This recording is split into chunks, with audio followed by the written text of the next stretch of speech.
A second now. There we go. Okay, so today we're going to be checking out Coral Island. For those who are not familiar with Coral Island, this is in the same kind of vein as Stardew Valley. You're going to see here in a minute when we jump into the game, it actually doesn't do itself any favors at the very, very beginning. It's kind of beat for beat exactly like Stardew Valley, which makes it a very immediately feel like a Stardew Valley clone kind of thing. But luckily, once you get past, like, you get your house, it starts to diverge pretty quickly there. I'm going to go ahead and pop into my settings real fast here, because one thing I want to recognize is this is a game that gives you a lot of customability. A lot of customability. You can turn off animations that could bother you. You can have different tracking going on. You can choose whether or not the combat is a focus thing. This is just like animations on the UI, like all that. And where it says woohoo, it's the Sims-esque thing. It's not like you're gonna see people having sex. You're gonna be like, do you want to have like baby? And then you'll just see like the little blankets with little hearts or whatever. So it's nothing all there. You've got a bunch of stuff in here for like turning off, ambient occlusion, motion blur, all that. And if we go over here, you've got all sorts of controller stuff, multi-language support with a lot of languages. There is multiplayer, and you can change a lot of stuff there. It does support crossplay. I don't know if it's changed, but the crossplay with the game is you can play with PC and Xbox, or PC and PlayStation.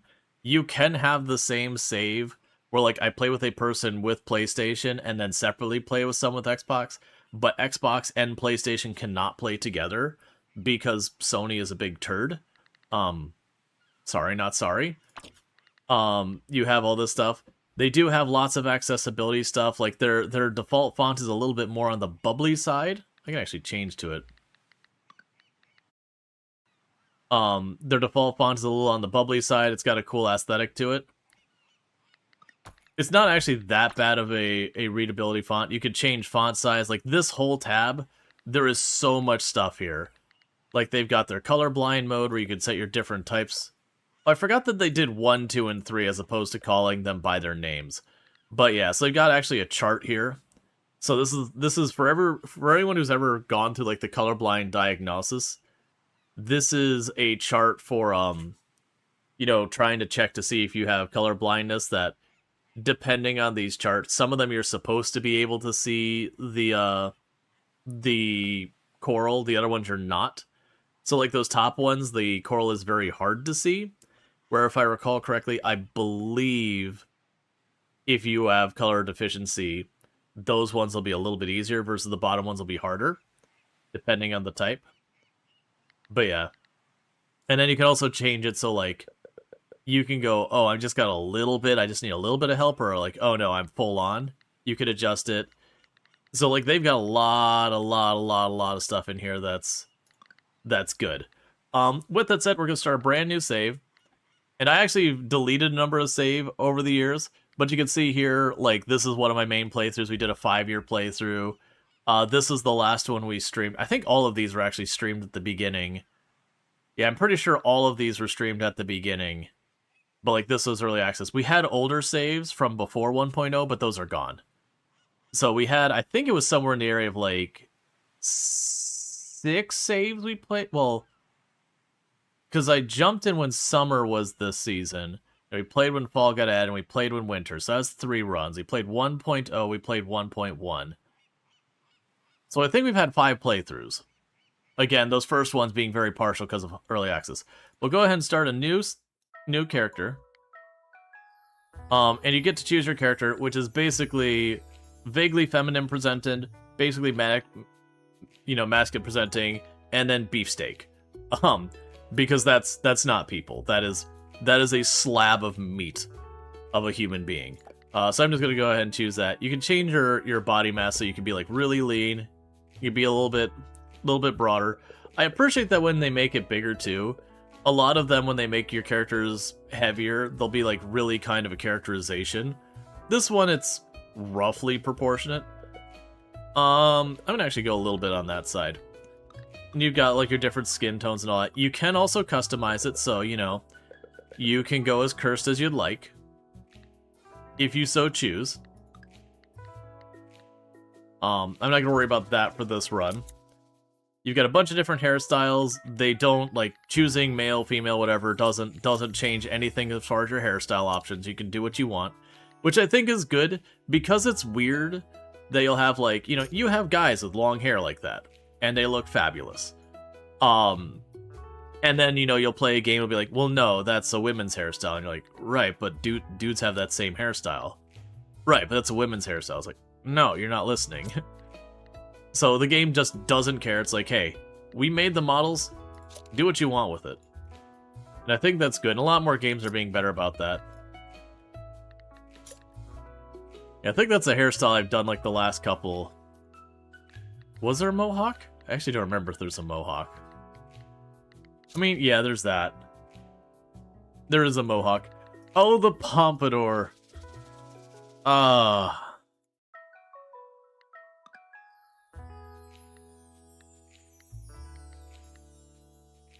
There's always fun to be had with the pompadour.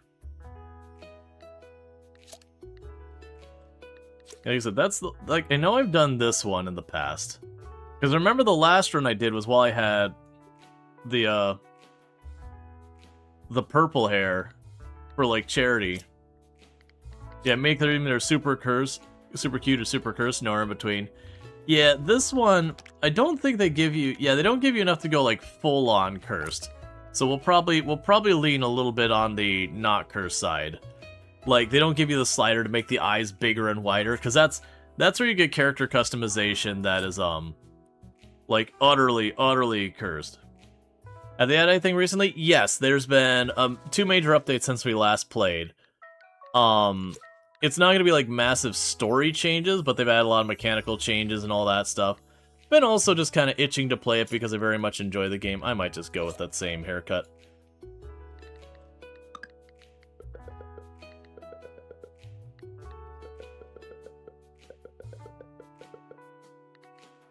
I'm gonna do the mildly purple. That's what seemed cute? Oh, I missed which one was the last one. Alright, match the hair. So you got your different eyebrows.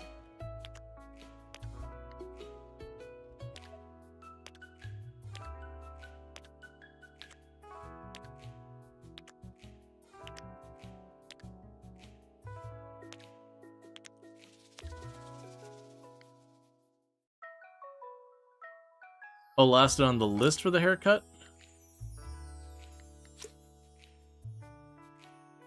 Yeah. Not what I'm looking for, but you know, like that's the thing. There's a lot of really good hairstyles in this. There's a lot of customization opportunity.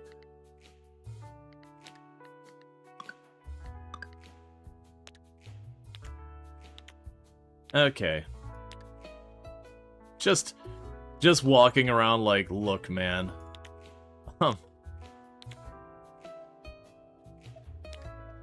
I might go with 8 because it looks genuinely scared.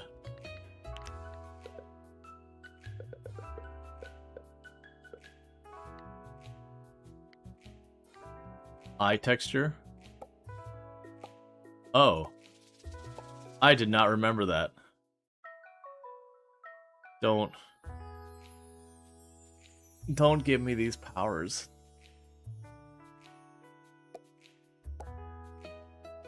Like, one is perfectly fine.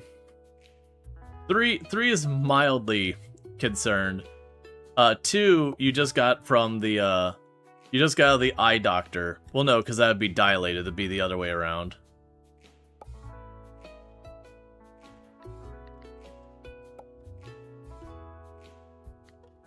Don't do this to me.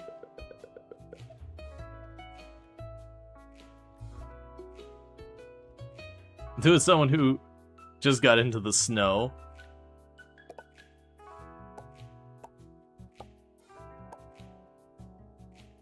You've seen some things? That's fine. Right.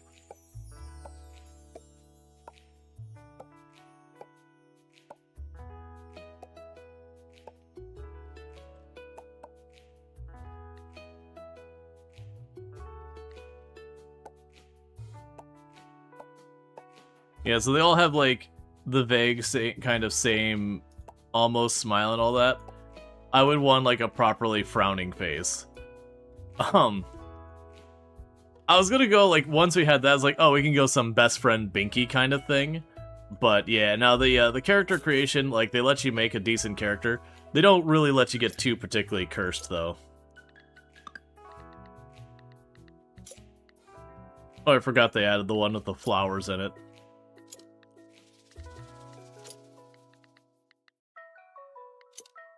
You can't see because the hair is so dark, but it's got a braid.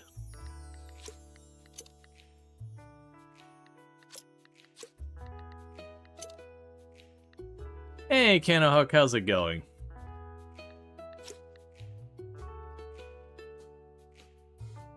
Best Friend Binky's an entire experience. We need more of them in our lives.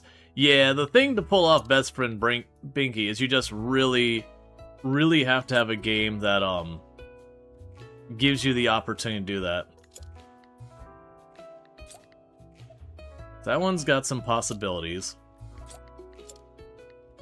It's interesting because the head shape doesn't change, but this can kind of go and show you how much of a beard it can make a difference. So that beard makes the head seem much taller, that one makes it seem much broader, but it's the same head. That one's just Wolverine.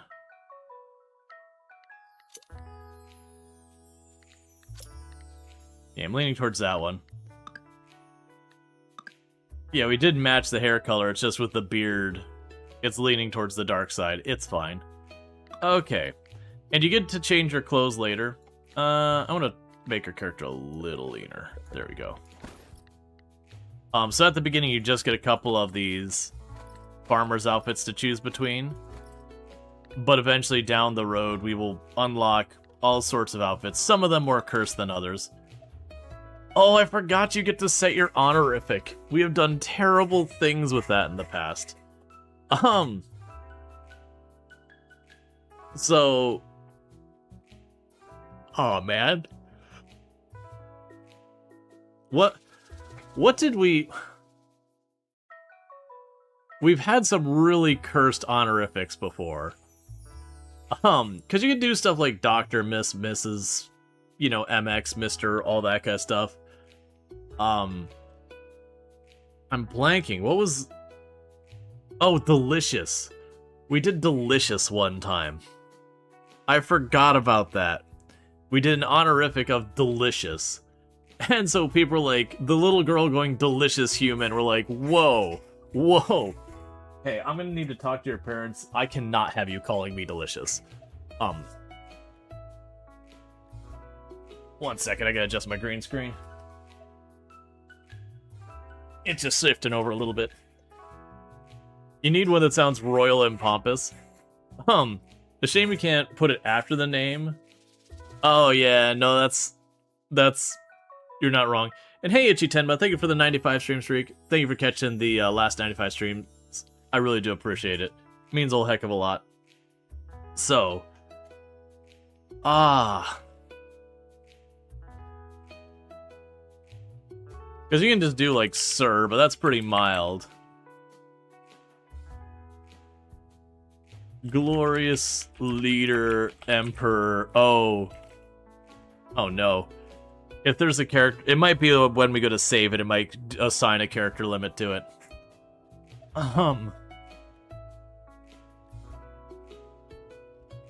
Something truly awful. The apple of my eye. That way everyone who talks to you, it sounds like they're flirting with you, which would get immediately weird the very moment you talk to any of the kids. You're like, hang on. No. No. Step away, child. You're not... I do not want you to be around me. It's like, I am not the one causing the problem here, small child. You're causing the problem. This is inappropriate, and I want no part of it. No, we're not gonna reference anything like that. No. Nope. Nope. We're not gonna be referencing anything around that. Absolutely not.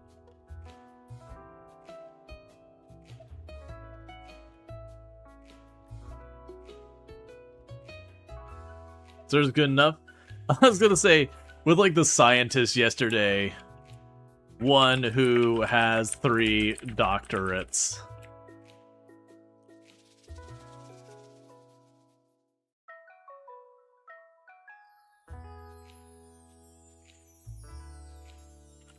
Protagonist. So it's just everyone refers to me as protagonist. Pick one from Dune. You can't remember what they had. Oh, I don't remember. Like literally go, you know, protagonist. So they acknowledge us as that. We also need to think of like if we're doing, because like we did Human, we've done Rual Storge in the past. It likes protagonist. It doesn't object to that one.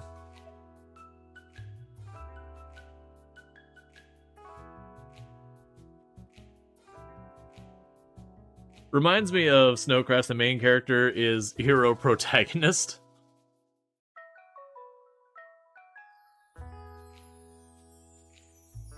Honored Matris, think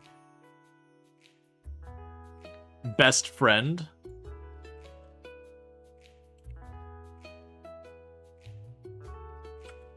Best friend and protagonist.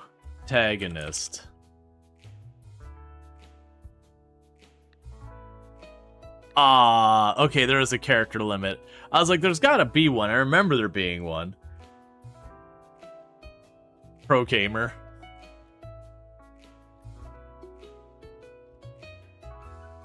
Bestest friend. I like bestest friend. We can go with bestest friend. It fits the character limit just barely. We can't fit any more on there. Petty guy.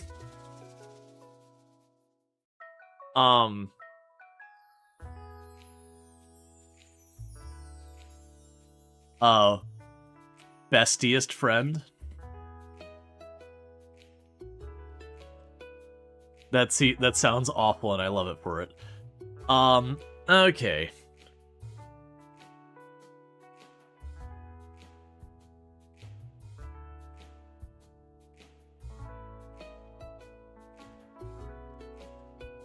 I'm thinking for like the name, leaning on the whole meme with these kind of games where it's like you go and you do all the work in town and you're paid like nothing for it. You know, the whole like, because that used to always be my meme in Stardew Valley, where it's like, could you do this for minimal compensation?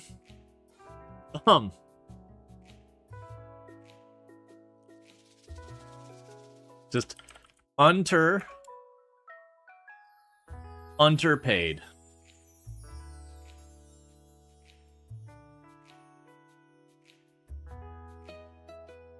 Underpaid. Overworked.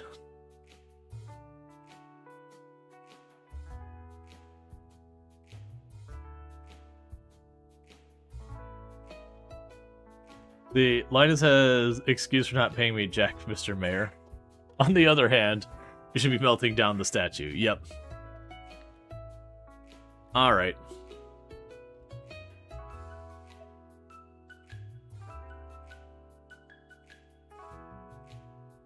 I like the idea of just leaning on a name.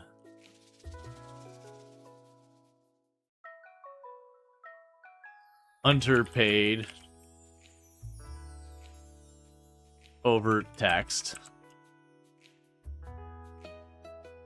The game sadly, well, I mean, not sadly, the game doesn't have taxes in it, so it doesn't quite fit. But I'm too old for this. For this garbage. Not Karen. Apparently there's a bug in the game, so for those who don't know, there's a whole story. I won't spoil the story. But, like, there's a story that the idea is you have the city rank, that as you gain the city rank, the story advances. And apparently, if you hold on to your stuff for the museum and you drop it all in at once, you can skip from, like rank D or C or whatever it is, all the way up to A. And you miss the entire story. Like, you could literally skip to the very end where like everything's resolved without even knowing what was going on. You're tired, Grandpa. Disgruntled peon. Ooh. Ooh, I like the direction we're going with this. Okay, I like the direction. We can probably find something more apt for today, but I like the idea of, like, the disgruntled peon.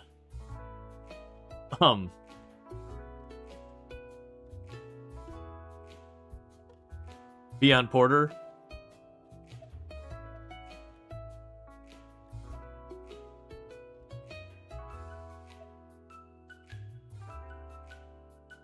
Disgrunt. Tell. Who color wait slave? I don't think I want to actually, like, straight up say slave in the name of it, because that feels like that's gonna be a whole thing. But I do like the whole thing about just being like, you know, we're like, cause you, when you play these games, it's a whole meme that you, like, do everything to solve everything about the town. Like, you do everything to, like, solve the crap of the town. Like, no one else can lift their hand to it. And Coral Island's a little bit better that they do actually show the townies getting involved as well, versus, like, Stardew Valley, you're like, where the hell are you, Clint? Mayor? Anyone? Why am I the one rebuilding all the bridges in town and, like, individually funding and supplying everything? Where's the rest of the community here? Ooh, gopher. Okay. Because it sounds like you want someone always grumpy and not happy with where they're at, so, Grady. Coral Slug. I'm thinking,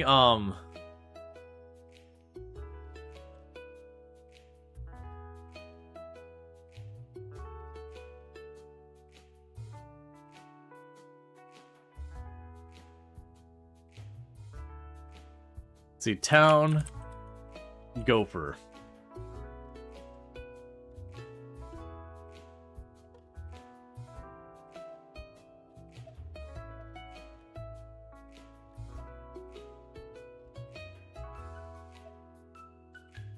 Disgruntled gopher.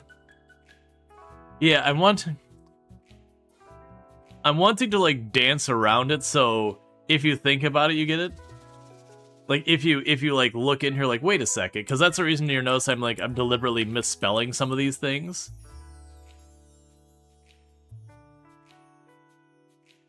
So it's like, it's one of those ones you're just like, oh, that's a weird name, and you go like, wait a second. So, like, where it just, like, straight up says disgruntled, I would want to find something to dance around that.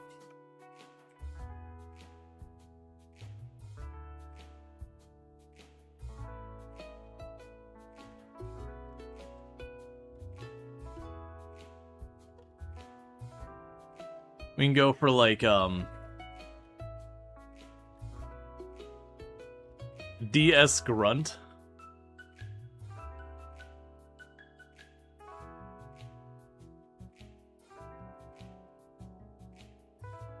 Go for Minimus.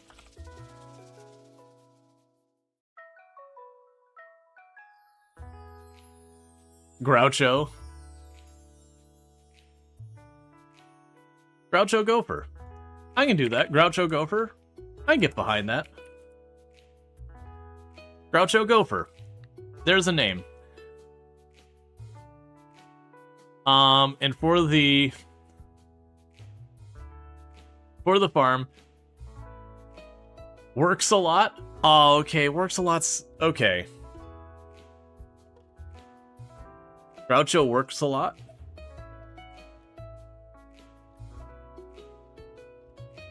Works a lot is really good.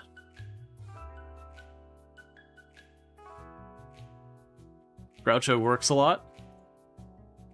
Oh, we hit a character limit. Okay.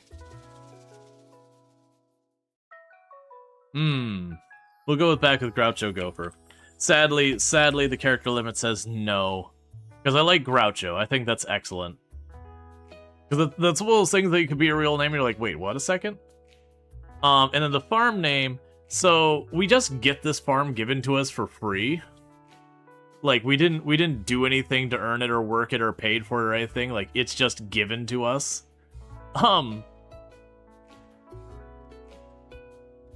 Just Privileged Heights.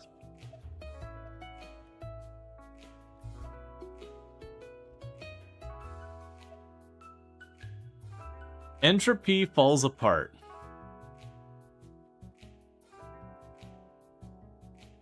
Lake Phallus. Integrity.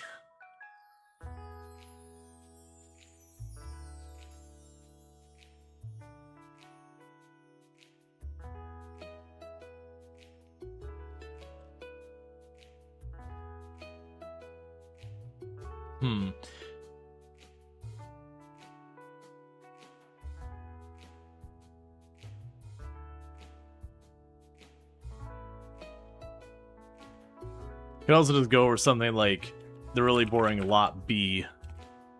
Or something like that as well. Freebie Farms?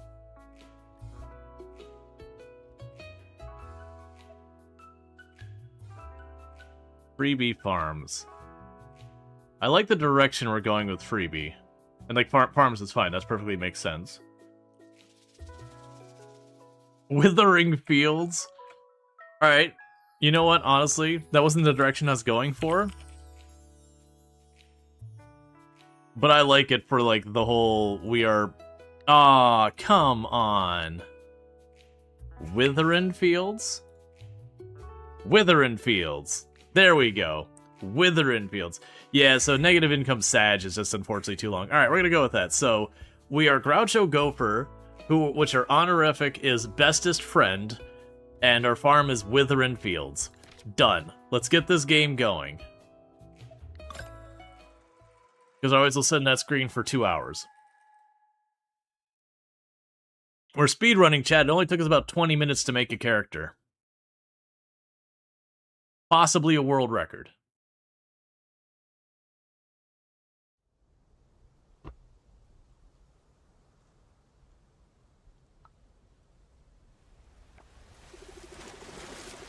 You leave Pokio to a small new life on Coral Island. Small new life. You leave Pokio to start a new life on Coral Island. Oh, it's right click.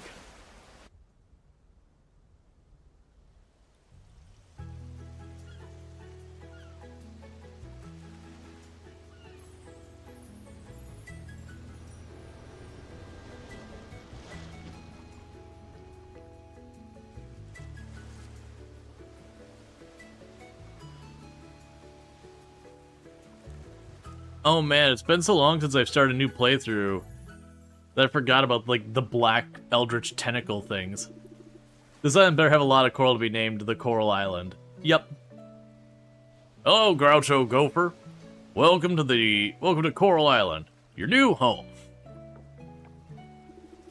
It's been a long time, Groucho Gopher. Good to see you again. Can't remember the last time we had a visitor. I trust you had a wonderful journey with Mr. Wataru. The boat is a chicken? Yes. Alright. So we could say, yes, it was safe and comfortable. I'm not sure what I'll do here. It's weird. It feels like I've done this before in another life. And none of these dialogue things matter that much. There are dialogues that do matter, but this is not one of them.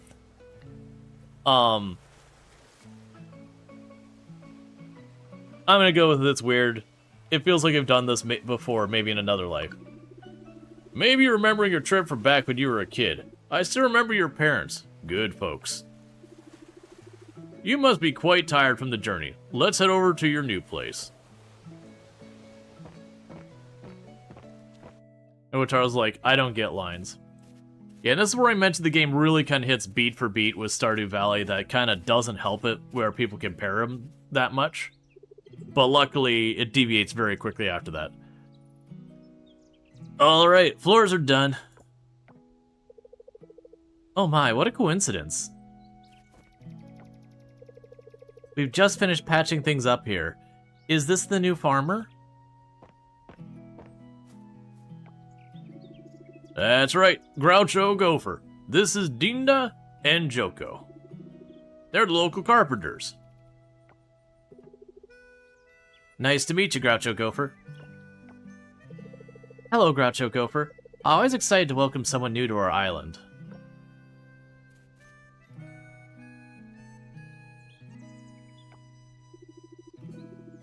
It's just me or do the default characters seem like they're extras from Disney's Mulan? Same artist, just you? No, so keep in mind this game is made... Ooh. It was made in the Philippines, I believe? So the studio is actually based out of, you know, out of Asian culture areas and all that kind of stuff. So very much the island here is depicting, you know, stuff from, like, that region of the world. But they picked up a little Chinese cultivation-themed farming game during the winter sale, and you've been enjoying. Definitely not very polished, but you're a fan of the Xianxia genre, and it hits the spot despite being kind of rough. Pacing, quest load-wise, gotcha. Or my time in Portia, which started with you arriving on a boat. Yeah. You love how we just fixed the place, but left one of the roof's things. You hope there's not wind. Oh yeah, there's, don't worry, they'll get to that. You need, Groucho Gopher. This is your new house. It's a bit run down, but... excuse me, Mayor Connor. Did you just say we did a poor job here? I mean, no.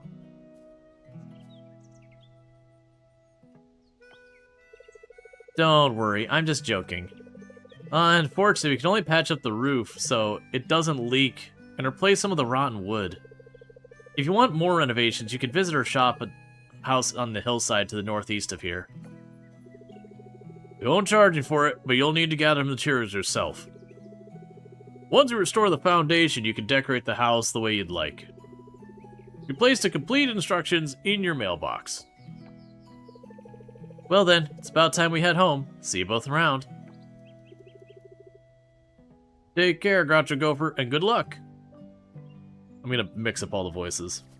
Yeah, no, so the whole idea is they couldn't actually fix the whole place up. They just kind of fixed the holes in the roof, and you have to, like, get it fixed properly. As you can see, people around here are very excited that you're here. Doubly so for Sam. You should pay him a visit once you're more settled in. He's the owner of the general store in town. Yeah, it's not immediately on fire. But if you want more than, like, the bare minimum for survival, you know, you don't have to pay, you just gotta bring him wood. And that is the field where I'm guessing you're gonna spend most of your time.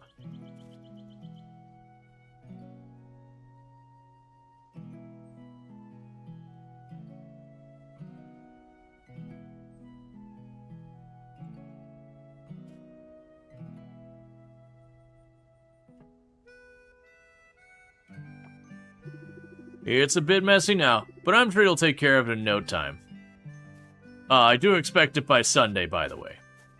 City does have its ordinances, and we will fine you. Once you harvest your crop, you can put them or anything else that you want to sell in the shipping bin. I'll ship the content overnight to the appropriate stores in town, and you'll receive the funds the following day. I'll be going now so you can get some rest. Oh, since you just got here, you probably haven't bought anything you'll need for farming yet. Here's a little something from the town to get you started.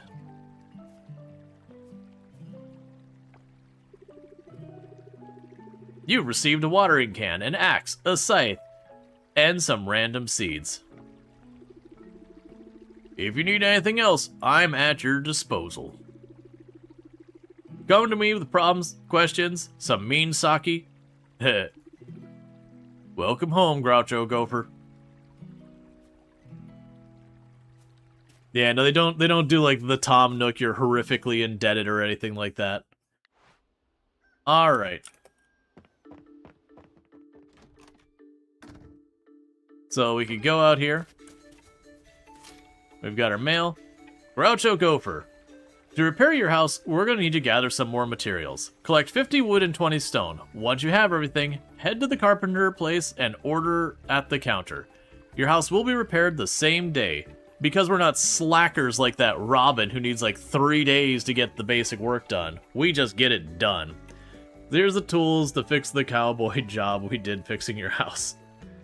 In real life, it would also be there is also 1 million in the back taxes due next month. The house has running water, hot or cold, depending on the seasons. Yeah, so like I said, at the beginning here, it doesn't do itself any favors for differentiating itself from Stardew. Oh yeah, oh I forgot I had the tutorials turned on. All that's saying is, like, to grow crops you're going to need to clear debris. It just basically shows you can scythe up grass, cut down trees, break rocks. Then you hoe the soil, then you plant the seeds, and then you water the seeds. None of that should be a surprise. That's a staple of the genre since Harvest Moon, and all that stuff. But the point here...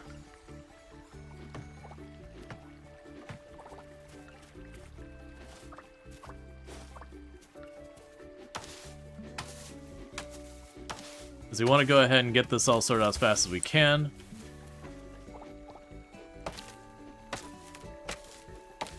What was your first impression of Star Rupture? It's good. It is very early access. There's a lot of basic functionality missing from the game, a lot of quality of life missing from the game. And I'm not saying this is like being really negative on the game. It's just very much like if you're looking for a polished experience, it is a wait kind of situation. Yeah, like a compass. My god, please, a compass.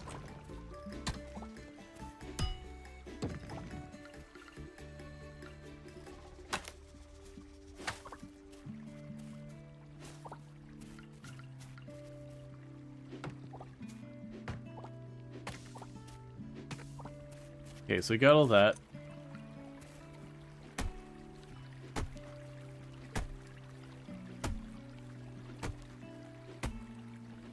Yeah.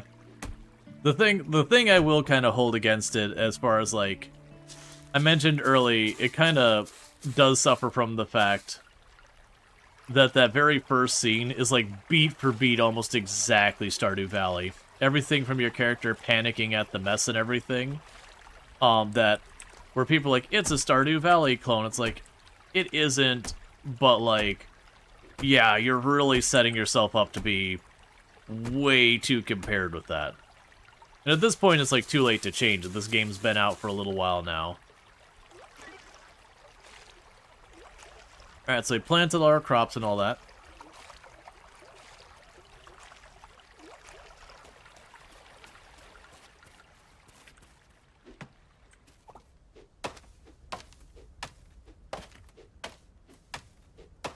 Let's try and get this wood and all that for the house right away.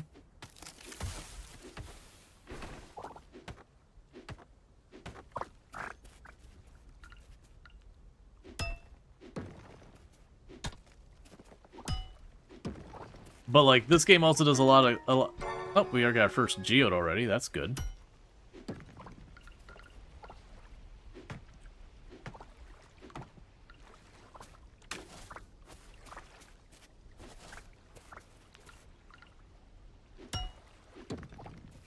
Okay.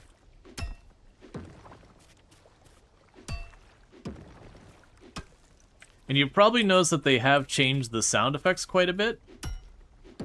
It's like there used to not be different sounds between, like, when you hit a stone and break it versus when you hit a stone and you just damage it, like you're not quite to the point of breaking it.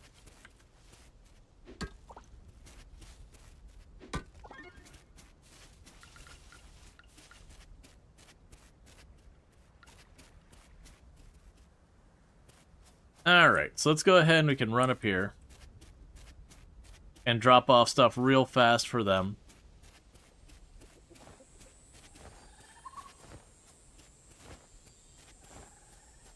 I'm gonna save a little bit of my remaining energy to dig stuff up later. Alright. What can I do for you? Carpentry. Oh, that's not what I actually need. Shop. You can do all that stuff. We'll want to get some of that stuff later. House upgrade. Okay, so you get to choose your different styles of houses. So I've done, like, I've done number 5, and they all have the same cost. I've done, like, the modern house. That's, like, a medieval house. I think we've done literally all of the house. I think the only one I didn't really care for is I didn't really care for the medieval style one. And this makes no difference on how the house works. This is purely cosmetic. Like, this is more of, like, you know, Japanese front entrance, like Zen garden on the side, medieval, you know, like modern, whatever. More of just like kind of your Polynesian tropic house.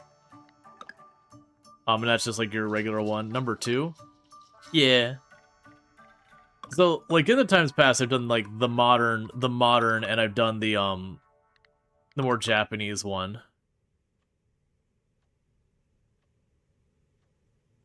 If only because it's different. Yeah.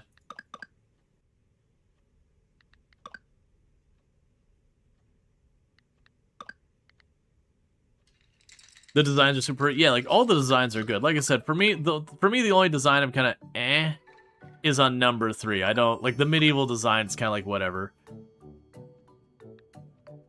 We'll do the Polynesian one.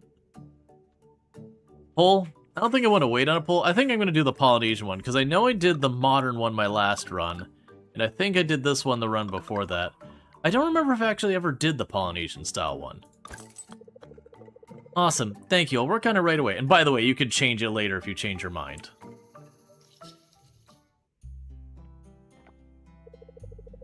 Joko, honey, a slight change of plan. Groucho Gopher's here with the new building materials. I know we were just over there working on the house all day like 5 minutes ago, but like, could we just like redo all of that work?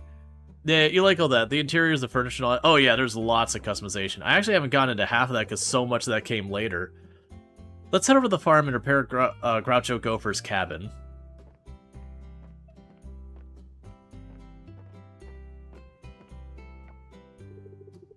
Well, that's awesome, Groucho Gopher.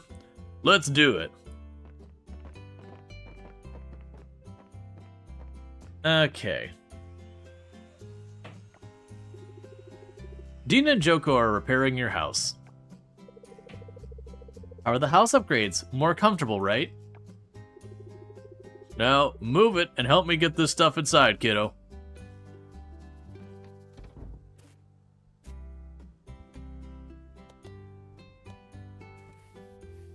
The putting it down and then like high-fiving across the top of the dresser is a weird thing to me.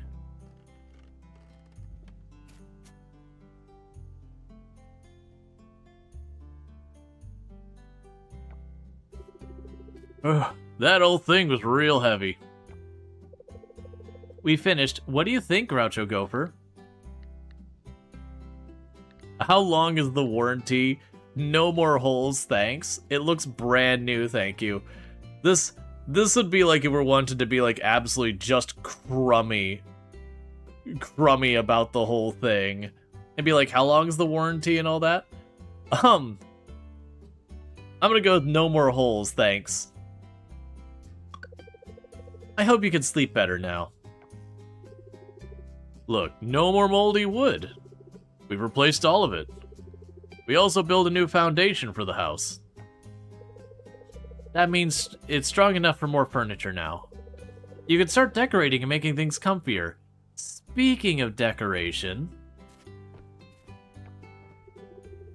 we have a furniture store in town. But since there's fewer tourists, we don't stock many options anymore. No one's buying, you know? Check it out, though. You might see something you like. If you want, we can go there right... Alright, that's enough. You'll scare the kid. Oh, sorry, Groucho Gopher. I got too excited there. We love that store. Even got some of my cousins helping out there. It's a family business for us.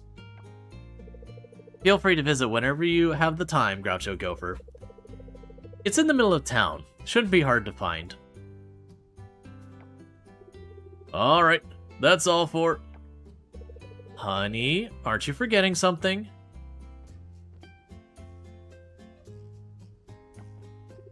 Oh yeah, the TV! We threw in a TV for you, Groucho Gopher, free of charge. It's old and bulky, but it still works perfectly. It gets good amount of channels too, like this weather.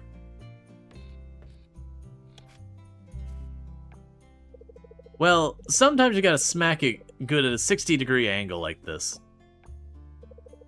The channels are very useful. Like the weather report on the Weather Channel, so you could skip watering your crops on rainy days to go fishing or something. I don't know what you like to do, but you get the idea. There's a variety of shows too. Love them. Some of the shows have useful tips if you pay close attention. Yeah, so the game actually does have like... They'll have like your shows that'll be like, you know, your Iron Chef kind of show and all that. And a lot of those will actually give you little hints on how stuff can work under the hood in the game and all that stuff. Would tourists really buy solid wood furniture?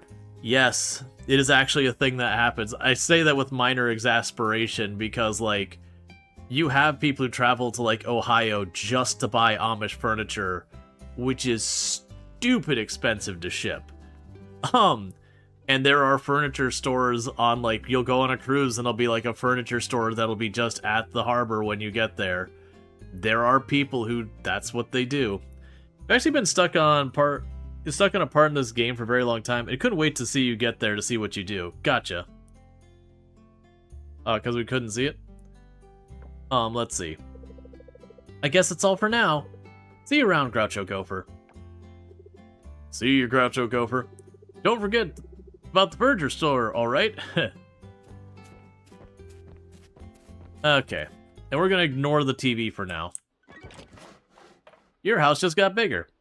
Let's see. Buying art on a cruise is the ultimate consumer final boss. Oh man, you go on those cruises, they're like, do the painting auction, do the paint auction, go to the art auction, do the art auction, show interest in the art auction. It's like, oh my god, please stop. Your house just got bigger.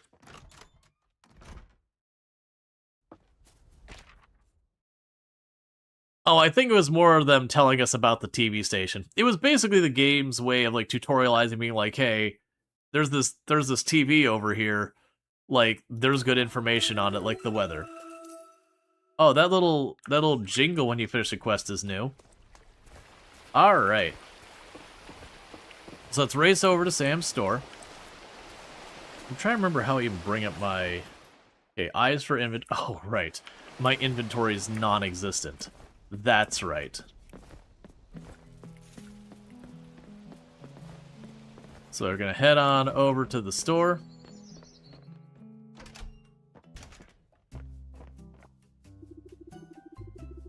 Hey, Groucho Gopher, I knew you'd make it your way here. I wanted to personally introduce you to the owner of the store. This is Sam. He's been running the establishment for a while now. Hello, Groucho Gopher. It's been a pleasure to meet you. Welcome to the general store. You'll find most of your farming needs here. Most of the seeds I sell are seasonal, though. It would do you good to keep that in mind. If you need help, just holler. I'll be at the cash register. Well, isn't this nice, Sam? You might finally put a dent in that seed stock of yours. Anyway, before you get going, Groucho Gopher, your moving in is quite unexpected. I'm sure a lot of people are anxious, well, more like curious, to see who the new farmer is. Why don't you go ahead and introduce yourself to the folks in town? Alright, and instead of doing any of those things, I'm going to walk over to you. What can I do for you? So the bag upgrade is 500. Shop. What is the thing that takes the longest to grow here? Oh, I gotta keep in mind, we don't have the scarecrow yet, so some of our crops are going to get destroyed. Actually, let's not go for the longest, let's go for quick.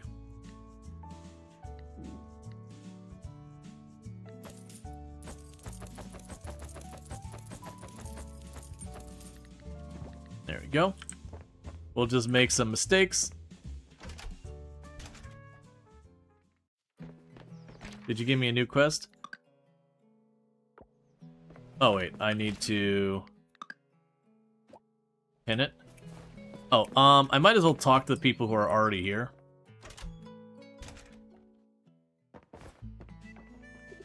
Oh, a new face. Feeling really good vibes from you, mate. We've met Ben. That's the best price I can give you. Take it or leave it. Cool. So we're not going to go out of our way to meet everyone right now. I do know for a fact there's a character that I'm going to have to wait a little while to meet, but if we happen to run across people, we're going to say hi. Is that you, Groucho Gopher?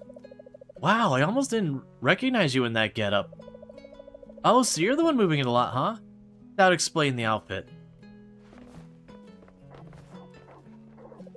Oh, nice to meet you, too. My name's Everest. Eva for short. I forgot her name was Everest. Which is sad, because she was probably the first character we, like, did a playthrough where chat voted and we ended up marrying her. But, you know, you only ever see her referred to as Eva ever, so it's like... You know... It is what it is, man.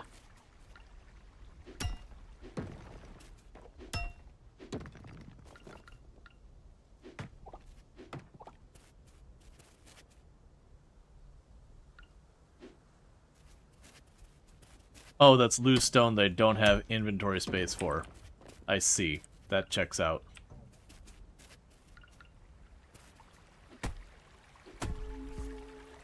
Low stamina. You can consume food or drinks to recover stamina.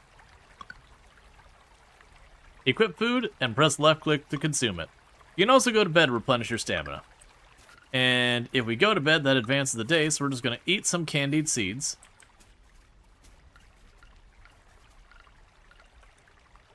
Then I'm going to go over here and try and remember my buttons. Oh, that's the map view for the farm. There we go. Alright, so let's get you up on my bar real quick.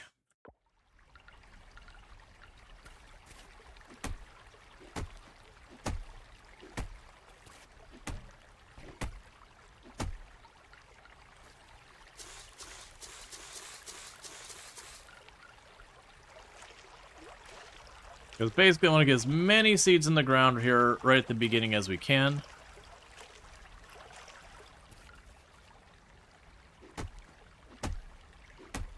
And then we can run around and do stuff like forage and all that. Get yourself other goodies.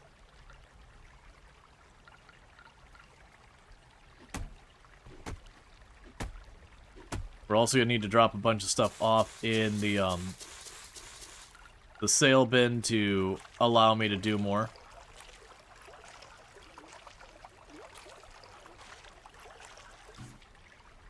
Watering. You could refill your watering can at the pond or a well if you have one. You just equip it, you stand next to water, you click, you refill it. If you don't have a well yet, the carpenters can build one for you. Yep, that's fine.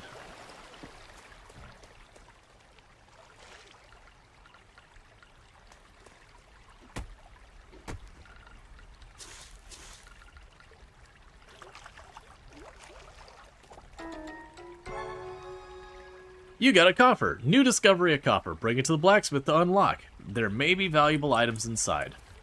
Alright. Okay, so the shipping container, anything we put into it gets sold in the morning. Fair enough. So, we have a bunch of junk in our inventory. For right now, I'm going to sell one of everything. Including those. Not... I mean, you know what? Even that. Because there's an achievement for selling one of everything in the game. Is that probably a mistake? Yep. Am I doing it anyways? Yep. Okay.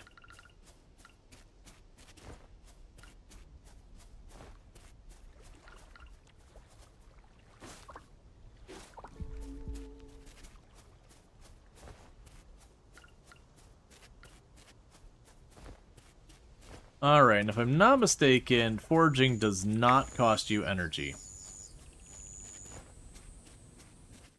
So run around town talking to random people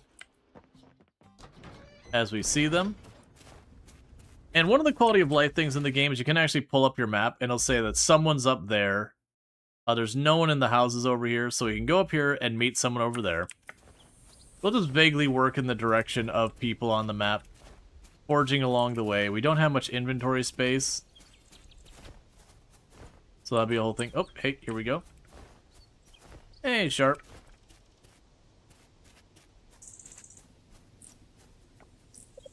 A new farmer in town? You moved after the oil spill? Huh. I'm Zara. See you around. Okay, and we got another person up here to the right. Okay, you're on this road over here.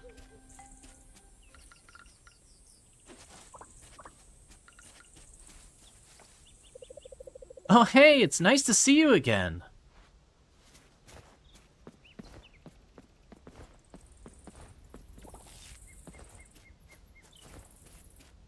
All right, the next person in the area, we've got someone over here.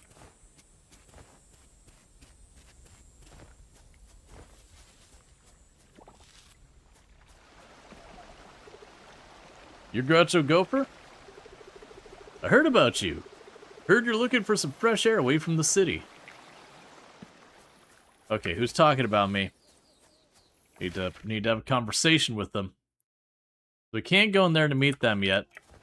The cavern's locked up till you hit a certain point.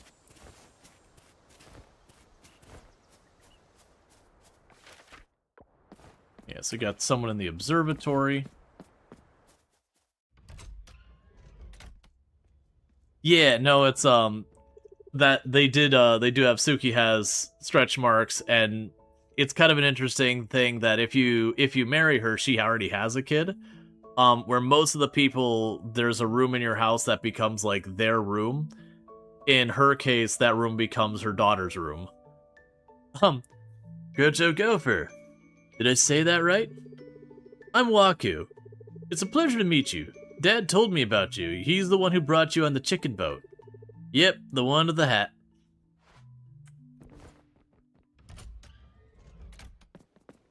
EK pop dude. Is that you, Taro? Oh. Alright, we got some people down here.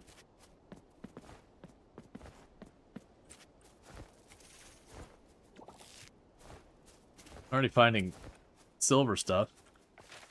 Okay, so there's 2 of you in the manor. Everyone's so good looking in this game. Yup. It is a meme that everyone is hot. In their own way. Well, well, well. If it isn't the new owner of the lot. Or should I say, the farm. Oh, you're the new farmer? I was worried there for a bit about a potential competitor. Nothing to worry about, it seems. Bree? Bree? I am not beyond burying the bodies. Oh, and the most important one.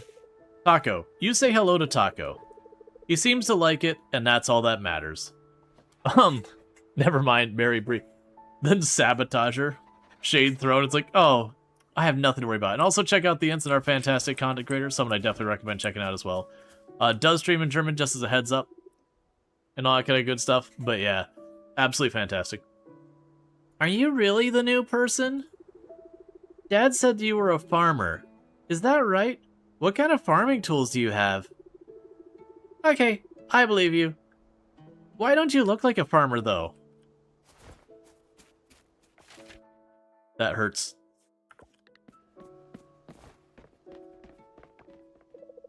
You're the new arrival? Huh? Well, don't bother me and I won't bother you. Psych. Alright. Just call me Jack. I run the local ranch. Your lot has plenty of space to raise livestock. Once you're settled, maybe we could discuss raising animals. Oh, yeah. I heard about you. You're the new farmer from San Francisco, right? Oh, that's right, Pokio. I'm Theo. And then there's like all of the animals. We have not decided who we're pursuing yet. That probably won't happen until we're a little farther in. Yes, Groucho Gopher? I've been meaning to meet you. My name's Millie. It's so exciting to have people moving in. Alright. So, next direction to go is we got 2 people over here to the right. But yeah, so I do like where, you know, this is a quest that almost all these games do, where it's like, go introduce yourself to everybody. I like that the map goes like, you've not met a person over here. Oh, so you're Groucho Gopher. I heard about you from my Uncle Joko, the carpenter. Tall? Mustache? No?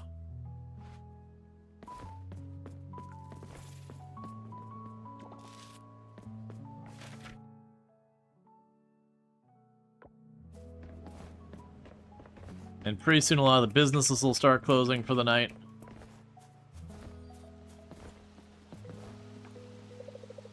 Hey, you. Is this our new neighbor? Making your way around town, huh? Have you been to the tavern yet? Frank is there all the time. Have you two met? Let's see, dude behind the bar, a friend of yours? No, who's Frank? The bartender? Yes and no. I've seen him, but no, I haven't actually spoken to him. We actually haven't seen Frank at all. I'd say, no, who's Frank? Oh, he's my husband. You know what? You should stop by the house sometime. Frank will cook us dinner. That sounds wonderful. Yeah, you can tell us your story. Let's see, you'd really like a game like this in terms of what's going on, interactions, RP, and then mix it with a farming sim type gameplay. Yeah, so like instead of having farm sim being like the Stardew Valley kind of farming, like actually lean more. There's been a couple who sort of done that, but it's still very Stardew Valley-esque. Hello! Let's see. Hello to you too. I'm Macy. Where are you visiting from? It's nice to finally have a tourist in town. I actually wanted to talk to you, not buy stuff. I'm not here to commit a commerce. Oh, look at you. Finally here. There's a new farmer, right? I'm Frank.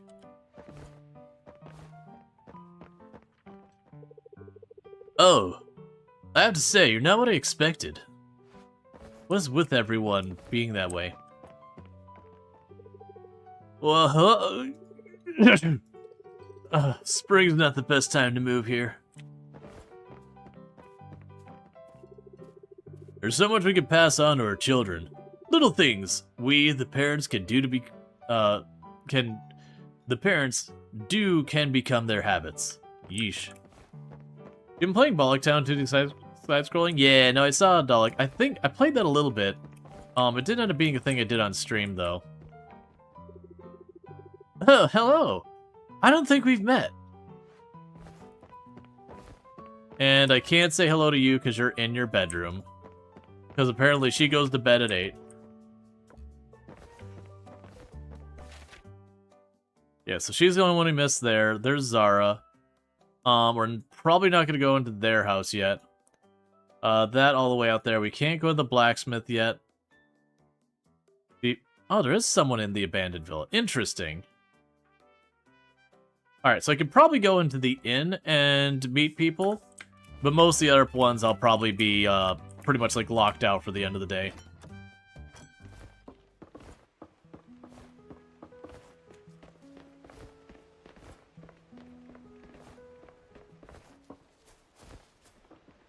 Actually.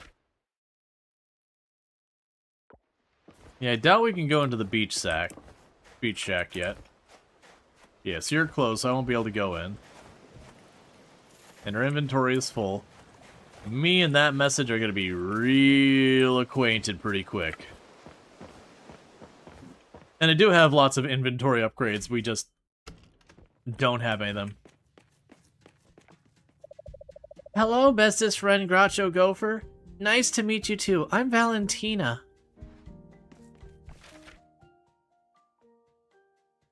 Alright. So who are we missing? Oh, Raj. Forgot Raj stays here. Hello, I don't think I've seen you before. Are you new in town? Yep, so we're just doing the introductions. We'll get to know all of them as we play and have to, like, do their interactions and all that. So this one I can't meet yet. We got one over there on the beach. That's probably Wataru. Down here on the beach would be my guess. Looking for farming advice. Never worked the land myself. My home is more at sea. Some my old plants here, my lovelies. This is no Valentino. Yep. Yeah, so I can't meet her yet because there's the rope in the way. Alright. Anyone else I can reasonably meet? So I can't go there yet. They're locked. We can see if we can go and meet Millie, or not Millie, Yuri. Yuri was the last one we romanced in a playthrough. She's the dragon-tatted doctor.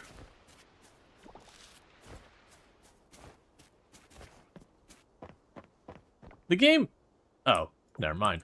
The game does have, like, the weird choice of the music tends to kind of, like, not be present a lot. I wonder if they ever change that. Yeah, it's just, like, it's a weird thing that the game always does. More than likely, what'll end up happening, is we will eventually just start playing the music ourselves. Alright, so for right now, I'm gonna drop off all of those. And drop off one of those as well. And the rest of that we'll keep in our inventory. We could probably go around and grab some of the stuff from this side of the property, maybe.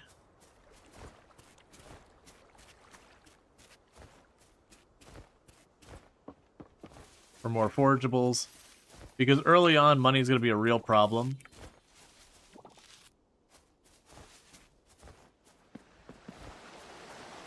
Just going to snag what we can.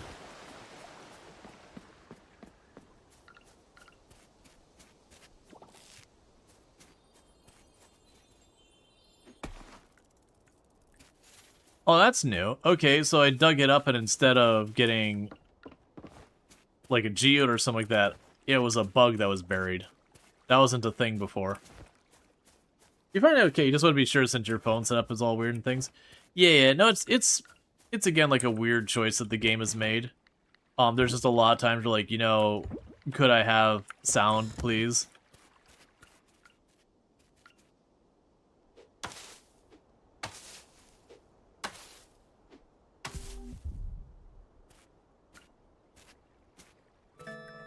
Alright, and we are fully spent.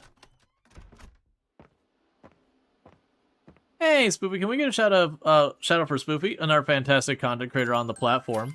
Somebody definitely recommend checking out. A lot of fun chaos over there and good stuff. Yeah, so you notice this screen has totally changed from the last time we played. Like you did have a lot of this, but it's giving us a lot more of a drill down and everything. It's got like a bunch of new animations to it and all that. Kind of really goes in there.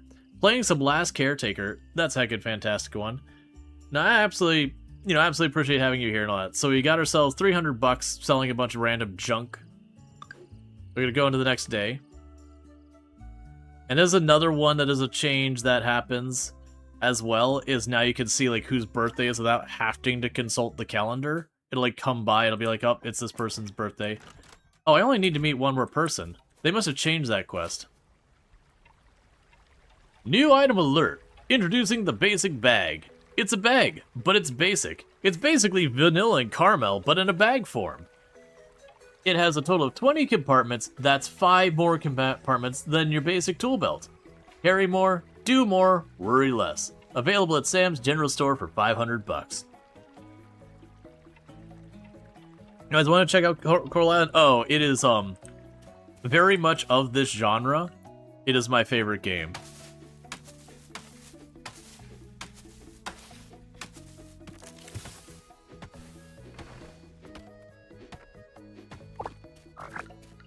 Alright, so let's start watering all our plants. And you do get sprinklers and all that kind of stuff over time, too.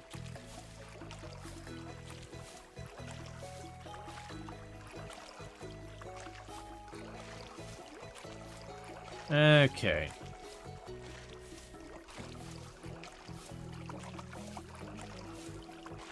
And there's also, like, the leveling mechanic. This one's a little interesting in that there are things that let you get, like, your skill, talent points, whatever you want to call them. And those, like, little perk points do stuff like make it so you don't get...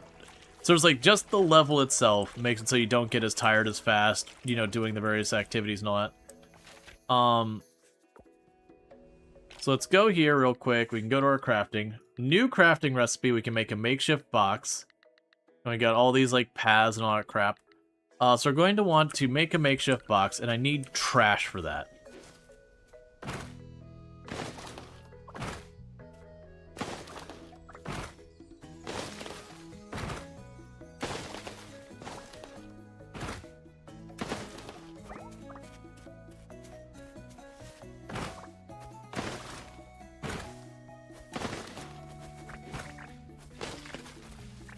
Alright. So that should be enough trash. We can go here, make our trash box. I do not have enough room for that. Oh, we made one. It's just down here. I have to, like, relearn the controls after playing so many other games. Alright, so we'll start by putting you right there. Okay, for right now, we'll store the trash, stone, hay, grass, all this stuff. We got a piece of glass.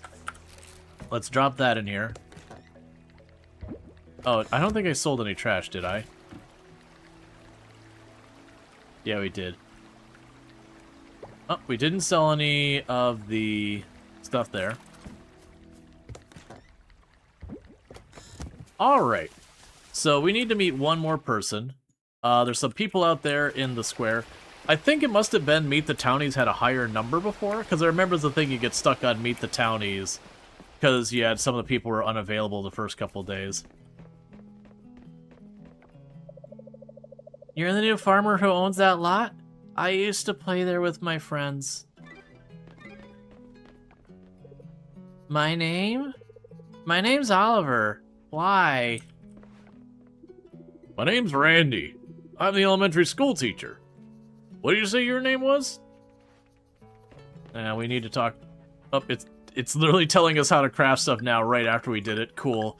That's fine. Who's a good boy?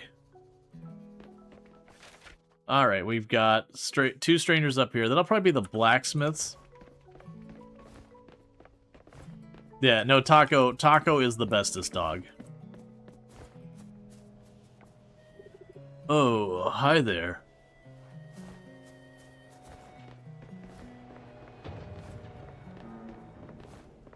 Okay, and we can pop over here real fast.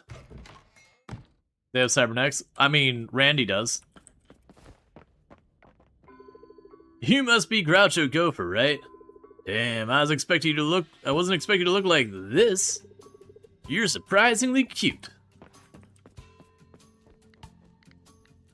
Okay. So we can buy stuff here if we want. I'm not buying ore at your rip-off prices. We can upgrade our tools, and like the normal, you have your different ingots and all that, you can upgrade that. The blacksmith tools, these ones are pretty much similar to like what you see in our games, but the other stuff has an entirely different process that's kind of unique to Coral Island. Alright, so we got a fire gem and a metal boot out of those.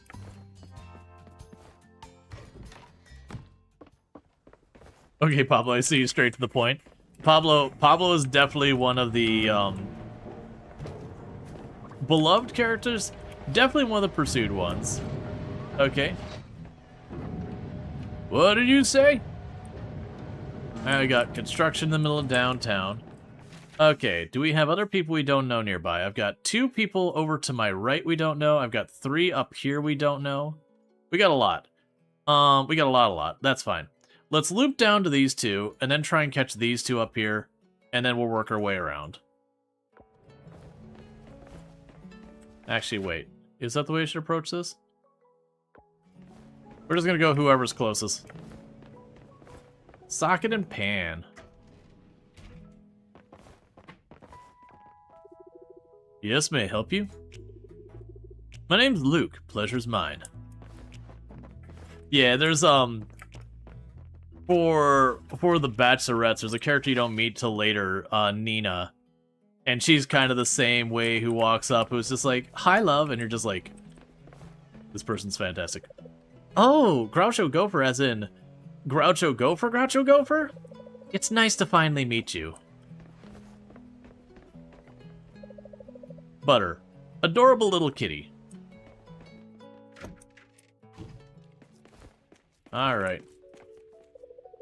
Oh, the new neighbor? So someone really was moving into town, huh?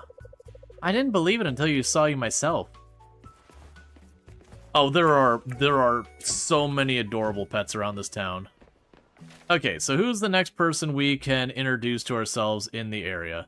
So I've got them up there. There's one over here to the left. So let's go see if we can't cut over to the middle of town and do that. I know I got a bunch more to the north. I'm kind of just going by the... working from one side of the town to the other. Errands. You want me to run an errand for Deepa, who we haven't met, and she wants a moral mushroom. Sure, why not? If I happen to see a moral... yeah, so there's like Taco playing in the fountain.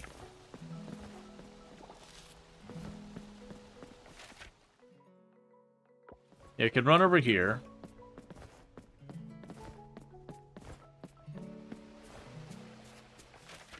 Okay, you're straight down here. How lovely to see a new face around here. You can call me Betty, dear.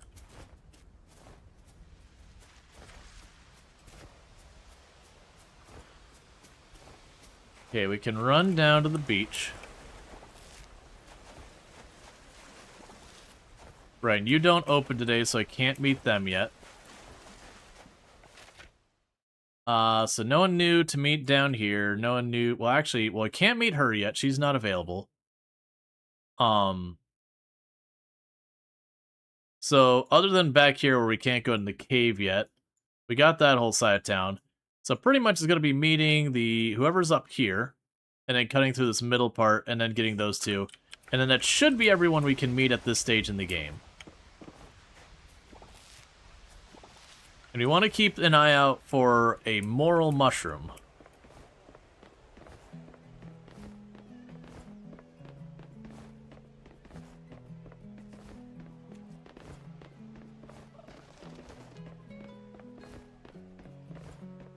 Oh, this is probably Leah up here, isn't it? Actually, I'm going to cut to the left. It looks like whoever this is in the middle town is cutting south. So they're going to get past me if I don't snag him on the way by. The new farmer! Welcome home! Alright, let's get over here. And it'll, like, properly go through and get to know people better in time. You're the new farmer? I see. No offense, but you never look like you've held a tool in your life. Unless you've held yourself, because you're definitely a tool. That's what I'm saying. Alright, so we got someone right here. It's probably Leah. Dashing around hunting people down for social interactions. You're the town introvert's worst nightmare. You said you're a farmer, right? Explains the outfit. How cute. Oh, and there's Deepa. Huh? Groucho Gopher? I'm Deepa. Okay, so we've got you over with your taco truck over there. Oh, there's cherries there. I'm just slamming into them.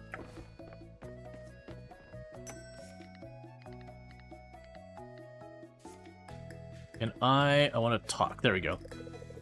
So the rumors are true after all. Welcome to town. We've got a new scientist in town last month too. Can't remember his name though. Anyway, I hope you like it here. Have you tried My Time At games?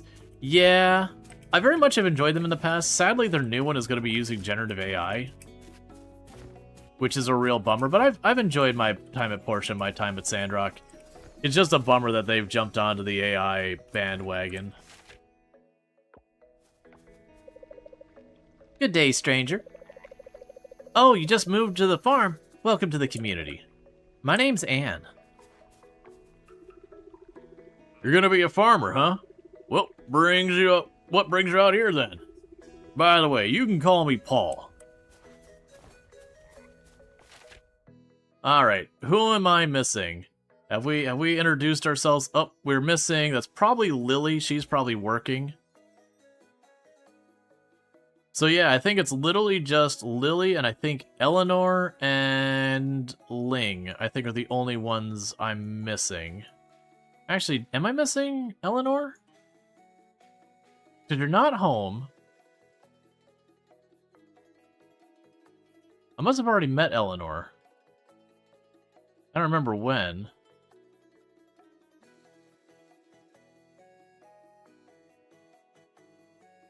I'm gonna pull up my map here in a minute. Okay, so let's go check, because that looks like it's gonna be Lily in here that we've missed. There's a good chance I won't be able to meet Lily, because a lot of times she's in her room working. Oh no, she's not. She's at the counter. Yes? Why are you just walking into my house?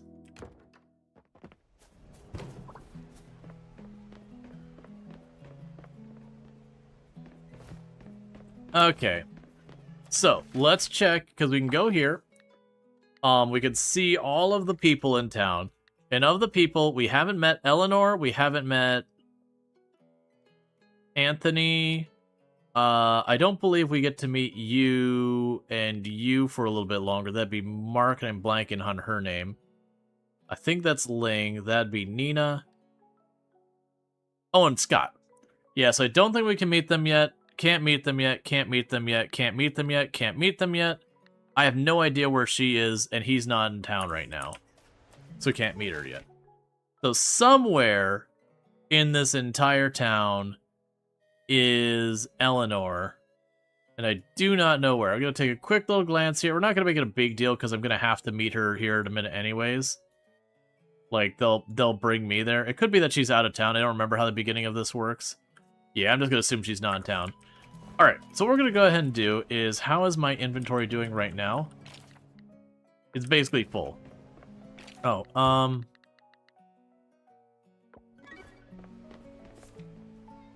it's just talking about gifting items. I accidentally made the bouquet. So we're going to give the bouquet to someone. Hey, who is the first person we meet? Bon Bon, what a cute puppy.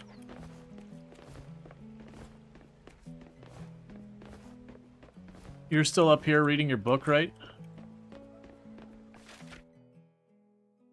Yeah. Sure.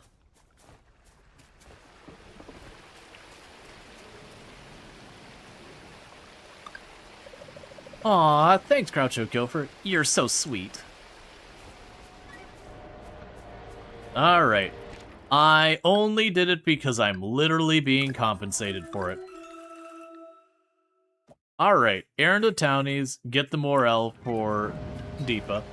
Okay, so with that, let's go ahead and drop some stuff off at home. We're going to need to sell things.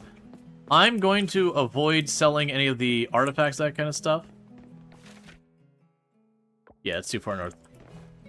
How many months did it take me to get monetized? On Twitch or YouTube? Because YouTube's a weird one because it's not my main platform, so, like, I had a long time I had a YouTube channel that I wasn't really doing anything, so giving a measure there is kind of not meaningful.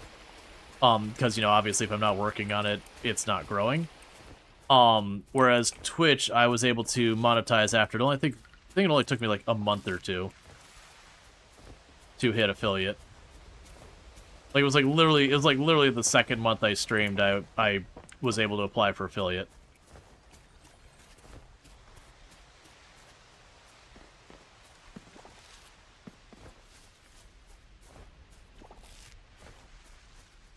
Is there anything that I want to drop for that? No. Not really. Because weirdly, trash is actually useful. Oh, right. I approached from this angle. That was what we call a mistake.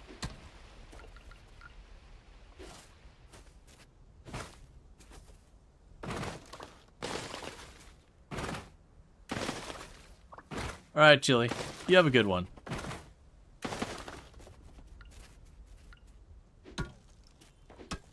So I'm going to try and just carve a path through here. Because I haven't started a new run of this game in a very long time. So I'm definitely running into a situation where it's like, oh, I'll just go do this. Like, right, I can't do that. That's not available at the beginning of the game. Alright, so we can go to our box here. And we can go... Where was the button? Stack storage. Alright, we want to save those. We don't want to sell those yet. We've already shipped that.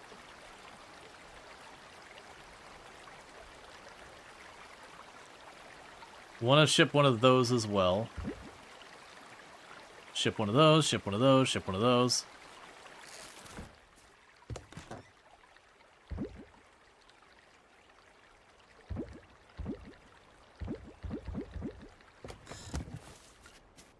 Let's run back down here. Because ideally what I'd like to do is while we're down here is I'd like to get more stuff foraged. So one, whether we sell it or whatever, we've got it. There was some violets over here. And we want to go to the woods and hopefully find a mushroom, a moral, specifically. Because we can find a moral mushroom. We can give that to Deepa. She'll give us, like, it gets a little bit of friendship. Not so worried about that yet. That's a thing that's more important later. But it will, early on, give me a little influx of money and all that kind of stuff. Now we do have our salvage. Or scrap or whatever it's called. They've already got glass in there for sale. So as you probably noticed, for the moment, I'm kind of just chucking stuff in here as much as we can. And I'm mostly selling the forage. Over time, we're going to want a lot of these things.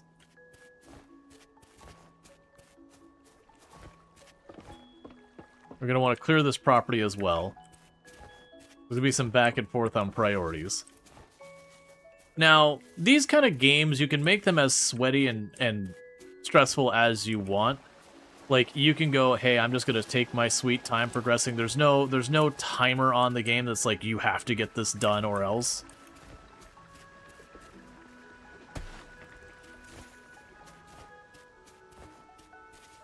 But you can kind of put a lot of pressure on yourself as well. It's really easy in these games to feel very overwhelmed because you're trying to do everything. And it's just to remind yourself that there is like, oh, we just found straight up cash. That used to also not be a thing. So if you start getting yourself stressed out, overwhelmed, just be like, hey, I'm working on, you know, whatever you're working on. I'll get the other thing later.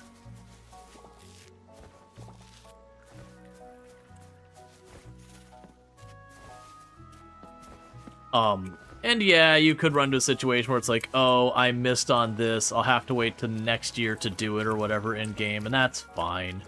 No matter what you do, there's going to be some of that where something gets missed, overlooked, whatever. Alright, so is Deepa around still? Or are you back home? You're back home, and you just closed your door. Later on, when you become closer friends, they'll let you in after hours and all that, but where we're at now, that's not happening. Yeah, so we want to run around, and we grabbed a bunch of forage. We're going to go ahead and work our way back home. Now, this is one of those games that you can, like, build up friendships and all that kind of stuff in the game. And you get, like, recipes and more stuff unlocked and all that. It's not a game where you're, like, forced to just absolutely gold. We just straight up found gold. That's cool. It's not a game where you're absolutely forced to just kind of constantly do all this friendship stuff. If you want all the achievements, you do. But broadly speaking, you can just be like, you know what? I just want to run my farm. It's fine. And you'll, like, naturally get the friendships over time doing that. Alright. So let's stack what we can. Let's sell a unit of wasabi to satisfy that. We've already got the canola there. We'll sell one of the morals. We'll sell the bamboo shoot. I'll sell a piece of gold. I will sell the higher quality ones as well. The tulips and the canola, I'm just going to give up. Yeah, we'll keep one moral for giving. We want to keep that gold. And now I can spend the rest of our energy just working the farm.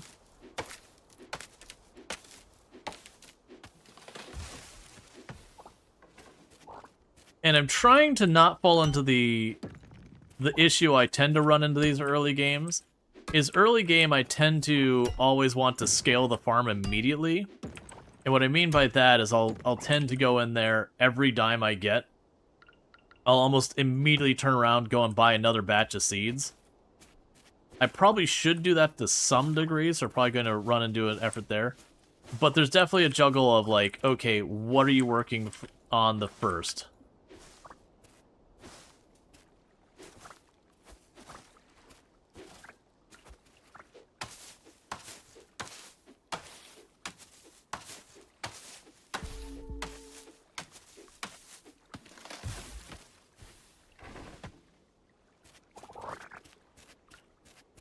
Okay, we are completely spent. Oh, we got some wild seeds. So drop off a bunch of that, drop off the coal since we've already sold that. And I will sell my 1 unit of wild seeds. And like I said, the reason we're selling one of everything is there is an achievement related to that. And so I just want to get in the habit of doing that. When we start getting to the point of relics, we can start duplicating things. Alright.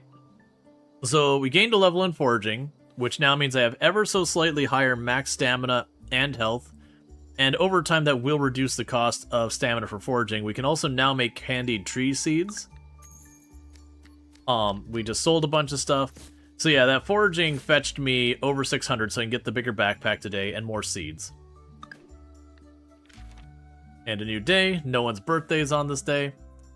So we're good there.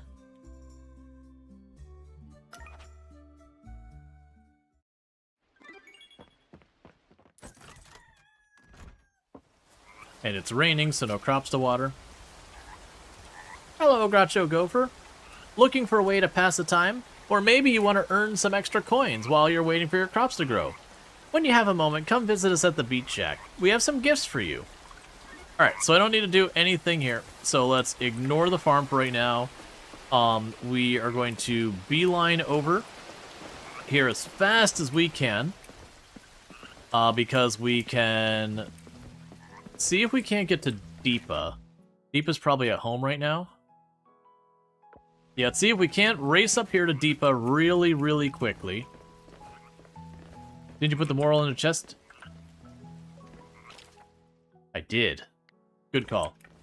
Does it tell you whose birthday at the start of the day, or is that a mod? It does. It didn't when the game first came out, but they've been doing lots and lots of quality of life updates, and one of those is, like, when the day starts, that little calendar thing will come over, and it'll be like, okay, you know, it's this person's birthday, or this holiday, or whatever's the day-relevant thing.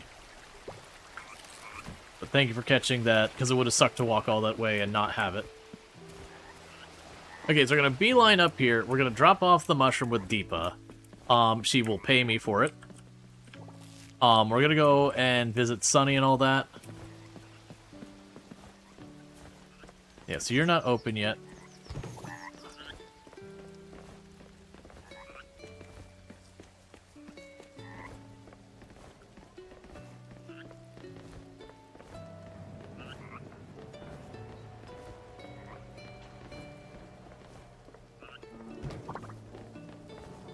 And on the way back, we could stop by the blacksmith and break that geode.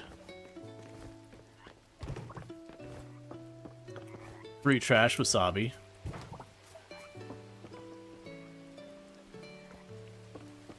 Okay, so you open soon, so let's go ahead and we'll just peek over here for more forage.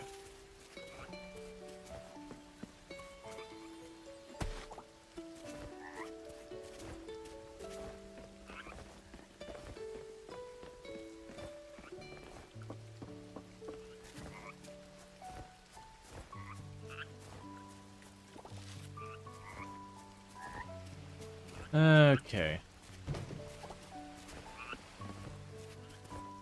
And then we're going to go by the general store and get the upgraded inventory and all that. And you can also do stuff in the game like if you want to have more time, you can make the day longer and all that.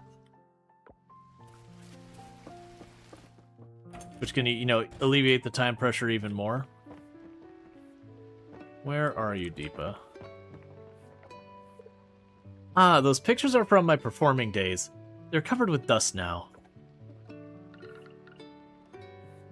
Give quest item. Completed. Thank you. Alright. So with that, we get a payout. Alright, and the other thing that also does is there was a second currency, make the day longer. Yeah, so what you can actually do is if you don't want to be as pressured, you can go to the game speed, and you can lower it down to half speed, or anywhere in between. So, if you're like, I really wish the days were a bit longer, you can make it so time progresses slower.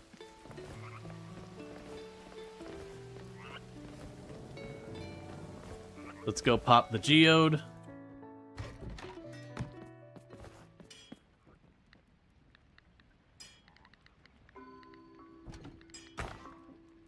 Silver ore, and a bronze hammer. And those all become relevant later. We're probably going to be a bit slow about dropping the stuff off at the museum when it comes to those things.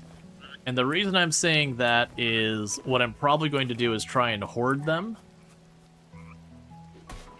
Just for the purposes of, like, you know, using them as possible. What are your hours? Are you not open on Wednesday? Don't you dare. Oh no, you're open. Wait, what? Oh, closed on Wednesdays. Well, crap. Alright, so we're not buying our bigger inventory and all that today. Do I have enough inventory for their stuff? No. Let's pop over here, drop stuff off real quick.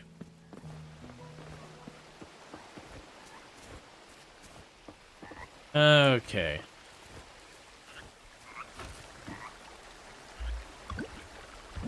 Drop those off. We want to keep at least one wasabi.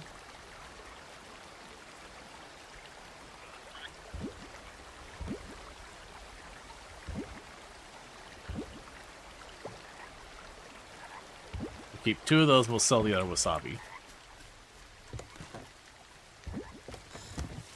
We'll also end up needing to hoard stuff for recipes and a whole bunch of things. Okay, so let's go visit Eleanor and all that. So we can get our fishing pole and our bug net. Now, we're too early in the game to have the things that you'll later on get a computer that'll like literally be like, this is an area you can find this. I've already got silver kelp. I can't even dive yet, and I've already got kelp.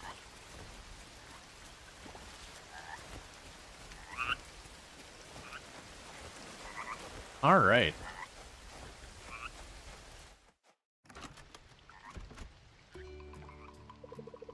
What, Sonny? You can't do that to the new farmer. Poor thing will get overwhelmed if we both give him both gifts at once. Okay, then we start with fishing. Who doesn't like fishing? Maybe it wouldn't be such a bad idea, too. Welcome, new face, at last. Groucho Gopher, isn't it? Jim, Groucho Gopher's here. Nice to meet you. Nice to finally meet you, Groucho Gopher. Come, have a seat. We were just discussing your welcome gifts.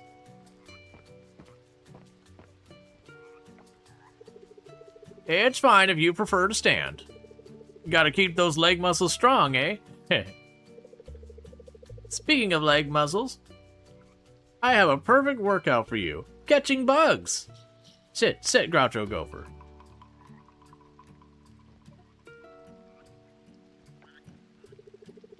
So how's the farm life so far? We could say, it's nothing I can't handle. It's a bit tiring sometimes. I can't say for sure yet. I'm gonna go with I can't say for sure yet, because we've been doing this for like 2 days. I can't say for sure yet. Take your time, Groucho Gopher. Like bugs, we humans also need to adapt to our new surroundings. Settle a debate for us, Groucho Gopher. Which is a better activity? Fishing or the fun and ever-exciting bug catching? My wife is a competitive ladybug. Okay. You can sit there and be like, fishing is more relaxing, bug catching does sound exciting. Or you'd be like, I hate to break it to you two, I prefer tilling. Honestly, none of these are bad. Like, at first glance, you're like, this feels very dismissive of their interests. But I think it's also a very thing to be like, because you're not saying like, hey, your activities are bad. You're like, hey, you know what? I happen to enjoy gardening the thing. And I think that's even fair to be like, hey, we all have our own hobbies. Real life, I have zero interest in the top two. Real life, fishing's fine. I've done it in the past. I used to do it a lot more when I was younger. I'd rather just do something else.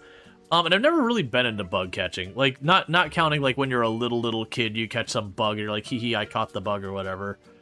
But past that, like, it never was a hobby. And this is like, isn't being negative about those. I think they're excellent hobbies to have. I'm gonna go with because I also am not gonna choose a side in this one. I think the last time we chose something like fishing or whatever, I'm gonna go say I prefer tilling. Really? Explains why you moved to the farm, actually. Well, in any case, here's our welcome gift for you. A fishing rod and a bug net. Yeah, and for the record, most of the time in this game, you don't have, like, the dialogue where if you respond badly, it's, like, hugely bad. I want to say there's one or two dialogues that will slightly hurt your impression on people, but it's one of those things that you can just give them flowers or whatever and they get over it.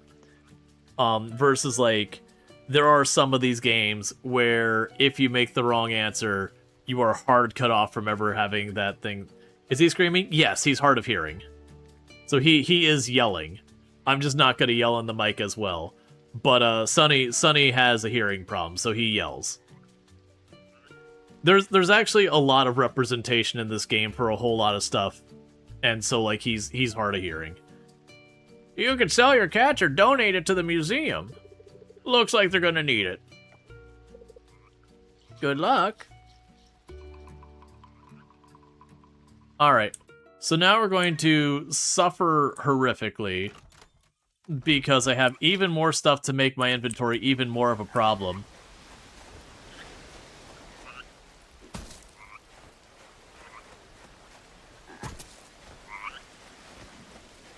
Alright.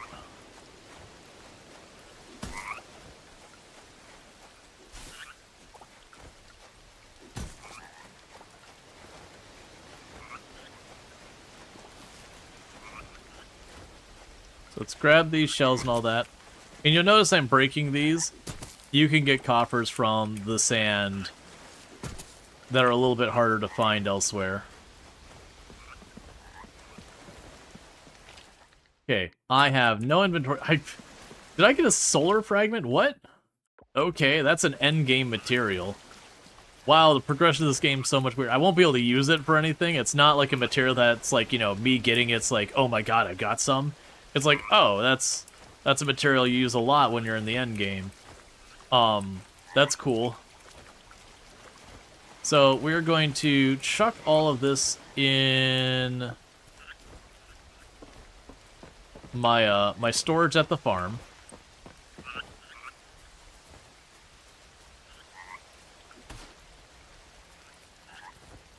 And I want to catch these bugs and all that here in a minute. But like I said, I'm going to be very short on inventory for a bit here. So there is going to be a lot of run, get a handful of bugs, come back home, drop them off. Tomorrow we'll get our expanded inventory, which will make it nowhere near as bad. Okay, well, let's start with here. So, you need to be sold, you need to be sold, you need to be sold. We already sold one of those. So, one of you. Go ahead and get you out of here. You get dropped off. Alright, so what's going to need to happen here is we have got to make more storage.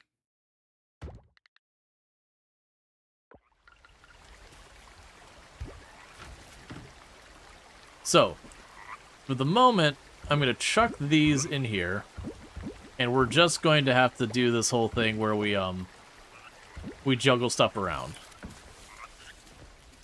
Because otherwise I'm going to lose my mind trying to inventory manage.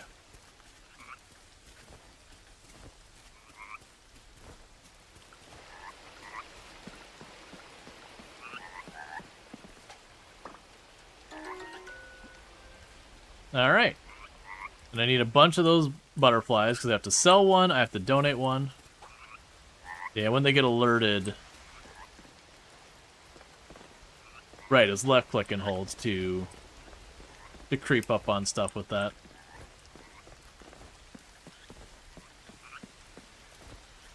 Let's check real close over here real fast.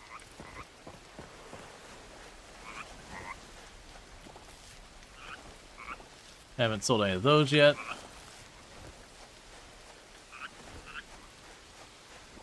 All sorts of variety this week.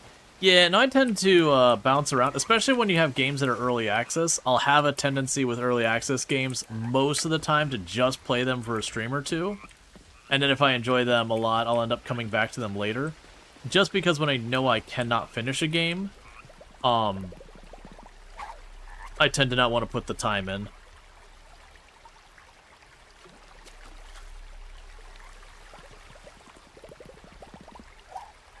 Alright. They've definitely changed a lot of the sounds around fishing. I understand they made improvements to fishing as well.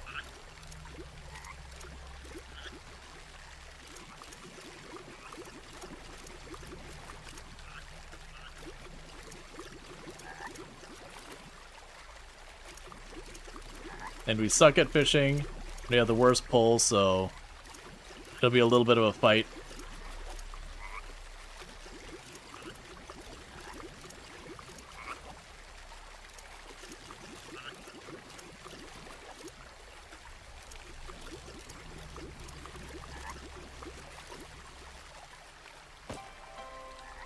Okay, we caught a salmon. Is that a miasma or a stink cloud coming off the tree? It's like a miasma or whatever. But the trees all have weird stuff going on with them.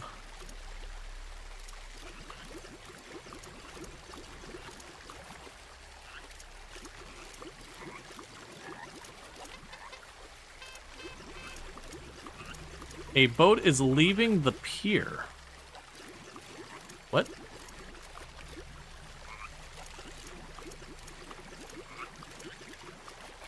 We'll see what that's about in a minute.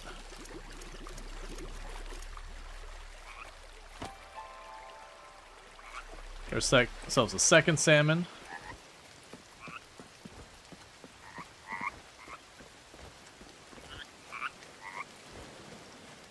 So pier's over here.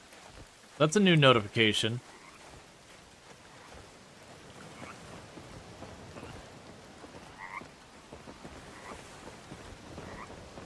You have no idea what that was about. That's okay. And we're not just going to grind fishing. It's just, I'm spending like part of the day fishing because it is a rainy day.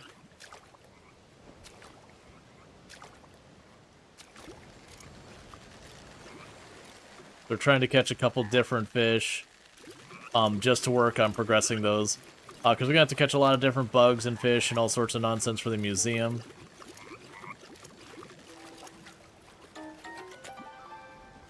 We got a ruby red dragonette.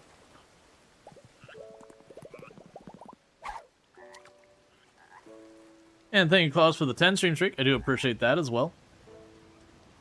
Yeah, it definitely changed the sound. It's a little weird.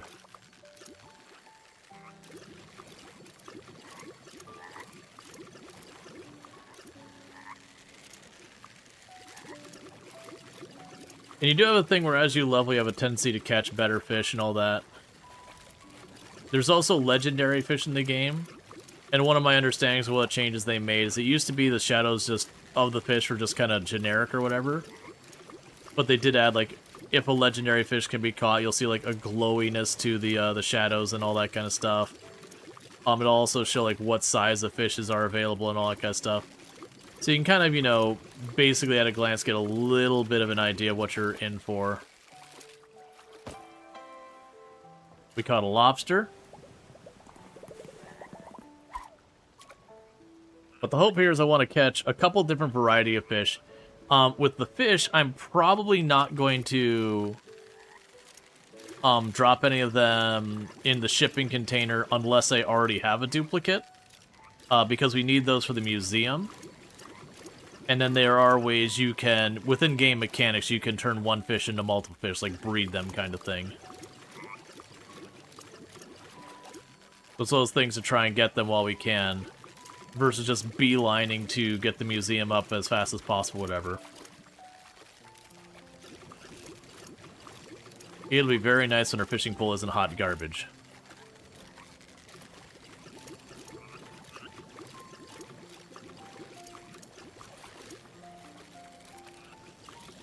Almost broke the line there.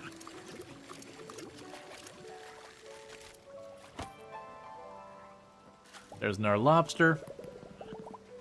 And it is the thing in one of these games, like, what should I be working on right now? Well, I could be foraging, I could be bug catching, I could be fishing, I could be clearing my farm. There's no shortage of things for me to work on. What I'll probably do is after this fish, I'm going to probably run back to the farm and then just grab our tools and just break a couple of things real fast. To just try and kind of split what we're working on a little bit to not be focused on any one thing too much. There is certainly an argument for early game with a lot of these games being a little bit more focused, more specialized. I don't think there's a strong, like, this strategy or that strategy is better. I'm sure for speed running kind of things there's probably that, but we're not speed running.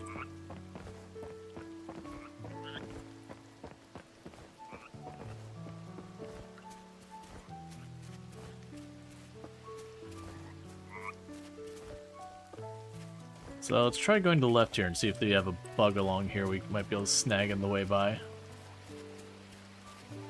I didn't see it till it was too late. Alright. Pop over here. We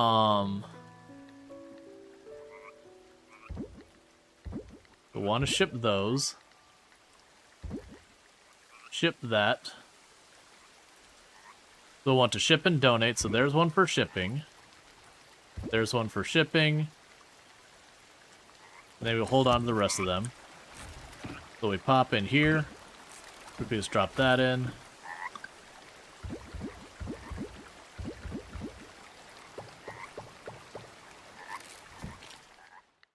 Alright, how do we want to do this? So frequency of tools use. We'll probably do, like, pickaxe that and that over here. Then the watering can. And it does sound like Tomb just got home, so what I'm going to end up doing here in just a minute is I'm going to probably run downstairs real fast to welcome my wife home, get some food in the oven, and all that stuff, and I'll be back here in just a couple minutes. And thank you again for tuning in, and we'll be right back for more Coral Island.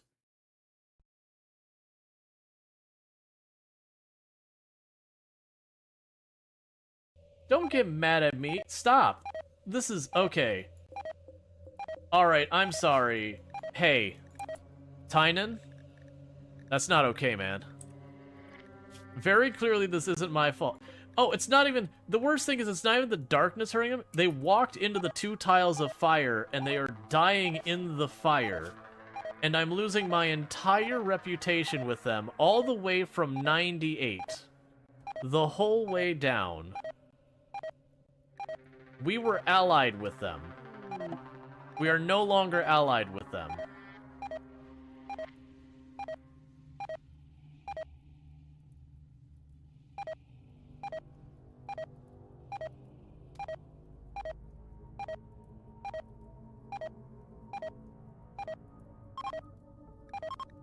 I want to clarify, murdering that person, just straight out murdering them, is not what I think it is. Don't tempt me with this. Okay, it's not. I thought I was gonna have the graviton spheres. I'm like, don't tempt me with the things where you grab them and all hell breaks loose. I am not prepared for that. I am not prepared for the consequences of my own greed. You know, again, we can point out that the ends don't necessarily justify the means, and it wasn't the appropriate way of dealing with it. But for a giant spider person, they just have a different morality. So what we're gonna probably want to do is make our way to the cafeteria.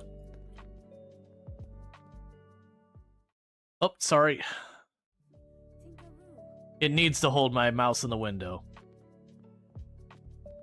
It needs to lock my mouse into the window. I haven't tried it yet, so this is strawberries, birthday cake froyo, and almond milk. What's like the ratios? A third. Okay. That's not a liquid. I'm gonna need a spoon. I want to drink it, but that is straight up solid. I will try it, but I'm gonna need equipment. I'm also gonna need to pop the top on this. You saw me go for it though. I went to pour it. I'm like, oh, this isn't moving. Okay. Yeah, we're not doing the Royal Ascent one.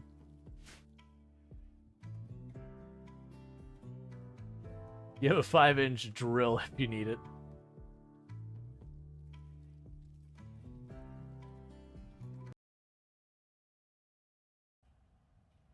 Hey, you know what?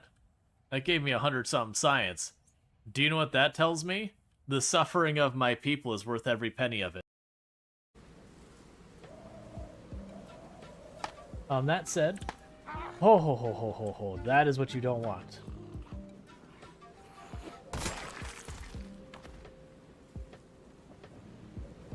That is the exact way that trees betray you. Luckily, I always keep my finger ready on shift.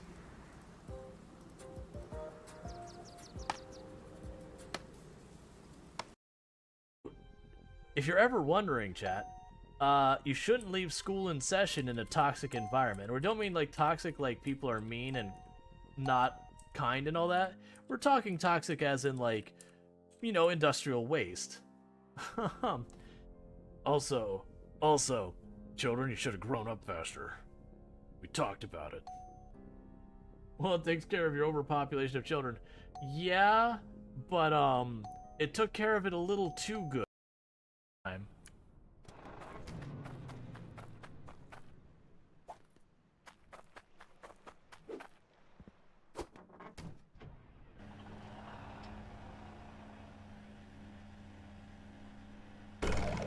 Oh.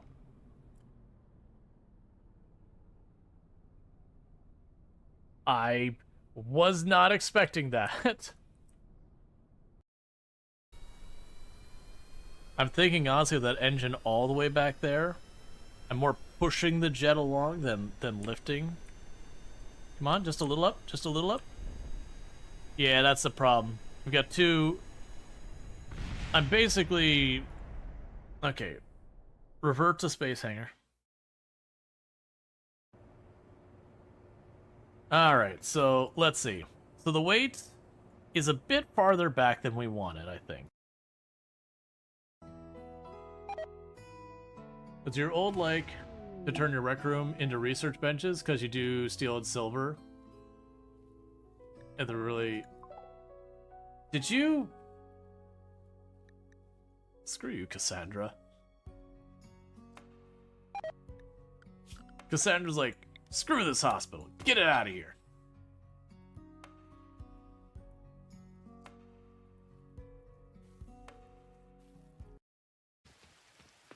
So, is there anywhere down here we gotta worry about? Okay. So I'm not gonna put up here. I'm gonna go ahead and put these up here.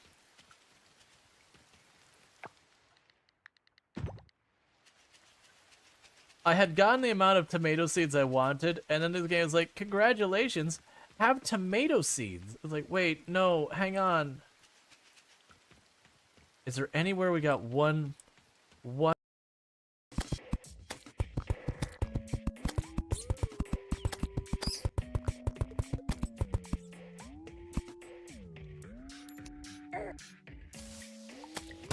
Oh, you go home. Hi. Well, I found the bomb.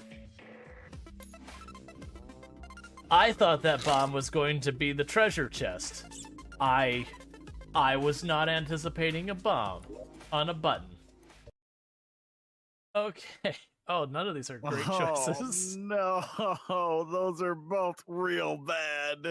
I know. Ah, yes. More things. Any preference on which one you'd be like to subject to the most? What I'm gonna invite Obi real quick so he can come help us out. Sounds good. Me and Obi played this a lot. Really going, you know what? That's gonna be an immediate problem. I can't move. I am physically one with the emeralds. The emeralds are me. I am the emerald. Help. I regret this decision. Unstuck.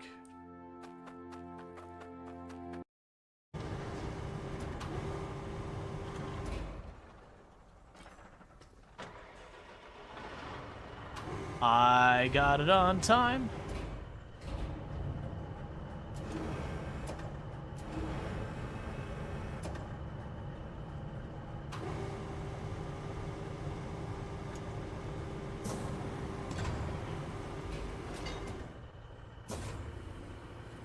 Okay.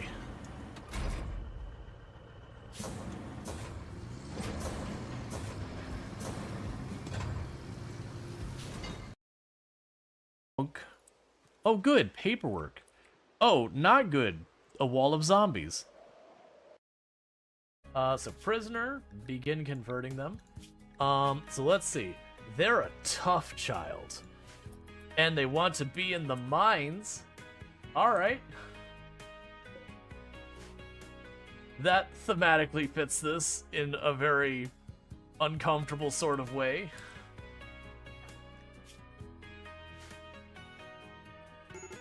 Okay, and we are back. So sorry about that taking so long. Oh, was it the clip where I caught, or was we were doing the anomaly and we had the dark event, but like there had just been a siege there before, so I had anti-grained the siege, and there were still fires burning from when that happened, and some random units, like friendly units, walked into the fire from off the map. Like, not like a hit, like, friendly fired them. The fire was just sitting there. And they walked to the fire. And then they went from allied to enemies. Because they were just dying one tick at a time. Which was utter BS. Is one of the few times I was genuinely like, I'm gonna save scum this because this is nonsense. I can't remember, we may have done that, like, in my entire time playing RimWorld, which is thousands of hours, I think I've dev mode twice. Like, once something had, like, bugged out and, like, just...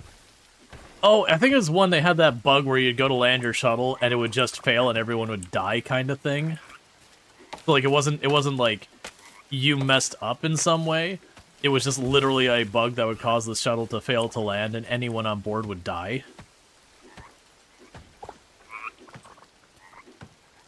So I believe I dev mode that, or I can't remember if I dev mode or like Alt F4 to out or whatever.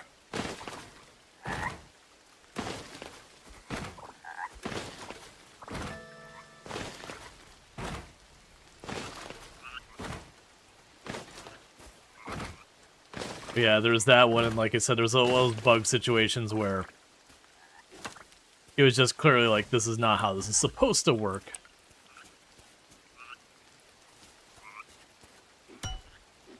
Right, we need to get inside.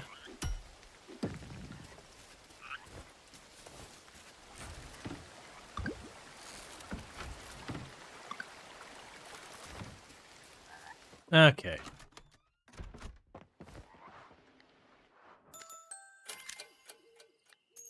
All right. So I made a bunch more money. Okay, so it's Joko's birthday today. Let's have something for Joko.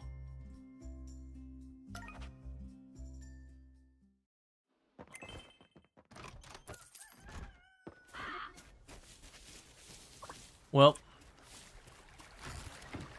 we just had one of our crops get destroyed by a crow.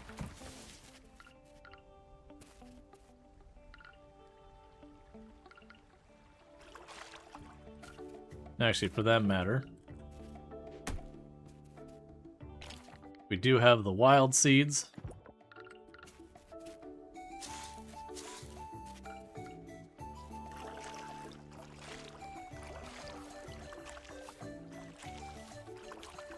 And then tomorrow in game, we should have our first harvest. So one of the big things, we want to make sure we get a couple of every crop. For just doing like the, not the museum, the offerings, as well as like have a couple spares of things. So I'm not going to be doing stuff that's going to be particularly good from the money side of their crops. I'm going to be hoarding a bunch of stuff.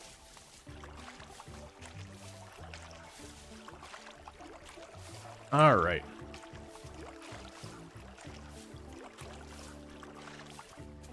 Okay, before we burn more energy, anything that Joko might want.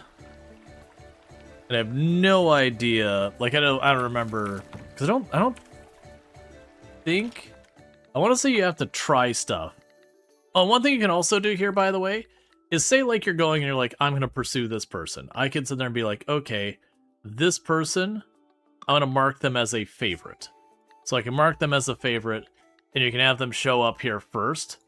Because then you can be like, where is Leah? Okay, Leah's over there. Oh, it looks like Anthony might be in town, because we got another mark here I haven't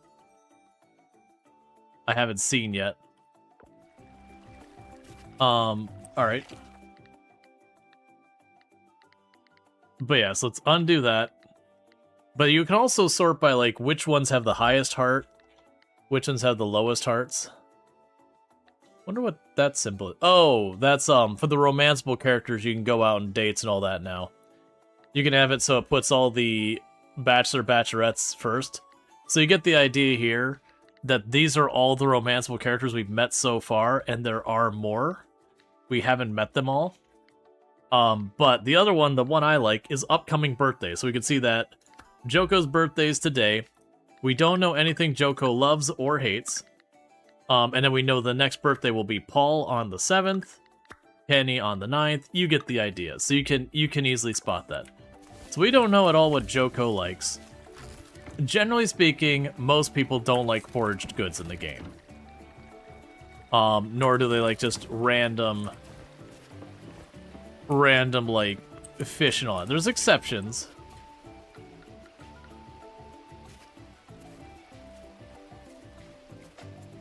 Got him.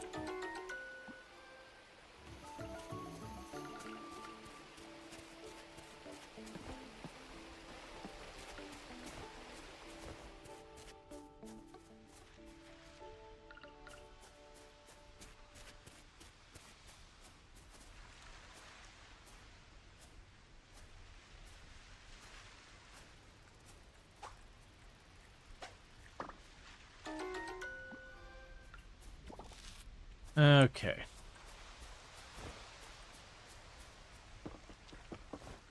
Trying to watch for things that I think they might like and not. Oh, cinematic. You're not welcome here.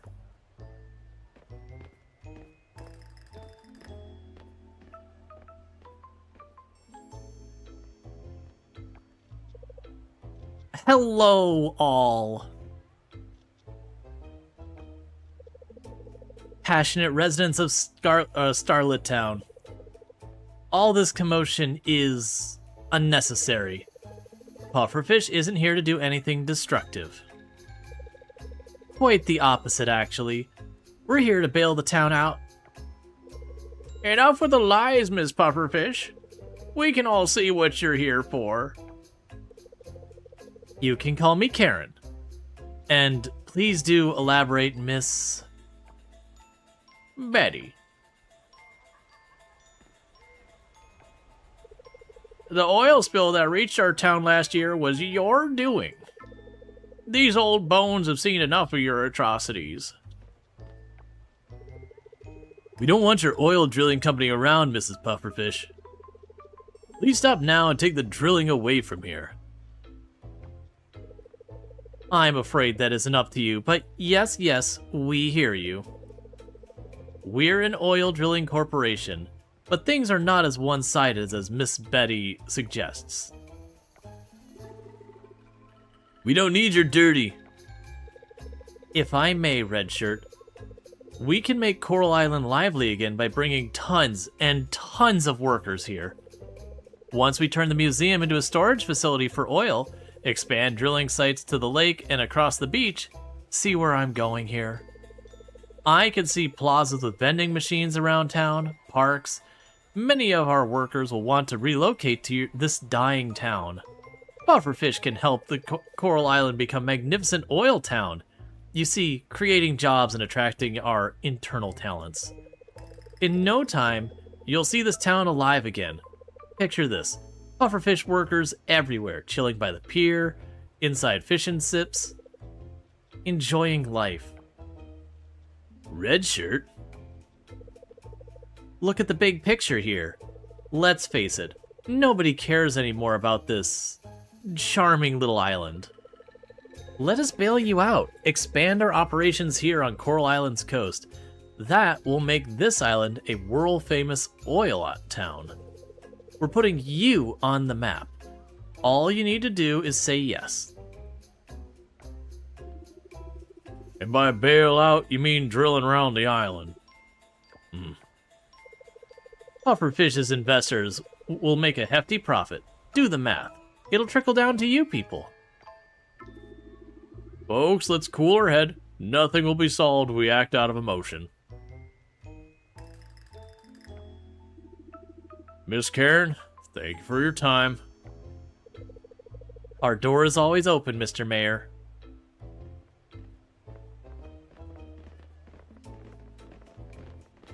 Now, with like Coral Island, they've got like the big box store with Joja Mart. This one, you can't side with Pufferfish and like make the town into an oil tycoon. I don't know if they ever planned that to be an option or that was never meant to be an option either. But it definitely feels like they set you up that way. But yeah, so the Pufferfish Corporation is like the antagonist here, where the story, if you didn't catch what's going on, is there was an oil spill a year ago that wrecked town. We're gonna get a lot more on that, but it was Pufferfish's fault, and now they're trying to capitalize on it. Groucho Gopher, right? Oh, I know you. Pleased to make your acquaintance. No need to be confused, you don't know me. I'm Karen, I'm with the Pufferfish Corporation. Groucho Gopher, this island is dying. We both know it. These people, they're just in denial. We should make the best of it. Yeah, no, it's a little on that for like that. Yeah, I knew I was gonna catch that one. That's a hard one to catch, and I got a tiny little net. And because 5 minutes has passed, I forgot what we were getting the bigger bag, and then hoping to find something that would be a gift for Joko, just to take advantage of birthday stuff. Errands, I can't help you. That takes 10 days to grow, and I'm not even growing one yet. I cannot help you. Upgrade the bag. Boom, 20 slots. And the next bag upgrade is 3,500, so I can't do that. Shop. Alright, so we got a bunch of stuff here. I'm going to want at least 2 of each seed, just to give me a little insurance in case I get hit by a crow. Alright.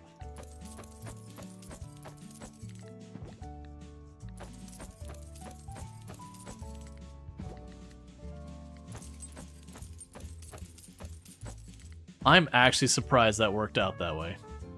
That's perfect. So I can get basically 3 sections that are going to have all the stuff there. But yeah, I know it's a little like on the nose with like the whole like, you know, they make her act all self-important and everything, and you know, walking all over other people, and then, you know, leaning into the Karen, which is, it's like, I understand why it is. Karen is just a name that's chosen for a certain age group and all that kind of stuff. But it's kind of unfortunate because there's a lot of people who actually have the name Karen who aren't anything like any of that, but unfortunately do get kind of lumped and looped in, whatever you want to say. Oh, you probably should go in this spot. Oh, no.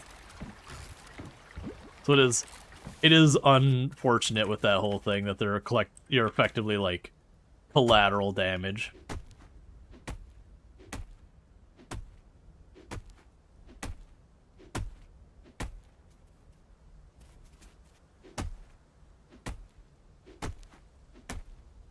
We want to get all these in the ground as fast as we can. Because the cauliflower takes, I think it was 10 days to grow. And I can't remember, the season lengths were something like 28 days or something like that. Okay, so we haven't sold any compost yet, so there's that.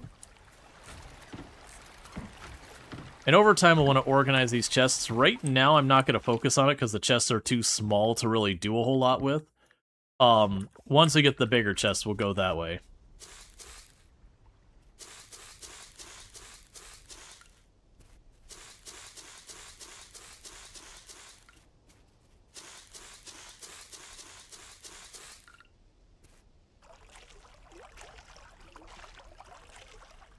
Okay, so that should be all of the first spring plants I can grow.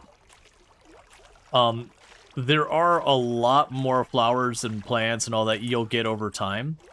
As you expand the store, their inventory expands.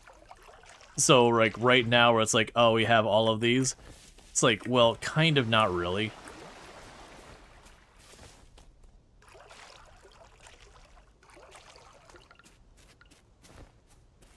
Alright, so unfortunately, we're basically out of energy. I still need to find something for Joko. Which I don't know where we're going to do that. Wait, didn't I have another copper? I do have another copper.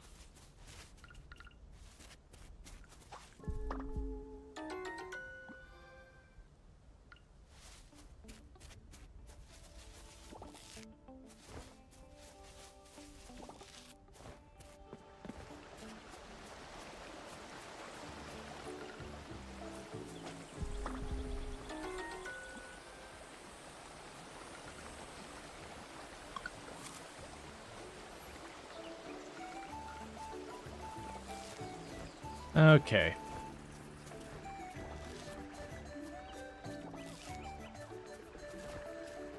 What did I hear over there? Sound like drills.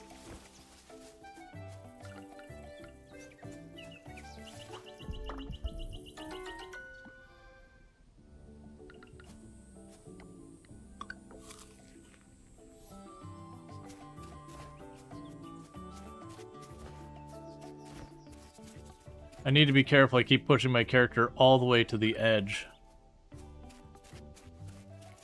I was gonna get that one. But let's try and go up here.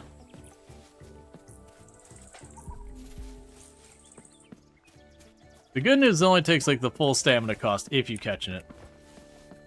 Yeah, so it's if you catch the bug, it eats a ton, and keep in mind I have no levels in it.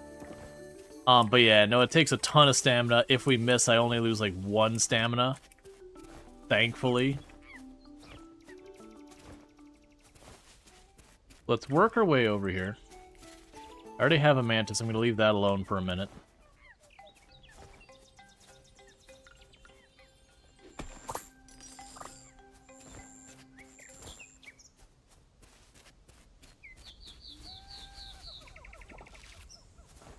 Oh, I forgot about these things. Okay, so that's good. I forgot there was those chests that can just give you stuff. They're one time only. But it means I can eat the candied thing here. Give myself a bunch of energy.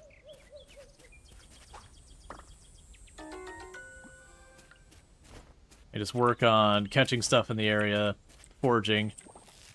But I want to go by the blacksmith before they're closed. Oh, I can't afford to do anything at the blacksmith. Never mind, we won't worry about the blacksmith today.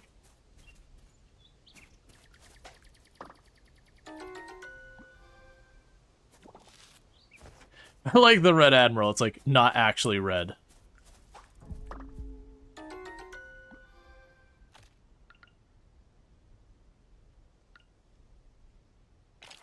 Okay.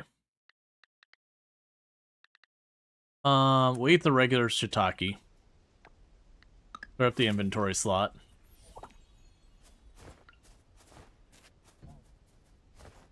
I'm out of inventory space.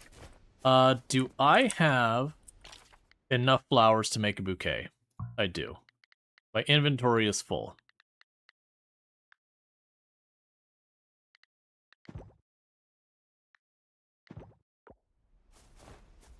Alright, we'll have to deal with that. Okay, so let's drop off the stuff in our inventory real quick. And then we can make the flowers for Joko. And see if Joko likes a bouquet.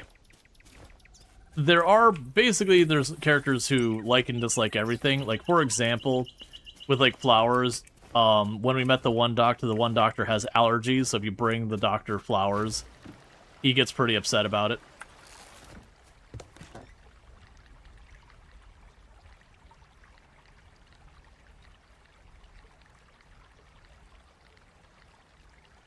Okay.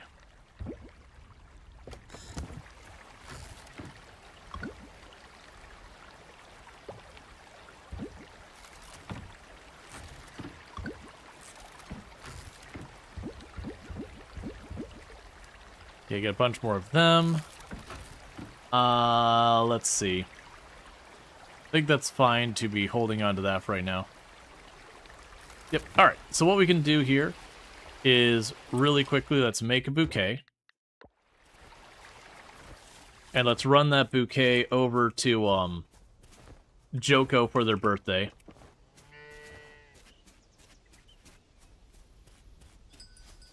Probably not a gift they're super into, but giving them a birthday gift at all, you get, like, way more Thank you, Groucho Gopher. You really didn't need to get me anything for my birthday. Alright.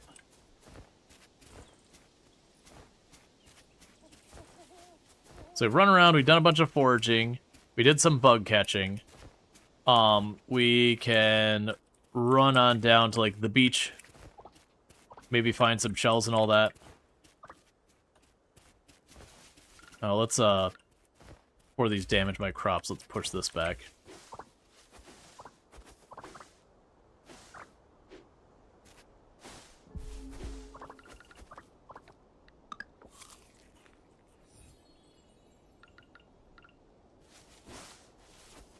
And again, as we level, we'll have less and less issues with this.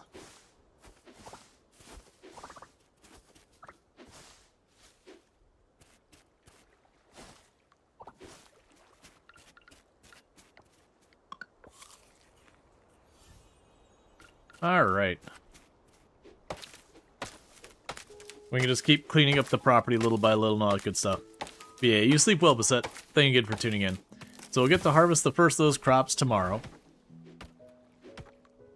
And I'll be making money doing more than just foraging everything and hoping for the best kind of deal.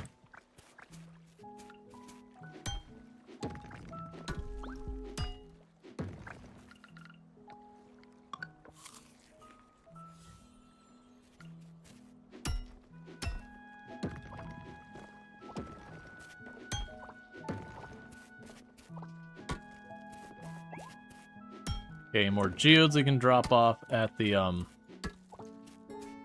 blacksmith when we get paid.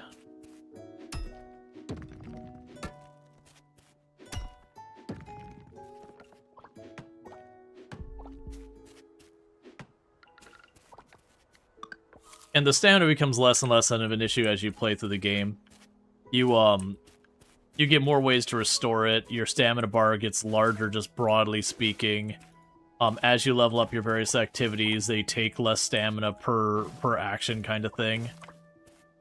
So it is kind of those things that early game can be pretty limiting. But, you know, there's enough things for you to work on that you can, you know, work on activities that aren't stamina hungry.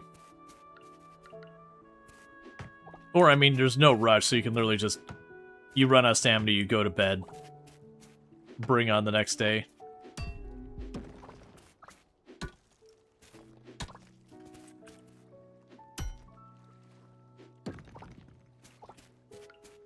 Alright, we are spent.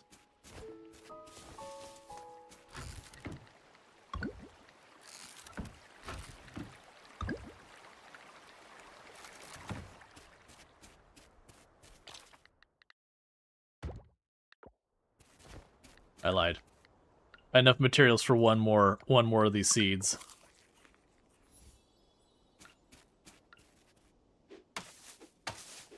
Okay.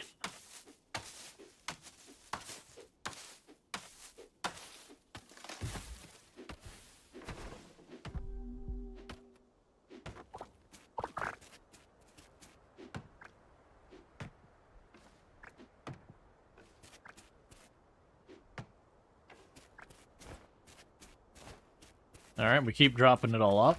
Because all these end up being crafting materials we're going to want anyways.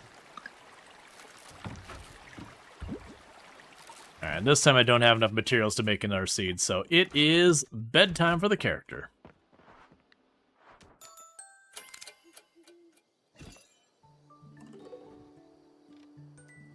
Alright, so we gained another level in foraging, so it gives us a little bit more to our max health and stamina. We gained a skill point we'll be allowed to use, and we can now make a kiln. That lets me process some materials up.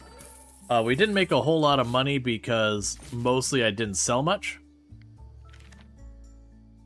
And no one's birthday's today or anything.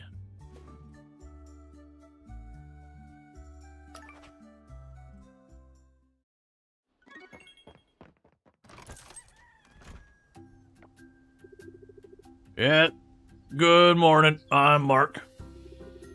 You're the new farmer, I know. Thank you Pundaman for subscribing for 1 month. And thank you, Pundaman, for the Prime Gaming sub. You only get to use one of those on Twitch per month, and you used it here. And it means a heck of a lot, so thank you so much for that. I really do appreciate it. I'm here to give you some info. The cavern northwest of here is now open, right through the forest. When you see Jack's ranch, go left, follow the path. It was closed? Yep, it was closed. Now it's open. Catch any of that? The band of smiles cleared the top levels of the cavern. It's safe to roam, no monsters anymore. Just don't go too deep. Your garden rake won't help you there. Monsters. It is dangerous. That's all. You want to know more? Ask Kira. I'm done here. A waste of time.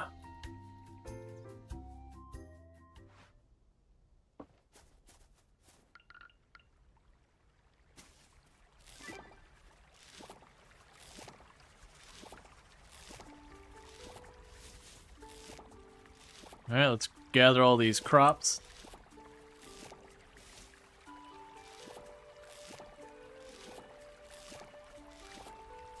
I'm trying to remember, wait, can I harvest those with you? Yeah, that's right.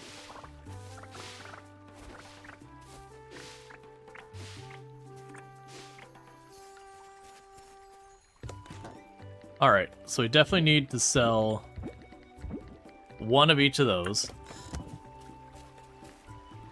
We can go to our journal. We'll need to make a scarecrow, which requires me leveling farming. That gives me $100. We also got a level in farming, so we can increase our sprinting speed, which is just our ability to move around the map. We now can have a chance to forge a better quality item, or we have a chance to double our forging. I am going to start with the doubling our forging. The sprint speed is a really nice thing to have. But, you know, we can't make a scarecrow yet. We gotta gain a level in farming. For the kiln, I need a bunch of bronze ore, and we don't have that. We don't care about any of that right now. And yeah, so we've got our skill point here. We've gained more points as we level up. That's good news. So,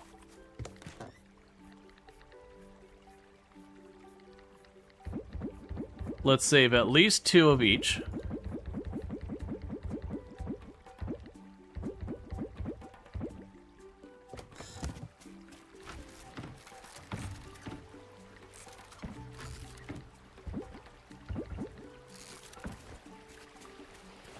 We don't have a lot of money. Now, I can go and sell stuff to Sam directly. I'm going to avoid doing that. I don't remember if that counts for the purposes of shipped. and stuff related to that. Oh, I did get credit for that. Okay.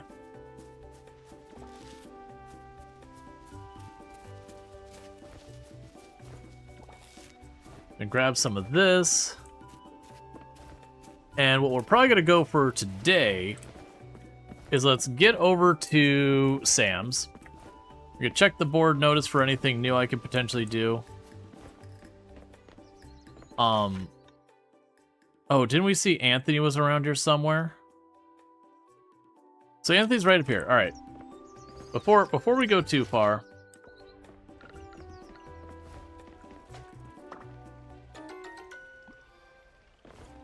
let's race up here and see if I can't catch Anthony. By that I mean get distracted by literally everything that isn't bolted to the ground.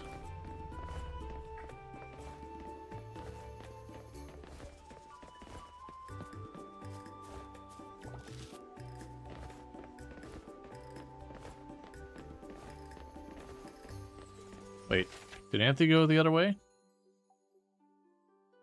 Wait, what? We had a question mark there.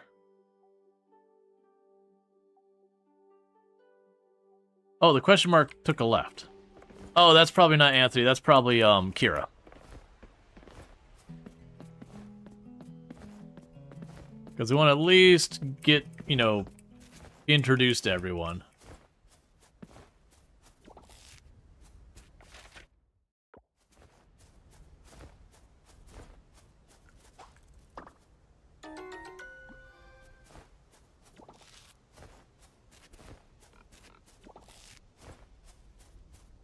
Oh, that's not Kira, that's Scott.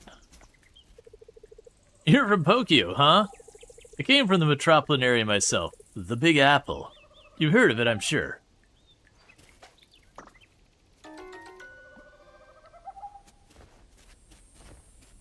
Alright, let's drop all this crap back off.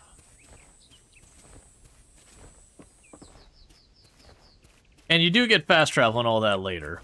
For those who are going, oh my god, you're running around manually everywhere. Yep.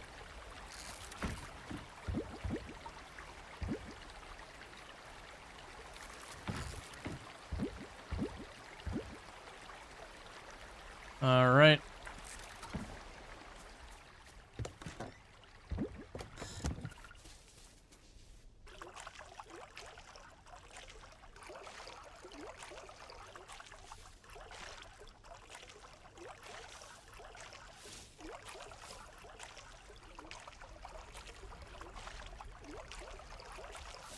I'd like to go and work on the stuff in the mine as well so we can upgrade our equipment. There's going to be a juggle about, do I work on that? Do I work on the farm? Do I fish? Do I this?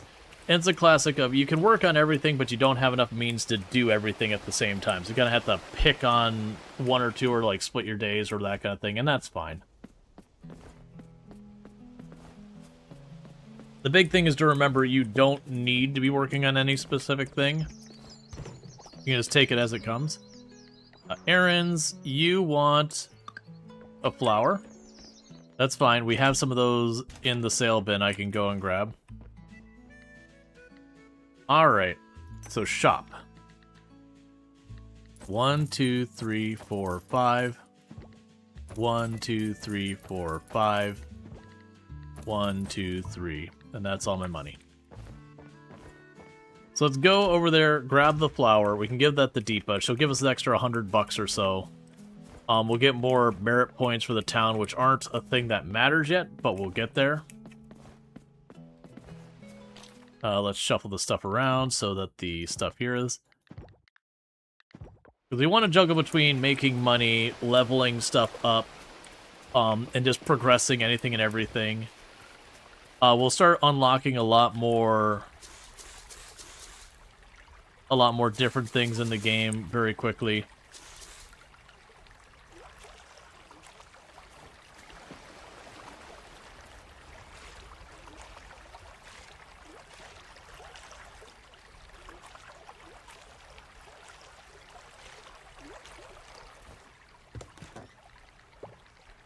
So take one of those back.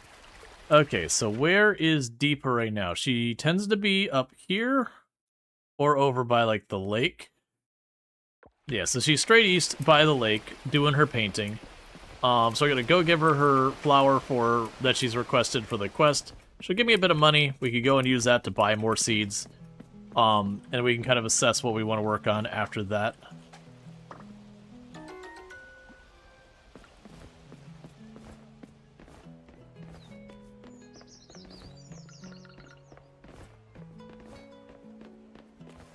All right.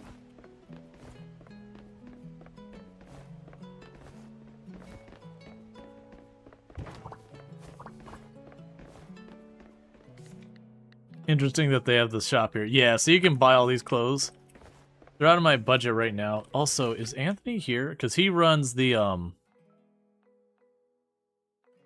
clothing store. So I'd expect him to be here if that's open. Okay, so that's probably Anthony down there. Alright, let's drop the flower off with Deepa.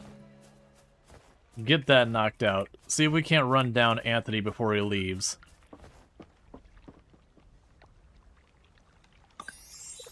Thank you. Oh, and grab the mushroom there. So you're over here on the right, heading back maybe to your clothing store. And a lot of these, once I've met the person, I don't need to be running around chasing them everywhere.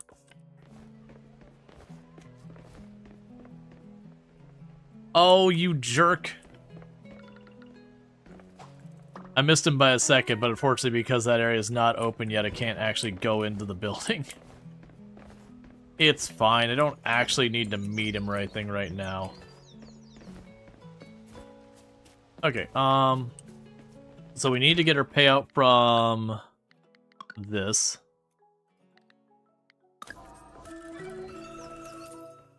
And get ourselves a little bit more money to buy a bit more crops.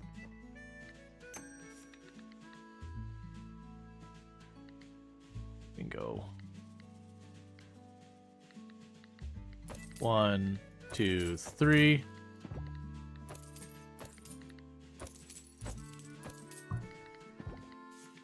That'll do.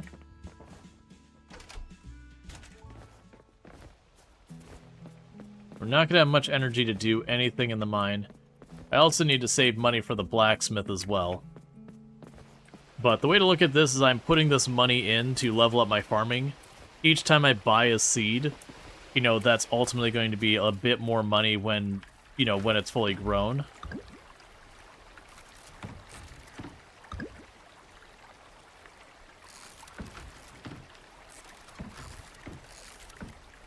Alright, and we are out of inventory space again, so time for another trash can.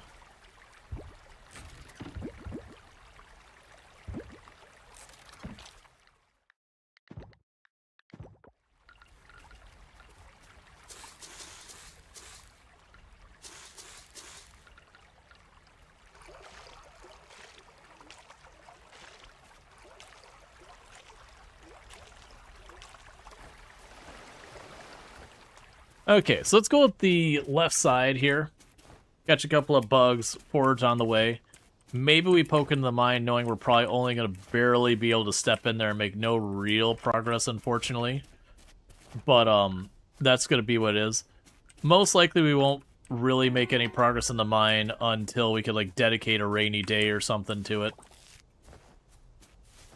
Or, like, we hit the end of the season when, you know, a bunch of the stuff is just going to, there's no point in me watering it or whatever.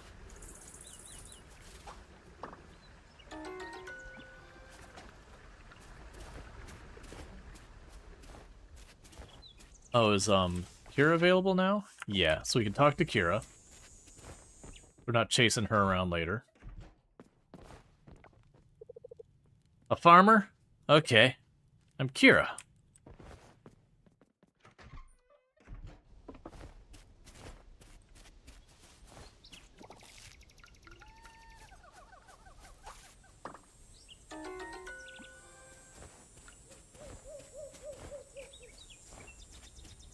Alright.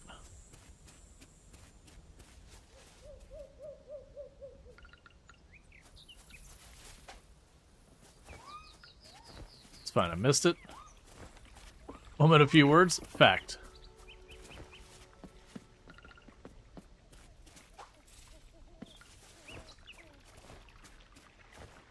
Alright. So we can move some stuff around here. We'll probably just take what little energy we've got.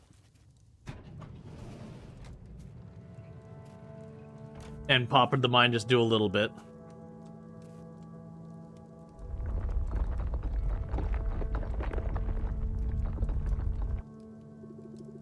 Get back! Get back! You, the weak-looking farmer, get back! Get back from the months. Wait a minute. Where are the monsters?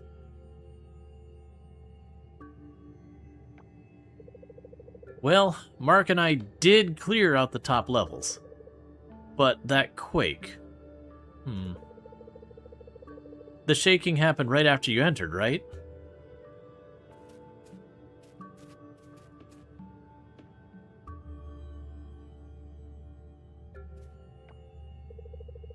There's an old myth about certain curses reacting to a presence, but that can wait.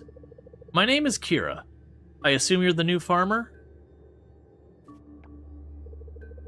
Being a farmer and all, you're probably here to do some mining. In that case, only the earth shaft is currently accessible. The elevator over there works, but only down to the first floor.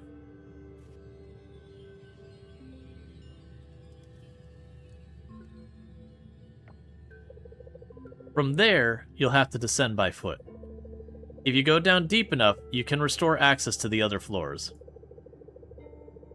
You've definitely come to the right place to mine ores for ores and gems. The caves have them aplenty. Just don't forget they have monsters too.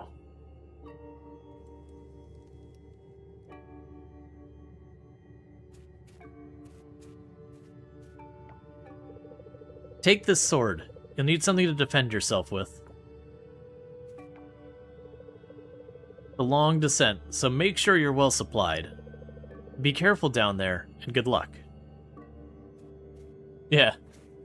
It's like, yep, farmers definitely are known for mining.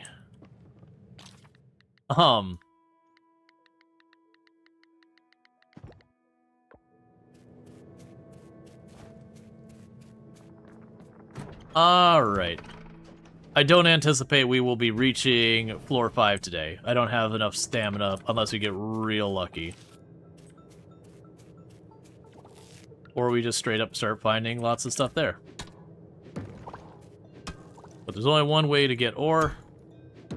I mean, there's actually a bunch of ways to get ore. But there's only one direct way for me to get ore right now. And that's mining.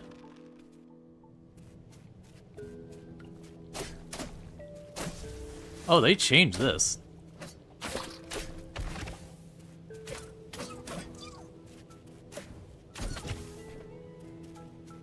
Okay, inventory is full.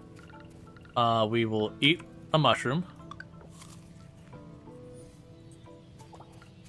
And then another mushroom. Because my inventory is full.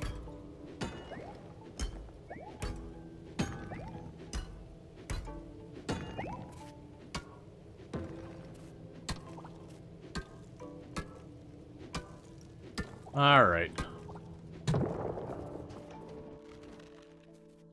Bronze ore? Was it bronze? Oh yeah, it's bronze in this game, not copper. But yeah, same idea. It's just your first ore.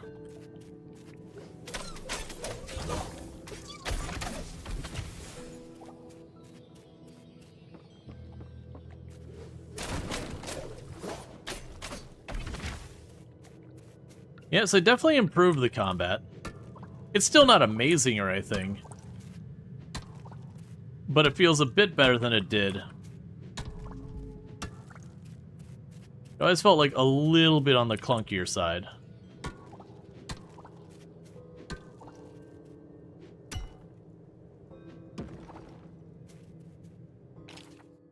Okay, is there anything else we want to eat? We can eat the wasabi.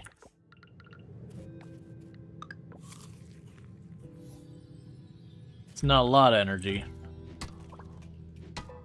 But you never know when that's going to be the one that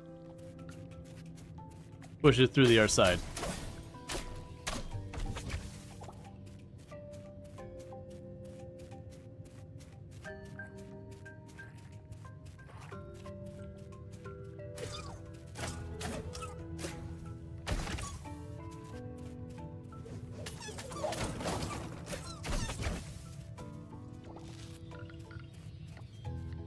Okay, we can eat the mushroom. I'm deliberately targeting the enemies first. Get some combat XP. Maybe get some useful drops out of them.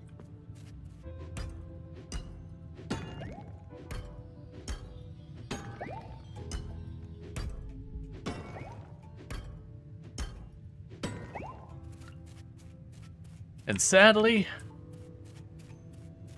there's probably going to be a spent. Can I eat the tulips and the daffodil? I think we can. I think they're pretty worthless. Oh no, that's not as bad as I thought it was. They're pushing a little because I might be able to...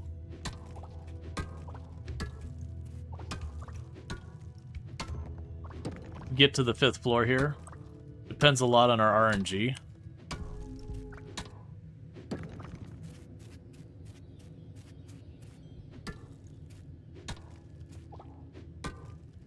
And one more. Alright, there's nothing left for us to eat. Well, actually, that might not be true. Yeah, there's nothing left for us to eat.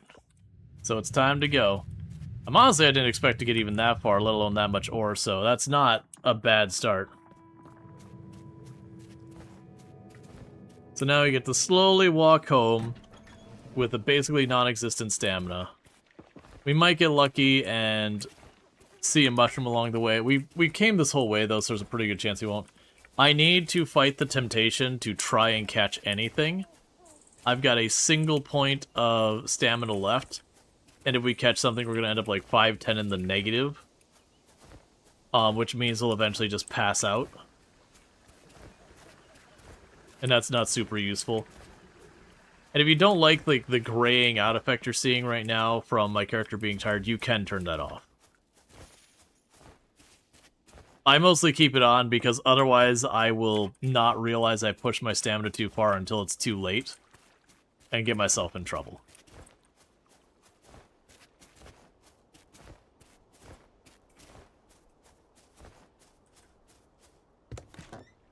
Okay. So you can sell one of those, one of those, one of these. One of the bronze.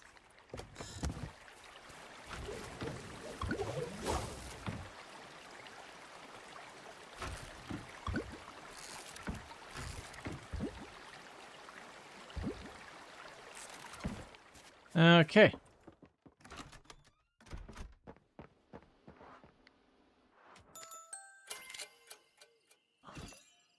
Farming level 1. Okay, so we got the ability to make the scarecrow and the fertilizer. And then we have here, we got ourselves a little bit more max health and stamina. We gained a level in mining, same deal, a little extra there. We can now craft explosives. We gained our first level in catching bugs, same deal. An extra bit there. We can get insect scent, which makes it so you don't alert them as fast. We have gained a friendship point with Deepa, since we've done 2 quests for her. And we made about almost 1,400 bucks. Most of that was from our farming.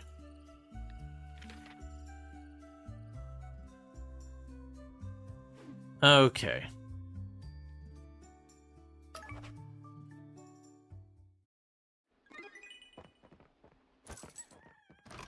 And it's a raining day, so I don't have to worry as much with stuff. Oh, hello! What could be better than to visit from your local blacksmith? Word around town is you started to mine the earth shaft. That's actually why I'm here. As you mine, you'll come across ores. What good does that do me, you might be thinking? Well, you can turn certain ores into bars. With enough bars, our shop can upgrade your tools. Work smarter, not harder, as I like to say. For a fee, of course. To make bars, you'll need a furnace, which you now can craft courtesy of this blueprint.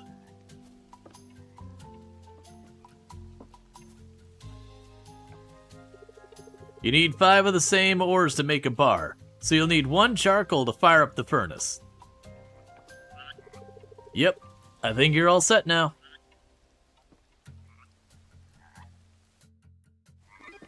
Okay. Sprout, it's glad to hear the rumors of a new farmer in Starlet Town are true. You've been doing excellent work in the fields. Give this fertilizer a try. Apply it to tilled soil and it'll increase the chance of harvesting a high quality crops, which fetch more coins when it's time to sell. Alright, so first off, it wants me to make a scarecrow for another one of our objectives. So let's make our crap scarecrow. Now you'll see the really crappy scarecrow has a very small area of coverage. Right now I'm just going to plunk it there. We're going to want better than that, but that's where we start. We're going to need more bronze ore to make either a furnace or a kiln or any of that stuff, so we're not going to sweat that right now. As far as the fertilizer goes, we'll deal with that here in a second. This is where I can get myself in some pretty big trouble. And the reason I say that is what I can end up doing now is I could take all this money and turn it all into seeds for growing a bunch of crops. And it's not a bad move, but it does mean I'm going to be spending most of my time and energy just keeping the crops going. And I can be a little laborious, but the advantage of doing that is then you can kind of bootstrap up your farm early on to have the money to be able to like grow a bunch of crops as needed.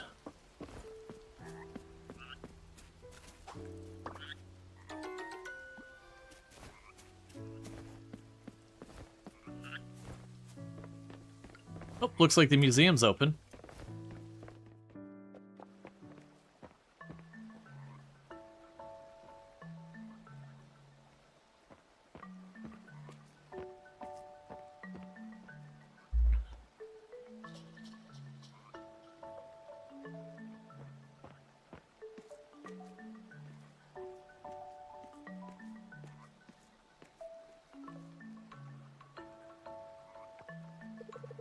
Nope, they've not magically returned.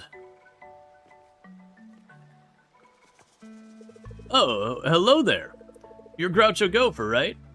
I'm sorry, you caught me at a bad time, but... just look at this. It's so empty. My life's work. So we could say, I'm so sorry. What are you talking about? Displaying nothing is so high concept. It's great. Which clearly is not the answer when this is not the face of someone who's having a good time right now. I'm just gonna go with, I'm so sorry. Thanks, Groucho Gopher. I worked hard to fill the museum. Well, it wasn't completely filled up, but at least it wasn't empty like this. Not gonna lie. When Millie told me the town is going to sell all of our collection, I was furious. It's not a feeling I'm used to. The one thing I was good at that made me feel useful is going to be taken away from me? I couldn't stand it. But deep down, I knew the town really needed the extra funds to clean up the oil spill.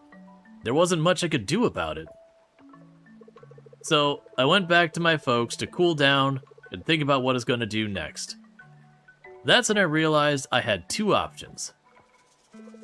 Am I going to continue the pity party, or am I going to rebuild the museum's collection now that the town isn't in immediate crisis?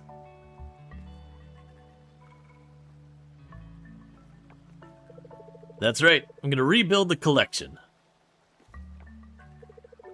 By the way, Groucho Gopher, I've heard some things about you.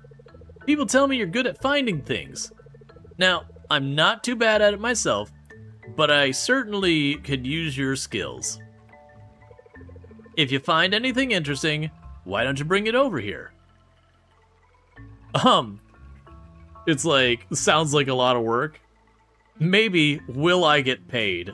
Those are the real questions. These are the questions you should be asking, being like, hey, I am bringing something of value to you that you are going to presumably extract revenue and value from.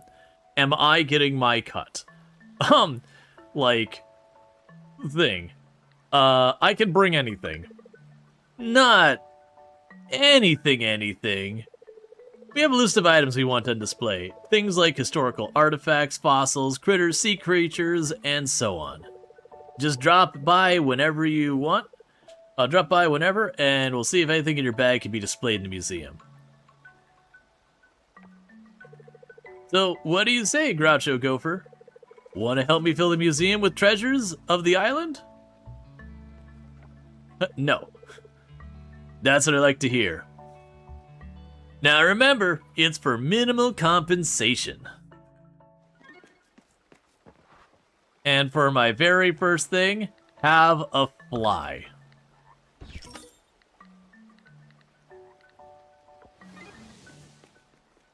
Oh, that actually... Okay, we got,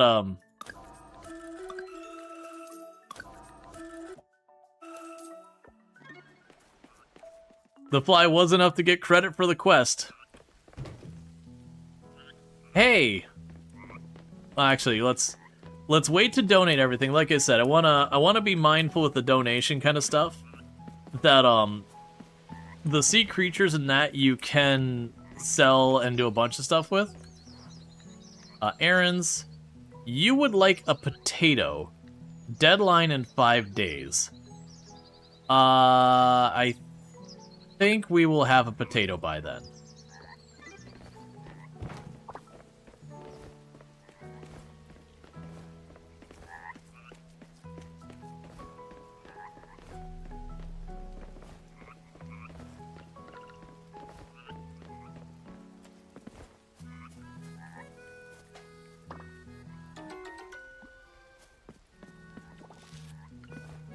But what we're going to end up doing is all these ones that we've got spares of, and we're going to start donating them to the museum.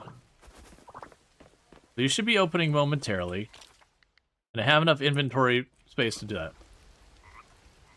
You grab trash from the trash can? Yes. Come on, let me in.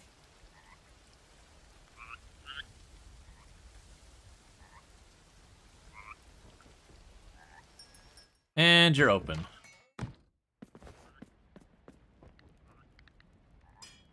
Processed geodes and all that. We got some charcoal. And we got some bronze kelp. That's fine. And it is a thing, if you're like, you know what, I just don't like combat, I don't want to go to the mine. I mean, one, you can actually turn off the combat. Nah. I don't expect to do too well in catching some of the stuff early on.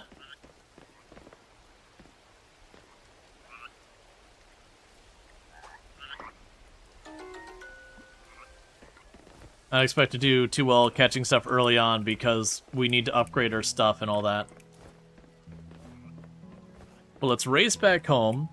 We can drop this off. We can fish through our bugs and see anything we've got spares of, and same with fish, anything we've got spares of.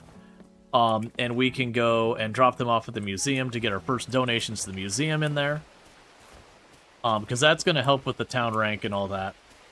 I'm surprised I haven't seen the cinematic around the town rank, because that's a whole thing.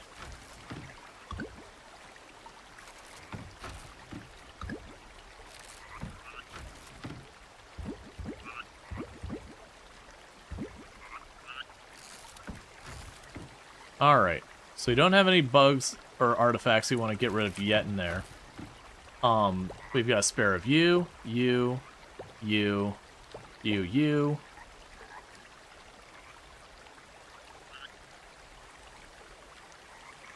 I think that's all I've got spares of.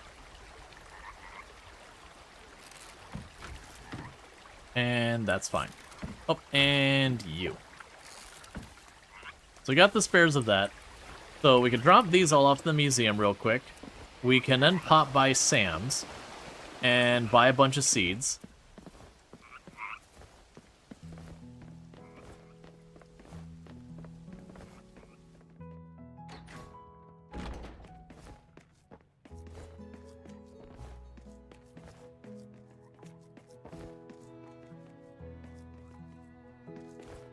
Alright. We have town rank stuff to do later and all that, but we'll worry about that when we get there.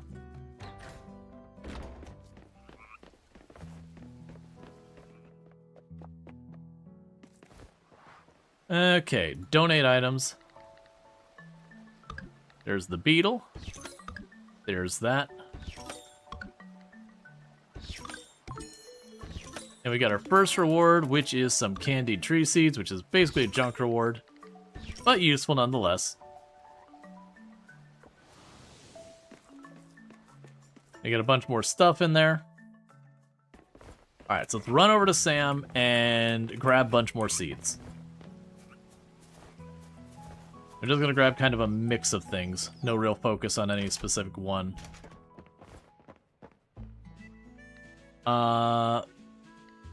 Shop. 1, 2, 3, 4, 5. 1, 2, 3, 4, 5. 1, 2, 3, 4, 5.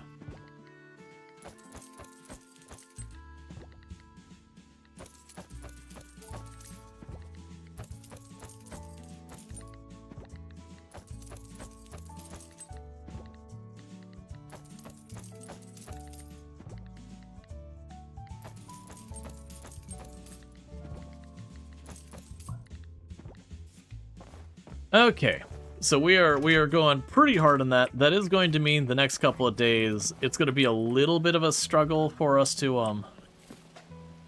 yeah, that's when I'm going to need a bigger net. It's going to be a little bit of a struggle here for just a little bit to handle all the crops, from a stamina perspective.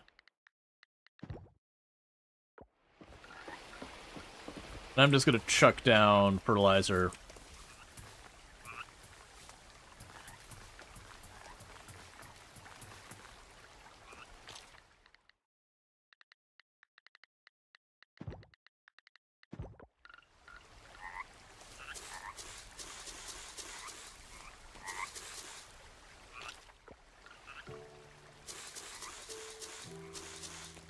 All right.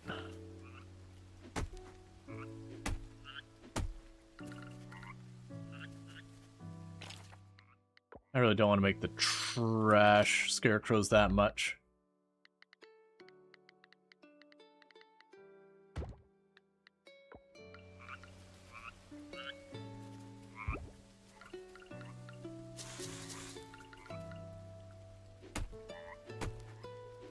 Because they just don't cover much area.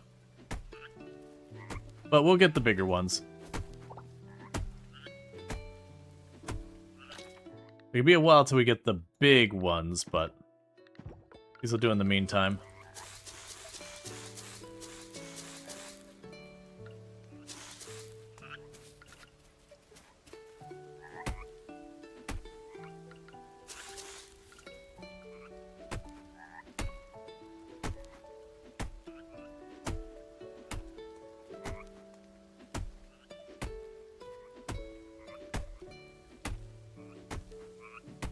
Yeah, and over time we'll definitely want to get this set up to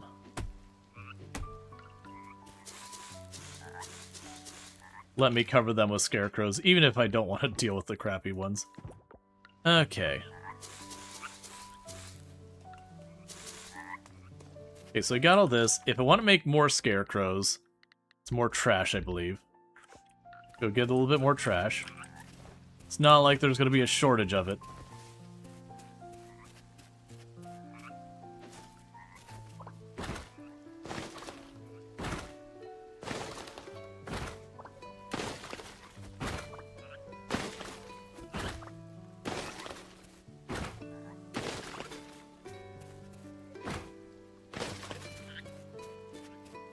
Alright.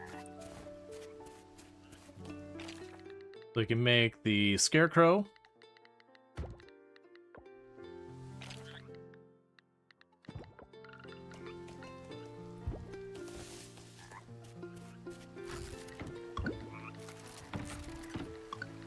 Alright, it's always a catch with some of these things of like, do I spend the time fishing right now while we've got the rain? Do I spend the time working the mine? Do I spend the time whatever? There's kind of no right or wrong answer about that.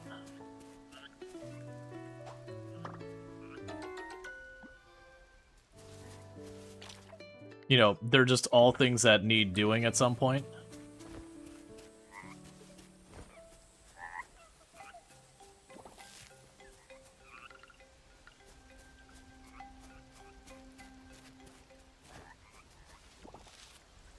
Okay.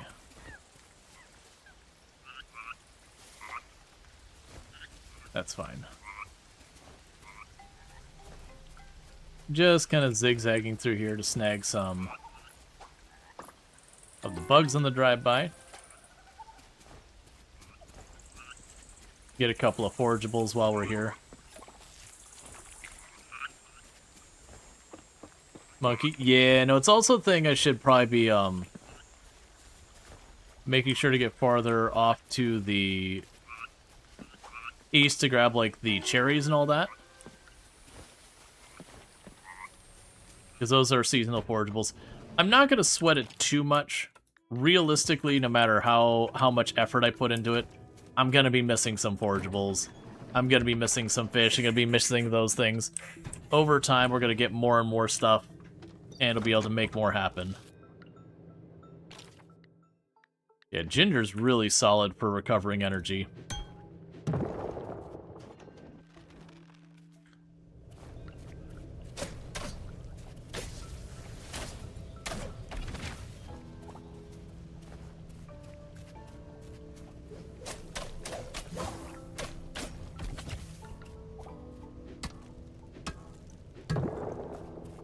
We also want to find all the bronze we can.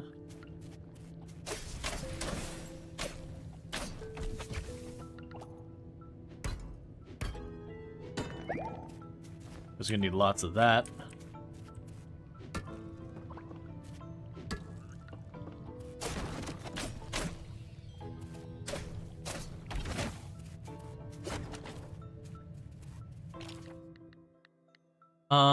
What do we want to use out of here?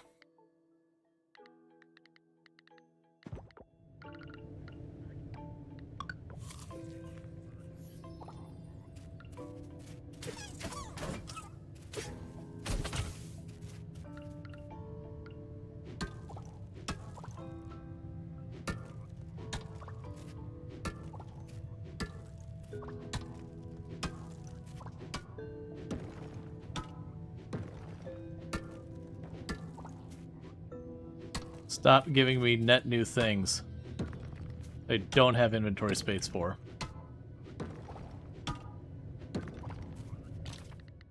Alright, let's eat the moral. That'll give me a little bit more inventory space.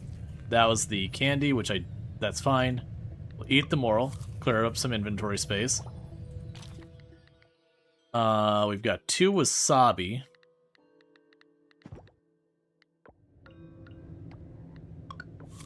Just eat raw wasabi, as you do.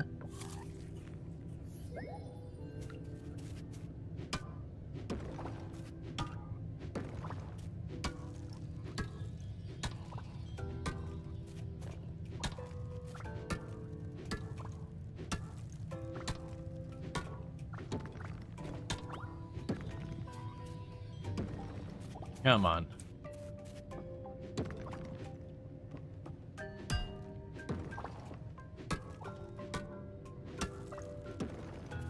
But yeah, we're gonna get more and more objectives as time goes on to, like, go deeper in the mine, explore other areas. There's a whole, like, giant storyline that we haven't been introduced to. We haven't really been introduced to, like, the, you know, the history of what's happened here and why the town's that. We've gotten, like, hints that there was the oil spill and all that. But we'll have the mayor sit down, like, actually give us a proper, like, here's what's up.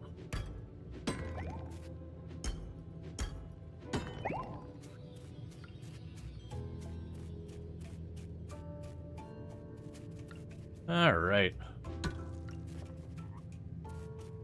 Okay, that's another thing I need to find a home for in my inventory. We'll deal with that in a minute.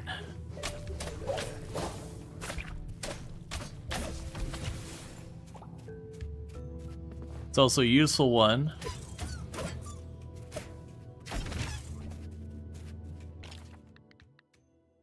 It's poor inventory.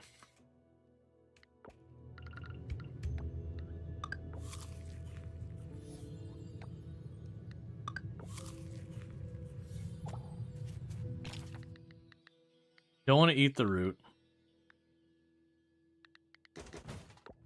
Okay, we got rid of the compost because something had to go. And a mystery geode's pretty good. Because a mystery geode can give you pretty close to almost anything that a geode can give you. It's just the odds are real abysmally low because it's just a big loophole kind of thing. Okay, any more bronze here that we're seeing? Nope. Alright, so let's pop back up. Mr. Geode could even be a boat. Not quite that broad of stuff. Alright, so we're gonna go and run down here. Because we got 5 levels deeper in the mine. I don't really have the time and energy to go farther than that. I want to drop off all the stuff we can at home. And as soon as we have the money to buy the bigger backpack upgrade.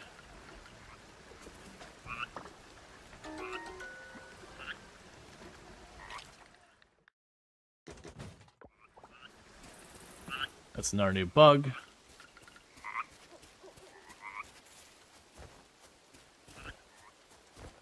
Pretty sure that's one of the really hard to get ant bugs right there that got away. That's fine. I'm kind of expecting it won't be till year 2 that a lot of that stuff starts to get properly sorted, which is pretty normal.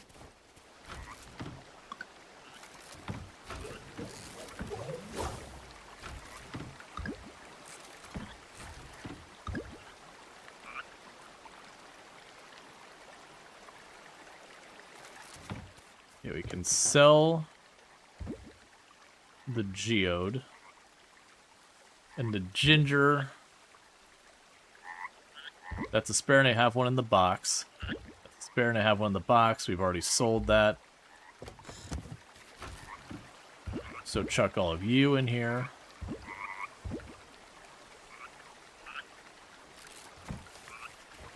We can drop this off real fast at the museum. And then we're going to start chopping down trees while I still have time. I may not have time for it. Which did basically mean I ended up wasting a little food.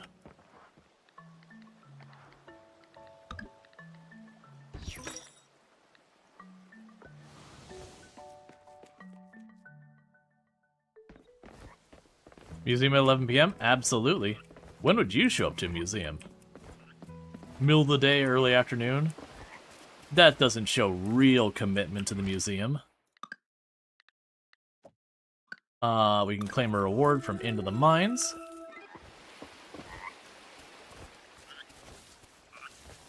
We only want the people with the purest of dedication to the local museum here. We expect you there at 4 in the morning. We expect you to not leave until after midnight.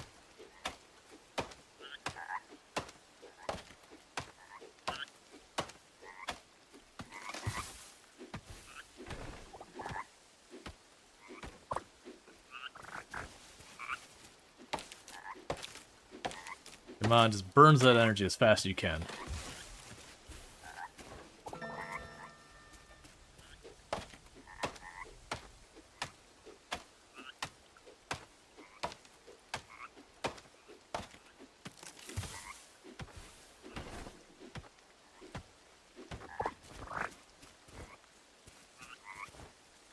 I don't have the energy to do more. Or time, I mean. We turned into a pumpkin at 1 in the morning.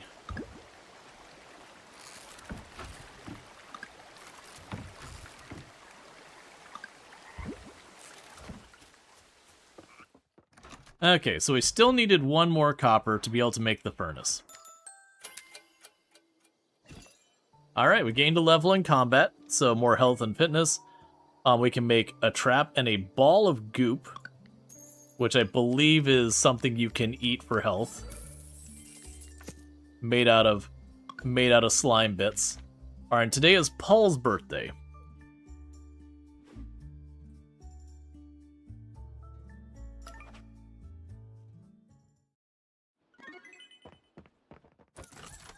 Now, you'll notice, because of the time I went to bed, we didn't actually get all of our stamina back. We get most of it, but it is a thing to be aware. If you stay up after midnight, you take a little bit of a stamina penalty. It's not that big a deal, because you can just go the next day, find like one thing to forage, and eat it.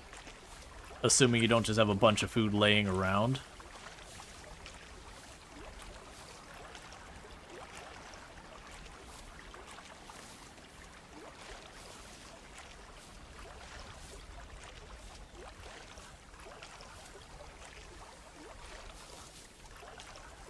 Alright.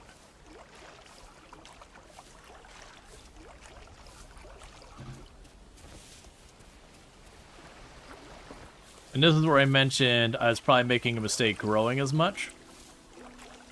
It's fine. The payout will be worth it on the other side. We're also going to gain a bunch of levels in farming pretty early on from it.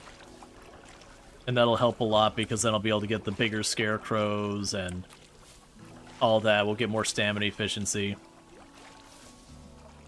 If we can really push, we can start going the sprinklers soon and all that.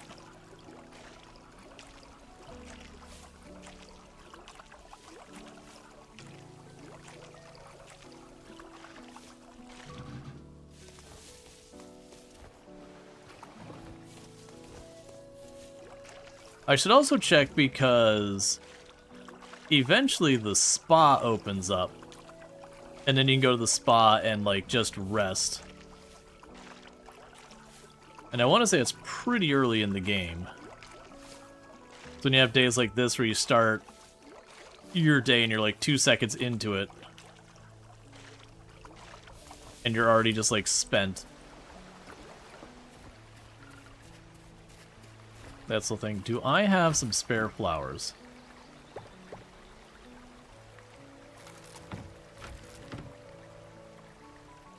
Not those ones. Didn't I have another violet? Okay. We're gonna run over here looking for a flower. So we can make some flowers for Paul.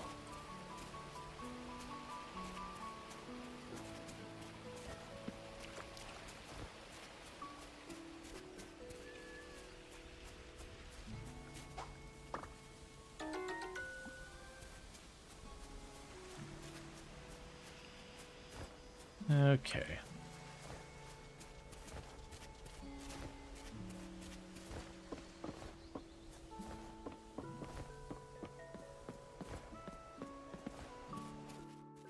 Oh. Ah, here we go. This is where we get backstory. Hey there, Groucho Gopher. It's good to see you. I'm just heading to Raj's coffee. Are you here to socialize? And go, yeah, by the way, what's with the pufferfish scene? No, can you tell me about Karen? Yes and no, who is pufferfish? I'm gonna say yes, by the way, what's the pufferfish scene? Ah, the scene. Yeah. It's easier if I show you.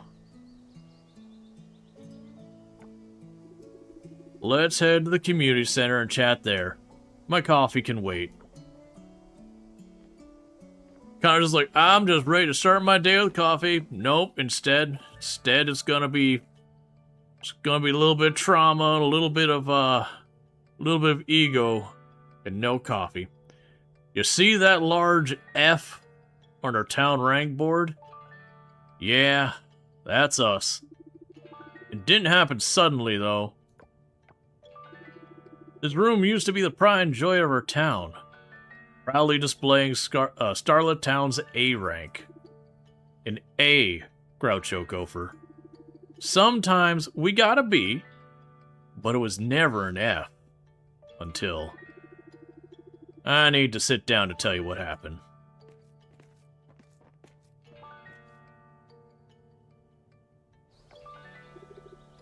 Some time ago...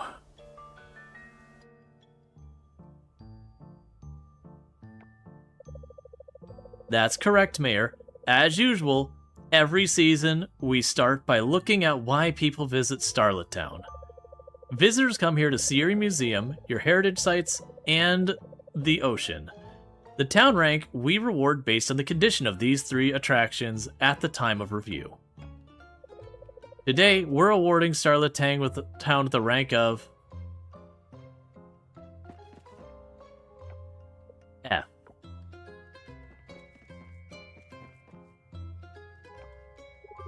Say what?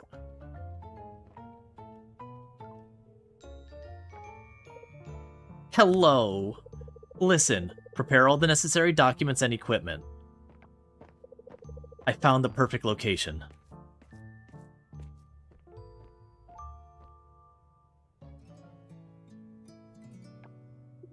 Last year, an oil spill from a neighboring island made its way here. Wreaked havoc. Everything went downhill from there. Karen was there, at the town rank hearing. They've been watching us this whole time. Those conniving pufferfish people. You heard what she said the other day about the new pufferfish building. The plan to rescue us out, to rebrand Starlet Town as an oil town. Just the thought of abandoning our legacy, the museum, the ocean, the heritage sites, it's hard to accept. On the other hand, thinking about our town going under is harder. Our town used to be good, Groucho Gopher. Great, even. Business was booming. The town, it was lively. I'm afraid that unless we can increase the town rank back to A and regain the trust of our visitors, we have no choice but to work with pufferfish. Refilling the museum seems straightforward and achievable.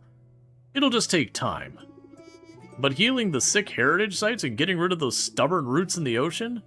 Where do you even start? How do we even start?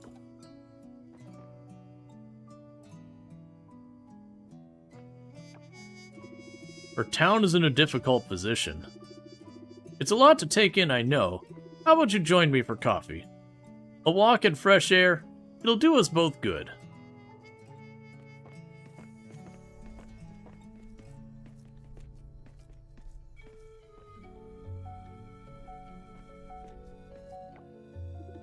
Is everything all right?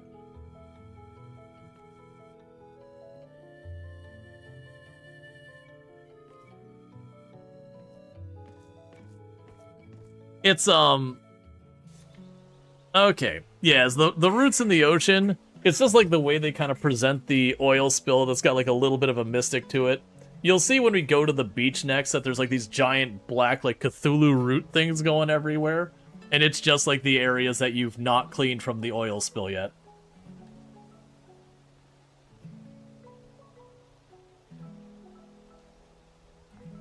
It's one of those things that we joke about where as we're cleaning it up, it's like, okay, oil spills are awful and they ruin the environment. It's terrible. But also, in the real world, oil spills are not these giant Cthulhu root things that once you've like done the thing, just magically retract away from the area.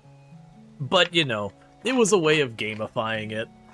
Alright, so town rank, this is the thing that kind of starts to differentiate Coral Island a lot from a lot of the other genres. You got the idea of the town rank, that you got all these different parts of town that have certain progress going on. So you can see here we got like the overall town rank, the museum, ocean, heritage site, and they all start at F and you slowly work them up by doing different things around the town.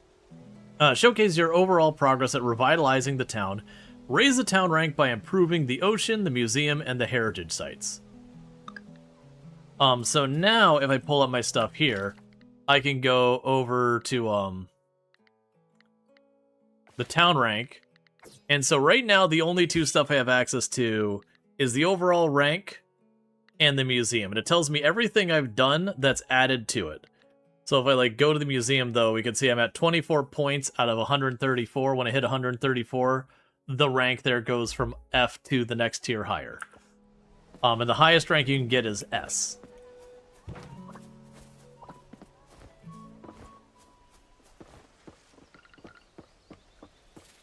That's fine.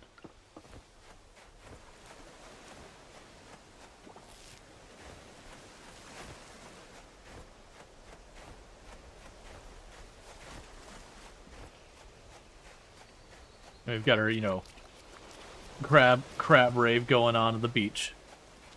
As you do.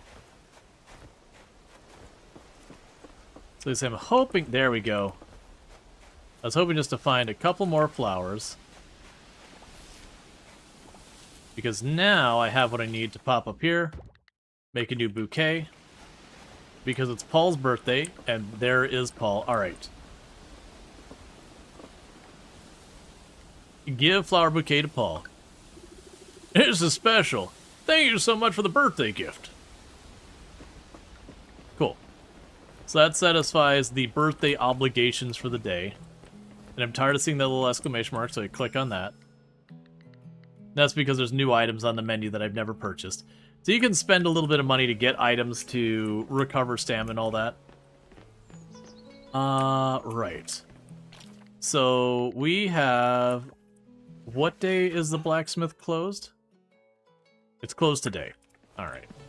Yeah, and that's another, like, quality of life thing I appreciate this game does versus the other ones. If you go to any business, you can just mouse over, including houses, and it'll be like, this place is available from this time to that time, these days. So there's no, like, going to town and then realizing it's not open because, like, there's just no way to discover. Let's see, how far have you been to the ocean last time? There was a lot of stuff not fished. Oh no, so last time I played, which was 1.1, we fully finished, like, everything is in the game in 1.1. Like, there was one of the achievements that was a bit buggy, at the time, but you could absolutely finish the entirety of the game at that point.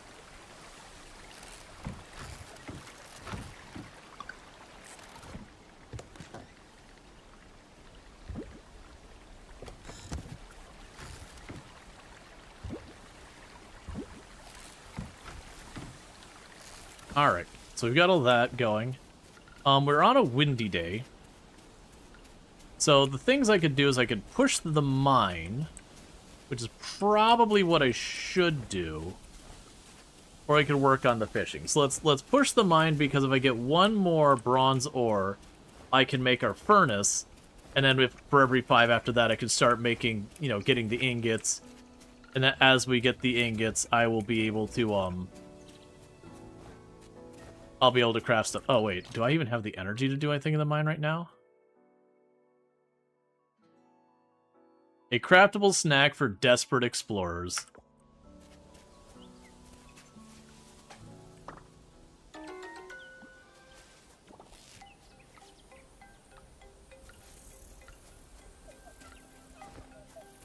Let's see real fast if I can go to the springs. I don't think it's available yet.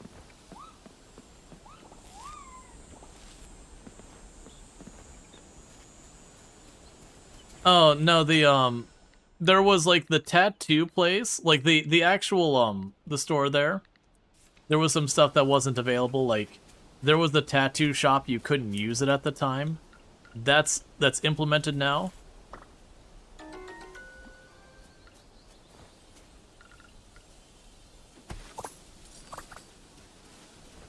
Yeah, we're not gonna be able to do crap in the mine. I have no energy.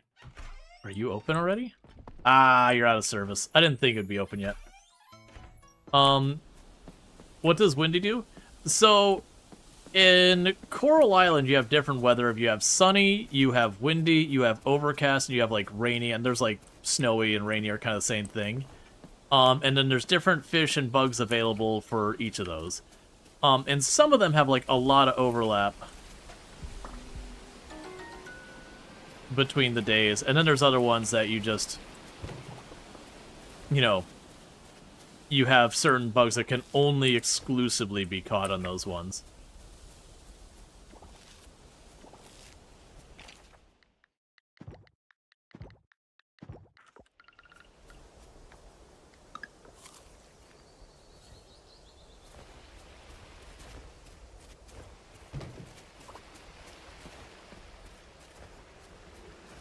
I want to check around here because I remember cherries being kind of hard to come by, and they're only in the spring.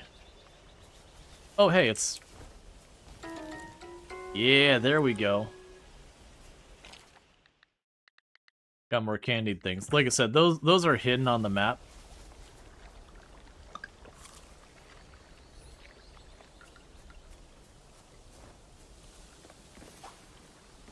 That's fine. Alright. Let's run over here. But yeah, take stuff like season, time of day, weather, all that into place. You wonder what these swirling flowers are.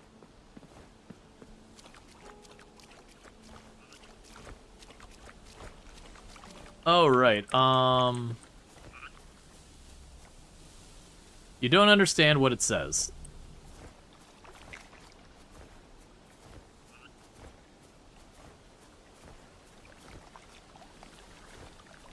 Alright, do I try for the mine or do we go for fishing? I could probably try for the mine. I just need to, do a drop-off real fast of stuff in our inventory.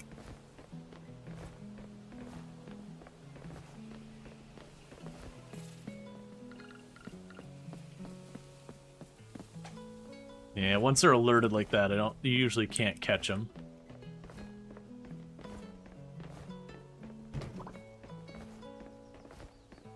And sometimes you'll get lucky and get really rare things out of those trash cans and all that.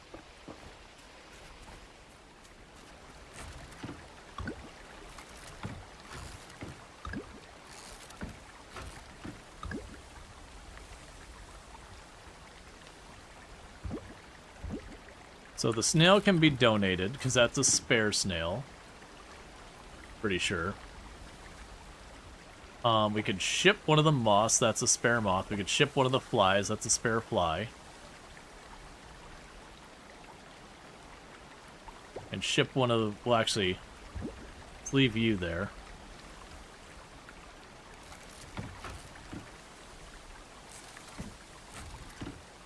Okay, yeah, there's the our snail. Okay, so we could ship the fly and the moth.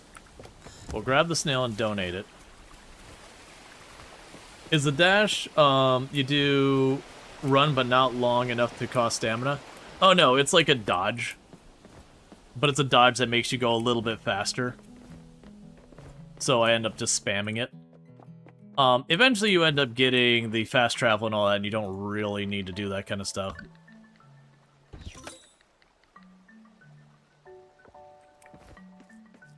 So you still need to find the trash catalog in your Stardew multiplayer. You want to add trash to Shane's room.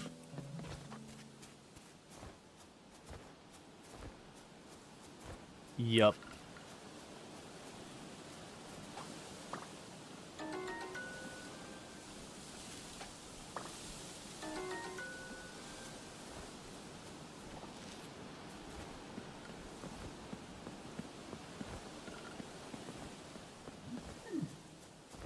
All right.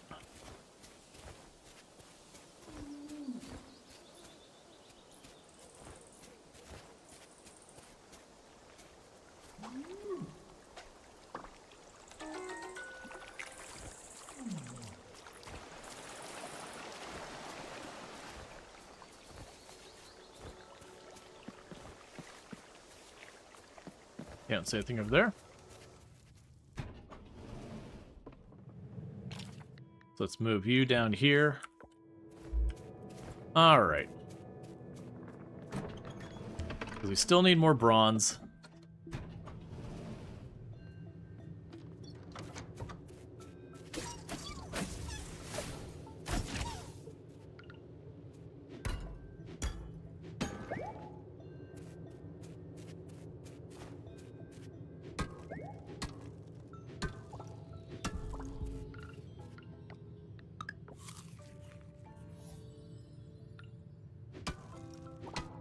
I do look forward to when we get a lot of levels in some of these things.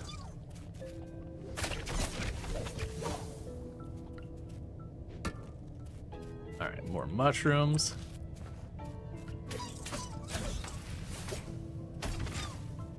It definitely also feels like they bumped up the amount of forageables I'm finding down there.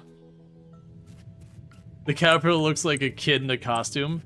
Yeah, no, there's a bunch of the enemies that have silly stuff.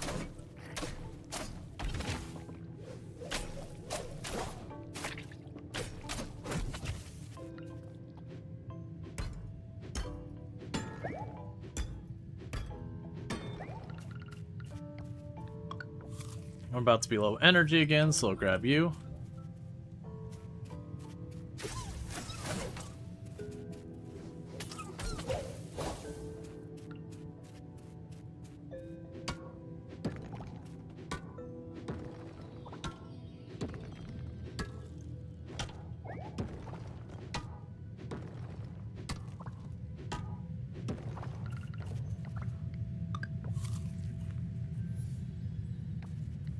Alright, so we're gonna do that again. Meanwhile, I need to get rid of something for inventory space. Bum.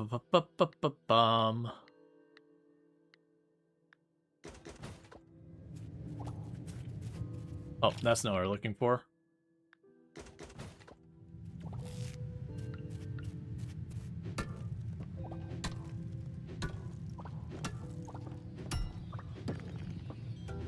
So try and go fast for the 10 depth.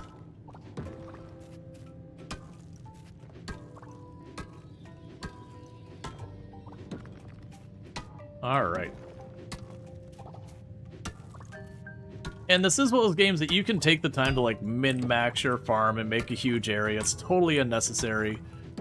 You can also go through and like make your farm super pretty or whatever. That's fine too.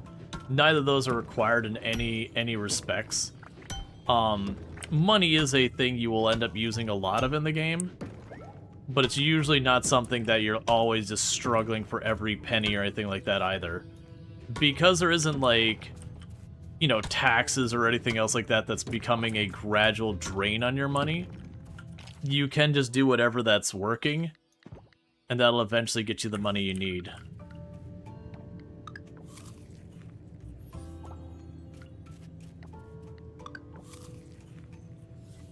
Eat some more mushrooms. Quickly running out of time. I'm gonna have to get out of here soon.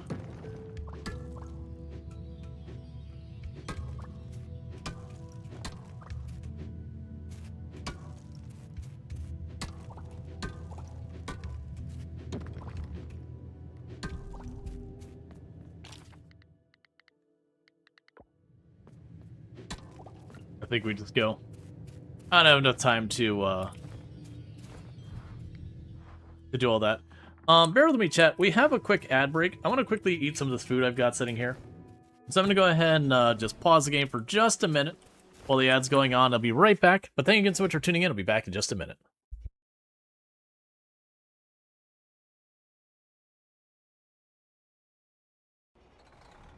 Look, I really want to make this work. But you're going to have to cooperate with me a little bit. Bang it hard. That's my strategy. I've cursed myself by putting that in. Oh god, what's happening? Yeah, that's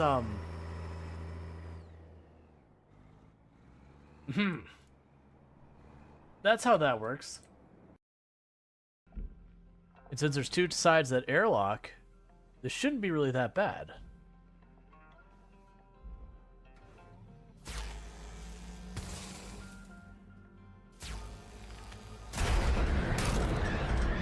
Well, we've lost.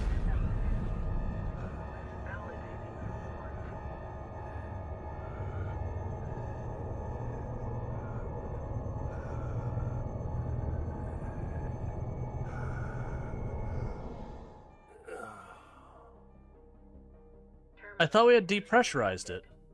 This event may be recorded for training and quality. So that's the thing that confused me, is we depressurized it and was exposed to the entire opening.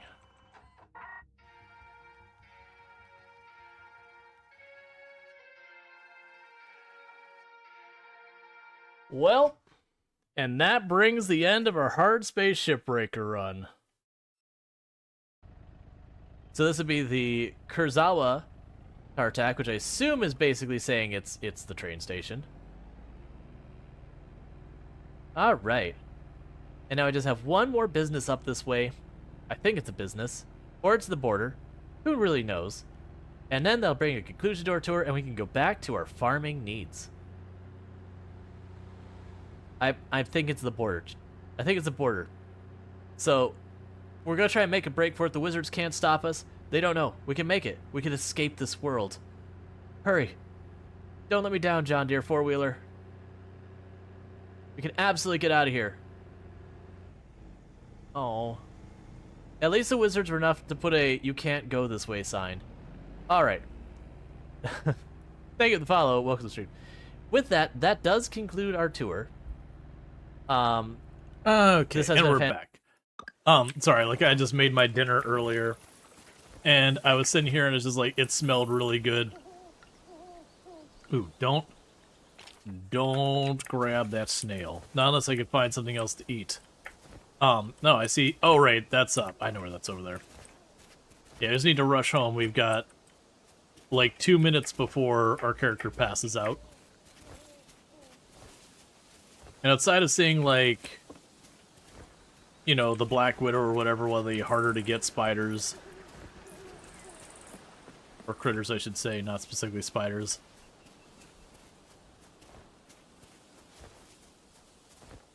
Alright.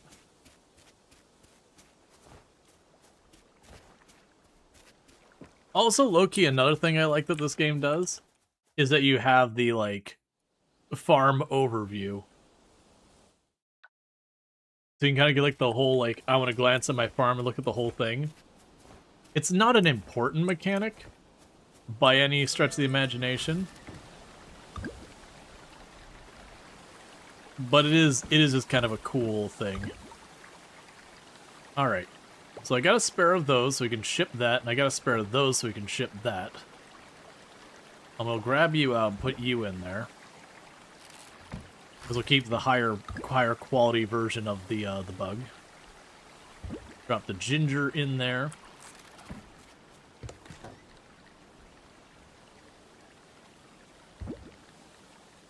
So you can sell both of those. Okay. And with that, we should also have enough to turn around. And where are you at? Make our furnace.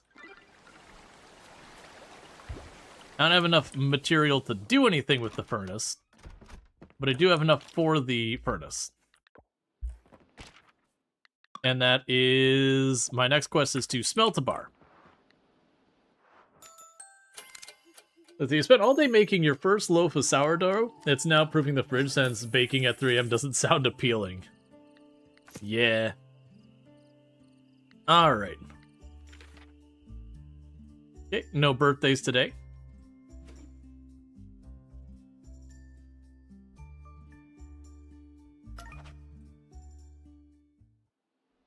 It's like having your first baby. You hear her voice, but you can't make out what's being said. Groucho Gopher. Way to focus on my voice.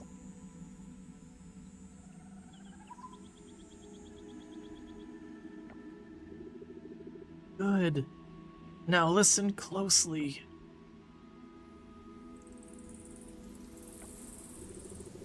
The sacred trees. Please visit any one of them. Find them around the island.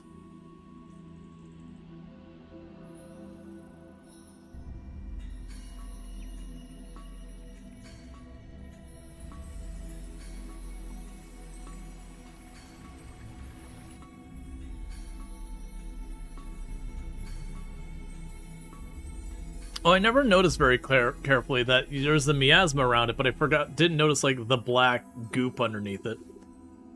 Touch the tablet to summon them.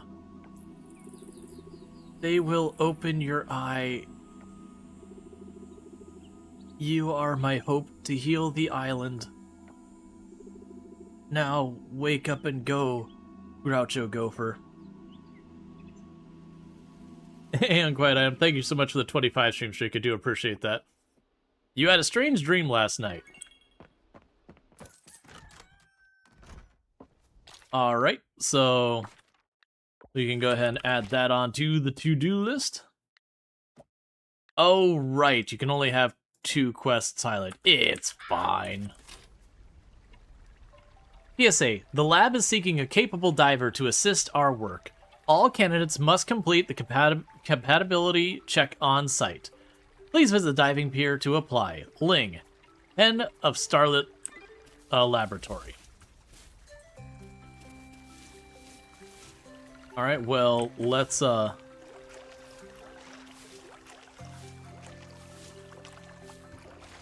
get to taking care of our crops.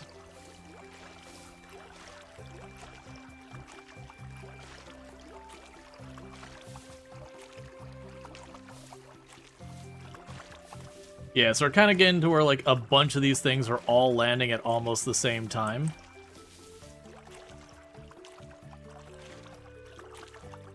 And that's not unusual.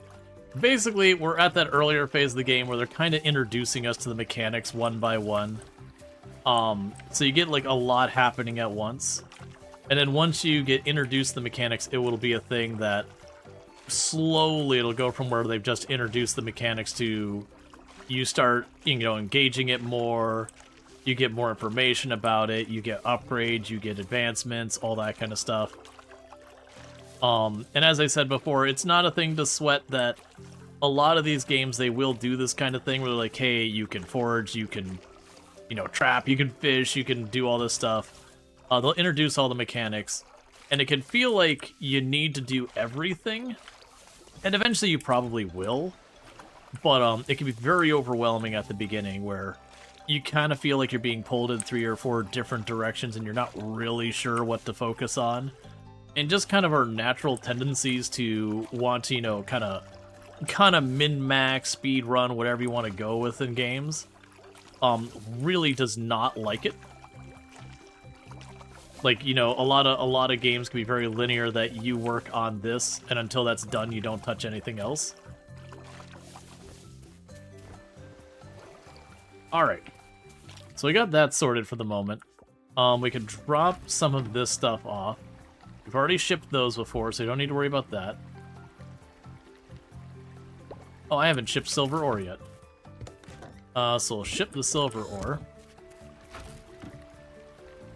I actually could get a gold bar as my first bar.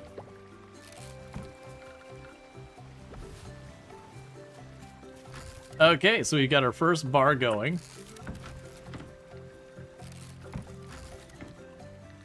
And the rest of this we're not worried about. Okay, so that's the immediate thing out of the way.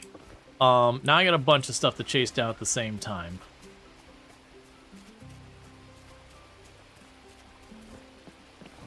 Because we can check out Ling to the south.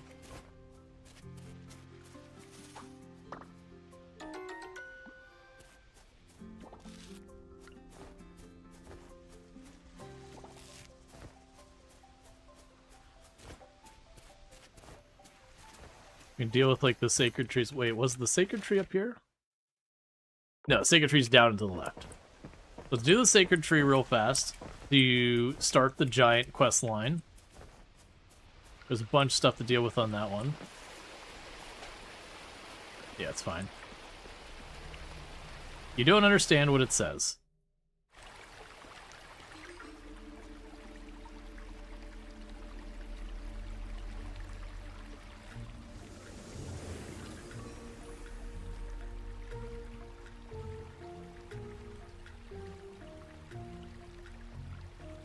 Ah! Excellent. So we've started that.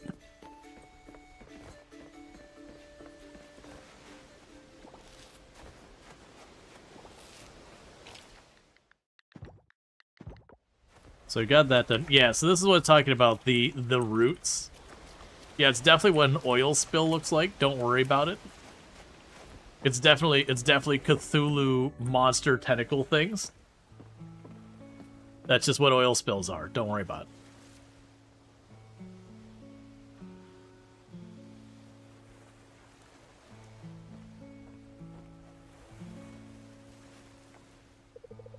Hello there. I was looking out to the sea. Ever since the oil spill, people have forgotten about the ocean. Actually, That's not true. They still remember. It's just someone else's problem now. Someone else will fix it. Their concern is enough.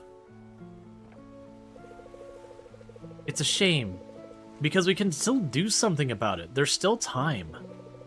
Plus, all the valuable kelp down there is going to waste.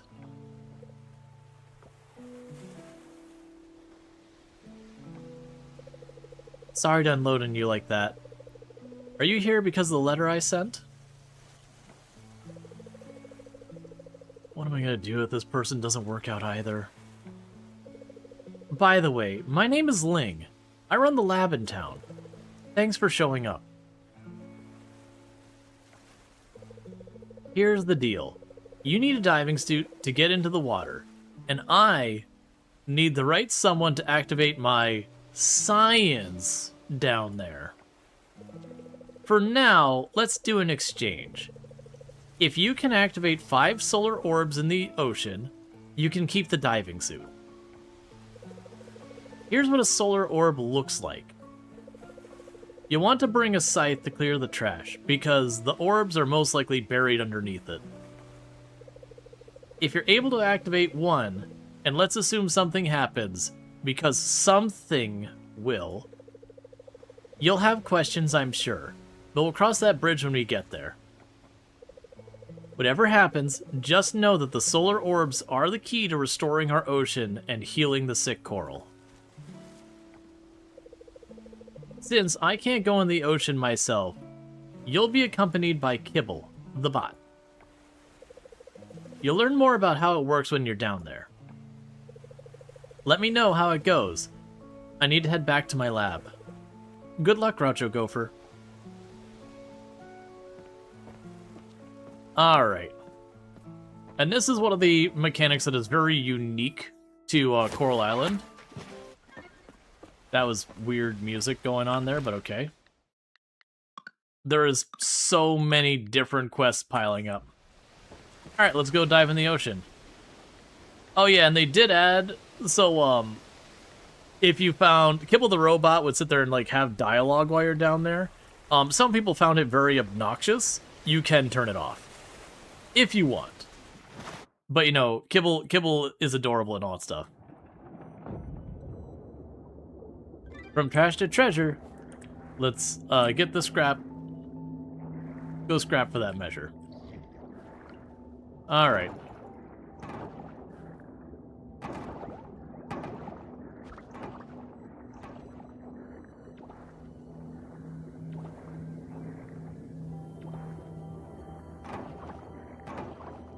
Please get 5 to 5 million of those orbs in real life, Ling. I know, right? Like this is like the sci-fi fantasy, whatever you want to go with this solution, is that in this world, you know, there's been this horrible oil spill, which is a thing that happens. It's ruined their beach. The coral reef is in bad shape and all that. And so the way we fix it is we just have magic things that make it all better.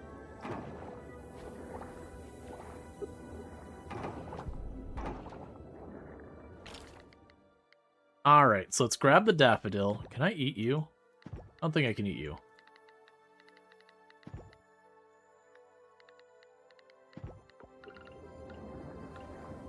So we're gonna end up eating a lot of the stuff we find at the bottom of the ocean, by the way. It's one of the reasons I kind of like this mechanic so much, is you can usually find enough stuff to snack on to keep going. You know, sometimes you might have to travel a little ways and you'll run out of time. Alright, so there's the first solar orb. So we grab that, it goes with its little altar thing, and then it's going to have like a little trail that's going to appear.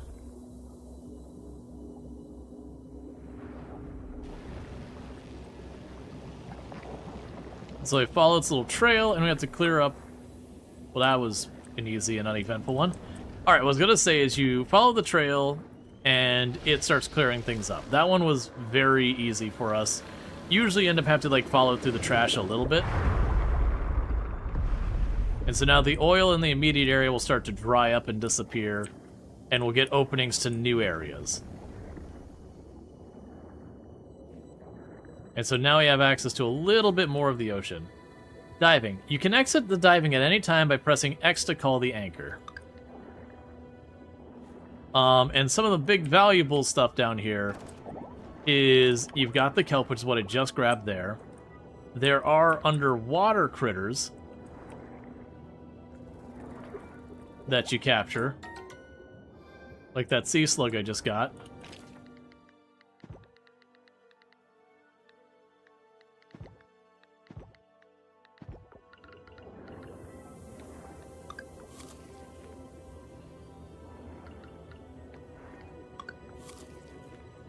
There's a bunch of stuff you do down here.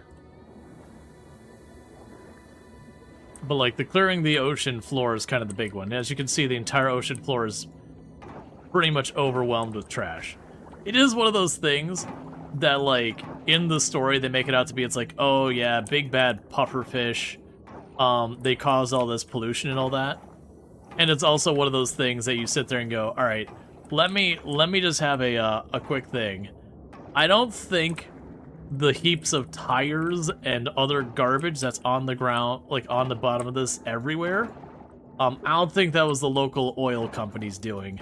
I have that feeling that is far more likely the people standing out on the beach right now looking down in the waters doing. That, they may not have, like, any ground to stand on there. So, unfortunately, I don't actually have more food with me. But we did get our first anchor done.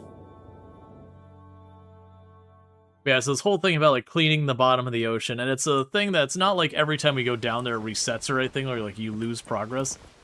It is very much a thing you work at, and very gradually you do clean the ocean until it's clean.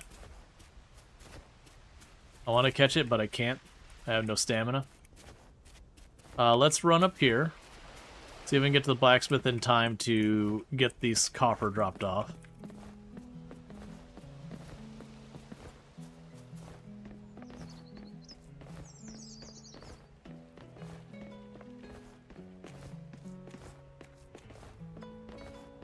It definitely did not take the more reasonable route.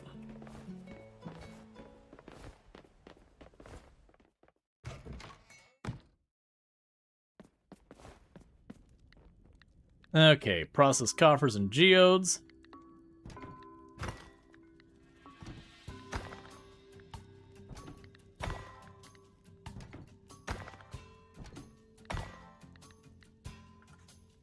On the bright side, those are all new things we didn't have before.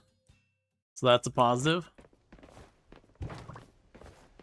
The downside, rip my inventory. Right. So let's take a look at our quest real fast. Right, so you want me to get the orbs. We have to smelt a bronze bar. We need to get a potato to Waku. And then the other one is basically weight. That will get more dialogues and all that stuff. And these will all be things that will end up having like 2 or 3 long-term quests kind of get set up. And in the meantime, it's just going to be one of those things that we're working on. As I mentioned, there were like 4 different categories we're dealing with so far as maintaining the town.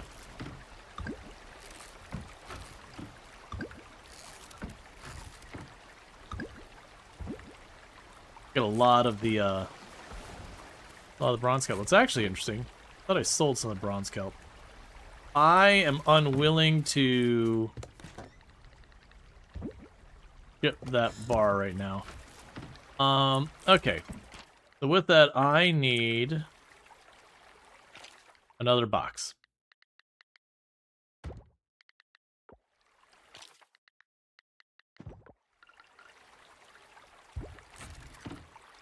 And I think as far as organizing this stuff, we'll start organizing that stuff.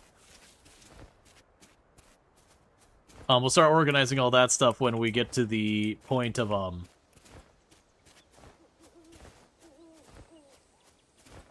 where you get, like, the bigger boxes. Because there's, like, the really small box we've got, and I can't remember if there's 1 or 2 tiers higher. Oh, okay, hang on. We don't have that bug, so I'm gonna eat that mushroom.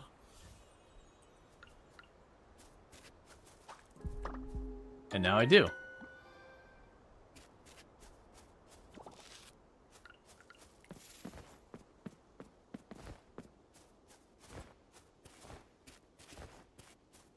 Okay.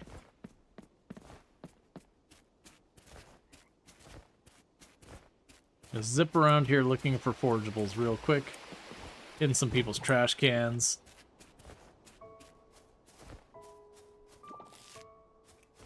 It's over here I want to be watchful because this is where you can find cherries in this area.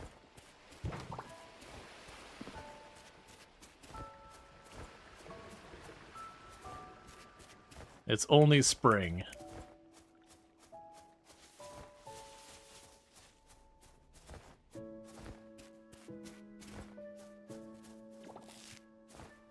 Trash can wasabi. Yum. Yep. Very genuinely, it's worth it to, like, run around and hit people's trash cans. Most of the stuff you'll get is junk, but every once in a while you get some stuff worth a little bit.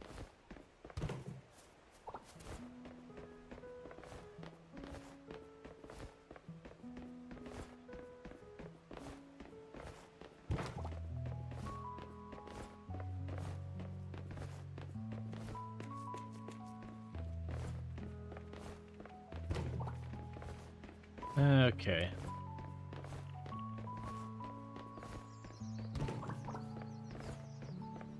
And they do have the thing where if someone sees you rifling through a trash can, they say something. I don't think you take, like, a negative penalty to people's liking of you or anything. But, they'll be like, ew, gross, come on, man. Like, that kind of thing.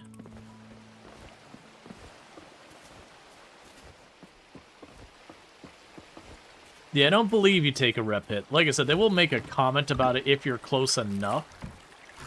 But, I don't think it actually penalizes you. I could be wrong in that. Okay, so there's the wasp.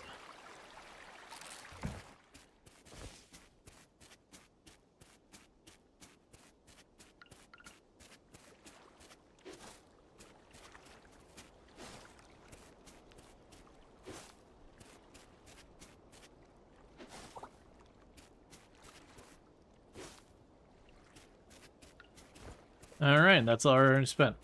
Yeah, and Stardew is Mind of Friendship, and you hate it because you're secretly a raccoon. But yeah, that's the thing. The thing about Stardew, that guy walking by did not seem to react. Yeah, no, it's they gotta be pretty close to notice it. Our character's just very sly when he rifles through the trash can, that's all.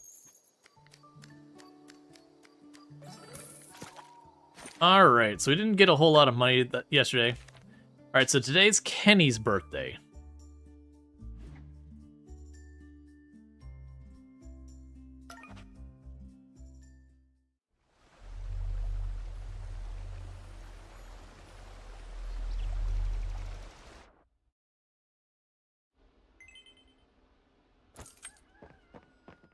Alright.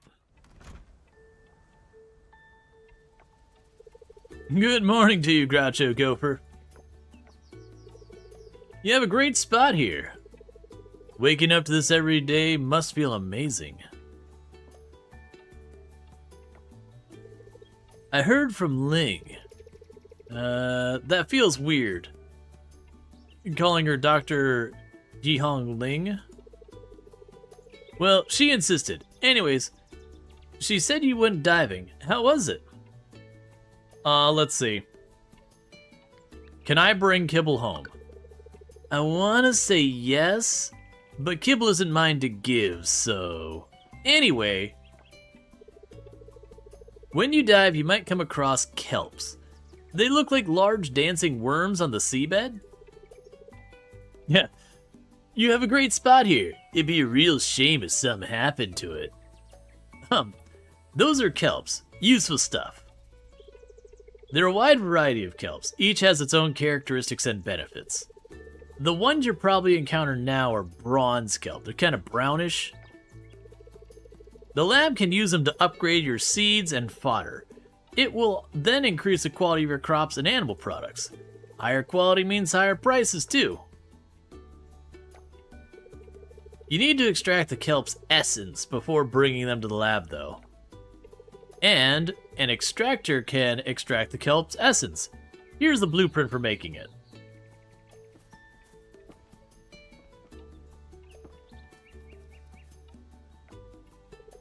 To make an essence, you need 10 kelp and a glass inside an extractor.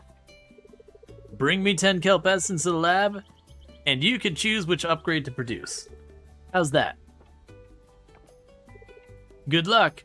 Yeah, so in this game, you do have where you can, like, get, like, a higher quality of your products and all that, but they take it a step farther, where you can guarantee it by getting yourself just better seeds, like, permanently kind of thing. And that's from the kelp stuff. Alright, so we'll need more scrap. That's fine. Alright, so it's his birthday. Dear Groucho Gopher, we're gathering the lake tomorrow to celebrate the start of spring. There's a potluck cookout at the festival. Make sure to bring something yummy. Arrive between 9 a.m. and 2 p.m.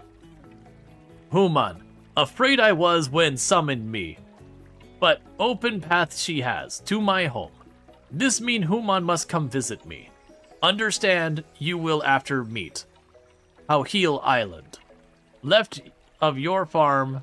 If confused, look at drawing I share. Oh yeah, and it puts like the little glitter pattern, so if you really need help, you can manage.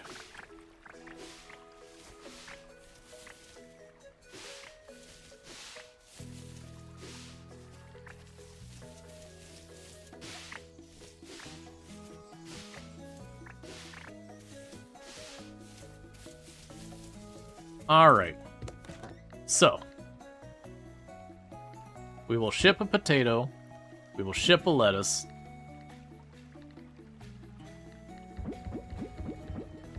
I already have spares of all those, I believe.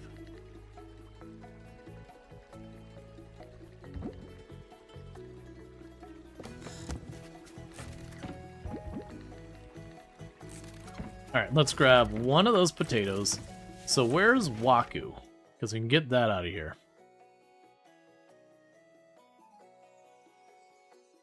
Waku might already be up the observatory. Okay, Waku's already up at the observatory. So we're going to water our plants. We're then going to run up, deal with Waku, run over to the giants. So between this game and My Time at Portia, you like this one more? Or is it not simple? I definitely like this one more than My Time at Portia. Like, My Time at Portia is a good game. Like, I'm not knocking it. But between the two, this one is a strong outlier for that. Like, the My Time games are kind of cool, like, the way you're, like, the builder and all that. And so a lot of it's based around, like, getting your stuff together to craft things. But I found personally, like, between, like, the art style and all that, your characters don't feel depicted as, they're borderline like children. Even though, you know, you do get married and all that kind of stuff. It's just the art style, I can't, like, they just appear, like, very, very young. And it definitely didn't feel like the stories of the characters I did follow kinda hit the same. Like, they both have their advantage. I'm not saying, like, one's good, one's bad, or whatever. But, I definitely enjoyed this one way more than, My Time at Portia. I did enjoy My Time at Portia. And sorry, My Time at Sandrock. I actually didn't play much My Time at Portia, because it's kind of late to that. But My Time at Sandrock, I played a decent amount. Is that the way the observatory? Yeah, it's the observatory over on my right.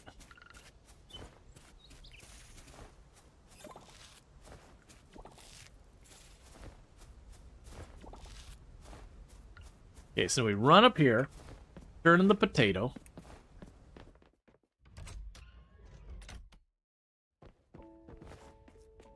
Alright, where are you?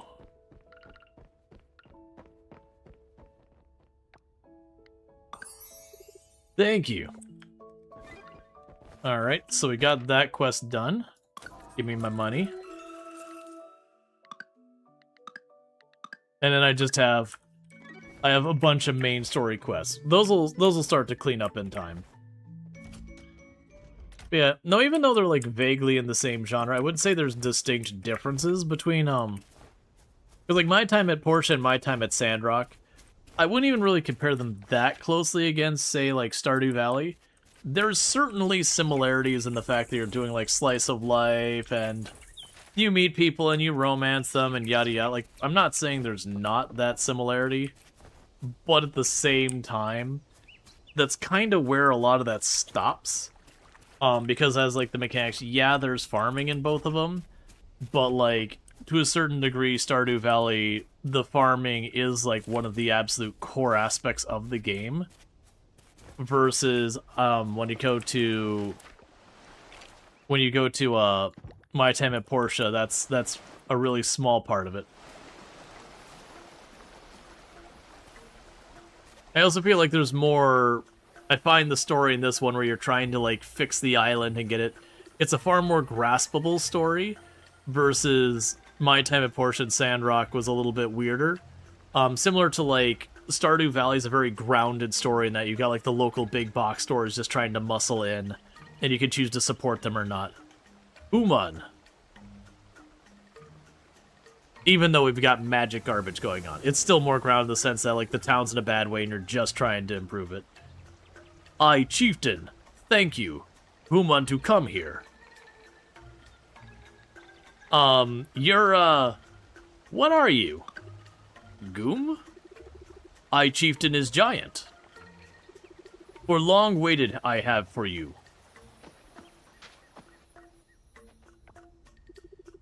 Come, this way. Look here.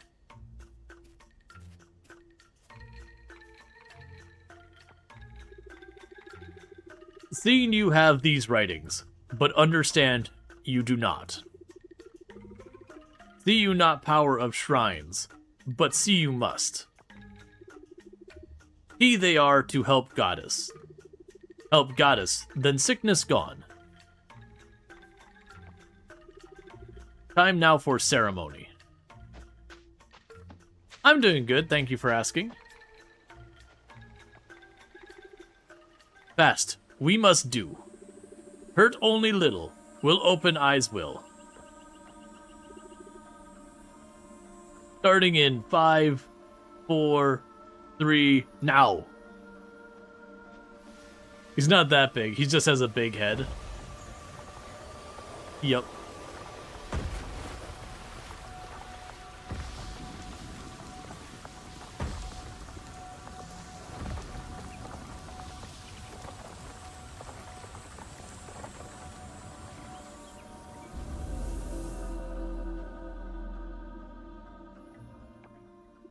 See? Done so fast. Awaken you have to power of nature. Goom Goom?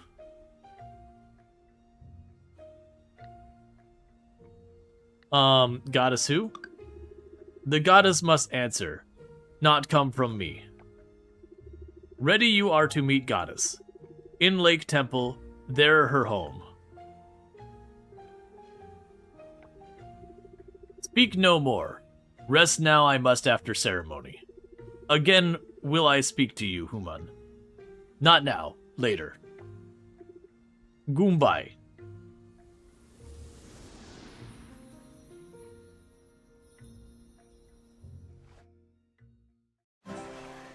Third Eye. You have unlocked the Third Eye. You are now able to understand and read the language of old. Okay, so that is a quest there done. So now we have to go to meet the goddess at the lake. Yeah, Goombaya. So now when we interact with this, it says, the way will open when there are at least 2 giants freed. So those are your fast travel sites. And when you run around, they'll all give you kind of hints of what you got to do to activate the fast travel. Because it's not like some of the other games where it's you activate fast travel and now fast travel is just available on the whole map. It's different fast travel points become available based on your player actions over time. So you'll have, like, the museum will become available and the cave will become available. And so, like, right now where I have to dash around everywhere, you will gradually end up fast traveling more and more, which has a pro and a con in these kind of games.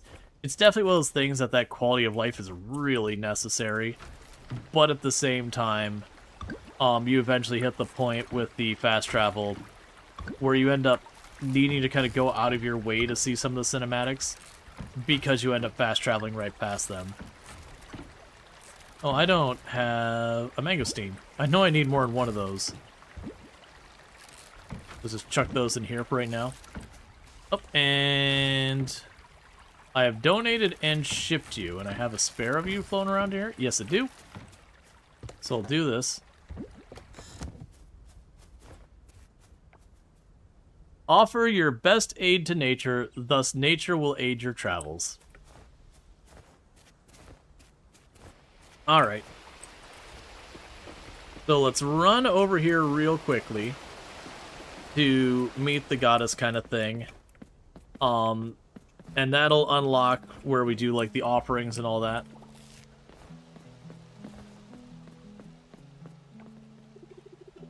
Every morning here I grab a coffee and I wander around soaking up the beauty.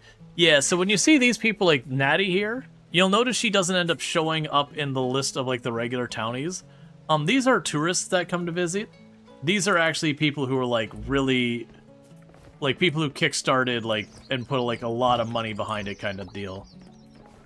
It was one of the Kickstarter things that people could get is to have like an NPC in game. So you get a whole bunch of them that like will appear at different times and all that.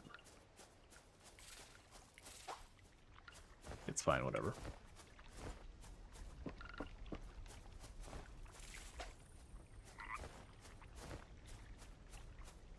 Alright, before we leave... Wait, was it someone's birthday today? Oh, we have to double check. It might still be Kenny's birthday. I may have missed it as well.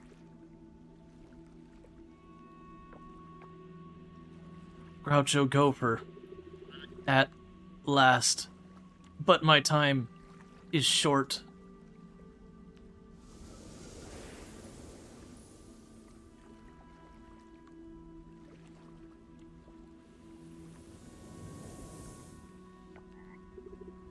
The altars, they hold the key to rejuvenate my strength and heal the land.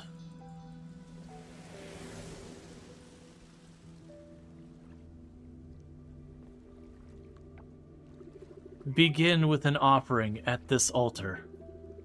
In return, receive my blessing to traverse the shrines. I will aid your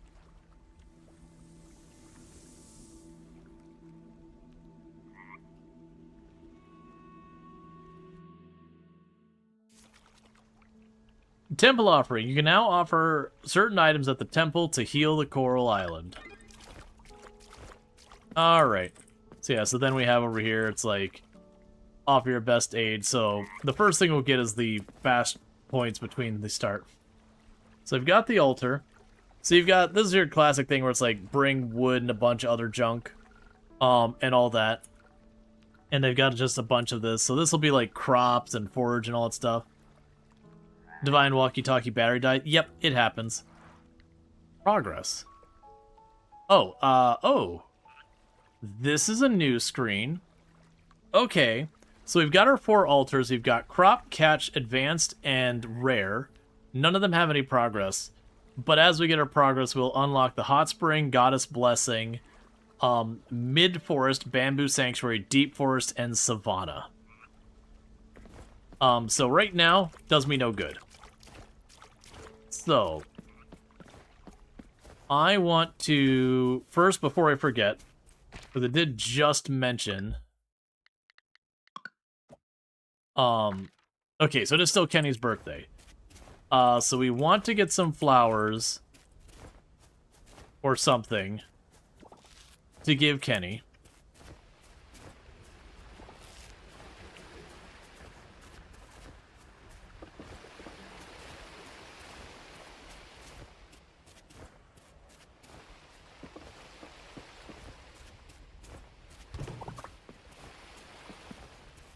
Oh, that's where we want to go.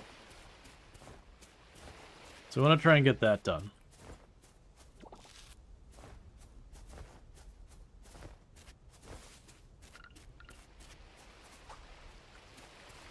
Whatever.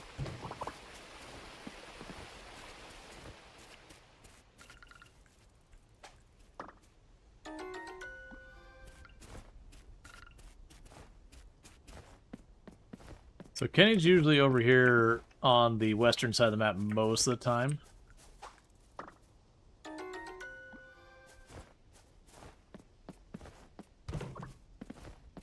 Okay, candied tree seed, that's lovely.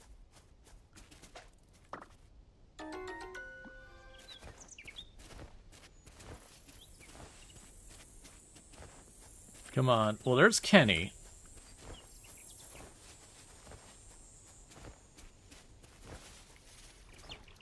Like I said, I want to try and get enough flowers for a bouquet, because most of the people like the bouquet. A little bit. Like, it's not a favorite gift for, like, almost anyone. Because it's a super low-effort gift.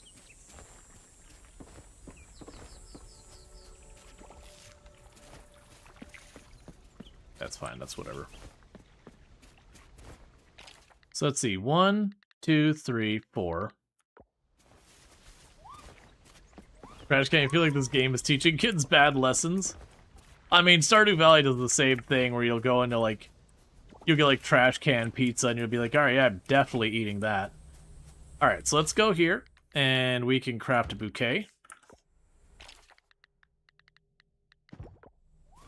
Let's go find Kenny again. He was right there. I'm gonna give him a birthday gift.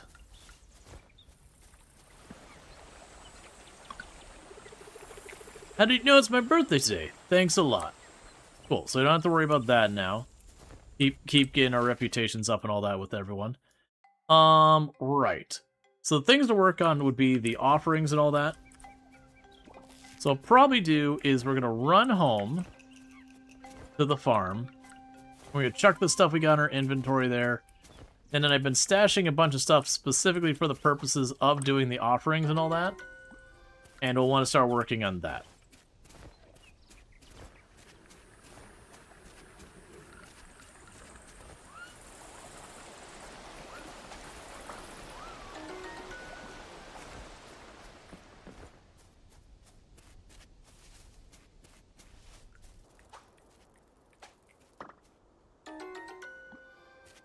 Okay.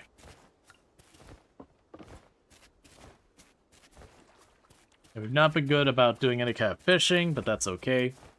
We only got so many hours in a day. Can't use it on everything.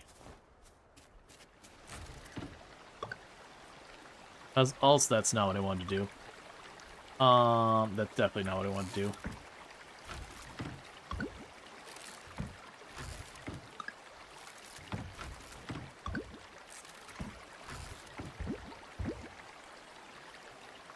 Okay. So give me one wasabi to offer. That butterfly can go. Alright. So wood, stone, grass, sap. I don't know if those seeds will help right now. We've already got the wasabi.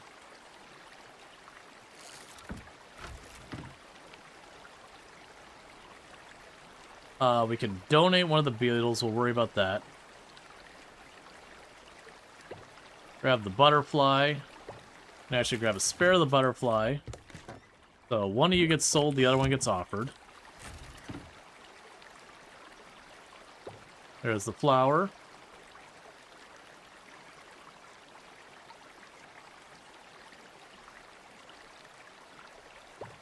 There's that.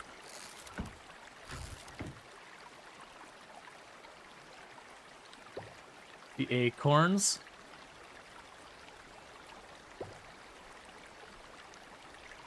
Okay, so we got a whole bunch of stuff here.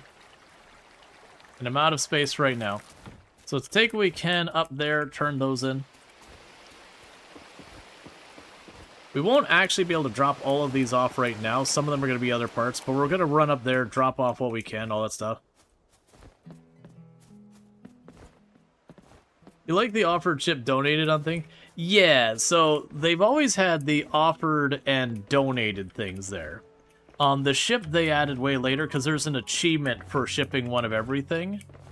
And that was like one of the big criticisms they got, is that achievement was near impossible to get sorted because there's just so many items in the game.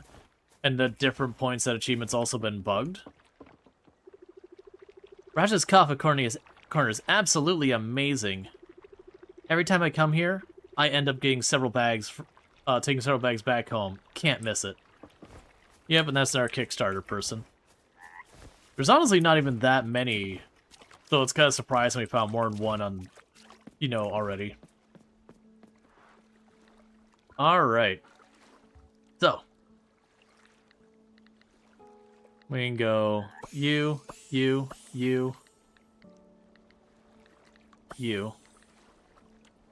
And I need one more, but I don't have enough of those to get those out of the way. You. So we need a carrot and a moral.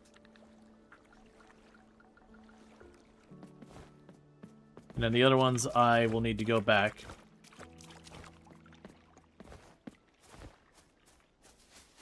And once we get those set up,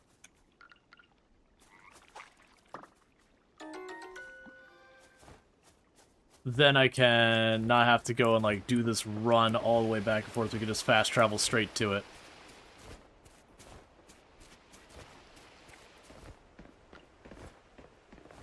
All right.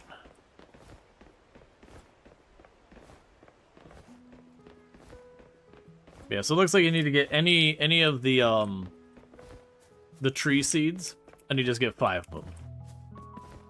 And I'll take care of one of the segments.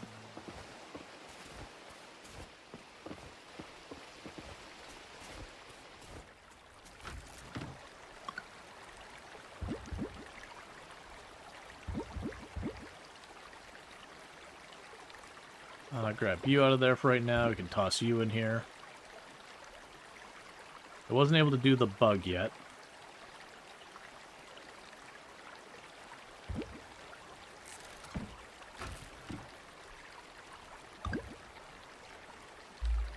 Grab you in case we can do that in a minute. Toss some museum stuff. Okay, so there's the moral. We got like the monster goop and all that.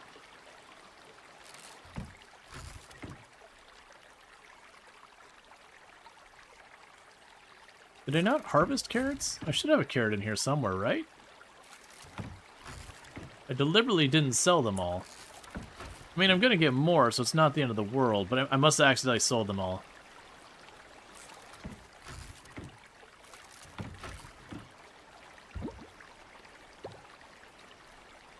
Okay, so we can donate you.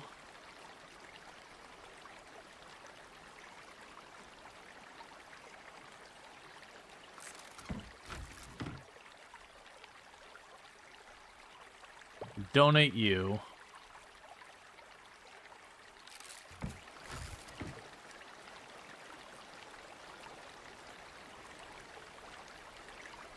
Yeah, I must have accidentally sold the carrot. We could donate you. You're selling one of you.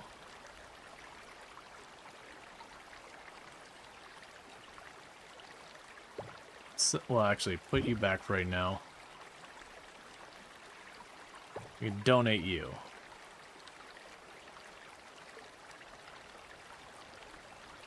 Alright, let's run back over. So you should get another batch of carrots very soon, so that'll be fine. So let's donate these ones. Because we'll also have over here... This one is unseal the lock passage, donate splendor yet to be displayed. So basically we donate enough stuff, and this fast travel also becomes available. So donate items. There's a cricket, praying mantis, leaf beetle, wasp. And it gave us potato seeds. Oh, and cinematic, I guess.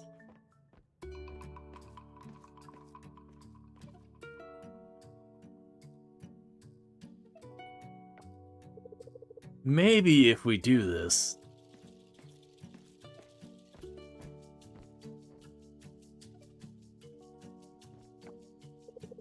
Groucho Gopher! Come, take a look at this. You see this?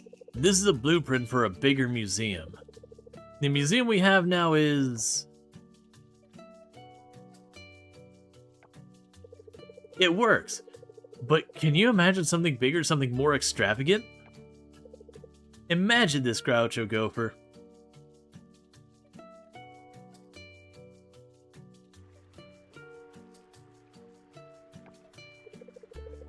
We have one section dedicated to aquatic creatures on the island.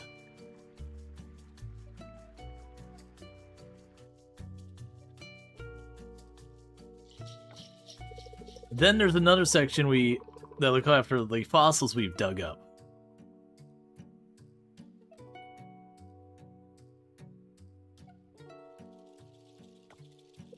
Oh, we can have a bigger and better section for the ancient artifacts.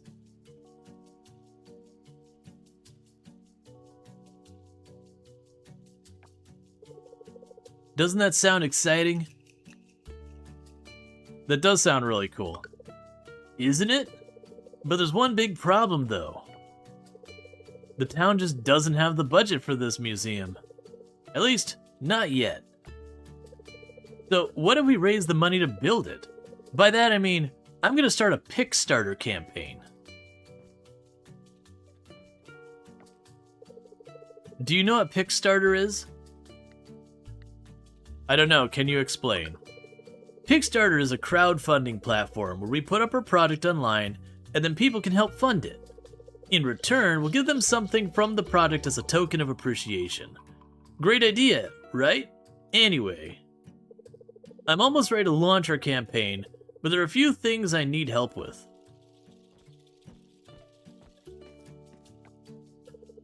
Based on my research, the most successful campaigns are those that already have something significant to show. Something to reassure the backers that they're backing a legit project. If I show them an empty museum in the campaign, people are going to think the project is a scam or something. Now, my dear hard-working Groucho Gopher, this is where you come in. We're really happy with what you brought in the museum so far. They're all amazing, but it's not enough. I asked Macy to take pictures of our museum yesterday and it just looked empty. No one is going to help us if all we have to show is an empty museum. But if you were to donate more items, do you see where I'm going with this? That's right. The museum won't look so empty, and we can convince more people to help fund our project. Now, while you help us gather more artifacts, I'm going to prepare the materials to upload the campaign page. I'll scan this blueprint, then I'll ask Billy to write something awesome for the campaign. Oh, maybe I should get Lily to make us a website. Look at that. It's all coming together. Now go forth, Groucho Gopher. Collect more items so we can launch our Kickstarter campaign. For those who didn't realize, the game we're playing was kickstarted. So this is kind of the devs, to a certain degree, like, you know, putting themselves reflected in Scott. And it's also a way they can kind of like talk to the people who did fund the project by treating them as the ones who bought the museum in the game's story. So it's kind of a cool way of like giving a nod, inclusion, whatever, to the fact that this game was ultimately supported by you going through Kickstarter and all that. Alright, so let's run over here. We could drop the moral, and I believe that'll be enough to finish the first area here so we get fast travel unlocked. I am wrong. Okay, so we need the carrot. And we need to get 5 of any of those seeds. So, the bad news is I won't be able to finish that this in-game day. The good news is, what I can do is if we rush home, I should be able to then, you know, sorry, I should be able to go and run down there really quick. We could put down the potato seeds that they gave us, and then start chopping down a bunch of trees and hopefully get the seeds. So we should be able to get the first offering done tomorrow.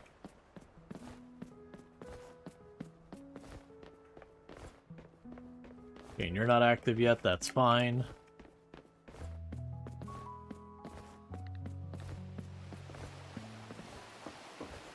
Alright.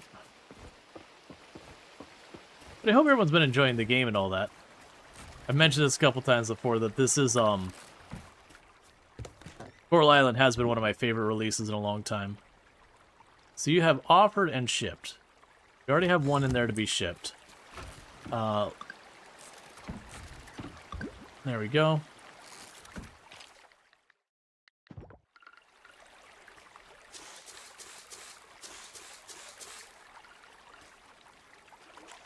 Put those all under this scarecrow.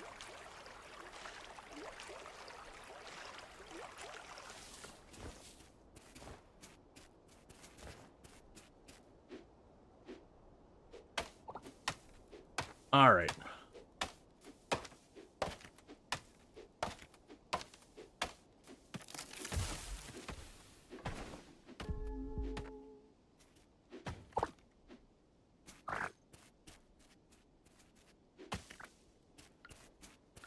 You know, just tear up just a little bit more till we're completely spent.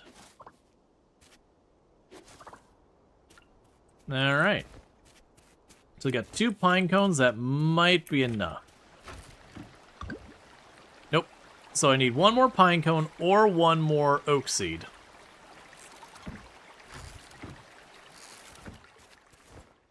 I'll go sleep real fast. All right. So big day so far as things getting done.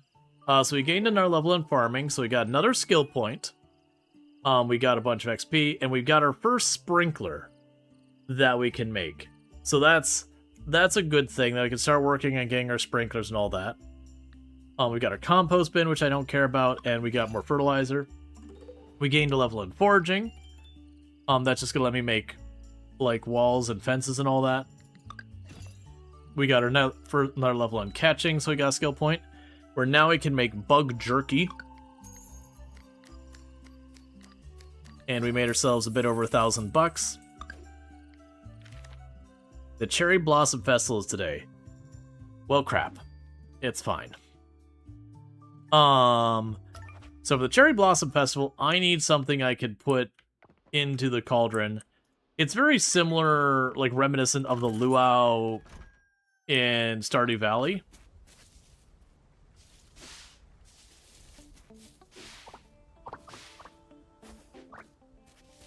Like, there's no... Oh, no, there is a whole thing where you impress the, not the mayor, but the judge. Okay. So, drop you off.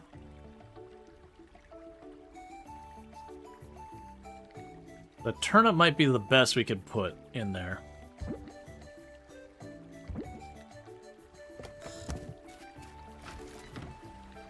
Alright.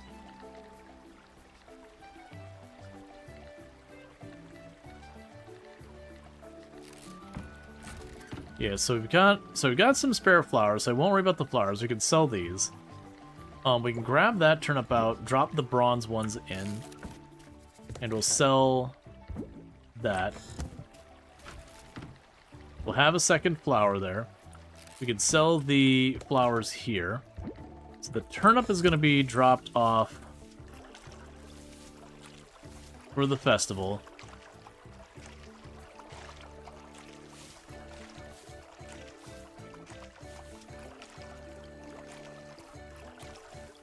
As you can probably imagine, pretty quickly we want to be able to use the sprinklers and that kind of stuff. The faster I get that going, the faster farming is chuck seeds in ground, collect when done. The sprinklers, however, cost, I believe it was glass, kelp, and scrap to make.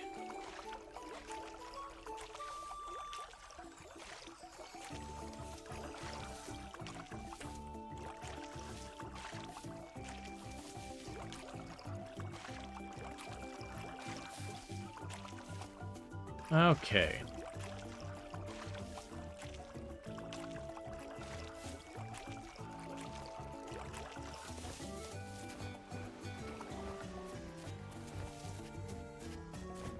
Alright, so we've got all that kind of stuff.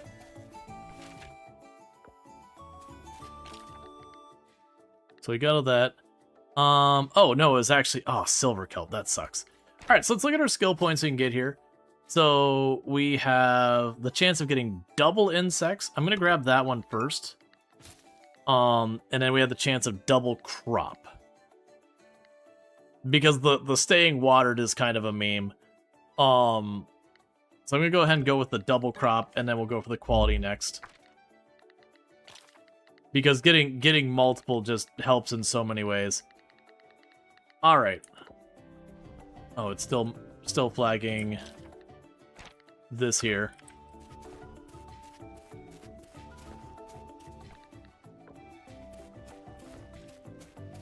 Okay. So let's see. Later on, we'll get some other things unlocked. Yeah, we got the thing here that tells us about the festival and all that.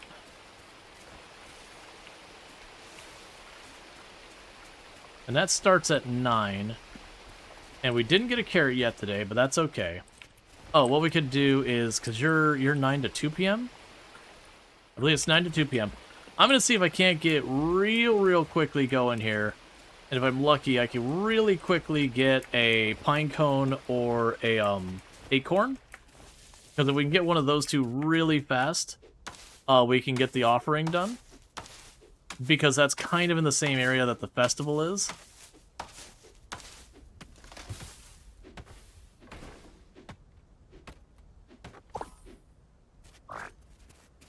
That's maple seeds.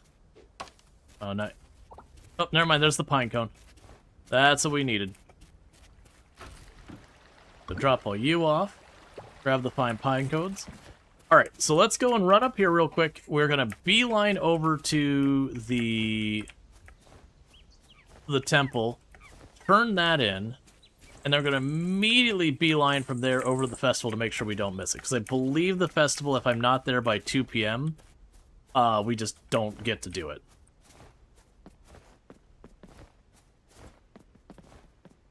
Alright.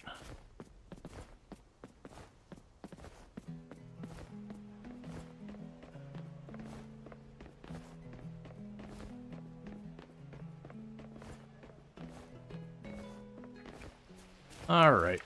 So we can run over there and get that all squared away.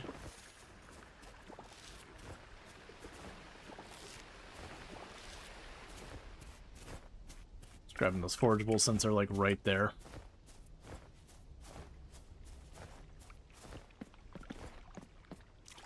Alright, so that should take care of the first set, and then we're just basically waiting on the carrots to grow for the second set. Altar. Okay. Pine cones. And that gave us a recycling machine. Because I didn't have to have all the seeds, I had to have one of the sets of the seeds.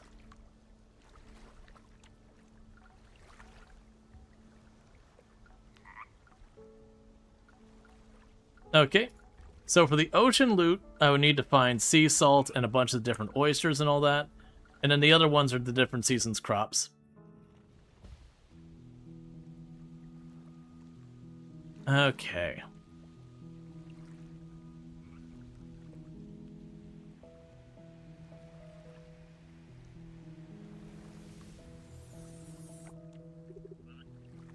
You did it. Drink this to receive my blessing. Now you can use my shrines and travel freely between them.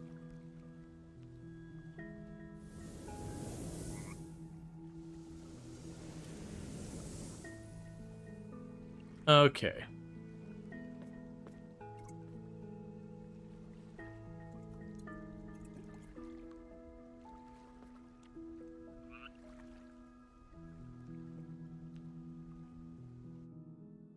So we've now unlocked fast travel.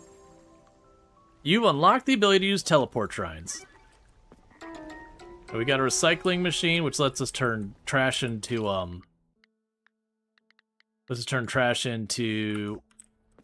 scrap. So now if we look at this one, this is the one that's got like all of our fish and all of our bugs. And that'll unlock the dig site.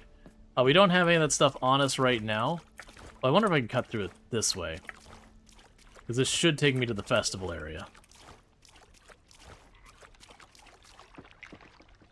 Start the Cherry Blossom Festival. Yep, so we don't want to miss this.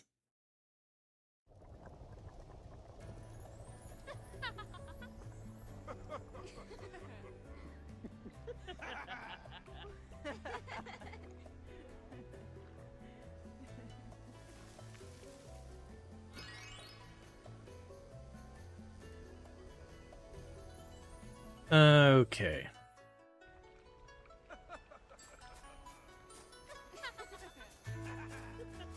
It's weird because they didn't have that laughing in the background, so it's weird to hear it. So there's no time while you're at the festival.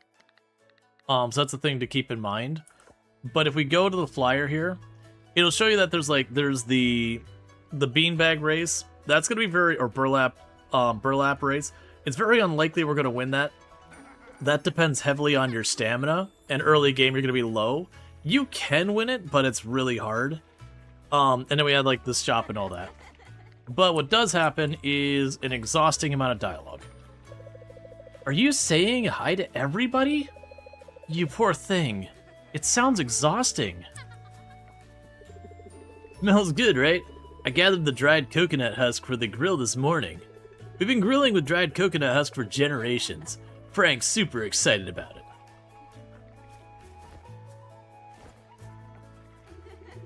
I'm not interested in the sack race. I'm here for the potluck.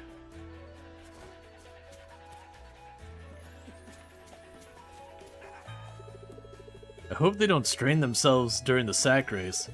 You included, Farmer Groucho Gopher. Mr. Theo is so good at singing. I want to be like him when I grow up.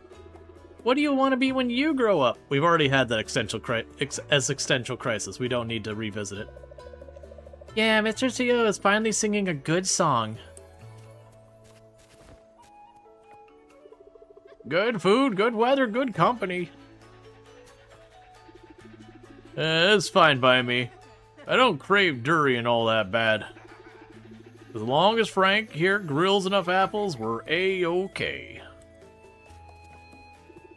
Walter's asking me questions about my coffee bean dealer, and I'm not telling. I know what he's doing. It's always a pleasure to spend spring here. Well, part of my spring anyway. You look like you're having fun. It's not all bad hanging out in the open air like this, is it? Please wait just a little longer. We're still preparing for the main event. You should try the mini-games. I should have brought little Stefan. He would have enjoyed this. Sing along, Groucho Gopher. Come on, you know the next part, right? No, I don't. So heartwarming to see the kids out here fishing. They're naturals. It's so darn cute with their little fishing poles. Well, that's new. So they didn't used to have the Kickstarter people at the festivals very often. So she wasn't here before. Ah, the wind, the song, the food. Perfection. The tumpang is over there, dear. I hope there's enough for everybody. I'll bring him some Loda next year. It's a delicious dish with coconut milk. You'll love it. More people told me they saw beavers on the lake. Thankful, Paul got his camera. If we're lucky, we might get a picture or two. Archie, be careful with the worms. There he goes again. Time to absorb the good vibes. Breathe in the energy, breathe out the stress. The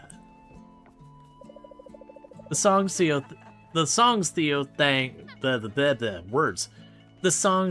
Theo sang really fit the mood. He's not bad looking. I mean, not a bad singer. You heard nothing. Hey, come over here, Groucho Gopher. Let's dance. Already 10 out of 10, already better than Stardew Valley, where your first spring festival is your heart being utterly crushed as everyone systematically rejects you one after the other. You don't even get a pity dance. I'd better go tell Charles to calm down on the unsolicited doctor advice. He could ruin the festival for everyone. The food is way too heavy for me. It's nice to see everyone enjoying the festival. Today is a rest day for me. What? My baby brother Frank is the guy grilling stuff. A lot like Dad. Cooking is relaxing, but it's more relaxing to sit back, eat, and look at those cherry blossoms. I did say there was way too much food, but I think that's okay once in a while. Alright. Wow, the parlor looks amazing. Oh, but... oh, never mind.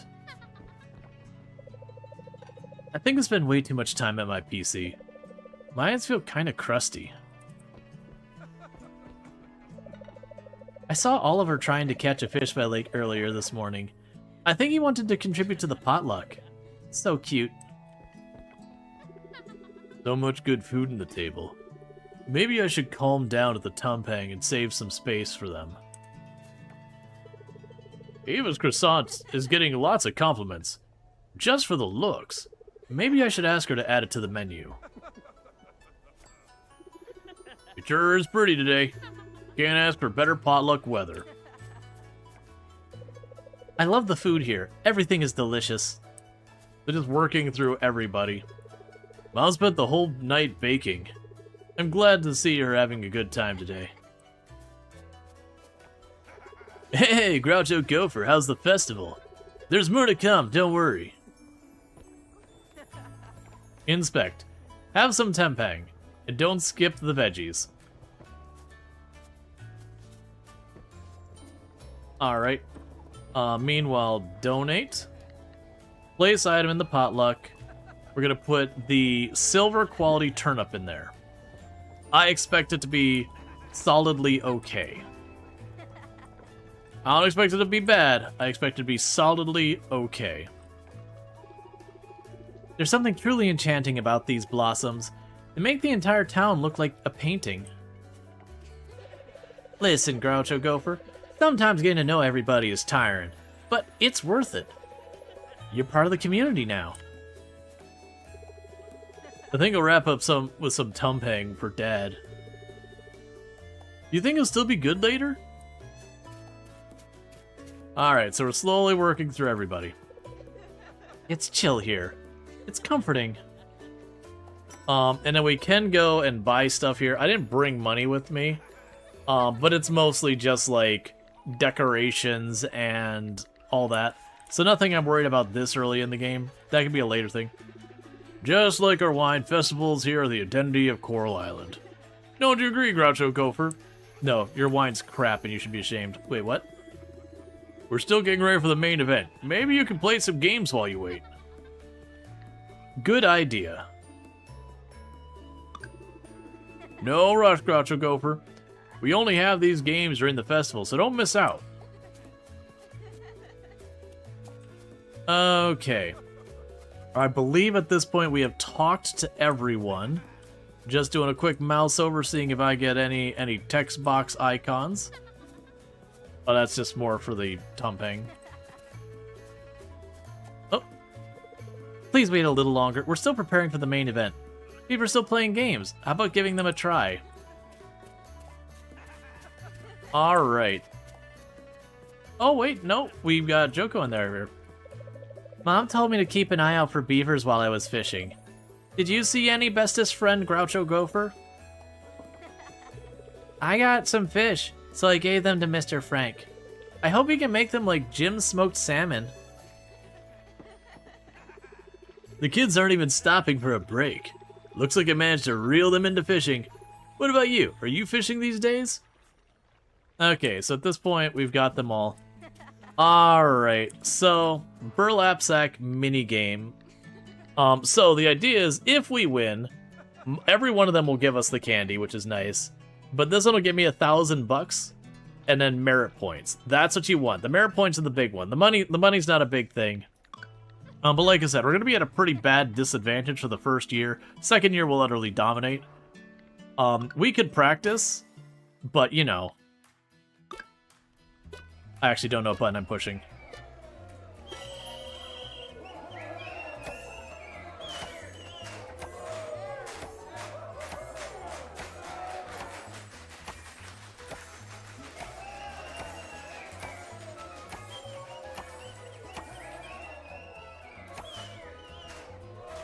I gotta wait for my stamina for a minute.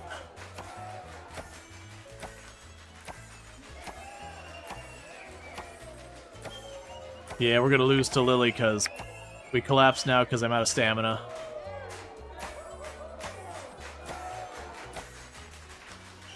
But yeah, as you can see, the problem is you just don't have enough stamina. So we did horrifically. Oh, because we land in the top 2, we continue going. I see.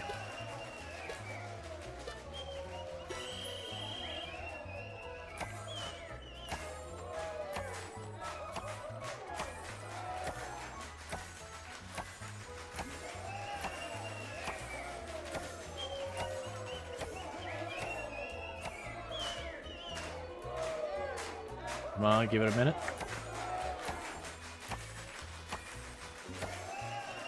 Don't you do it, Charles. Wait a minute.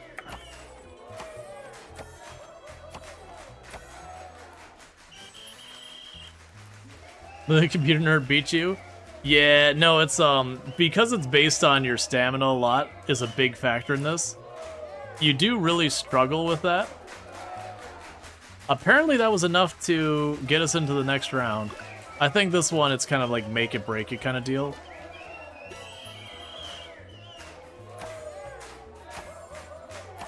Because by next year, I'll probably have like 700-800 stamina. So it won't be quite enough to go solid the whole way through, even with perfects. But we'll be able to get like 1.5 of the, there, so I gotta wait a minute, let it recover.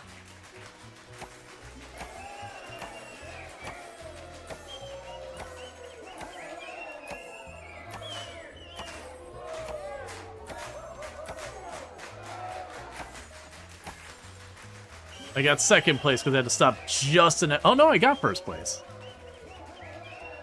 Okay. I have no idea what place I actually made in the whole competition. I was apparently a winner. So we managed to sneak in second place in every one and got to the last round and took the first.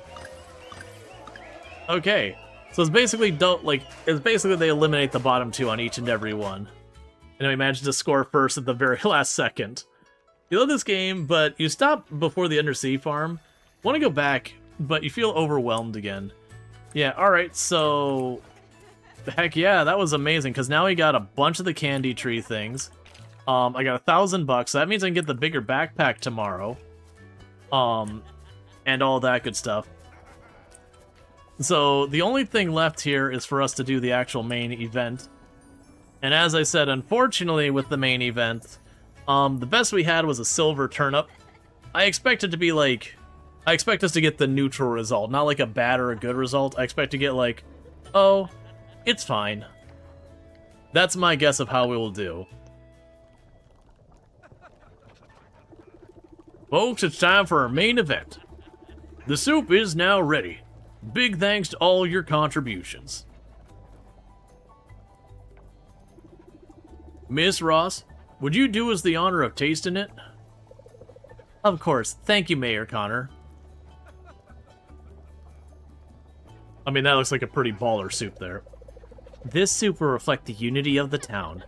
It's time to taste what you all together made today.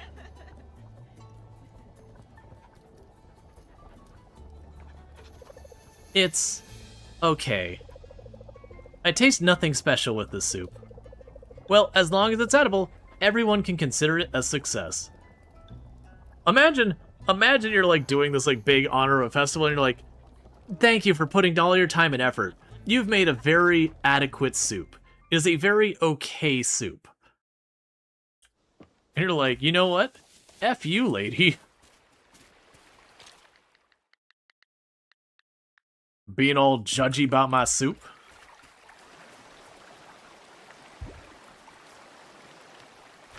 Alright, so let's... Your soup is mid, the whole town is mid. It's pretty much like that. It's like, oh, this is all pretty awful. Like, it's definitely one of those things, like, when you make a properly bad soup, like where you've poisoned it in, like, Stardew Valley, effectively, there's definitely something to be said about where the person's just like, oh, this is terrible. this is awful kind of thing.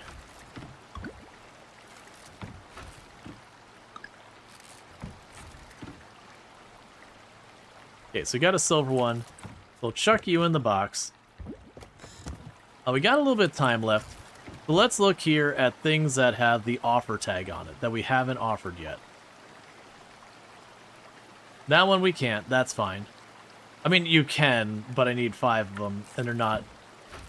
I can't remember. Oh, it's auto-sort, that's right. So I can tell these to stay auto-sorted, which helps a little bit. So we're looking for...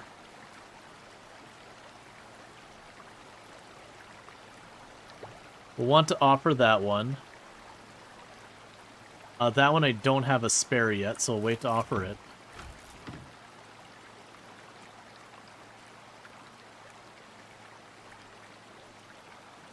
The monster essence won't be one of the ones available yet either.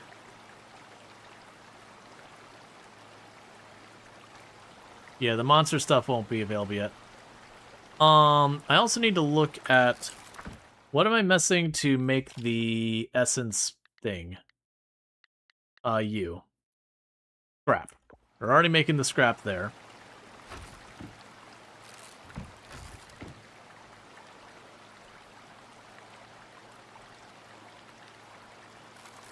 Okay, I do have one bug I can drop off.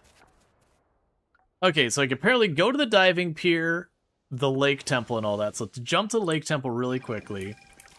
I'm gonna huck this butterfly at the altar. Boom, done.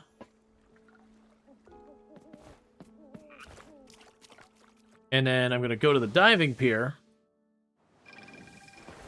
And we're just gonna burn some energy in the bottom of the ocean for the couple of minutes I can do that.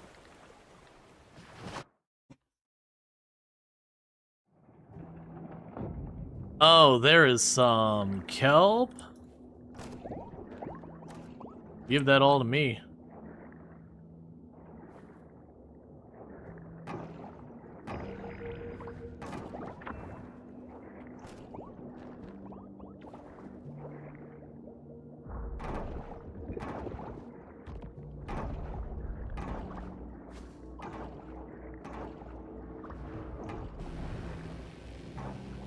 And the game does have a mechanic, at 11 PM it will kick me out of here.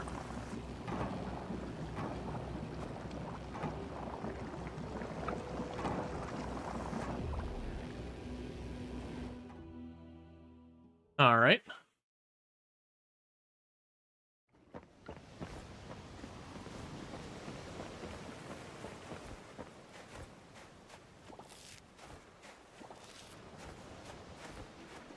Just grab some of these real quick.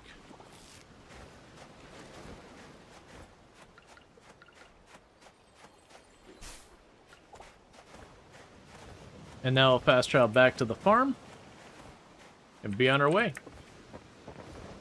That's good that we started getting the next spot cleared up.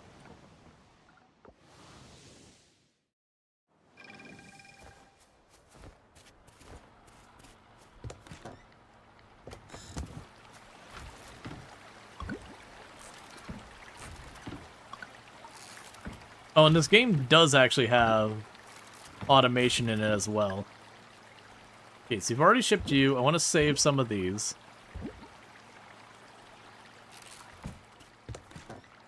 And we'll ship you.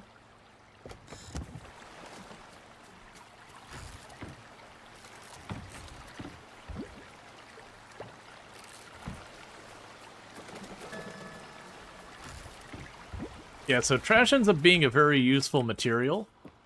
You use it to make scrap, and you use scrap to make a lot of things.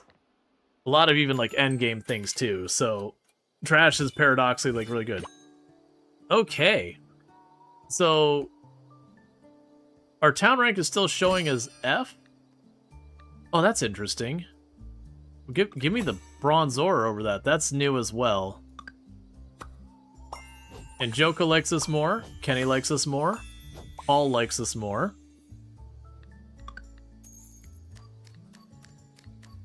We got a bit of money here.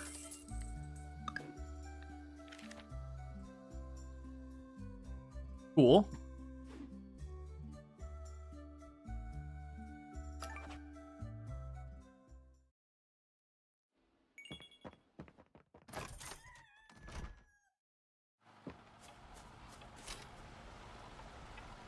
Sprout, looks like you're ready for this. A basic sprinkler.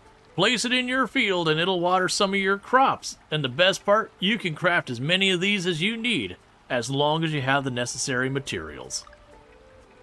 Greetings, Groucho Gopher.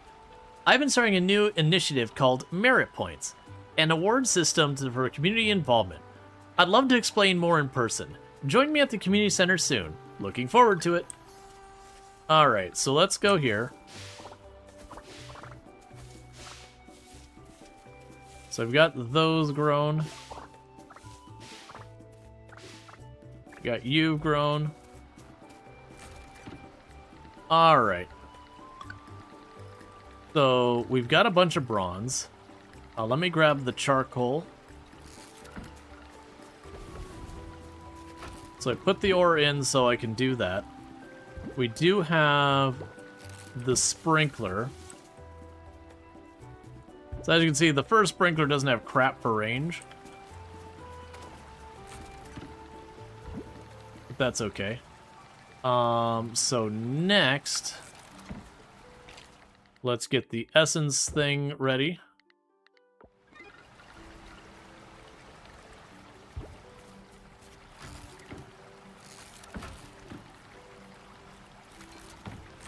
All right. There's the kelp, and I'll also need glass.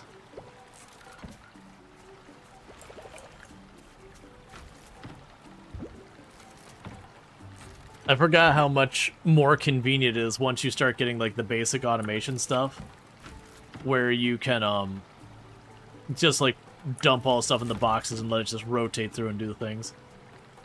All right. Oh, did I not? Did I literally? Oh, it must have just been they had to take a longer time to grow. So let's drop the carrot in there to get credit for shipping it. I'll keep one of those with me.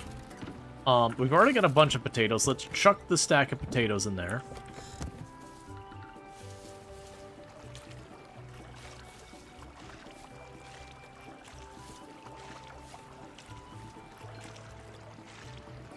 And I want to get the bigger bag, and then we're going to spend the rest of our money on seeds. Which shouldn't be that many seeds. Want to keep that going because that's leveling up our farming. Which means higher level crops, more crops, all that kind of stuff. Less stamina usage when I'm doing crop stuff. You know, bigger scarecrows and all that.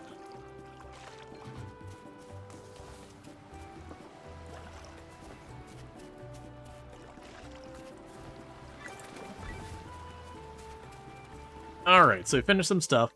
So I smelted that, so that's off the list. Museum expansion, you want me to donate 50 items. We got the excellent extraction, so that's another one there. Alright. We'll definitely need to do stuff with that later. We're not quite ready for it yet. I will need more of all those things to do anything worthwhile.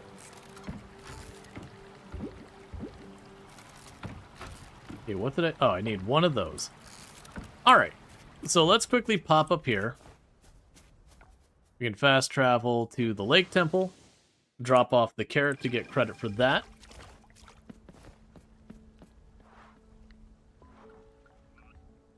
That'll be another thing done. Sugarcane seeds. Oh.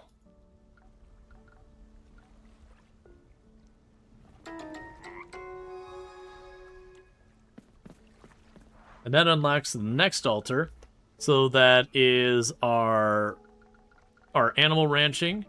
We would get cooking, which will depend on animal ranching, and artisan goods, and fruit trees. All of that's stuff we can't do.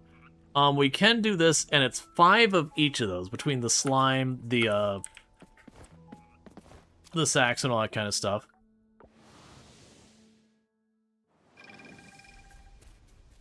Okay.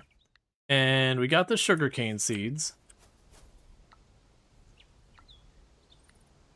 So 5 days during the spring. I know that doesn't means we're not going to get our full benefit from them, but I'm also going to choose to do it anyways.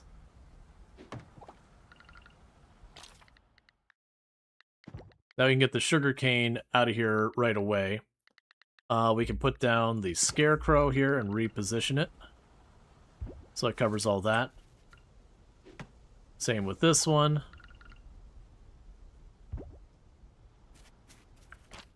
Do I have enough material for one more? So I can cover all that area. I do. Okay, so all of our crops are currently covered by the scarecrows.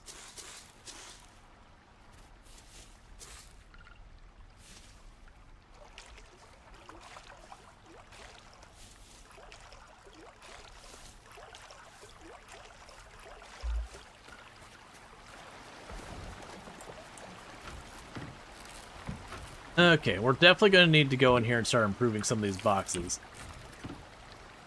Alright, so we got 2 pieces of bronze. It's 5 bronze to do a thing. I think it's 5 bronze or 10 bronze or something to upgrade. I think it's 10 bronze to upgrade your crops and all that. So I won't worry about that.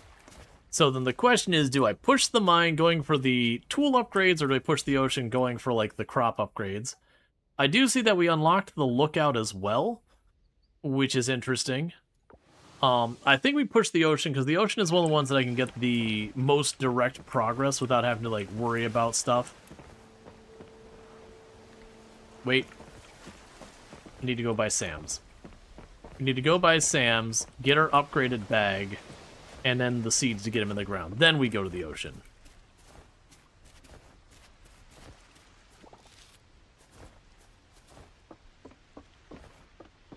I should also check to see if we can't get the cherries to the northeast, because they only show up. I think they only show up part of spring, not even the whole spring. It's one of the hard to get things. So upgrade the bag. Boom, done. Bag is upgraded. Shop. Go ahead and just take the canola. All right, so let's see here. So I don't have a lot. I'm gonna go ahead and just grab all of those.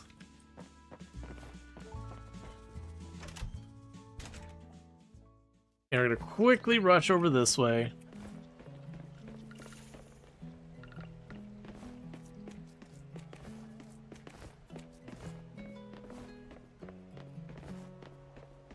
Because I want to check these paths over here, because some of them can give you, you can find cherries on them, and cherries are hard to come by. It's this path here, and then there's another path over to the right, are the two I'm thinking of.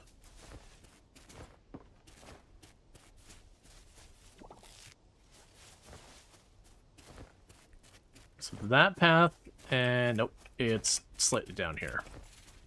You can see them sometimes over here as well. There we go. Because we sold the first set of cherries.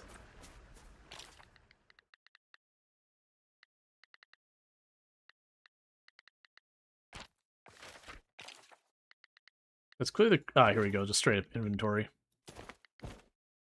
Yeah, so I shipped those, and I believe you need those for some recipes and all that. Too slow. Okay, so now you can just beeline over here. Teleport back down to the farm. We'll drop off our spare cherries.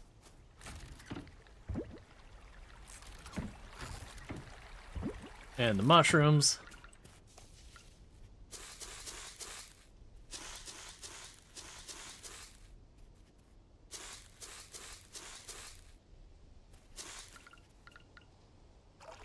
And we got more crops in the ground. Okay, so big day. We literally added like a whole extra bar onto our inventory, which will go a tremendous way for giving us just a lot more ability to carry stuff. We got more crops in the ground. And with that, let's go ahead and pop into working on the diving stuff. Because some of the things that are your longer-term projects is clearing the ocean, and then also reaching the bottom of the mine.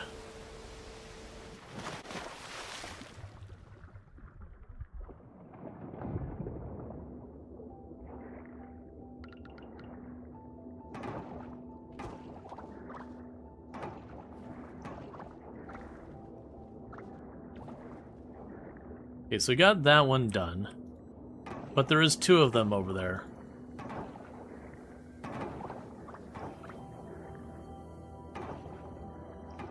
Going to keep clearing out trash in the area until we find the second one.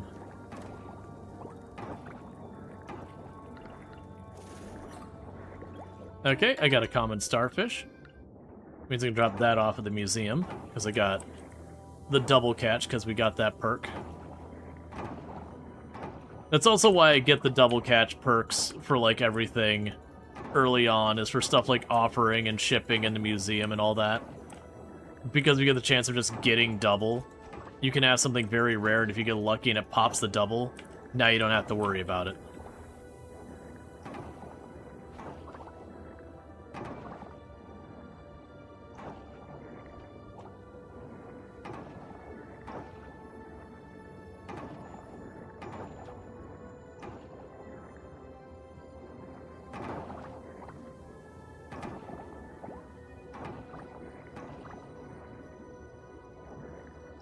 Let's grab the stuff here. So I got snacks to recover stamina.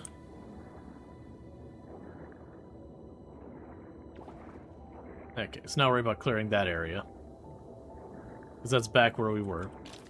We can take you. Got some scallops we can eat if we need.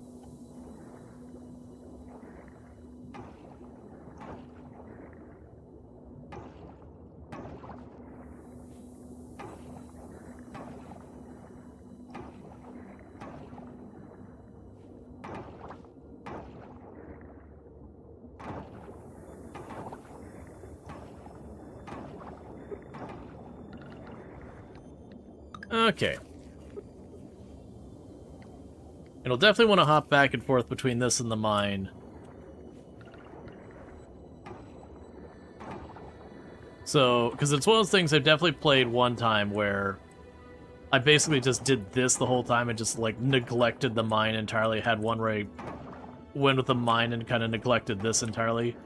And both of those ended up with a, kind of a rough situation where I just didn't have what I needed to kind of keep things going. Oh, I just remembered. I got, like, an army of those things.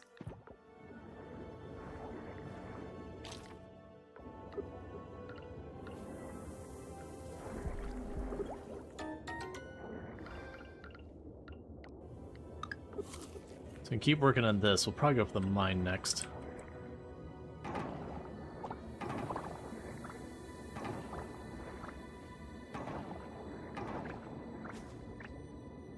And sometimes when you're clearing these, you get lucky and you find the thing immediately, and it's just no problem. And other times it takes a while. Generally speaking, and I'm not following this instruction right now, generally speaking, I've had the most luck looking for places like this where the oil's sitting and starting around there, because usually that's kind of where you'll end up finding the things, is in the general area that needs to be cleaned. Not like right on top of it, but like this whole area here.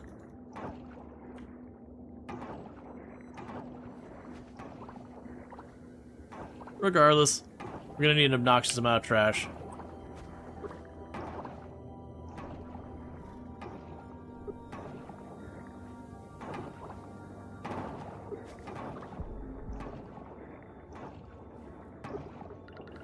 And it is a thing in the game that the trash does slowly respawn, like over the course of in-game weeks.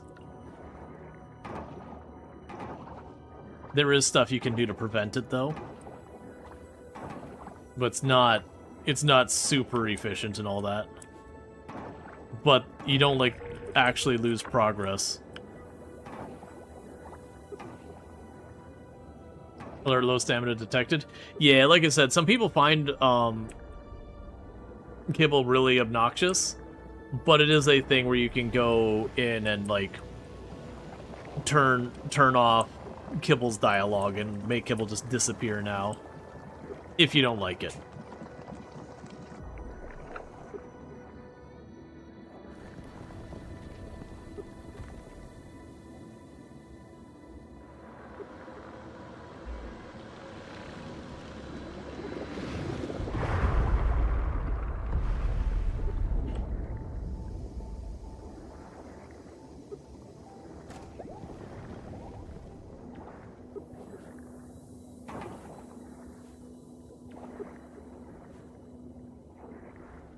You find its persistence endearing? Oh, I scared that away. It's fine. It's like trying really hard. It's like, you're very tired. You shouldn't be diving while you're this tired. It's very dangerous. Take better care of yourself.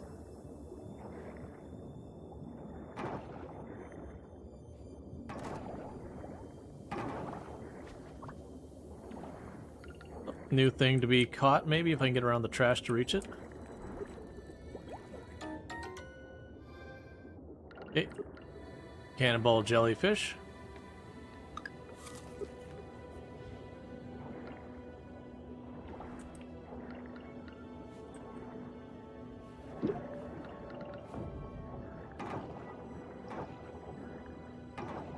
I was just moving my anchor before I forgot.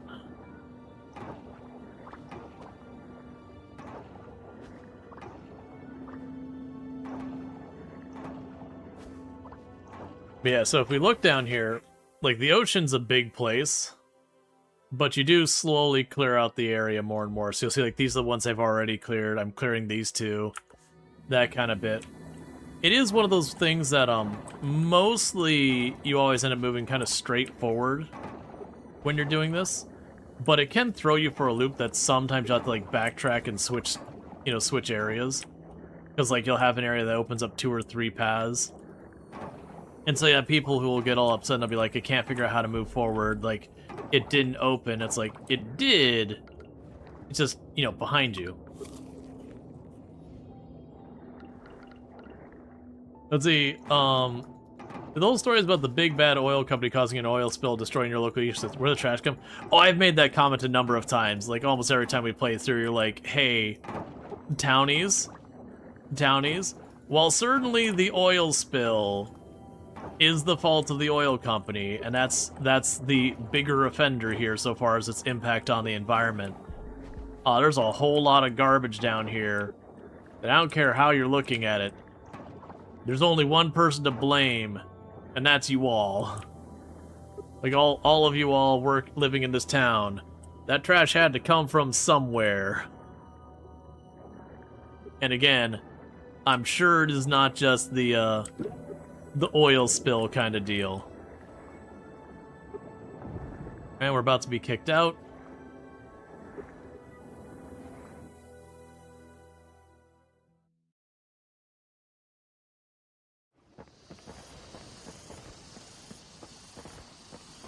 The connection is thematic.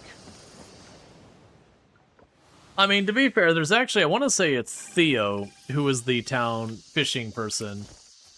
And he kind of makes it a whole point of being like, you know, the town really does kind of suck when it comes to how it's dealing with the trash and all that.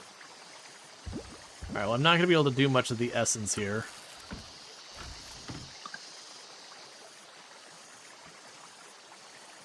Alright, so with the starfish, and sell one.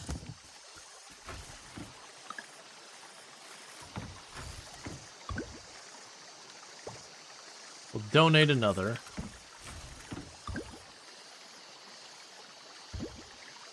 That's going to be offered, so we'll need to catch more of those. We'll keep that there, we'll keep that there. Got a bunch of these coppers. We'll pop in here and then I got something to drop. You know, we'll drop the other one off at the museum. Okay, so diving level 1 gain, so again, more stamina and health. We can now make a scuba snack and a vortexinator. I found the vortexinator utterly useless, but the scuba snacks where you just, like, eat seaweed, it works pretty well. Okay, Scott and Oliver have birthdays today.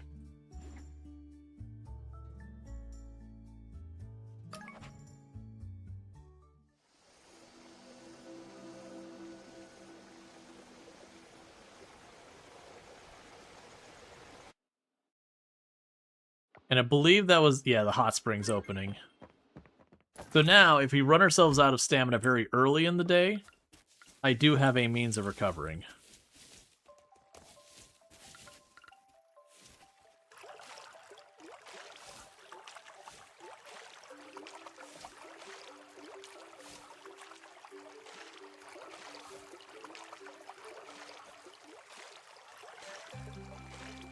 Okay.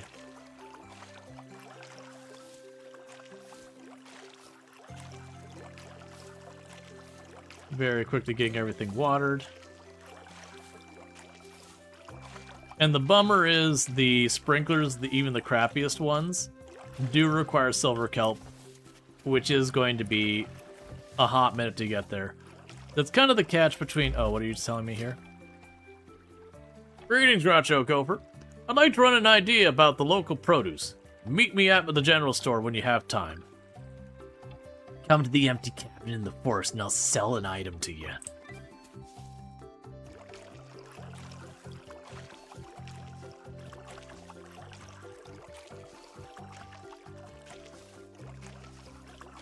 It's probably fine.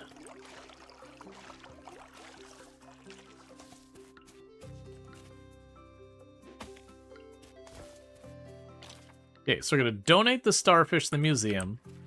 I'll want to go by the blacksmith and pop all those coffers and everything. Then we go loop down here.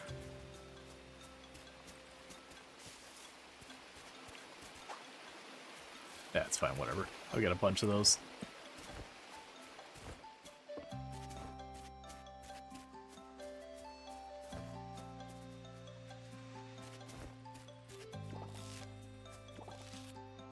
Right, we got 2 birthdays. Let's quickly go over here and get some stuff here. So 1, 2, 3, 4, 5, 6. 1, 2, 3, 4.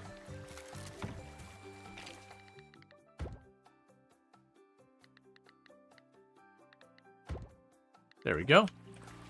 So I made some flowers. And for the recipes, it's Oliver and Scott. So Oliver is right in the middle of town, and then Scott is just north of the museum. All right, let's see if we can't drop those off. I don't think Oliver is going to be a big fan of the flowers. I think it'll be one of those like neutral sponsor, like, oh, thank you kind of thing. But like, clearly they're not really into it. Wait, are you? Oh, you're continuing to walk this way. Come back here. You're so thoughtful. Thank you for the birthday gift. All right. And Oliver straight to the right. And we need to drop by the town hall for Millie's thing.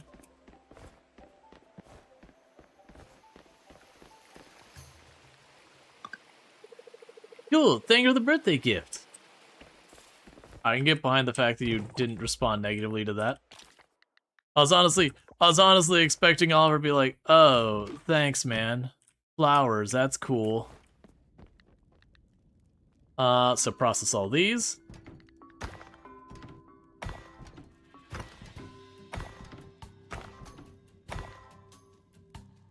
All right. So that's all those done.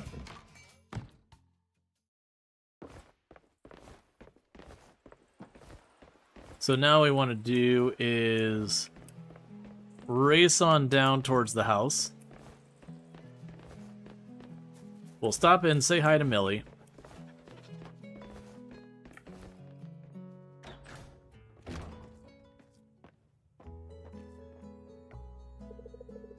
Hello there, Groucho Gopher.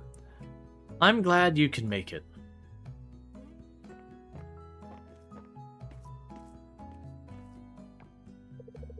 We've recently implemented a system in town to make life here even more rewarding. Let me explain.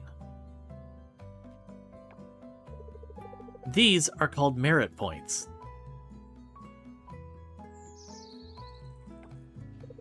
You can earn them by completing errands posted on the town board right here in town.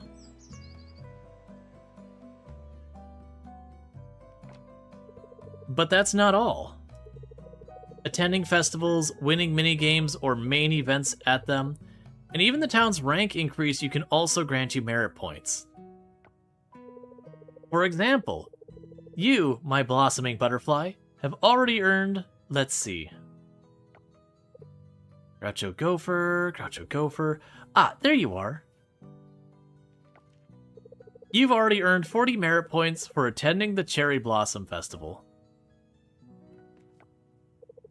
We introduced the system to encourage everyone to get more involved with the community.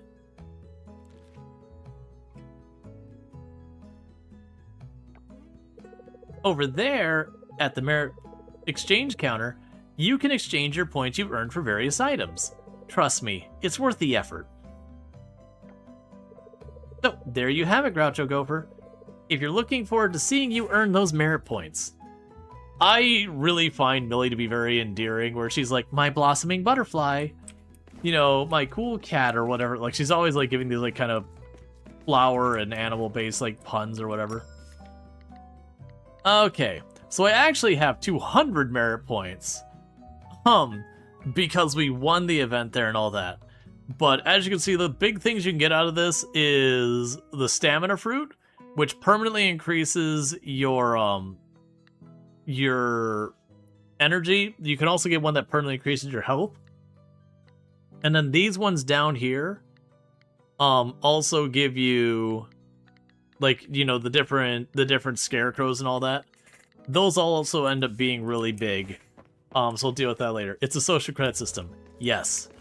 Yes, it is.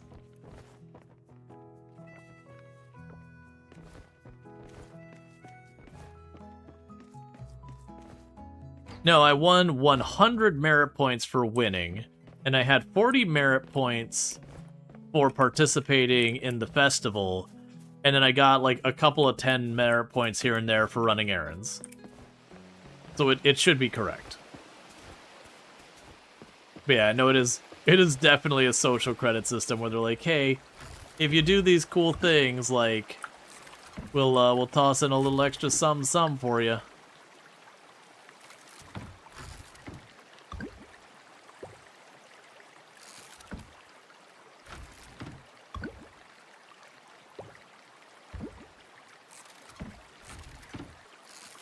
Well, been a couple minutes since the last time I made a box, so it's time to make a box.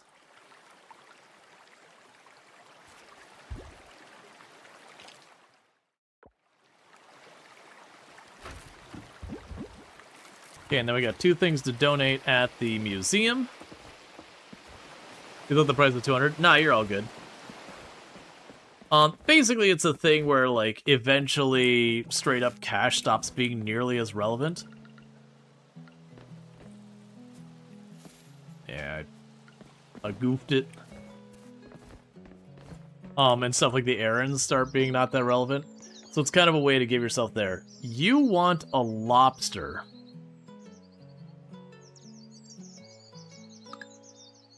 It's a maybe. You don't get a penalty for failing to deliver.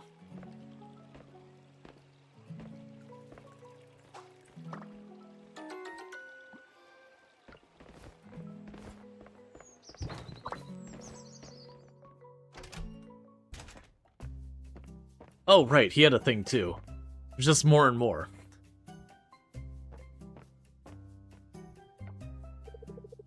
Groucho Gopher, you've come quite the regular. Working hard at the farm, yeah, getting used to it. Good, good. I see that you're also getting much use out of the shipping bin. Your shipment is always a huge hit with the town folk. I think we all miss the taste of local produce. Here, let me show you something.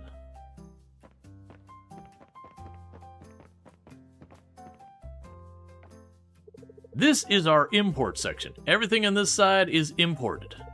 I have to say, it's very expensive to get them here. The shipping costs, the taxes, that sort of thing. They add up surprisingly fast. I've done my best to keep the prices low, but my margins are razor thin. But it's just not enough. Any lower and will go under.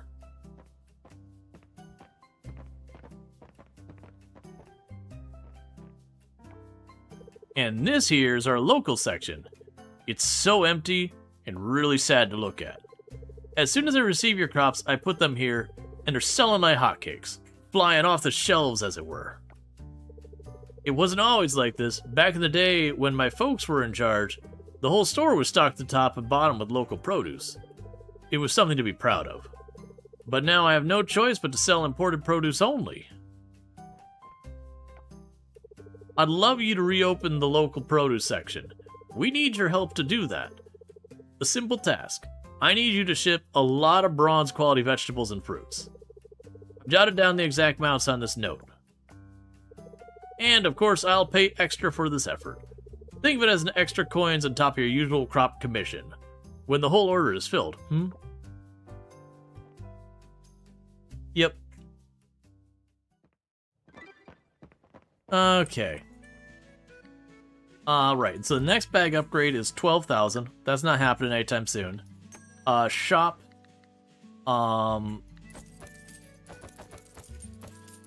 Give potato.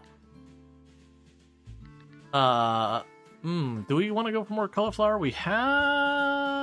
I don't remember how long the months are.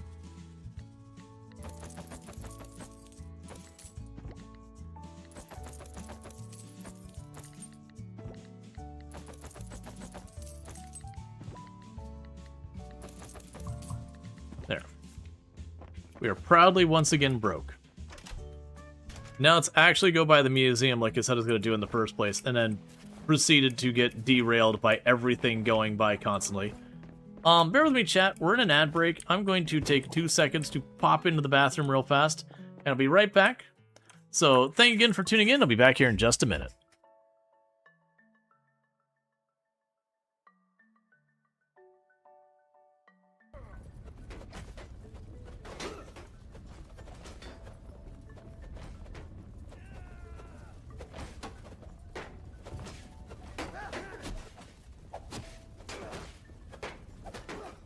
I need you to move.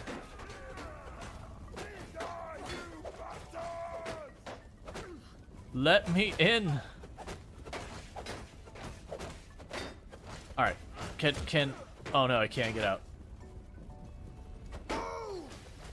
There, get out.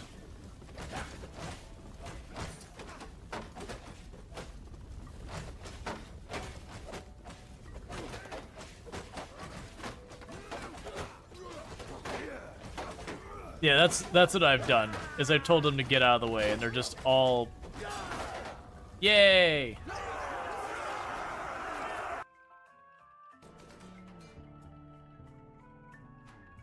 The good news is they're not aggroed to me.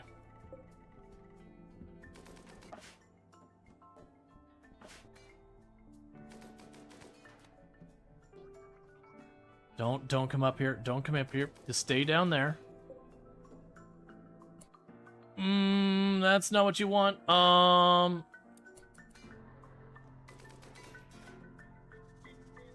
Stay over on your side. Stay on your side. We could be friends.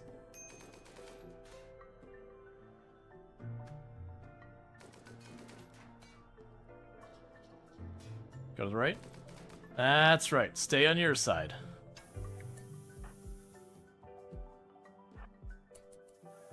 Run like you stole it. Okay, and we are back. Alright, so let's go to the donation bin here. So we want to donate the starfish and the mask. We're going to wait on the ladybug, because I don't have that all sorted out yet. Alright. We're slowly working on that. We have the seeds to plant and the other stuff to stash. And then depending on how we're doing in energy and time, we might go to the mine, or we might go for... Alright, that's a new box. Cool. Like I said, once we get the bigger boxes, we'll start making that not cursed.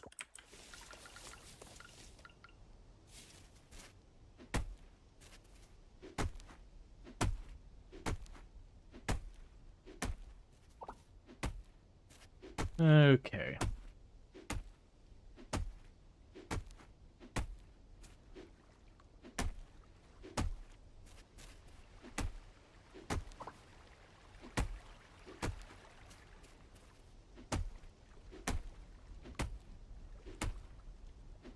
And I won't be able to remove the tree stump till I get a better axe.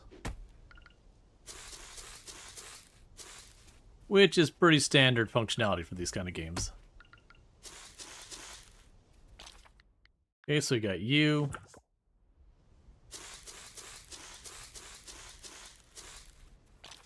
And you.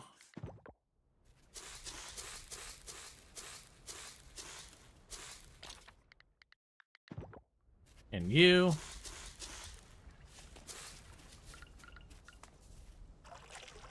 No water these, and then we'll need our scarecrow for the next set.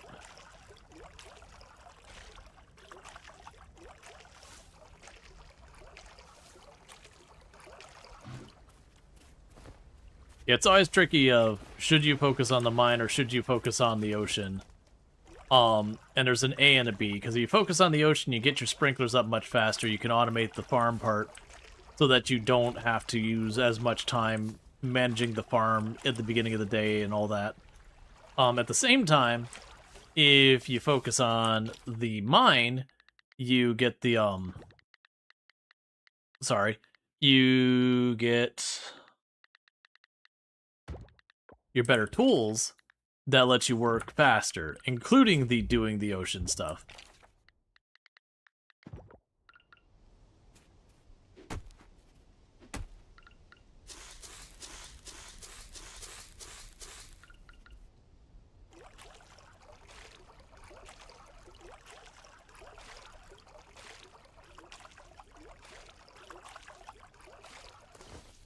Alright, and I'm thinking with our time, let's get this objective done of the ocean stuff there, where we get the 3 or the 5 spots, and get that to drop off our list of quests, and then once we're done with that, we can, focus on the mine, I think.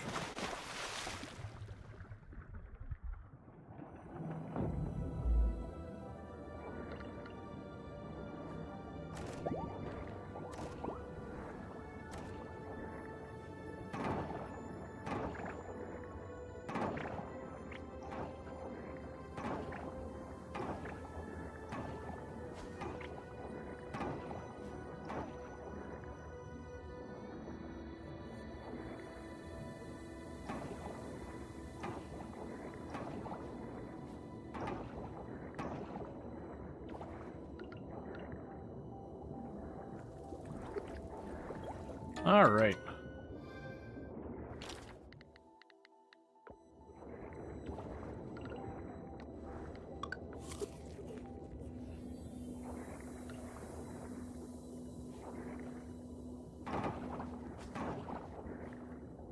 Got the steamer clam over there. Oh, that's the first one.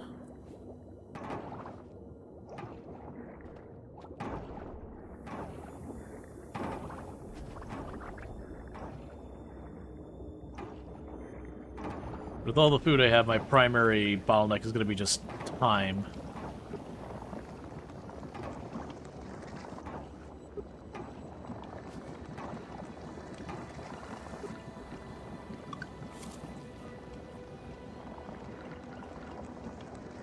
Alright, and for those who don't know, this game does have multiplayer, and you can kind of do the thing where, like, one of you's just, if you're one of you's just, like, really into doing the ocean stuff, they could just do the ocean stuff and not have to worry about it. If one of you's, like, way more into dealing with the farm, you can focus on the farm. If one of you likes doing the mine stuff and the combat, you can do that. You can also team up.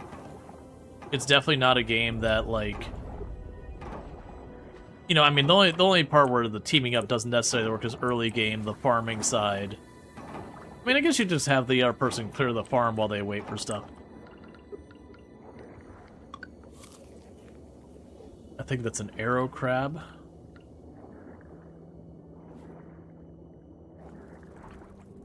There we go.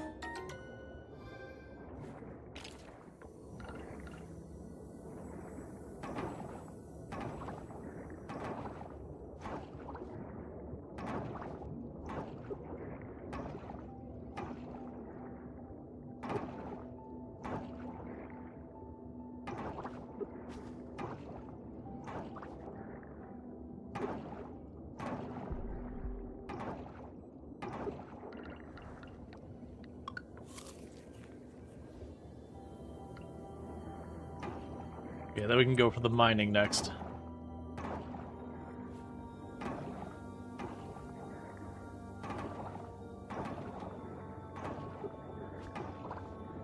Try and push all the way to the bottom of the bronze mine. Well, that area is pretty much cleaner of all trash.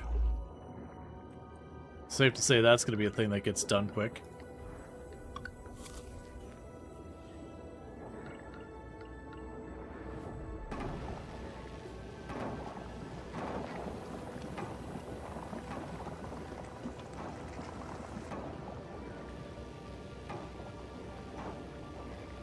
Alright, so I got you all squared away.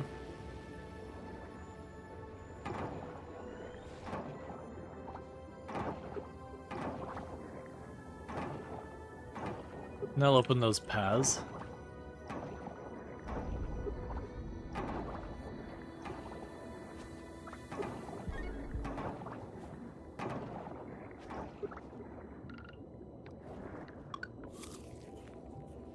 So that path's still blocked off. That path's still blocked off. This path did open.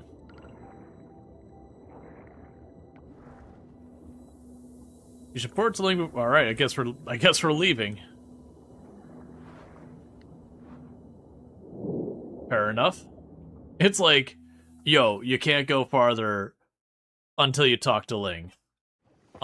Most likely we'll not be able to reach Ling right now because Ling is probably not at the lab anymore. Where is Ling gonna be? Oh, looks like Anthony's gonna be over there. Where is Ling though? We can just do it this way. So we got both of them their gifts. Where is Ling right now? So Ling is at home. Hi. Hi, handsome boy. Hi, pretty wifey. I love you. I love you more. I love you more. I don't believe you. Yeah, so go meet, I believe it'll be Anthony, who is the only townie I think we haven't met yet. Well, other than Nina, who's not available for a while. Hey, can we get a shout out for Treacle, by the way, and our fantastic content creator on the platform? There you are. Or Antonio, I'm sorry. Yeah. Ah, the new resident. Check out Treacle, absolutely fantastic content creator. Plays a lot of games on the platform and all that, but does like RimWorld and a bunch of stuff around that area. So a lot of similar content to what we have, so again, if you like what you see here, you'll probably like what you see there. It's pretty much what you should expect. Alright. So we don't have enough time to really go and do much over there. I wish I was paying attention. That butterfly's pretty much gone. So what we can go ahead and do is just run right over here for a minute. Catch a fish or two.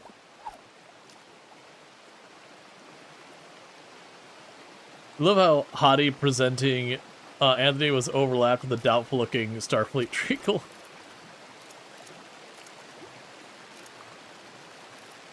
It happens.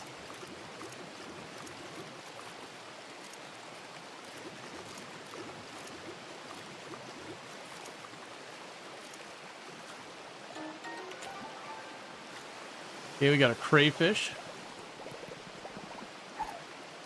And we can catch one more.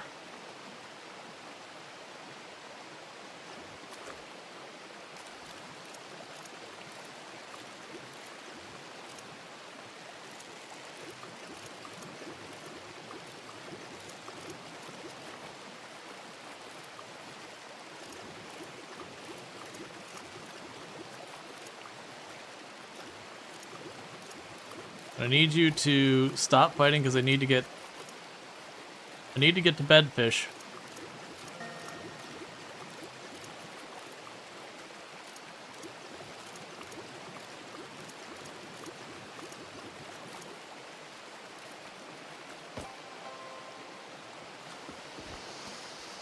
All right.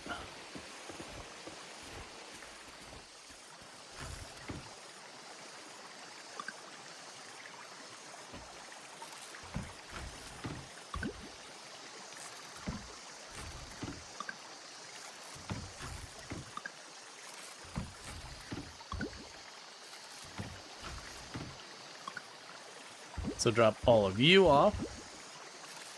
We're dealing with later. A 58 centimeter trout? Sounds big to you? I have no idea.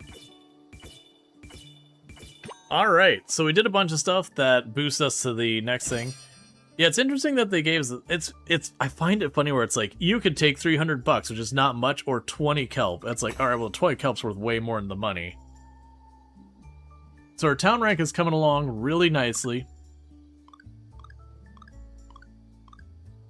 Oh, and it gave us credit for all the things we did the merit points for previously. Oliver and Scott both like us a little bit more because we gave them flowers for their birthday. And we made $0 because I didn't sell anything.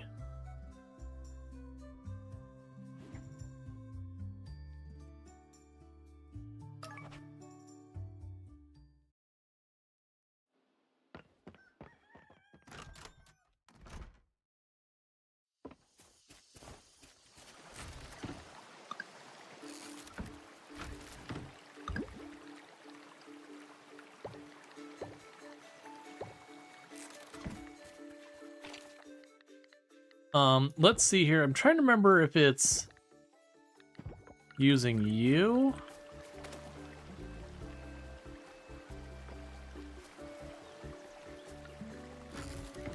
I know I can turn the scrap into glass. I just don't remember what machine we used to do that. We'll deal with that later.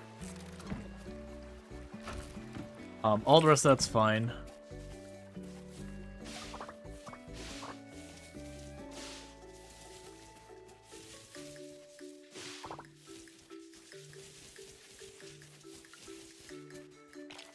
Let's double check your quest over here. So local produce, you just want me to ship it. I don't have to do anything special. Randy wanted a lobster. That's right. And I don't remember what the conditions were for getting lobster. I do have a lobster. And I had a spare, but I need more spare. I believe we got the lobster fishing off the dock at the ocean. So we might try and do that.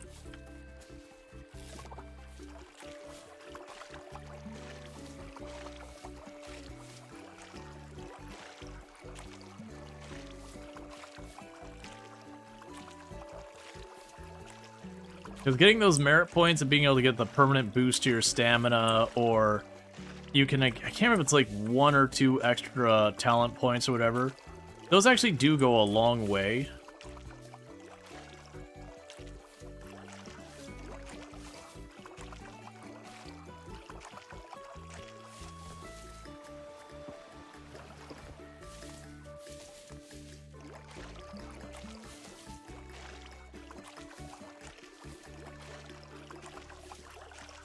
But then we can also catch more fish, and those fish will go to the museum and progress the museum as well.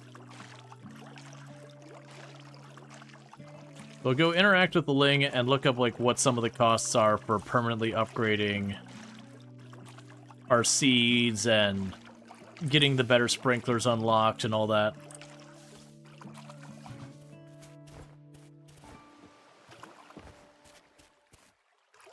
And this game also has it a little bit different. So like when you play Stardew Valley, it's kind of a meme that you hit your first winter, and your first winter is basically dungeon diving time.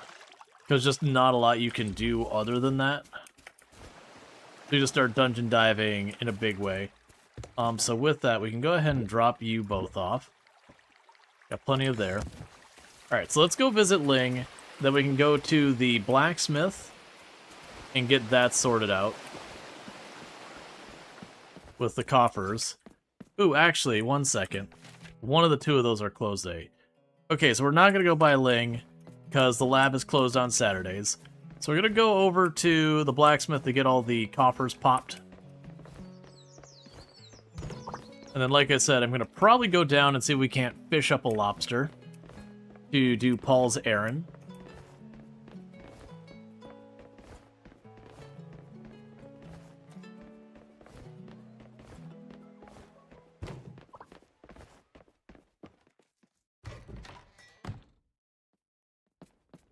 Oh wait, I'm not gonna be able to afford to do this, am I?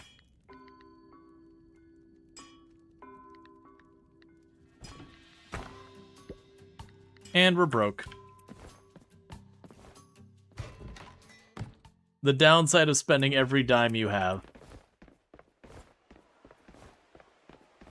It's fine. We'll keep getting coppers, so it's no big deal. Rather than running home, we're just going to go straight on down to the dock here. Or it's not the dock. We didn't get the lobster at the dock, I don't think. I think we got them straight up at the beach. Let me check. Is there... Because sometimes with some of these, you can go...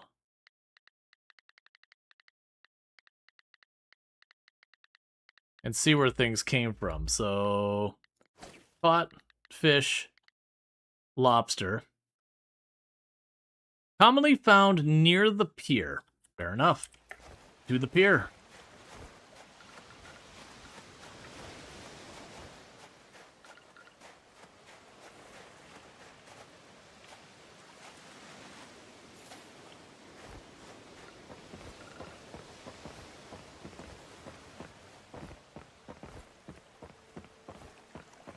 Let's run on down here and see if we can't get lucky and get in our lobster. Well, 2 actually is the goal.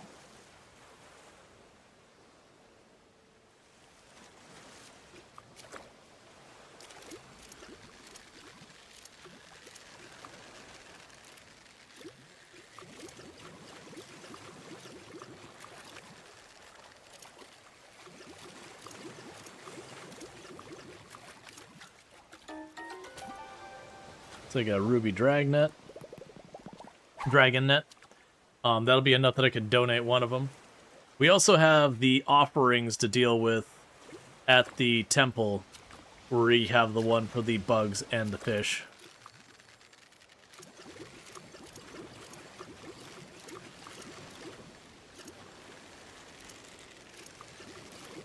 Okay.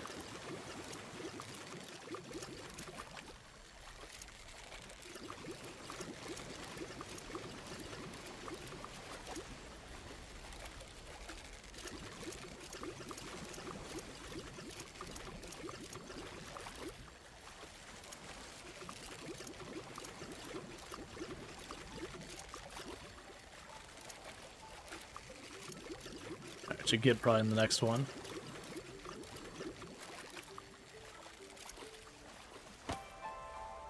Alright, there's one lobster.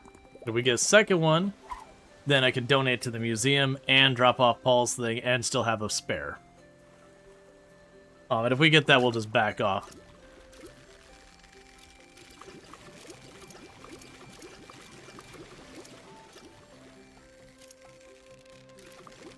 Alright. Maybe we won't spend the whole day fishing.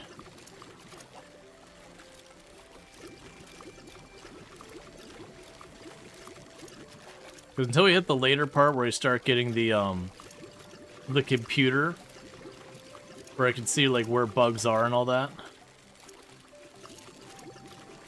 it'll be a whole thing we can't count it. I want to say they also added in fishing traps. So if you didn't enjoy the fishing, you had a trap you could just leave here that would catch stuff. I think they added that.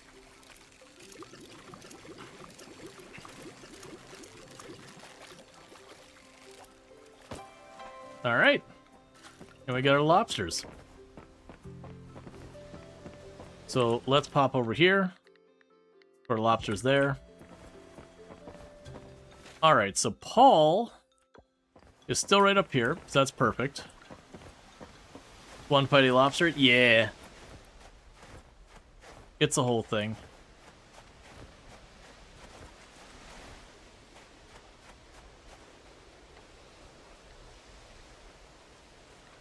It was Paul first. Just double check it before I go and I give it to him and I'm wrong person. Randy. It's not Paul. It's Randy. It didn't mention that, it wasn't doing the prompt where it's like, oh, hey, you know, this is for this person. So Randy is over all the way up at the winery place. So we're gonna drop this off at the museum on the way by.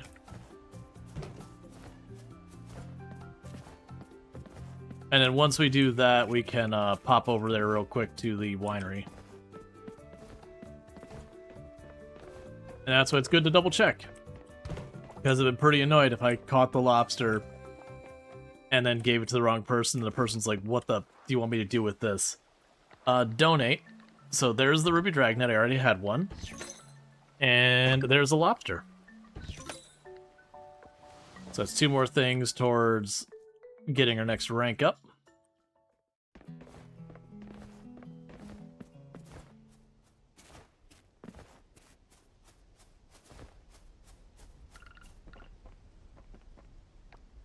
There we go. Thank you. Cool, so we got another errand done. Give me my money.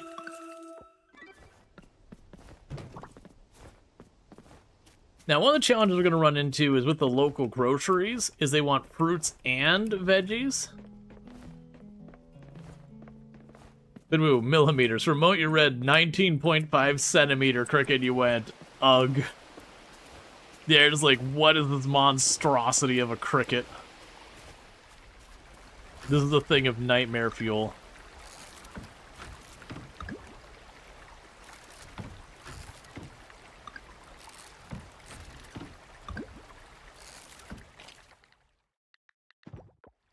Okay, and with that, I don't believe we could fast travel to the mine yet. Not yet. That's fine. Let's start running up to the mine. We're going to see what we can get done in the mine today. Not going to be a ton of time, but probably more than enough to knock out 5 floors real quick.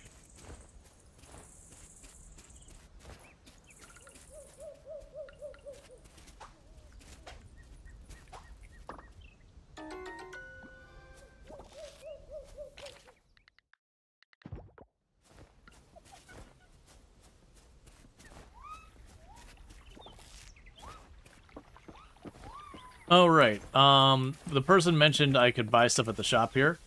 There's like the secret shop. So we can buy the OG farmer hat. So for those who haven't seen the OG farmer hat, it is a reference to, you know, all this. Like half the stuff in this shop is like nods to other games in the genre. So you see like the vendor's name is Concerned Monkey, so a nod to Concerned Ape, the person who created Stardew Valley. The OG farmer hat is the Harvest Moon hat from the original Harvest Moon games and all that. Where he's got like the one tuft of hair going through the gap in the baseball cap. Waited you have, human. Thank you. Slept much I did after ceremony. See, goddess. I hope you have. Goom goom. Talk now we will. Night of full moon, many, many seasons ago. Giants I did find, frozen, here in cavern. Alive they are, but unable I am to free them. Powerful magic cast. Earth, water, wind, all here, but fire not here. Suspicious this is. Investigate I want, farther in each shaft, but strong barrier prevent me, cannot enter.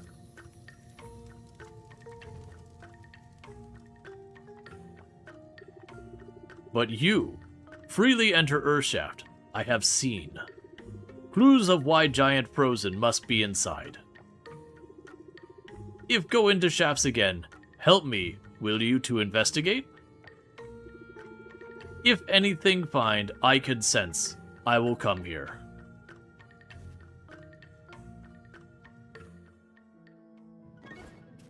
Okay, so we need to free the Earth Giant.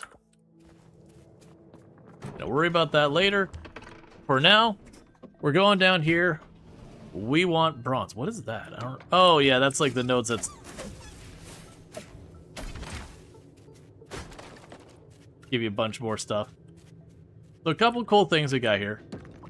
So that can give you a bunch of random thing. It's kind of a loot box. I don't think I've ever seen you give me a potato seed before. But also you got this crack on the ground. So if you follow this crack in the ground by hitting it again and again, it'll eventually lead you to like a little vein that you can hit for a decent amount of ore.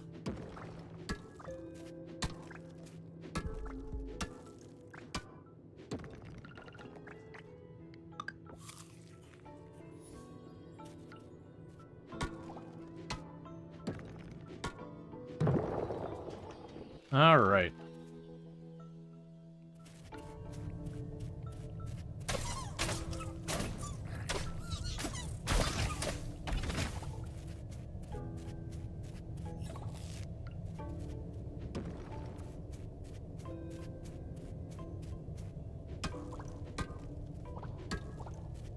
But only the Sith deals in absolutes. Yep. I do love the number of conflicting lines you get in the Star Wars universe. Where it's like the Jedi are like, this, by the way, the thing I just did, that's something only the bad people do. You're like, excuse me now?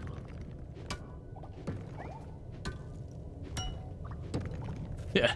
Anything you want to let us in on there, Yoda?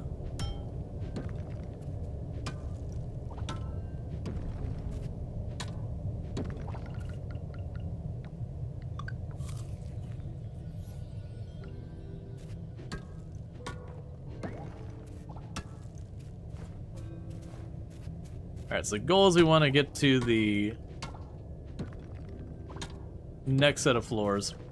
There are a lot of people who play this game that they will slow down time.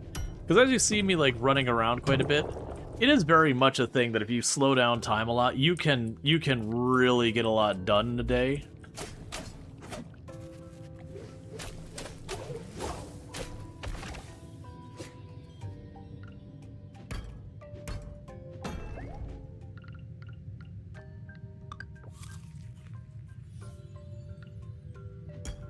But at the same time, you know,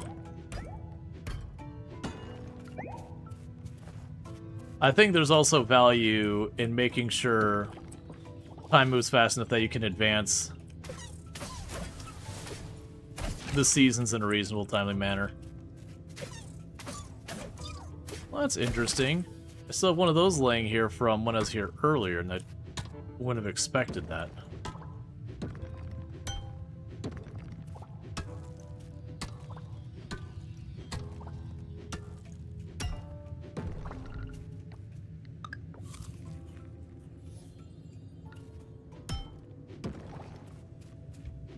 Not doing particularly good today on getting through this place in a timely manner.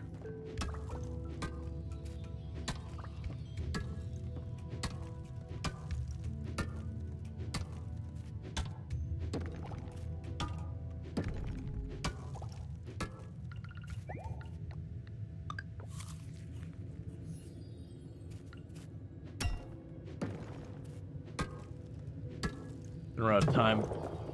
Unless you get real lucky and get like one or two of these where you get back to back, like just drop on. Those worth running around real fast sometimes, because sometimes you get lucky and it'll already have just an opening for you to use.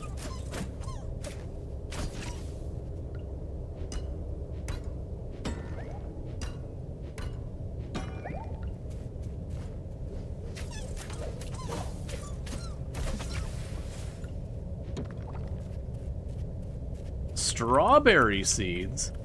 Alright, we gotta go. We're out of time.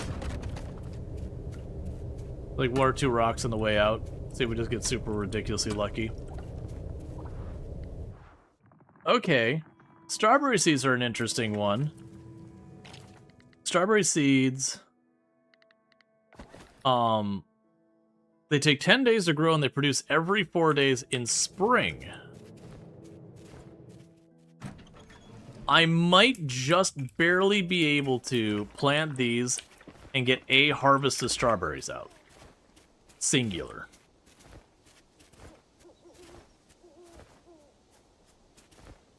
It's probably not the best use of my time, but at the same time, that does... Oh, this is not right. That does... It's interesting, because normally I want to say there's a festival later on you can get... that you get the strawberry seeds from normally, where you can get the strawberry seeds from. And it's just one of those things that's kind of just like too little too late.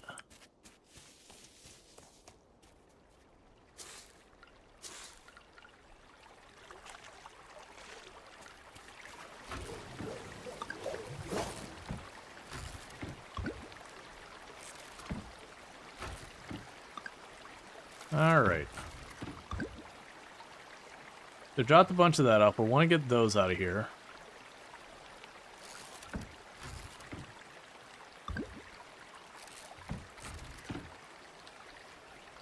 So put you in here. We'll have enough of those for some things.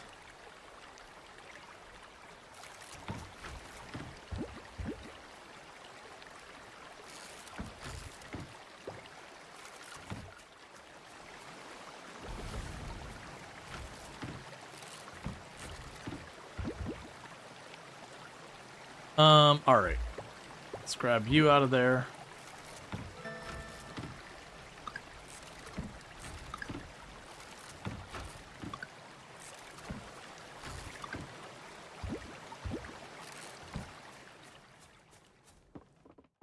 Okay. So we got 3 more bronze bars going. That is enough to upgrade a tool. We gained a level in mining and a skill point. We can now make ropes and stone signs. We gained a point in fishing. We can now make small bait. We gained a level in combat. We can now make decoys. We got 2 skill points. We made about just shy of $1,000 with the farming. All right.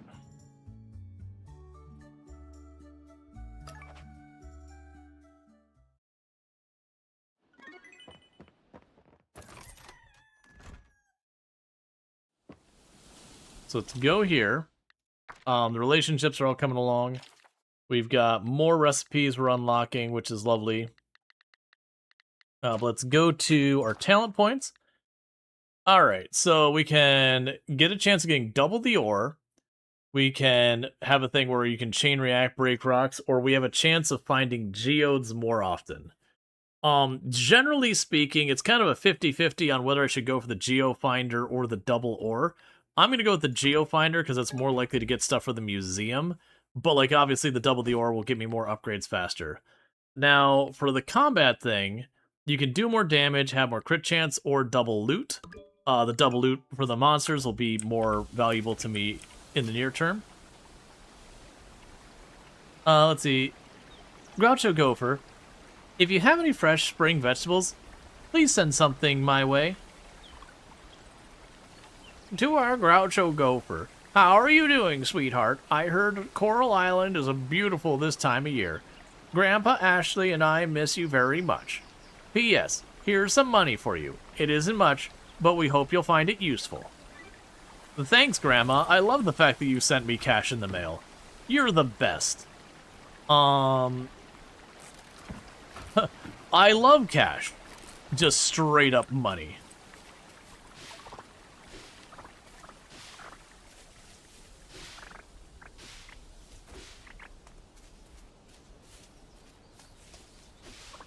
Grandma knows the best gifts. Fact. Ooh, a gold quality carrot. All right. Now we're talking. Give me that money. We need to ship the bronze, and I already have tons of potatoes. I'll ship one of the cauliflower here. Let's see. What did you want? Give any spring vegetable to Suki. All right. Let's keep, like, 3 of those. Drop off those. We've got that for upgrading a tool.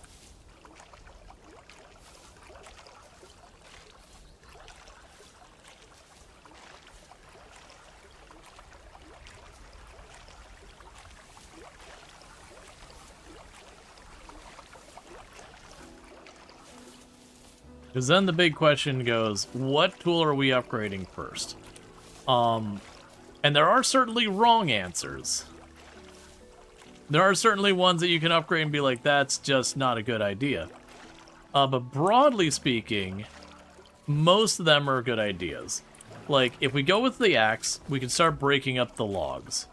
Not the big logs that block big chunks of the map. We can start breaking up the tree stumps, getting access to hardwood relatively soon. That kind of thing. If we go with the pickaxe, that'll make life easier in the mine and let us go through that faster. If we upgrade the scythe, that makes doing the ocean stuff go smoother. If we upgrade the fishing pole, that makes it so we have a much better chance of catching a bunch of interesting fish. The net also does that. I do think I would not do the net or the fishing pole yet. They're worth doing, just not at this time.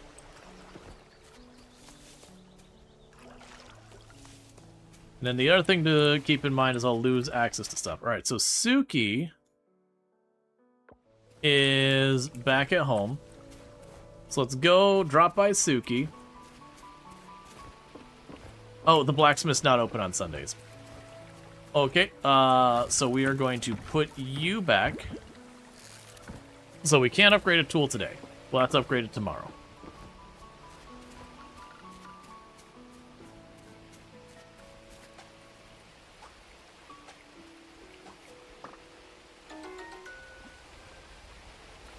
Okay, that's a new bug that we haven't caught before.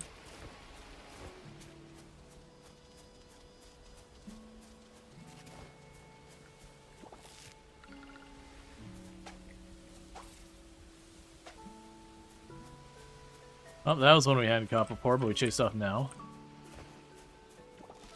That's fine.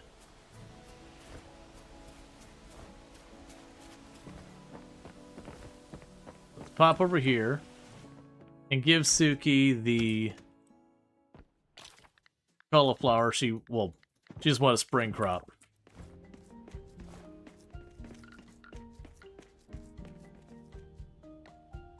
Get the cauliflower to complete the quest. Thank you. Alright, and so with that we... Oh, there's no payout for it. We just did this because we can. Alright, so we have to keep going down there. Oh, we need to visit Ling. So let's go to Ling now.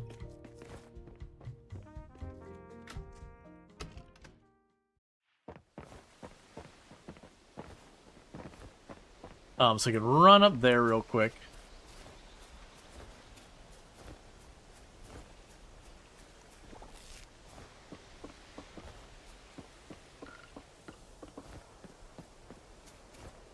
Can you romance the Kickstarter people? No. I mean, the game already has, like, 30 people you can romance or whatever the crap it is now. It's a really big number of people you can romance, but not the Kickstarter ones. So you want a flower. I could facilitate that for you, Mark.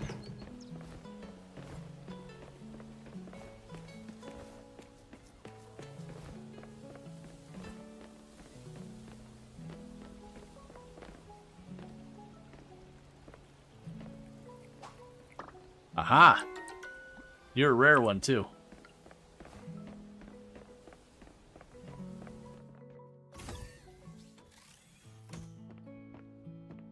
Okay. Ah, Groucho, Gopher! Welcome to the lab. I've been expecting you.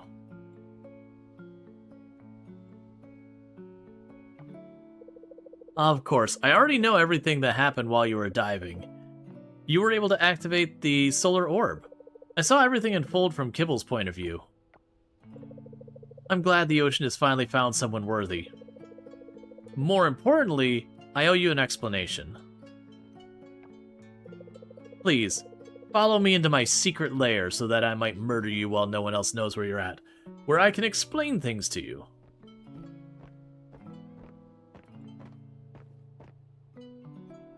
Secret lair, no doors. Where to start? Well, many years ago, I planted super corals, just like the one here, around Coral Island. They've been specifically bred to survive the rising ocean temperatures and hostile environments. The room we're in also holds, ancient technology that can remove the stubborn oil-covered roots and heal the sick coral.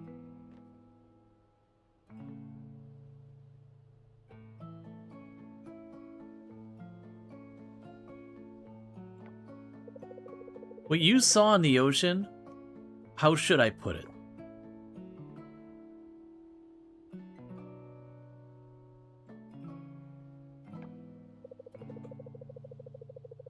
Sorry.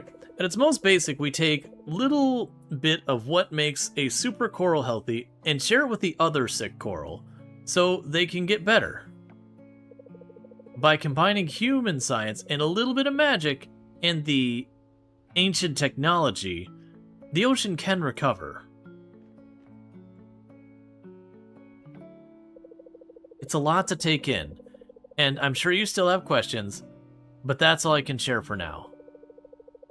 The rest, you'll need to discover on your own. Cult Island. Make sure to have a crucifix and some symbols just in case. The practice drawing lopsided pentagrams in case of Lovecraft. Okay. As promised, the diving suit is yours to keep. But one more thing before I let you go.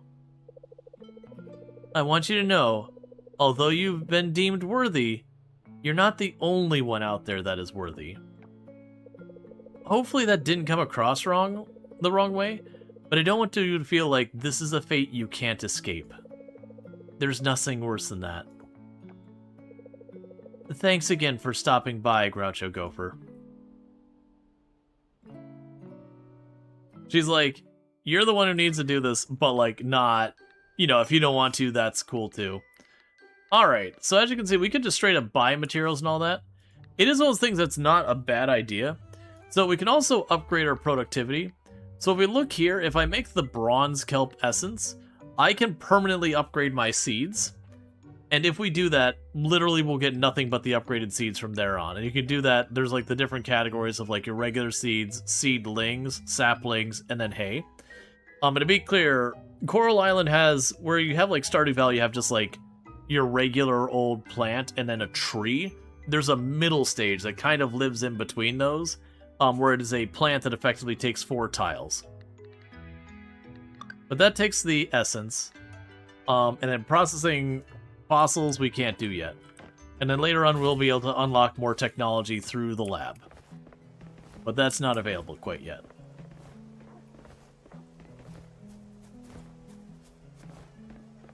Alright, but what we can do now is we're going to ditch this stuff into boxes, and then we're going to go back into the mine. And trying to keep pushing the mine. Now, pretty much every one of these things we're working on can... Oh, right, I said that and then immediately realized... I have a bunch of money for seeds. Alright, we're gonna go back over here. We probably don't have much time for making more of the cauliflower. But we should have more time for probably the carrots and all that. Let's just pick up a bunch of seeds again. And I know this means we're eating a lot of time on this, but it's just one of those things. Alright, so let's shop.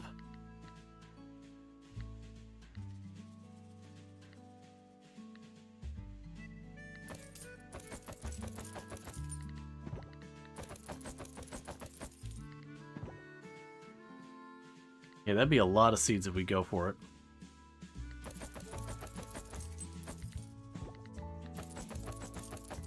Because I do need to make a bunch of the, I didn't mean to get that. Well, that's fine.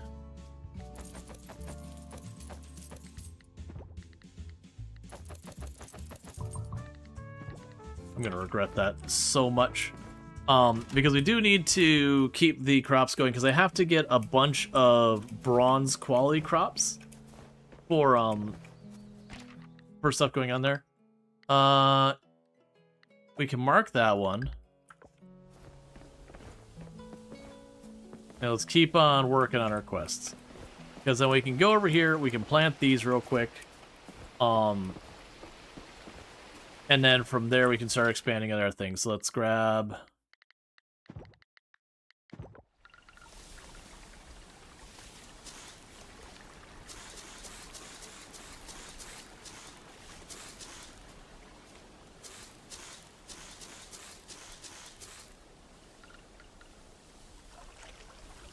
all this.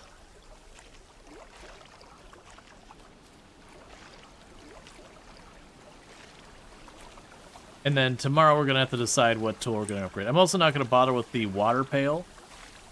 Genuinely speaking, Coral Island, you can get to like the sprinklers, like having decent number of sprinklers relatively fast. At which point having the watering can kind of only matters when you fresh plant things and you don't have the time for the sprinkler to catch up.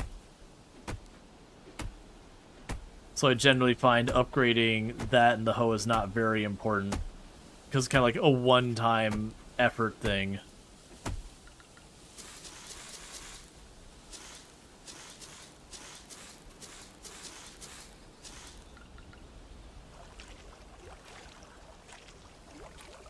I'll need more scrap for the scarecrows.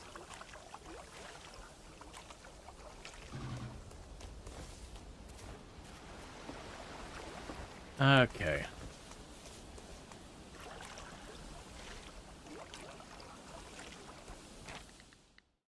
Get our crafting recipe.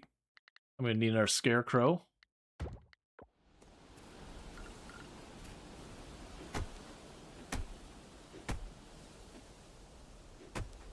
I'm just trying not to go quite as hard as I usually do. I have a big tendency in these games to just scale up the farm part very, very aggressively. Which does work. You end up making lots of money in the game doing that. So, like, money-wise, you're in great shape. But then with other stuff, it ends up becoming pretty obnoxious. Because you kind of get trapped doing farm work because you lack the ability to break away to do other things. Because you just spend all of your stamina and time just working on it.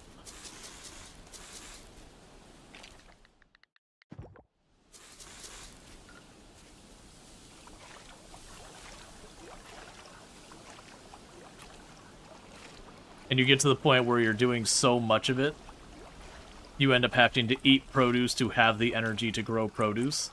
Which you still make a profit doing it, but it definitely cuts into that margin pretty deep.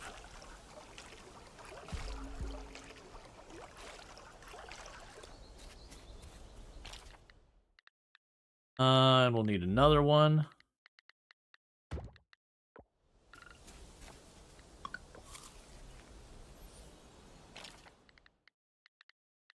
And we can grab you.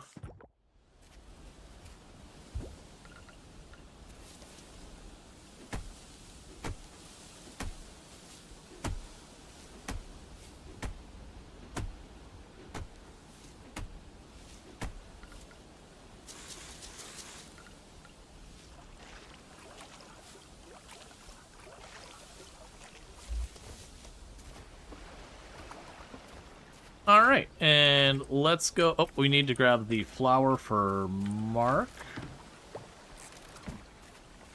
And Mark is usually either up here or in town.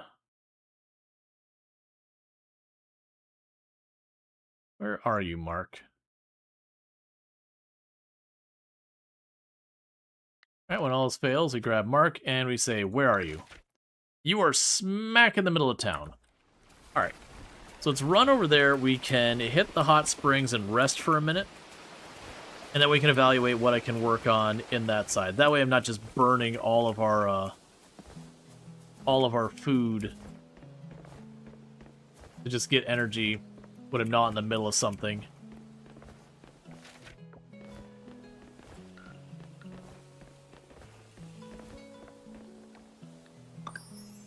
Thank you. Alright, and we can claim that out. Alright. Yeah, so we just have tons of stuff to do here. For right now, I'll mark the local produce just so we can kind of keep an eye on it.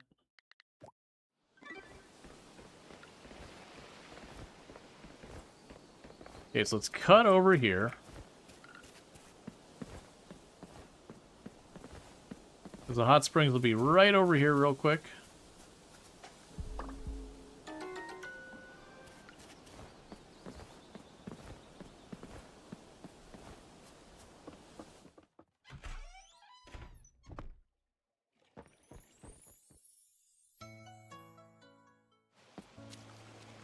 Okay. And you rapidly recover stamina at the hot springs. Later on, the hot springs will actually get upgraded to recover even more stamina faster.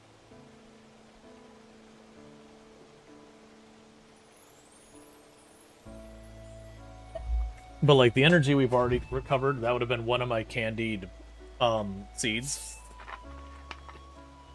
So it's just a better way of dealing with it.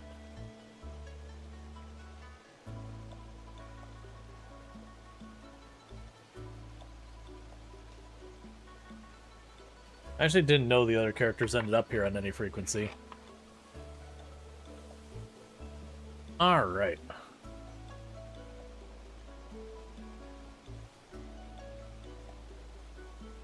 And while I recover, can I bother you? Spring. Okay. Not a fan of spring, I see. I'm curious what that looks like. It's almost filling up. Is that... Well, that can't be how long it's going to take me to fully recharge. That might be how long until it closes. But then we'll pop over to the mine and just see if we can either rush down the floors, which is probably pretty unlikely, or if we can at least collect some more bronze to get more stuff ready for more tools to upgrade. Because the alternative is we would jump down to the ocean, and I mean, it's probably go to the ocean, because at the time we have left for the in-game day here, I'm not going to be able to get anything done in the mine.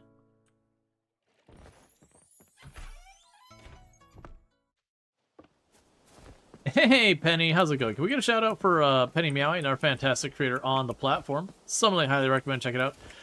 As far as my comments on Star Rupture, if you like Satisfactory, it's definitely in that realm of things. So, like, if you enjoyed Satisfactory, there's that. It is early access. You can't finish it right now, and it does have some like some accessibility problems and that kind of thing. So it is one of those ones that it's definitely worth checking out, but also expect a certain amount of cruft, if you will. I think it's a good game, to be clear. And I plan on playing more of it once it's closer to release. Oh yeah, no, the text side is wretchedly small. Oh, that's just Shake the Tree. Yeah, the subtitles are utterly useless. So like that's what it's talking about, is it's got some accessibility issues, font size too small, things like that. But yeah, I'd still say it's good.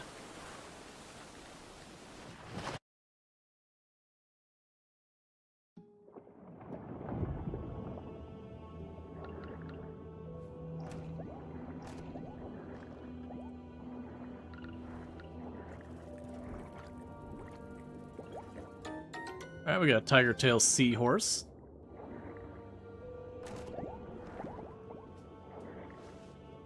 We're not going to have very long down here before we're going to get, you know, unceremoniously evicted.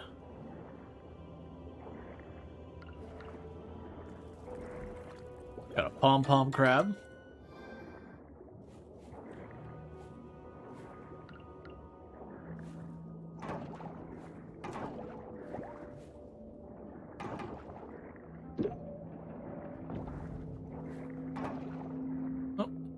That ends up being a thing that's hard to come by.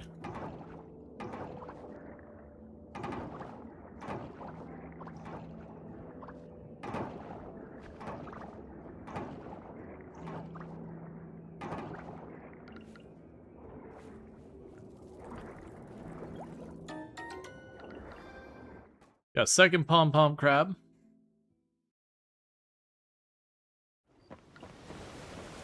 So what I can do here is, instead of beelining straight home, I did get 2 pom-pom crabs. So we could definitely race up here as fast as possible. Drop the pom-pom crab at the museum, and then run home with the rest of it.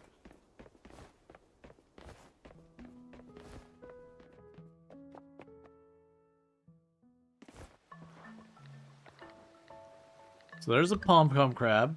We're going to wait on the seahorse until I have a second one. Because it's one of those things that'll be easier for me to keep track if I keep one of those on hand.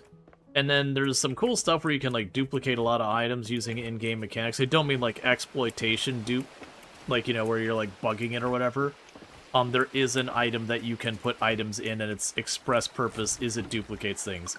It just does it very slowly. Okay, no, I don't have those stashed anywhere.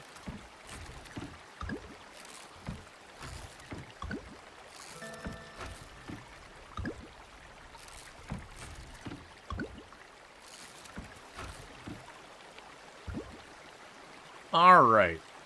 So we got all this going on. We got all of these different critters we got going on here. Let's see here. We definitely need to get way more glass. And I'm gonna have to do stuff to make that happen. I gotta remember what machine it is we make glass with. Because I know there's a machine you can process the scrap into glass. Alright, farming level 3. So we can now make the mason jar, which will let me start making artisan goods. We gained a star with Suki because we gave her something... Oh, we did a quest for her, I think it was. And we made our $1,600 today.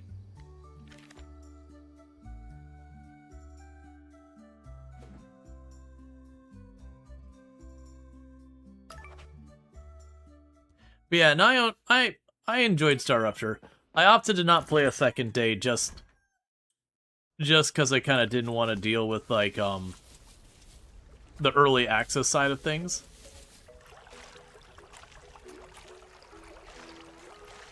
Where it's like, you know, just there's a lot of things that's like, okay, that's good-ish. Like for me the combat feels pretty underbaked.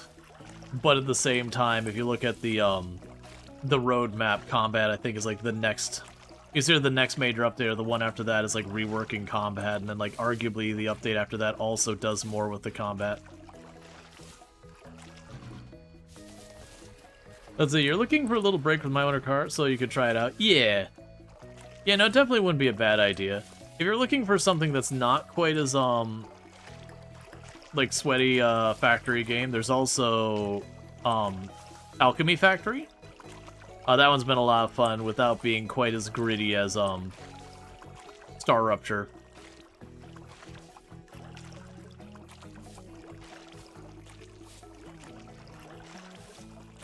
Because that's been pretty fun, and that's still got people checking it out.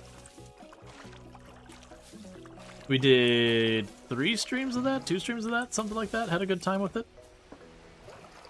It's kind of only when it started like really building up in complexity where I wasn't going to be able to kind of just tinker through. I was going to have to actually stop and figure it out, which again was like 2-3 streams into it, 9-hour streams. I just kind of didn't want to deal with that on stream where you're like going, okay, well, how do I set up this process to work well? Because I can't just get away with shove 2 things together, thumbs up, who cares if it's optimized.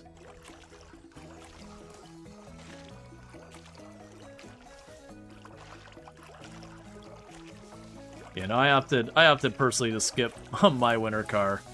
I found, like, there's parts I like of My Summer Car, but I definitely was not really on board with the trolliness of the dev.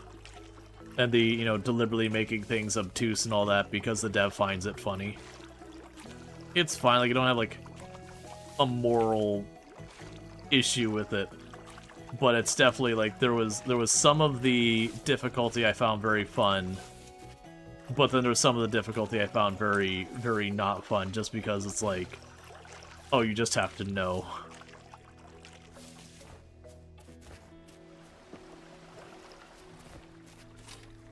Okay. Oh, so they gave me a mayonnaise machine.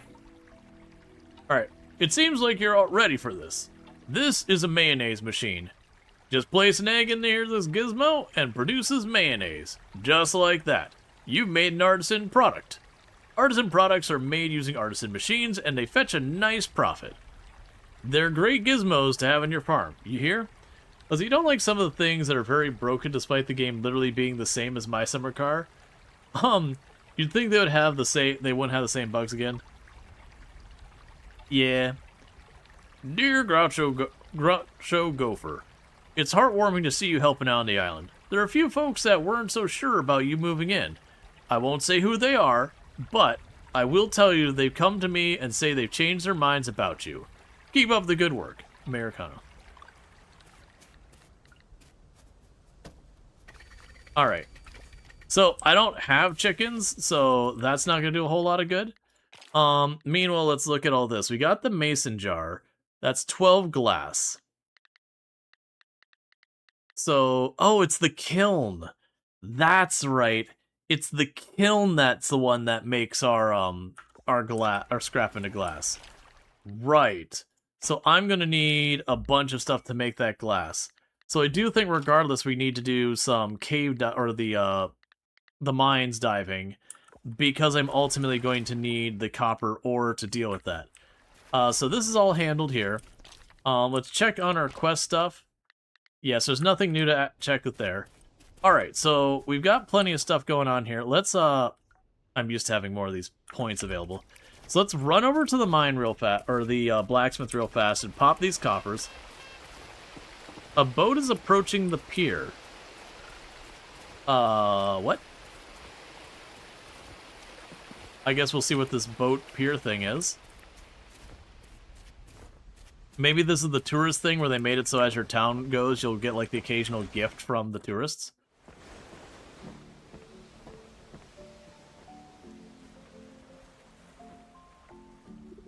Oh, it's you, Groucho Gopher. Why are you throwing rots at the sea? You're hurting the fish.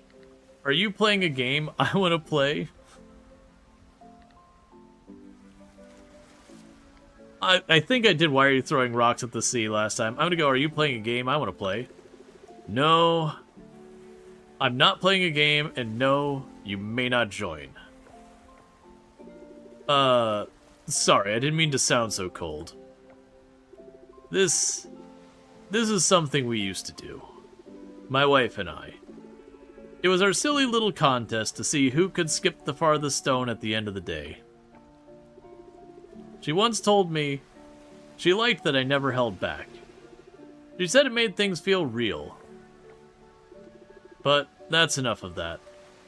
Goodbye, Groucho Gopher.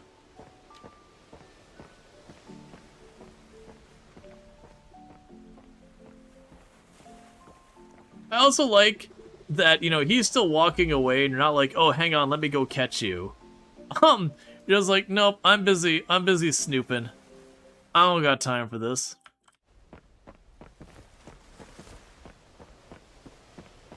Alright, so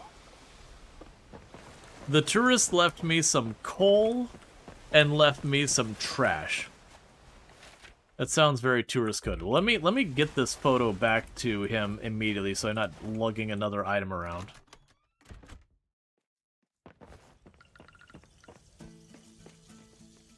Give quest item. Give Jim and wife photo. Oh, thank you for returning this to me, Groucho Gopher. This picture, it's something I always keep with me. Thank you again, Groucho Gopher. Cool. You're welcome. Alright, why was I even heading down? Oh, I was checking that. I was actually heading towards the blacksmith when I got, you know, derailed and all that stuff. And then you got a side quest thing here. So errand, you would like violets. I need someone to fetch me a violet for dyeing purposes. No rush. Not a big fan of violets myself. So that's got a hint there that for when you're gifting stuff, she was like, you know, I actually don't really like violets. She just needs them for dyeing things. So it's basically started with better graphics. It's got a lot more going on for it. It's got lots of quality life stuff that Stardew Valley doesn't have even with the mods. You also have a whole thing where you've got a whole underwater area where you're cleaning up the ocean and all that. So, like, it's a similar game to Stardew Valley and all that kind of stuff. But, it does branch off heavily once you get past the beginning of the game. Like, the very beginning of the game feels, like, very, very, very similar to Stardew Valley. But like I said, it kind of branches off relatively quick.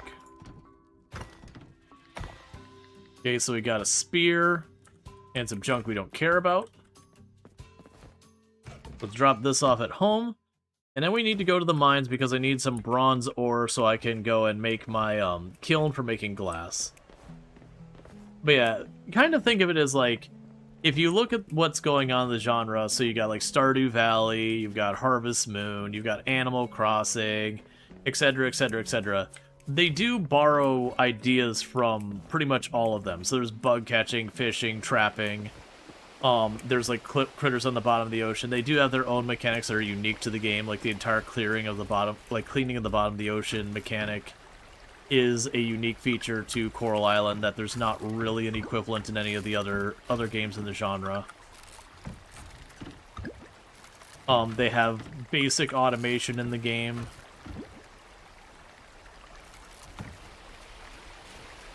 Alright, so we want to go to the mine now.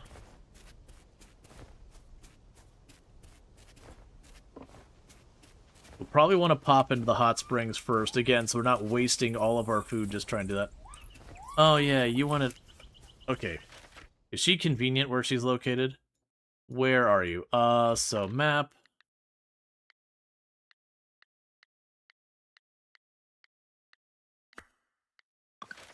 So Alice is just around the corner from me. We can go run down here and drop off the violets for Alice really fast. Because she had the daily quest thing that she wanted there. It's also got a whole thing, like, when you're looking at the progression in this game, the actual, like, main story is you've got this rank for your town. As you can see, we just started, so our rank is F. And what you're trying to do is get the town back up in rank. So you will slowly work on things to level up the town. Ultimately, if you're really, like, going kind of the more reductive way of it, you can say, well, both of them, you're trying to fix the town and all that. But mechanically, it works entirely different. Okay, so you're heading down to the inn, so that's kind of inconvenient because you're moving the opposite way.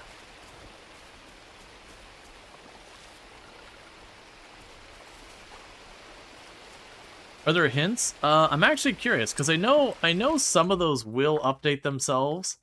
We can check to see if it will have put there that by hearing that dialogue. No, so it didn't mark it on there. But there are things where you'll find stuff where it will update the information about them, be like, they like this, they don't like it, because you read a note saying that they liked it, or whatever.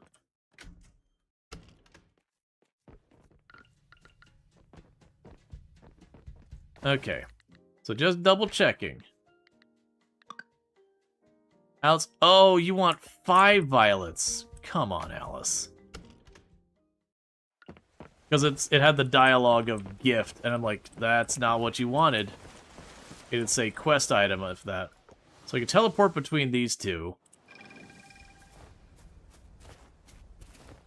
All of this is costing me time we could have been doing the mines.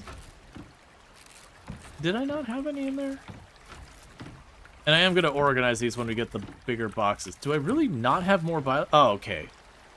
So it sucks that that's going to be all of my violets, but at the same time, we're just going to find more, so it's whatever.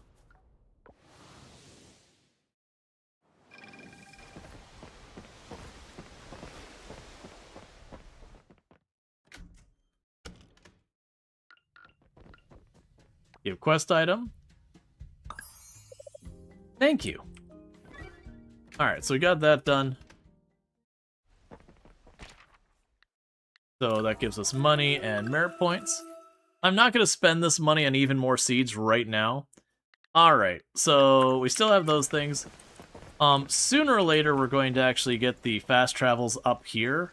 Right now, it's kind of one of the things that's hurting us for doing the mine, is until we get far enough in the mine, we don't get the fast travel to the mine. And I don't know what actually unlocks the fast travel to the hot spring.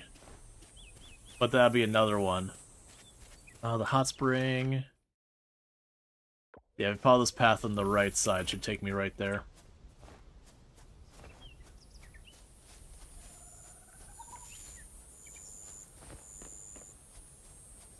And there's Suki.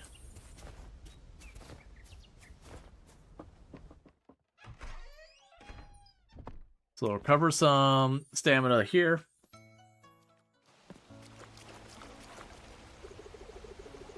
Being a first-time farmer must be challenging. There's a lot to get used to, huh? I remember there was a bug exploit, whatever you want to call it, in the game. I can't remember if it was you slowed down time here and you could basically get XP or get this faster, or it's something like you could get stuck in a dialogue and it would continue to regenerate stamina while the time wasn't moving. Oh, I can't talk to you again. But there was something about it where you could kind of cheese it to let yourself fully recover your stamina while not technically passing time.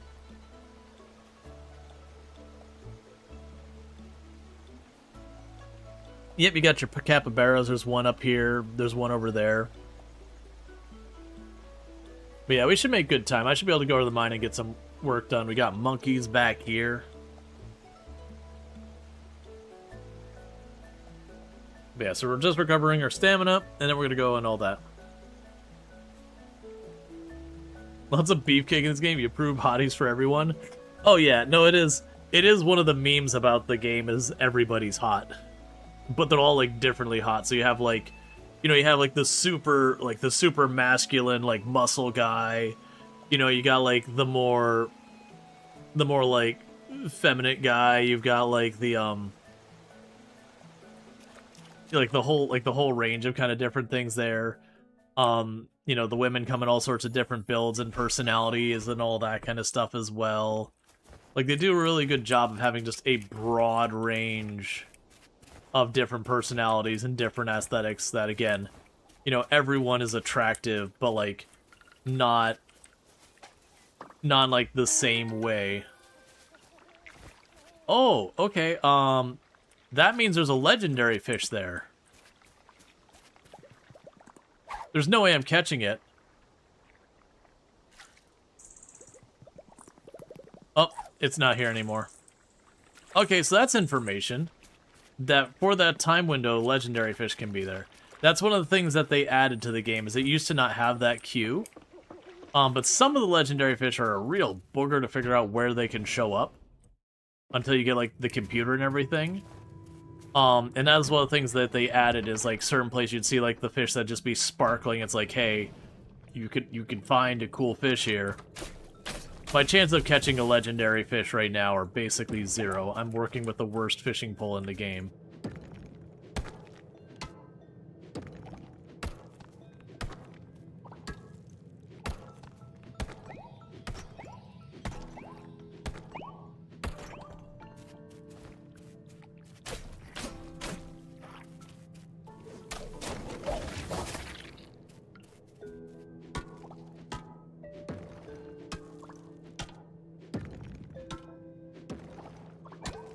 So we're mostly here to get bronze, and obviously progress is good. But yeah, and this is a game that has, like, very broad representation in it as well. Like, you know, you have Deepa and Emma for, like, a same-sex couple kind of thing. You've got, like, a bunch of different families here with a whole bunch of different representation for all that. You've got someone who's canonically pan and everything. And it's not one of those things that they don't, like, just throw it in your face. Like, they don't make it, like, a big story point that any of this is. They're just people in your town. It's fine. There's a lot of people who don't even realize it because it's just like, oh, they're just present being people.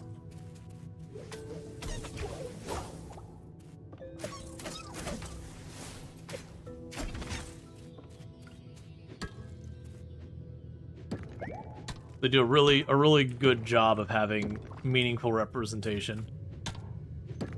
Let's see, can all your tools be upgraded with bronze, or do you need good wood or something? Yeah, so everything would be upgraded with bronze and, like, regular wood for the first step, and then eventually you need better wood for, like, the later upgrades and all that. But it's pretty standard of, like, you get ingot, you know, enough ingots of whatever material, some money and some wood, you get your upgrade. And then, like, the path to the next upgrade is getting, like, the next more advanced thing. That's how it should be. People are like, oh, whatever. Nah, look. Hey, look. Yeah. No, it's definitely one of those things. There's definitely ways you can handle representation well and not well. And I feel like this does a really good job of keeping it, like, very authentic.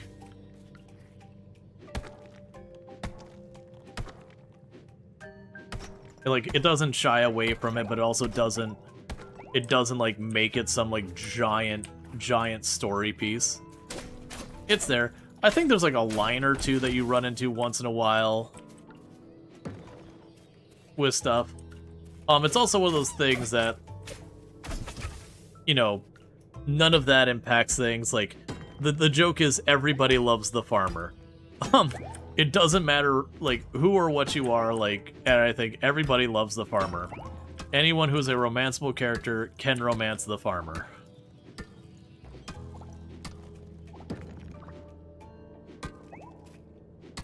Of the people who can romance. Not everyone's romanceable in the game.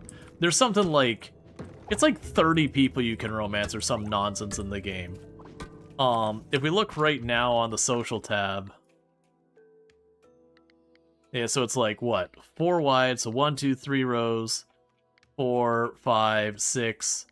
So 6 rows of 4 wide. And then that's not everyone that can romance. There's a whole extra set of characters we haven't met yet. And there's a couple romanceable in that group. And then you can romance her as well when she shows up. It's like 30 people. It is a really large number of people. It's actually kind of one of the pro and cons with the game, is they have like such a huge diverse cast and everything. And it's kind of rough because like while there's all that representation and all that, and that's good, and it makes for a much more interesting and authentic place, at the same time, there's so many freaking people in this town, it's really, really hard to get nearly as engaged with any of them. Even though they, like, objectively the stories, like, are very similar to potentially more than, like, their equivalents in Stardew so far as the number of touch points and everything. And, like, this game does a lot more for, like, after you get married, you know, you're, like, the person still has stuff happening in their life. It's not just... It's not the meme in this genre where you get married and then their story ends.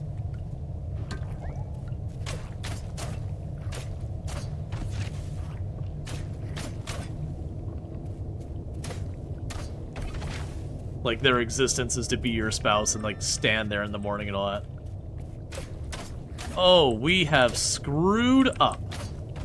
I am not going to be able to get home in time. Not even close. I was not watching that clock.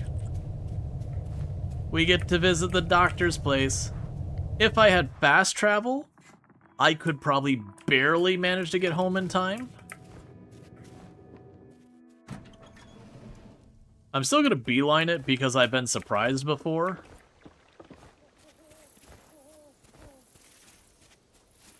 Oh, hey, give me that.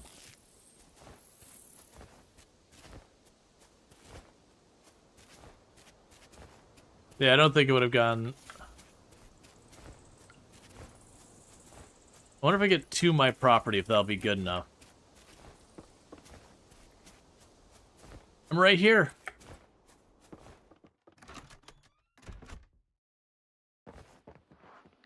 We made it. We made it. That's like... I did not expect that to work. I think it was one more tick on the clock we would have passed out. Unless it's actually 2 a.m. you pass out, but I'm pretty sure it's 1. Like when you end 1 a.m. I could be wrong. But yeah, no, so it's definitely one of those things that, like, you know, as you start getting to know, oh, you woke up feeling tired. Because I stayed out so late. Okay, so I think it's actually 2 a.m. is the cutoff. But because we stayed till 1 a.m., we don't get a bunch of our stamina back.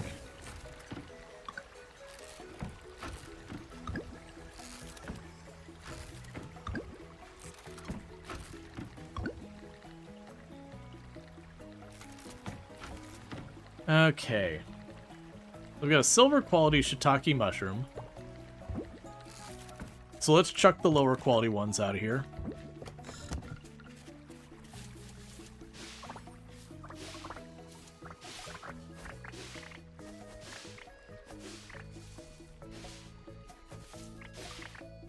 You wake up feeling tired, you feel so called out.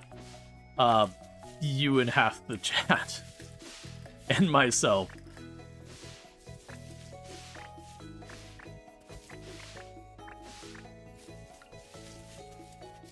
Alright. So... we could sell the turnips. All of these I should have a bunch of. I want to keep some of that sugarcane. I want to take one of those flowers back. So, the gold cauliflower, we could keep until I could process it.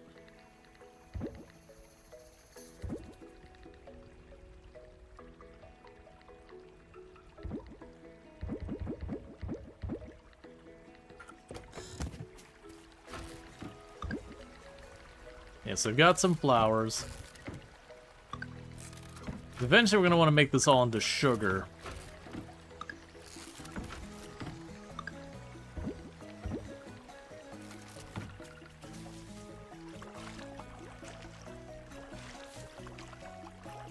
Get watering this real fast.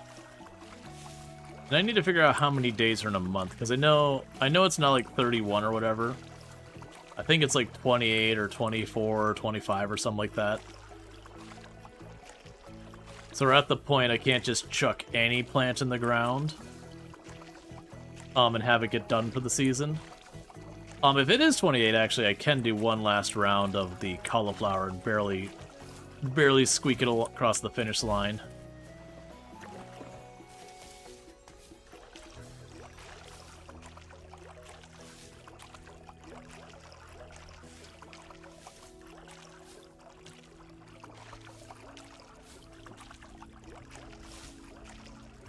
Okay, one thing we want to do, though, before we buy any seeds, is take our bronze bars and decide what we're upgrading. And the ones I'm most leaning towards doing is either the pickaxe, the axe, or the scythe. I'm gonna have to eat that to get through this. Yeah, so we definitely don't want to be out after 1 AM if we can help it.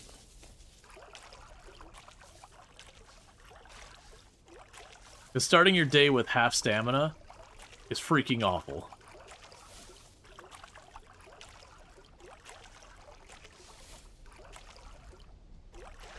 You can just let me know.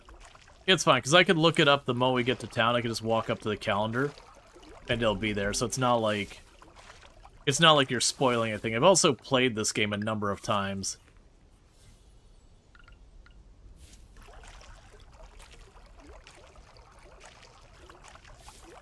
"28 days. I figured it probably was. Cool. So 28 days does mean I can sneak through one last round of cauliflower. Okay. So I got all that planted. So let's run over here.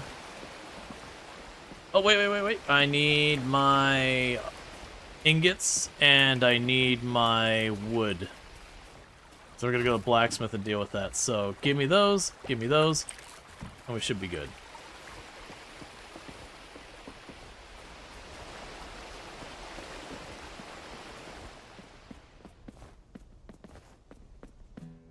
I think the last time I played... Nah, I don't care about the fly. The last time I played, when I got that huge number of, candies... Ooh, that's probably about to be fresh. We need to check in those. Because there is a time of year where the coconuts all grow, and we can just run around the coconut trees and start knocking them all down. I'll have to run to the beach for that.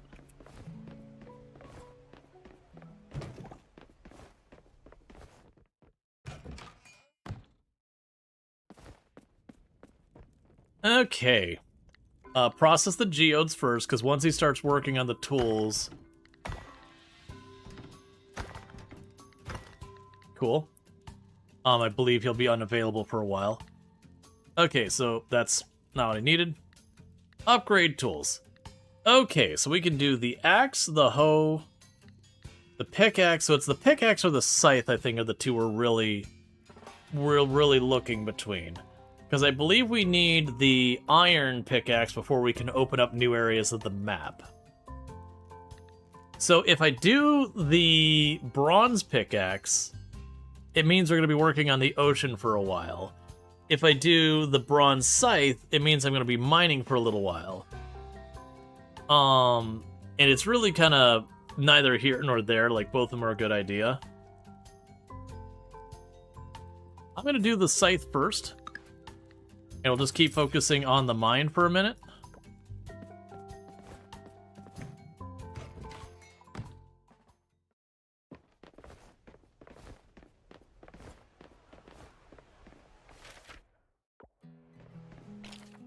So let's see, we got this to drop off. And we can go down here. Yeah, no, that's the thing. But because I'm giving him the scythe, I can't go underwater right now, so I will go to the mine because the scythe is unavailable.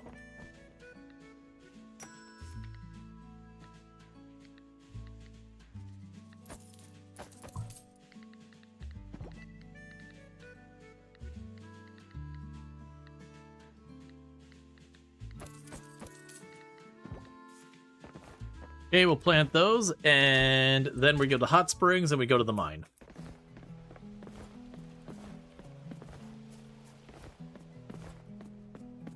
Oh, sorry. You thought you were talking about what to do easier? Yeah. No, I gotcha. I see exactly how you got there. But yeah, that was the idea. Is whichever one I take away and make unavailable, I got to do the other one, at least for an in-game day or two.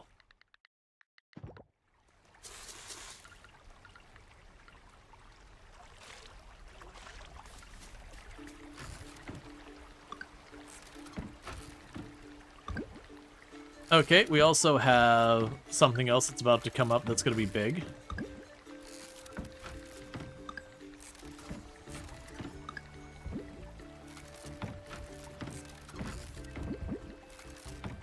Which is, I can go in here now, go to our crafting recipes, and we can get the kiln made.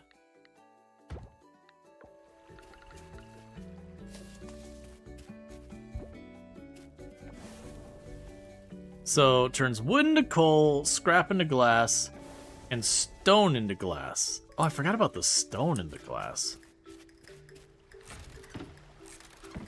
Okay, that's an interesting one.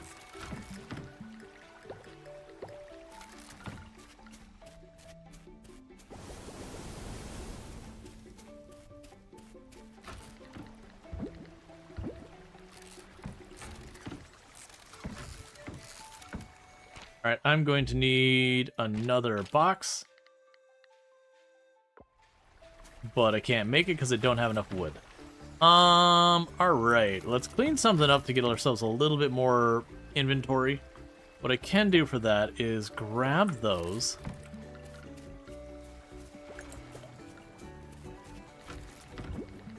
Now I can put that away.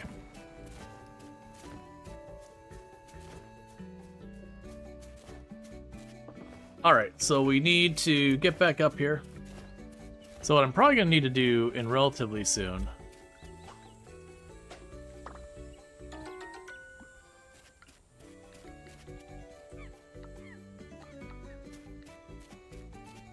Alright, so let's go ahead and put that wasp in my pocket.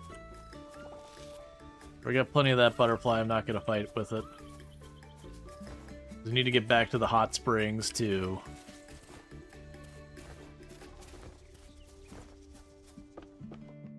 do that.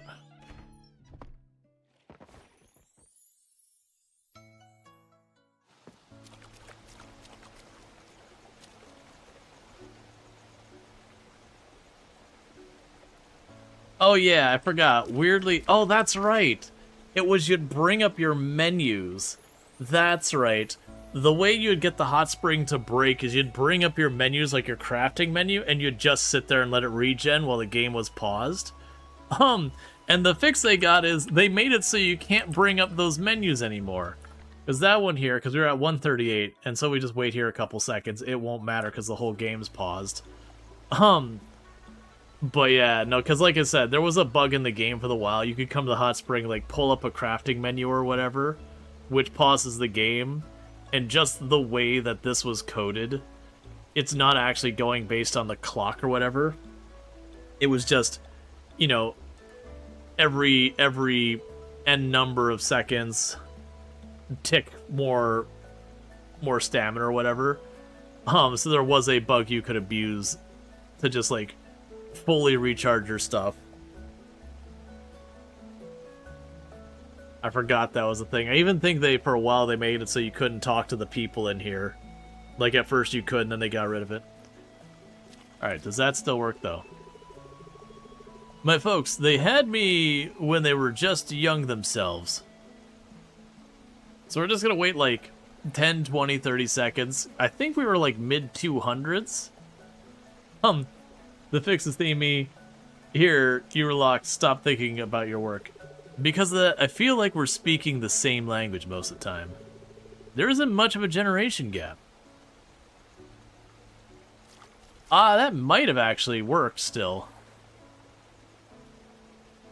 I didn't pay that close attention. I thought we were about mid 200s. Not that I'm going to abuse that where like we're going to wait for Leah to show up and then just, you know, step away for 5 minutes or something.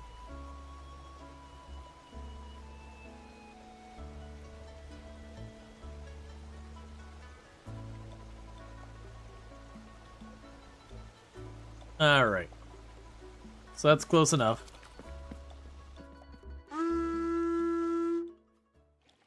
Hey, Fiery Intentions. Thank you so much for the raid. I hope you had yourself a good stream. Playing some Valheim. Another excellent game. So definitely, if you're looking for some Valheim, you can go over there and find that. But welcome in, Raiders. I do hope you had yourself a good stream and all that good stuff. And if you got a raid and run, I totally understand. But you're obviously welcome. Oh, right, the legendary fish. I want to get my day wrecked by this fish.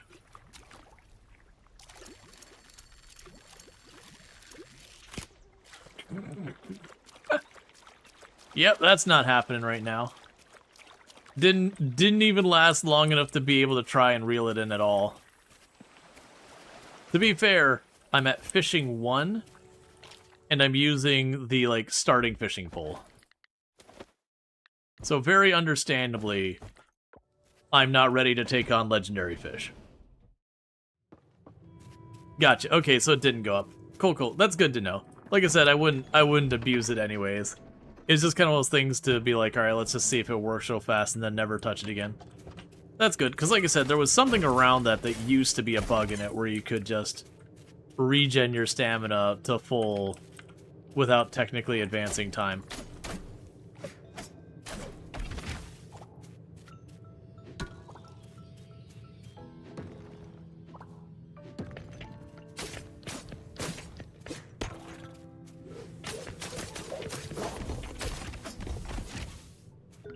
That exploded into enemies.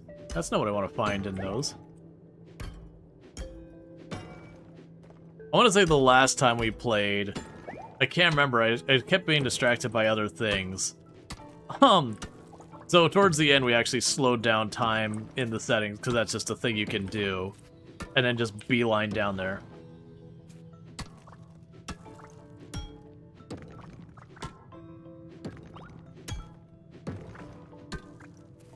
Sister and brother were playing on your old 5-ish-year-old world in Minecraft or what?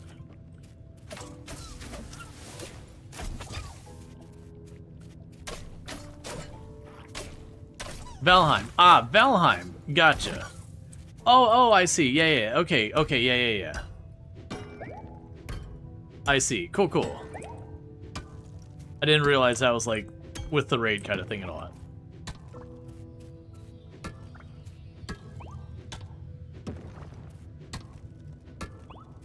You know, I definitely enjoyed a lot of Valheim way back. I eventually burned myself out on it, and I never did, like, I always intended to go back, like, when it was way farther along. But, like, I had played through the content that was available, like, you know, half a dozen times or something.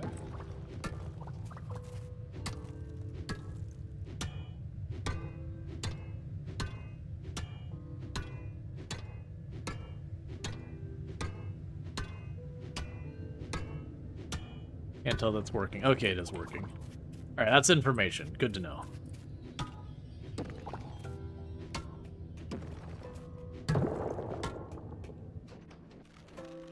Yep, and Treacle's fantastic. Absolutely. 100% recommend. Playing a lot of RimWorld, a lot of good stuff like that.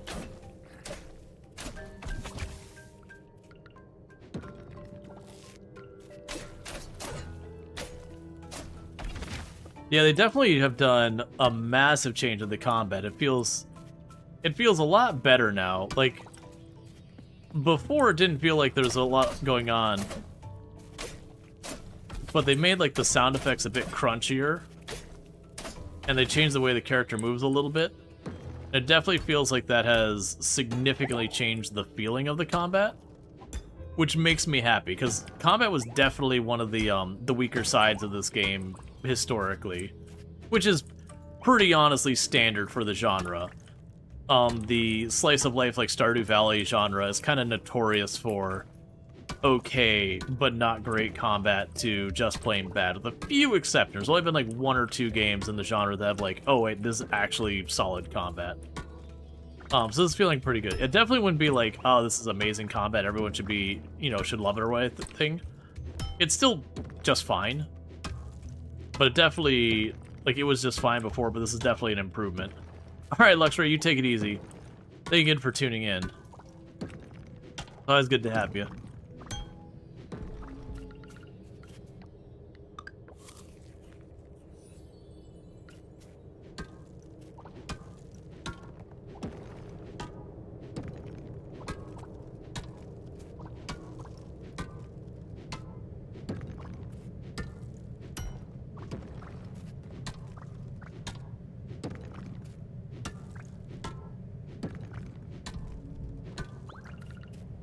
I'm running out of time.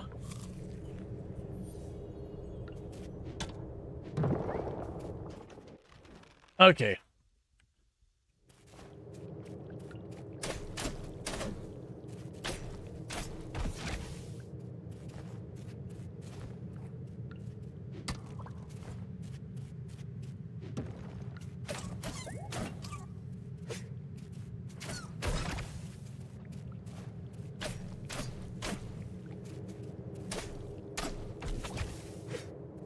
Gonna grab this one, then we gotta get out of here. I'm gonna be pushing my luck again. Yeah, problem is I'm spending too much time at the beginning of my day having to deal with the farm and running around town for whatever other stuff I got going on. That I'm not getting any time to like really keep the pressure in mind. But the all post really constant core line has been quite nice. Yeah, there's been a lot of quality of life they've added that's been really solid. They've also done a lot of work so far as just like... Oh, that did count. They've also done a lot of work on like expanding the content, bug bashing, all that good stuff, so that's all really good. Okay, so we can now... We do know we can get the trees to give us coconuts right now. Let's just go to bed. Let's not push our time and take the stamina penalty 2 days in a row. Let's see. Last we played was before Savannah got added. I was gonna... Oh, yeah. No, the Savannah changed so much in the game. $3,000 reduce for all that. So it's Ling's birthday today.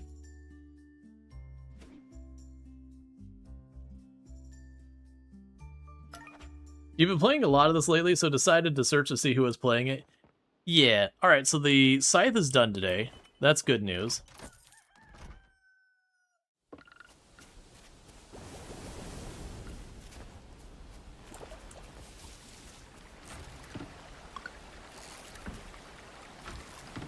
You know, the game is excellent.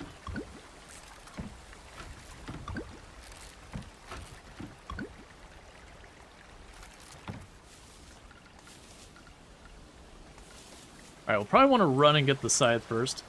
But first, we have enough here.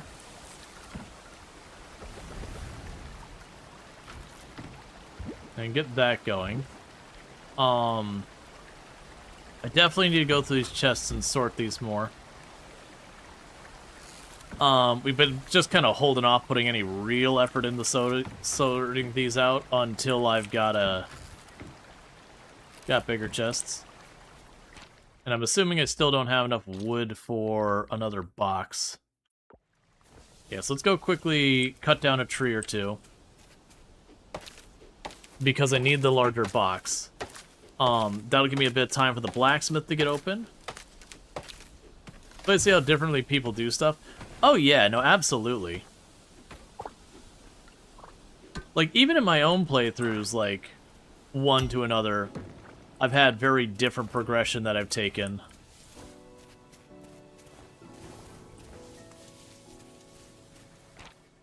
Okay, so let's go here.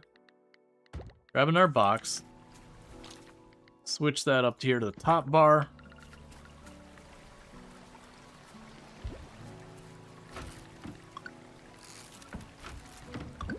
Yeah, when I get the better stone boxes and all that, we'll end up doing a lot. Okay, so one of these has my bronze kelp.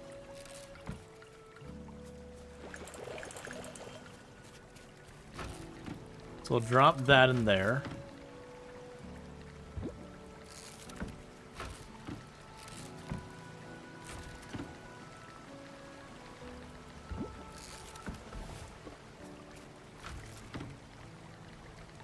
So got all that.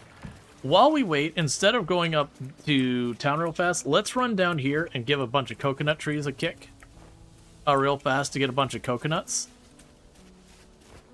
And then we can run back up to the top. And someone wanted a coconut. Who wanted the coconut? Well, it's Ling's birthday. We gotta remember that. And then Emily wanted 5 coconuts.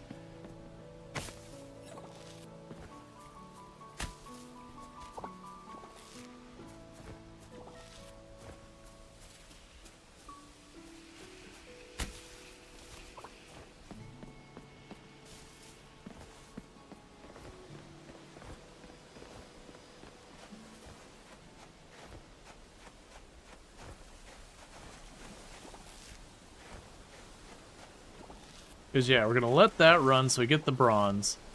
Because then what I can do is I can go and immediately after we get the side back, we can pop over and get the pickaxe.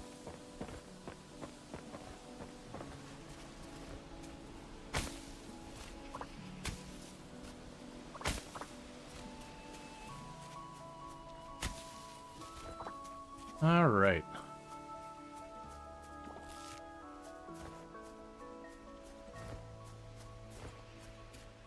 Nah, very, very much it deviates pretty heavily away from Stardew. It is the same genre, but like again, when we look at the game, you have like an entire additional systems that Stardew doesn't. So you look down here, you've got the entire where we clean the ocean of the oil spill and all that. You do have where like Stardew doesn't have like the concept of bug catching, doesn't have the concept of like the traps for like the various things like that. That doesn't have the underwater critters, and it isn't to be like Stardew better or worse or anything like that. So they do have a very common basis because when you look at a lot of this genre, you do have certain equivalents that are in almost all of them. You do have the, the museum equivalent. You do have the community center equivalent. Pretty much those have become staples of the genre. And for the record, a lot of those even predate Stardew. That Harvest Moon introduced a lot of those. So it's very much one of those things, and that's just the whole thing. But yeah, no, it does share a lot with other games in the genre.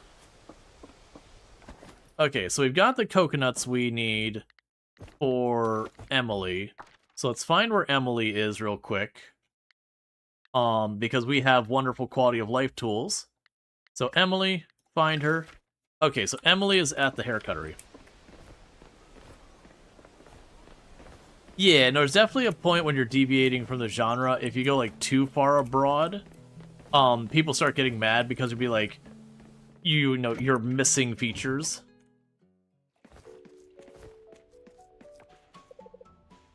Erica and I don't have set customers exactly, but people usually have a preference of who works on their hair. Give quest item, give coconuts to complete the errand. Thank you. Alright. Yeah, let's see, Harvest Moon 64 is the first new play, and they all built off of each other, and you get that. But is there enough to make it stand out? Not looking for an answer to that question, by the way. Yeah, no, I mean, I understand you're not looking for an answer. I'm still going to answer. Like, literally the ocean stuff is an entire new layer that only exists in Coral Island. Like, so there's just not an equivalent in other games in the genre. And like that's one of the big draws to Coral Island is that they have this whole extra thing going on.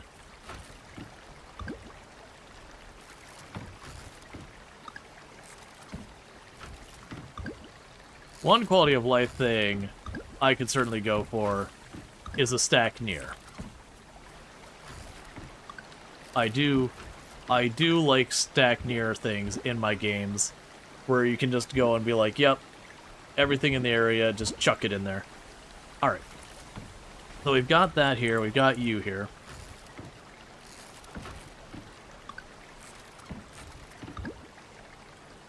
Okay, so we've got the 5 there. Where's the wood? I'm gonna probably need more wood than that. And we want to be quick because I do want to get to the blacksmith in time. So I need more wood than what we've got right now. You have a mod for that in another game? Yeah, no, it's, was it Terraria was the first one that popularized that? Not like the very first one to ever do it, but like the first one to popularize it, because I want to say it was a mod that got added to Terraria, and then they're like, let's just bring it in there. But see, I'm pretty sure Stardew Valley was built because no new Harvest Moons were in dev. Arguably, you could say the same for Stardew. Yeah, well, I mean, there was, I want to say Stardew Valley came to be like Harvest Moon had new titles, but like there hadn't been a lot of differentiation. They were kind of just, they had their model and they just kind of kept repeating it without like that much change.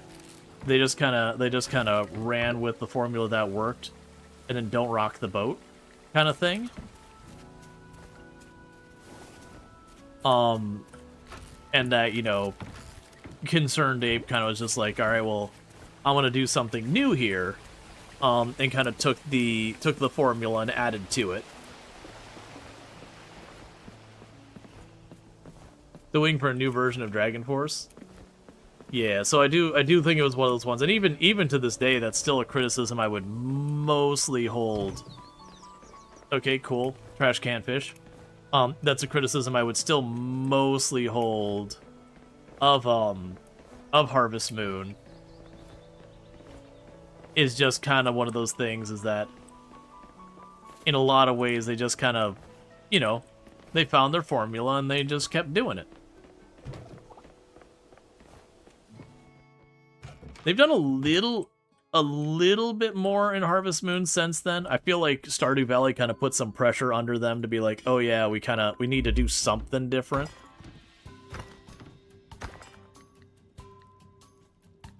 But still. Retrieve upgraded tools. So I've got a bronze scythe. So there we go there. And then we're going to upgrade our tools. And we're going to upgrade our pickaxe. So that means no mine for me today. Will Harvest Moon move to Rune Factory?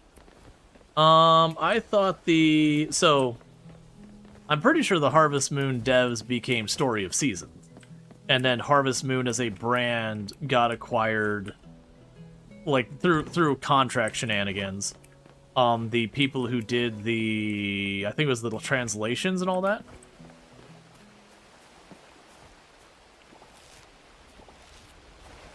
That basically they ended up with the rights to the Harvest Moon name. So Story of Seasons nowadays is literally Harvest Moon. Like the devs and everything.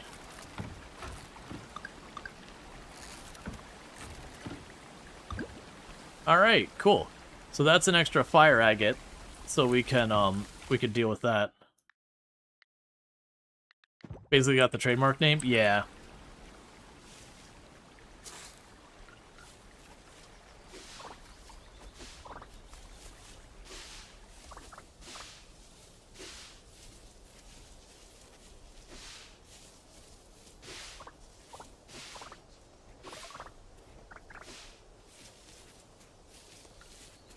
Yeah, and kind of with that, they kind of just have kind of done low effort stuff with that. I'm talking about the, not like the game going by Harvest Moon that is not by the Harvest Moon devs. It's just done like kind of low effort flip kind of stuff. Mobile games, that kind of thing.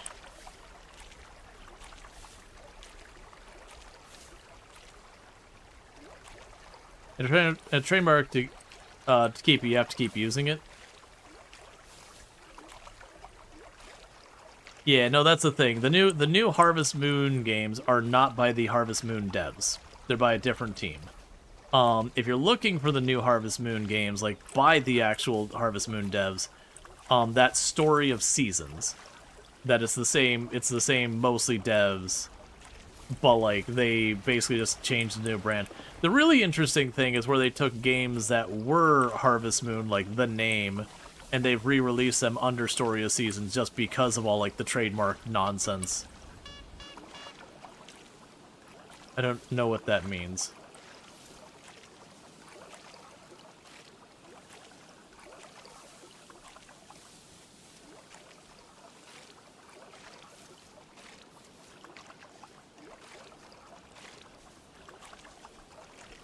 Yeah, this is, I have planted too many plants before I have sprinklers properly up and going. Which is fine, we're going to be making really good money from it. But it is one of those things that I am burning all of my energy and time just managing this kind of stuff. On the plus side, we're leveling up our farming relatively fast. And I've called out a number of times that this is something I'm very genuinely super notorious behavior that I do every single playthrough of these games, is I always end up ramping up the farm very aggressively. And again, that's really good for your money, and a lot of other things there, but it is real rough in other areas.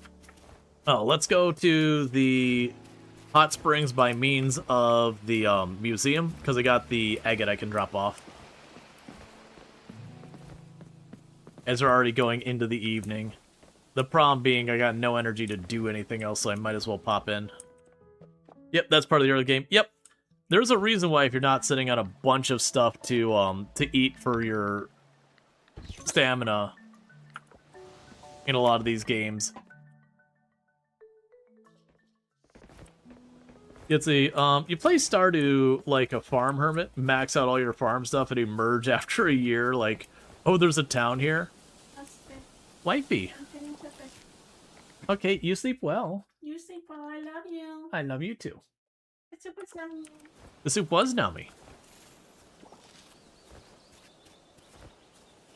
But yeah, so if you don't have like a whole lot of forageables and all that, you can just start snacking. Ooh, we want you. Don't run. Hey, that's still, we got it. Because I want to say that's one we need to offer. Yeah, so we want 3 of those, and that's 2 of them I've got.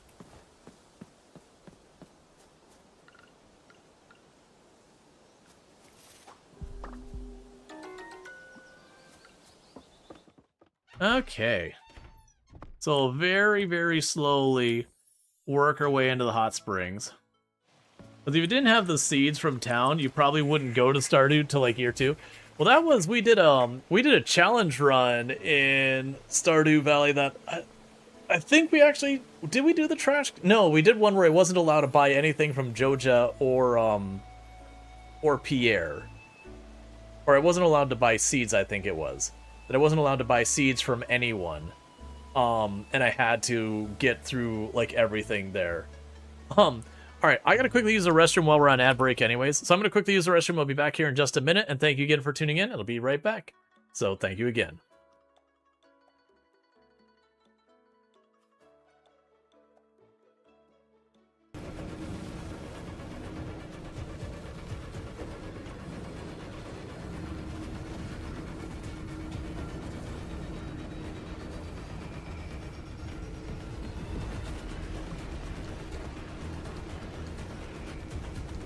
I was waiting for there to be like a med kit in there and just like med kit myself back up.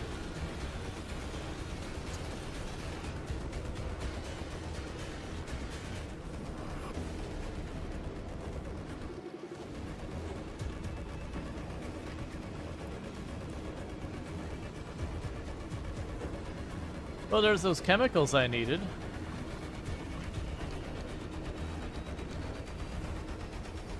And dead.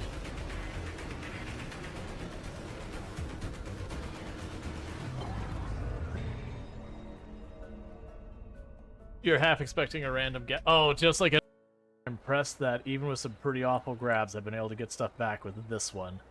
The truck, if I had anything less than a perfect grab, you just have logs get dropped out of the side of it or whatever. Now that I haven't had any escape this, we definitely have. It's shaking a bit. It's not happy about that. But I think it'll do well enough to get it over here, which is all I really care about.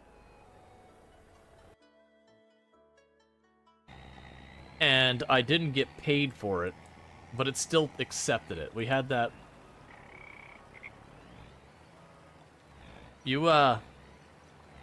Alright, I get it. Sometimes you just have a difficult day. I understand.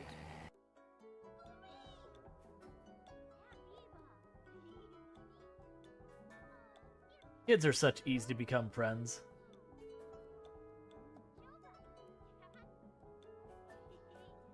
Besides, we all know between Devin and Bronson, which of these two is the cooler one. Why are your arms doing the things? Please, Devin, I'm gonna have to ask you to leave. We require everyone to follow human anatomy. What the color is? A khaki lightsaber? Okay, and I am back. Alright, so let's go ahead and get ourselves just a little bit more stamina. We're not going to wait for the full bar because it's just going to be too late in the evening. And we can't mine. Yeah, wait till we're just a little over 200, I think. Okay. So let's work our way down, and we're going to clean up what trash we can in the ocean. Oh, we got a bamboo shoot over here.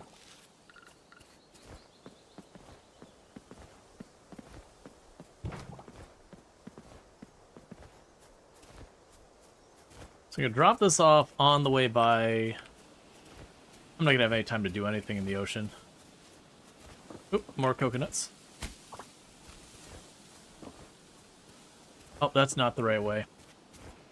Yeah, we're definitely not going to if I'm just going the wrong way and not even... That's the recycling center. Yeah, we just gave up any time that we're going to be able to spend doing that. That's okay. We can drop off this caterpillar at the offering.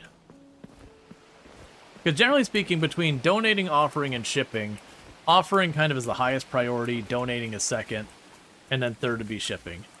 Okay, so let's see. If we go to our inventory style here... So that one we can ship. That's a spare. We'll donate that one, or sorry, offer that one. And we can keep the bamboo shoot. Let's pop up here, teleport to the temple. This is the one with the insects. Wait, you don't go here? Oh no, this is the one with the insects. My apologies. The other one's like the artisan goods and all. So I got a night insect. We do know we've seen the firefly around.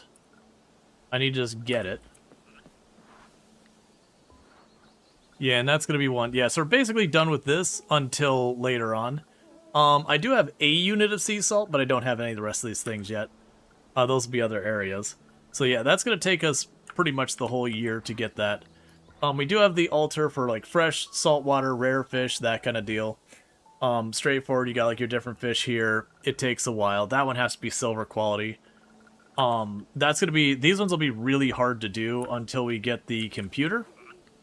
And then this one is going to be getting the animals up and running is a big part of this one. And then the fruit trees is going to be another thing. And let's see here. Yeah, I need 5 of these, and I already know I don't have the bat wing or the tough meat available yet. That's still fine. Okay, and we can hop back down here. And we will sell the leaf beetle because that is a second one we've got. So now we have shift 1. We've already got the coconuts up there. And all that.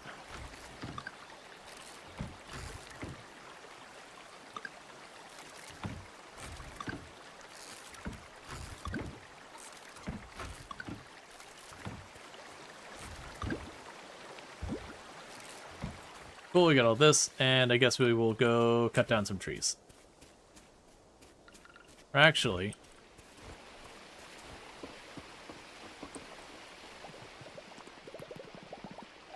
we'll catch a fish. Maybe 2.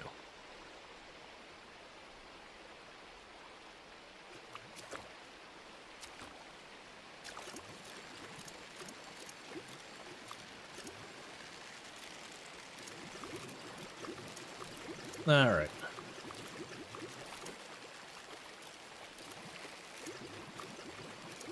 Probably just the one.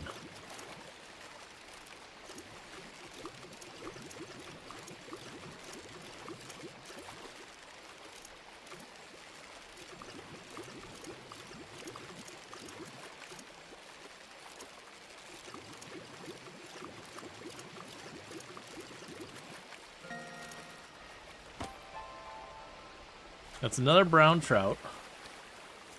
We'll run to the house. I believe that's the 3rd brown trout we've gotten.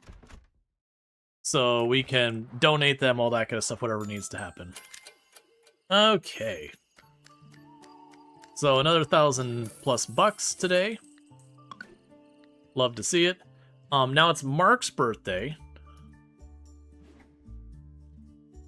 I feel like I missed someone's birthday. I have a tendency to do that because, like, you're like, oh, I need to deal with this stuff. And then you just get in the process of dealing with everything and just totally forget people's stuff.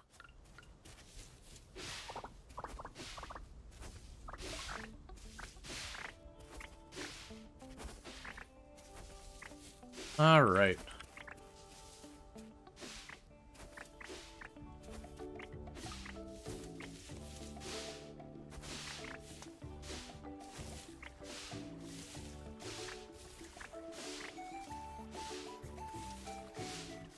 Got all these.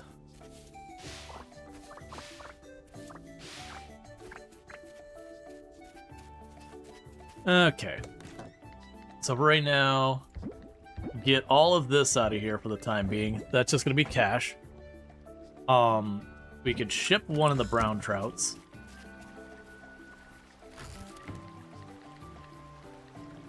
Okay. We can go ahead and donate the other one.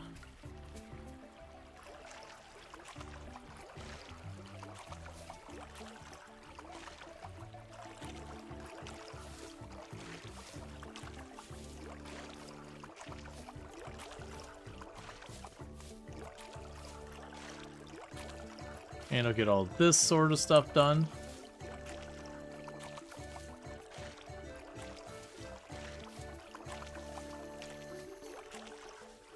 This should be a relatively good payout day as well. Let's just top off the water.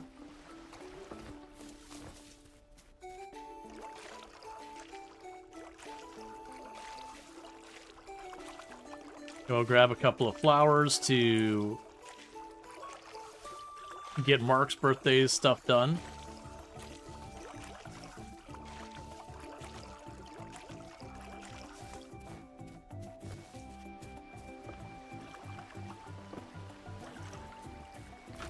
Alright, 1, 2, 3, 4, 5. And with that, I can go here real fast. Craft a bouquet. So that's for Mark. Okay, so we can go ahead and get Mark their bouquet. Mark's over here by the coffee shop. Then we can run to the blacksmith and grab that. We'll probably want to take a quick detour over to Sam's and get some more seeds if at all possible. We are not going to be able to get the really big seeds now. Alright, and we got another thing of a bunch of glass as a reward. And a lot of those rewards get way better over time, but right now we're early on. We got the glass, we got the trash.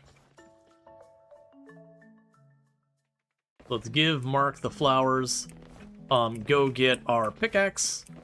Go get more, Am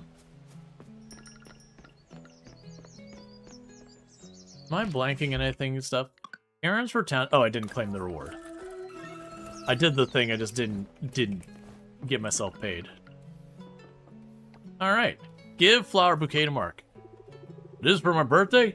Hey, thanks. Really know what I like. Cool.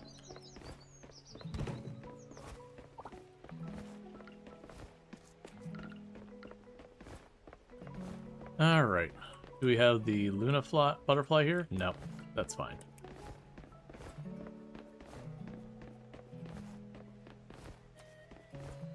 Alright.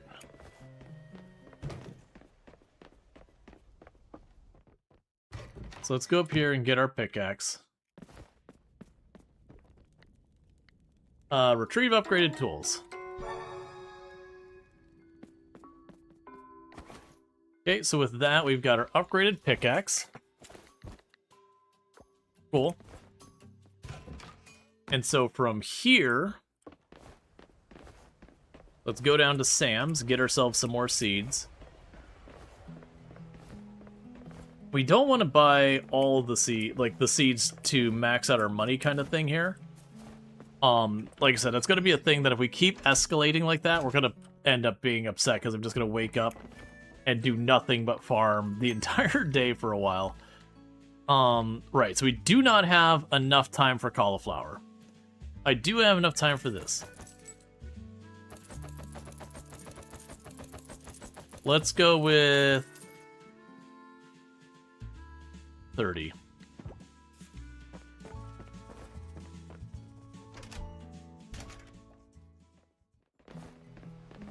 That's already a lot. I just don't want it to be a thing that we forever get stuck in the whole doing stuff all day, every day at the farm. It's not a bad thing. Basically, Stardew Valley year one. Oh yeah, it's so easy to get yourself in that situation where you're just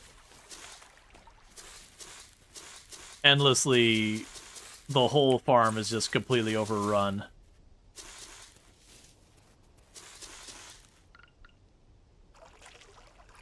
It's just so difficult because you want to get literally anything else done, and you can't because you just don't have the stamina to do it. Or like we're doing is we keep going up to the hot springs, and we just spend the whole day at the hot springs.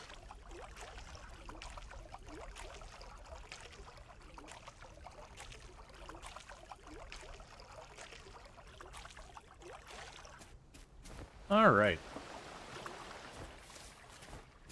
Oh, good, playing this game is so fun. Oh yeah, no, I've played a lot of this in the past. So we're gonna want to go to the hot springs. I do feel like we push the mines. And keep trying to get those bronze, the bronze ingots and all that stuff sorted. Get out of my way.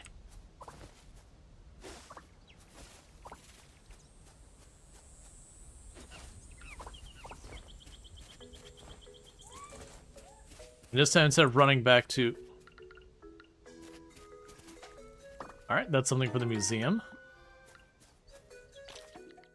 I don't have any more rock candy handy, but that's okay. Or not rock candy. Candied seeds.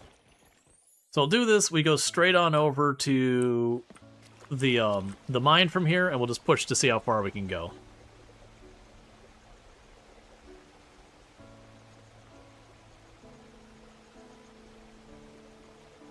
What we need is we need a rain day. Ooh, what bronze fruit did I sell? I mean the coconuts. I sold coconuts that were bronze.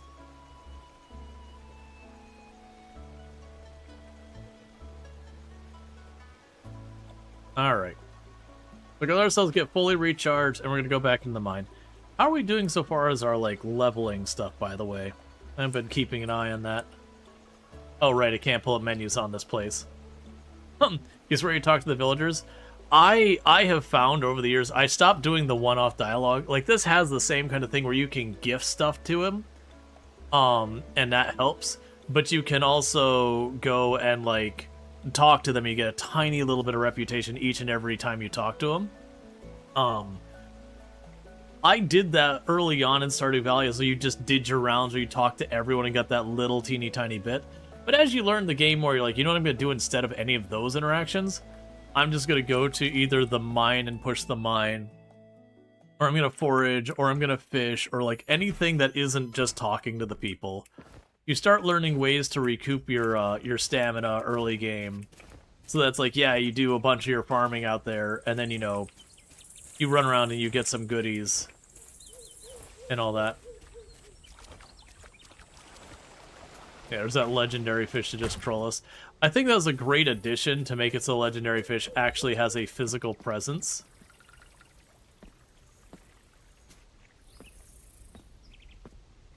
Come towards me, come towards me, come towards me, come towards me, come towards me. Nope. We'll get there. If it moves towards you, you can make it work really easily. That's actually like the absolute hardest things to catch. What you want to do is you want to put yourself in the path of where it's going to pat to, and don't move, just hold your net ready. And when it comes up, you'll just be able to snag it real fast. Because it'll have like almost no buildup on its detection of you as long as you're not moving.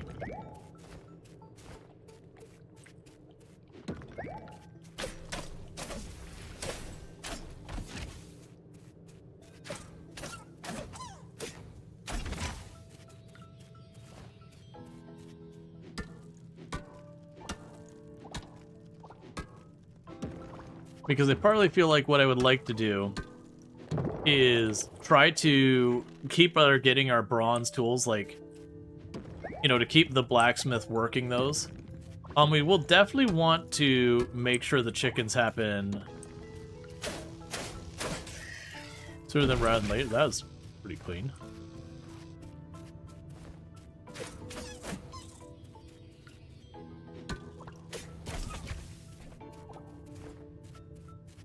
All right.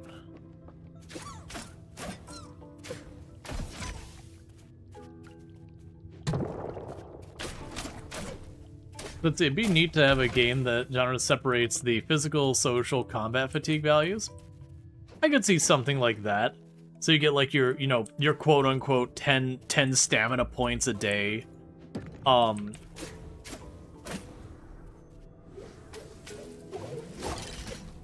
Split between a thing. So you'd have like, you know, your 10 social ones, so you can kind of like, it's like where some games like your turn-based stuff would have like, okay, well you get like your move phase, your action phase, or whatever phase. And then some of them will take into like trade as like part of one of the phases and all that. And so you get like so many things there. I could definitely see a place for being like, okay, you know, your character can't quote-unquote work anymore. Like you've used all your stamina, but like they're good for like thought work or social work or stuff like that still. So they're physically exhausted, but they're good otherwise. And it could even be if you push one of those way too far, it then begins to impact the others. So like maybe it's those things that like your physical stamina, if you push it into like way into the red, it starts to drain the other ones as well, but not like you benefit from it. Yeah, positive interactions have like less cost. Yeah.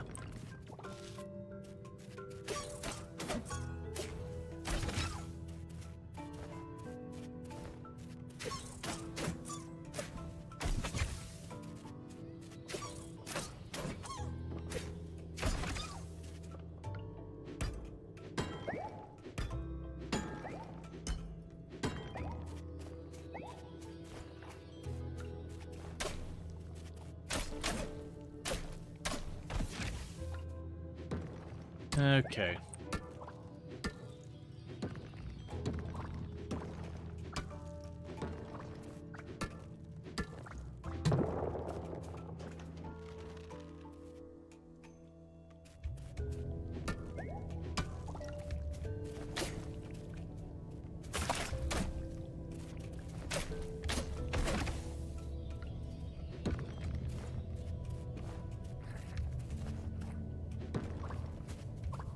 Okay, so that's more strawberry seeds. Sadly, there's not enough time left in spring for me to grow anymore. We did get one that I should get a round of strawberries out of.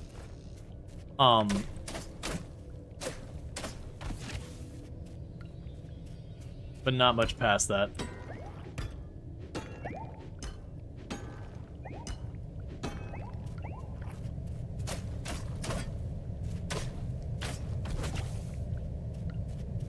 Because it does feel unexplored for games that exclusively about farming, talking, fighting. Yeah, I mean, there has been like quite a few expanding ideas in this genre. Some have done well, some have not done great. Like, there's been almost a dime a dozen now, but there's like 5 or 6 different like slice of life games that were based around the idea of alchemy. So instead of the focus being around farming, that you were collecting herbs and various, you know, materials from the monsters and all that to make potions or other stuff.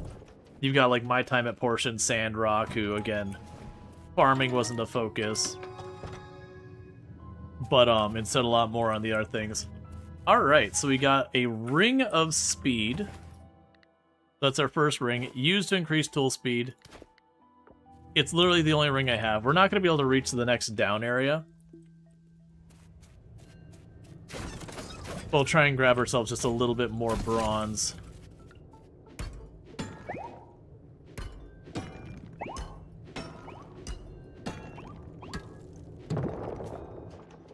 I'll take dropping down if I can, though.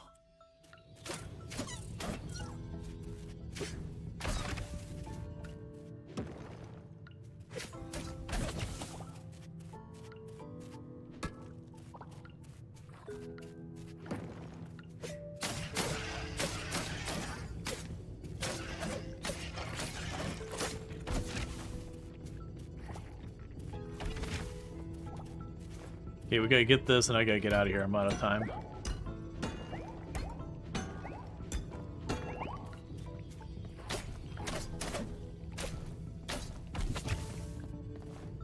Alright. So that was a successful outing. We got another 5 levels knocked out. We got a ton of bronze. We got some of the materials more for the monster offering. We finally saw some of the, like, you know, hunks of meat or whatever they're called.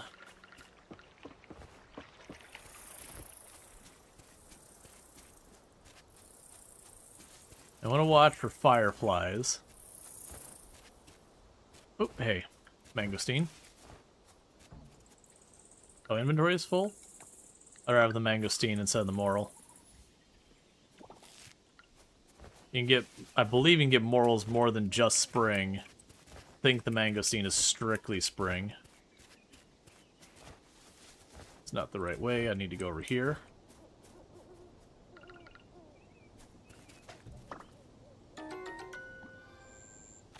That's a new one.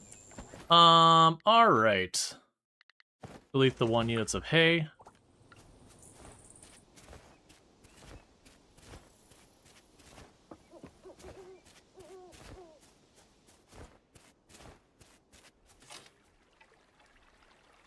Greetings, Groucho Gopher. Hey kid, I noticed the elevator for Earthshaft now goes to level 10. I'm aware it was your doing. Since you've shown yourself capable, here's a task. Defeat 30 monsters, then swing by the guild once the job is completed. Consider this your entrance exam. P.S. The guild is right beside my house. Happy hunting, Kira.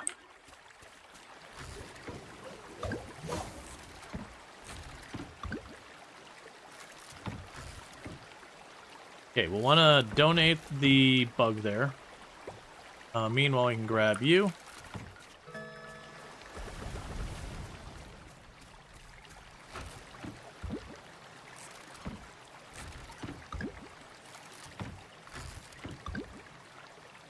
Okay, that'll be ready for offering. Kill some of those other things.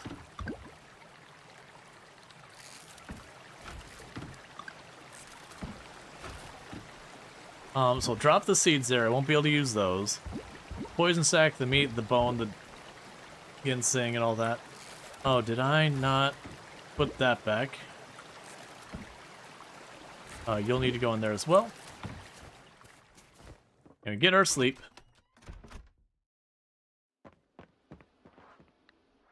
Alright. So I completed an errand. We gained a level in farming. Yeah, so we're still in our first season. We're already level 4 in farming. We can now get the better scarecrow.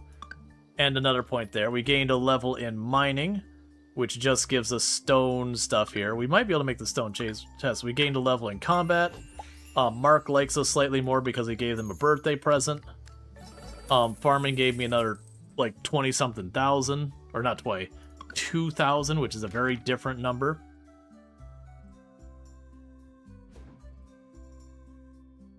$20,000 would be absurd at this stage in the game.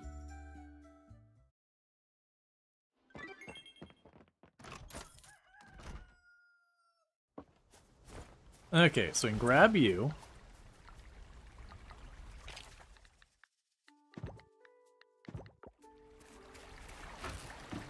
Grab you. Then get our next thing going there. Oh, we can make our mason jar for preserves. I could be making artisan goods.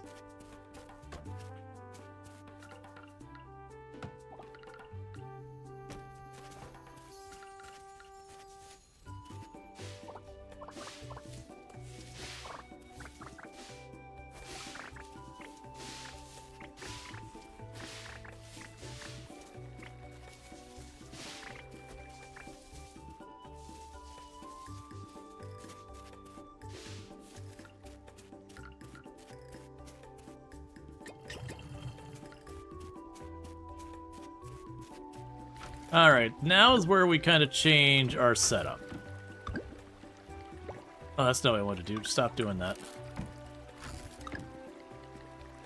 And what I mean by that is we want to start taking a bunch of these produce, and artisan goods are effectively a multiplier. It's almost never not a good idea. Like, it's almost always a good idea to do that. We also need to keep selling our bronze goods. Where did the wood get dumped?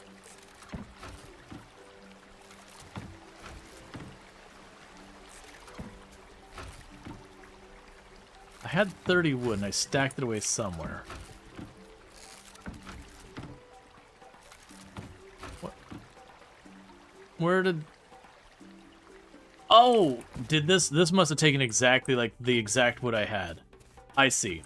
Alright, well let's deal with that, and then we want to go to the blacksmith and get more tools made.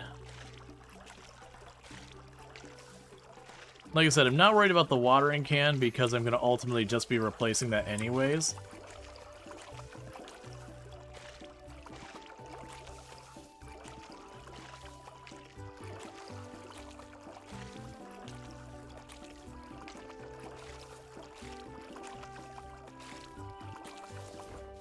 All right.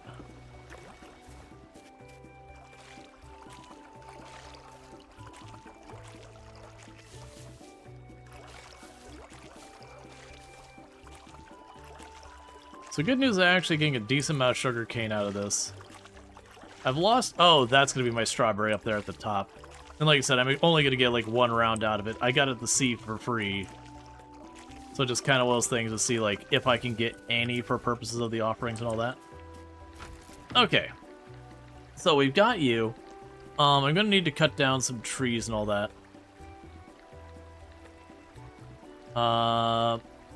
We can donate the lady beetle. I got a spare of that.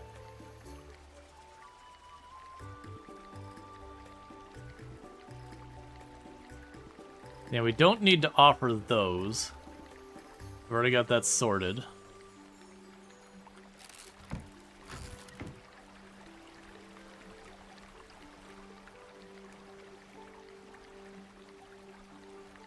We need to catch more of those to be able to do anything with them. You're all good. We could ship one of you. Go ahead and ship the Mantis real fast before I forget why I have it in my inventory. Alright. I will have the offering for you. We'll have the offering for you and you.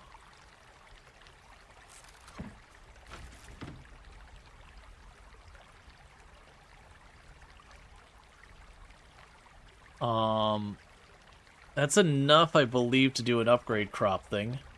I'll probably have more materials I'm forgetting there, but we'll worry about that when we get there. We could sell the wasp. Let's go ahead and sell the wasp to have you shipped. We don't have enough for any of that stuff to matter yet. Okay. And I'll sort that. Alright, so we got a bunch of stuff there. Some of it to be donated and a lot of it to be offered. I'm going to have to cut down a couple of trees for some wood. Can someone tell why Twitch cares what version of your web browser is used? If it's coming up, it's probably a vulnerability kind of thing. Because if you use an out-of-date browser, you do create security issues and all that kind of stuff for yourself. And it's often in companies' best interest to be like, hey, you need to be running the latest version. Because otherwise, what ends up happening is people are like, I got breached! Or whatever the issue is. And then there's like backwards compatibility and all that stuff you gotta worry about. This is one of the Stardew Valley I like. Where you say new run, it makes you feel like a roguelite. Oh no, it is a Stardew Valley-esque game. It is in that genre and all that stuff.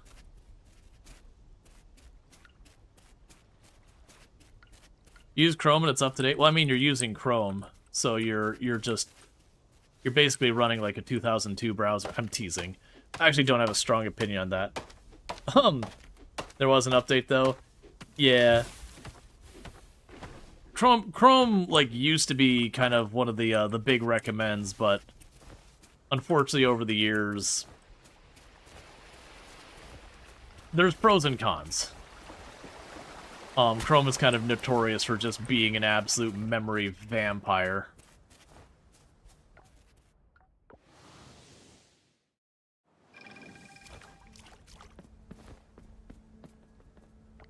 Using Chrome means you're using any browser? Well, that's Chromium, not Chrome. There is Chrome the browser, and then there's Chromium the rendering engine, which, you know, you are correct that, like, Chrome and Edge and everybody else use. But it is worth citing the difference between Chrome and Chromium. Alright, so you just need bat wings and then more tough meat for that. Okay.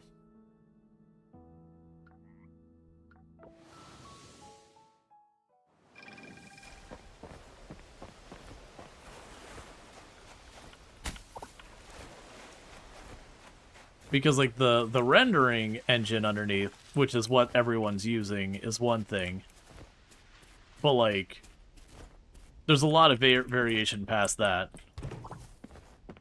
I.e. how much AI they try to shove into it. Oh, wait. That's Firefox, Edge, and Chrome these days.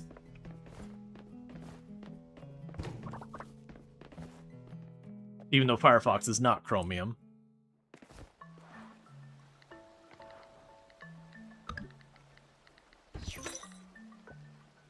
Alright. So now the last thing we need to do is run over to the blacksmith and get that stuff sorted. And then we'll put up her axe. Because it was considered top browser now to use. That is a very, very heated thing. So far as arguing. Opinion only. I mean, you have some people who push stuff like Brave, which is, basically it's Chrome, but it's got, like, a bunch of stuff stripped out of it, and then like very privacy oriented. You got some people push like the Opera GX because of like a lot of its features, but you know there's also people that have very strong opinions against Opera GX. You know, some people will still push Firefox, Chrome, Edge, whatever. I don't think there is a distinct this is the one that people recommend nowadays. I personally am not a big fan of Chrome and Google, but that's whichever. I don't think it matters as much as it used to. You like Firefox? Yeah, Firefox has been relatively good. I would say my only big beef with Firefox is for everything they stand for and everything, that them jumping on the AI bandwagon as well feels extra ouch. Just because, you know, they're the kind of group who'd push back on that. But it is what it is. I don't think there's like a mainstream browser nowadays you can get that doesn't have AI in it.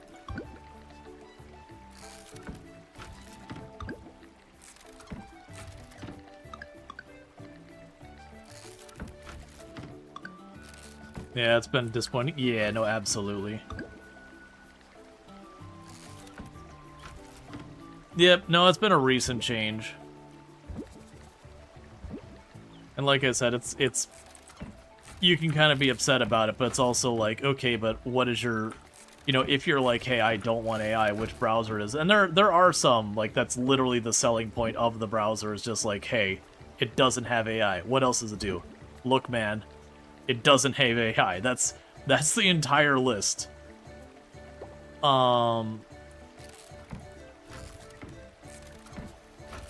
There's plenty of forks that have more security focus, but they aren't as commonly used. Yeah. Yeah, no, absolutely. And like I said, I know Brave is one.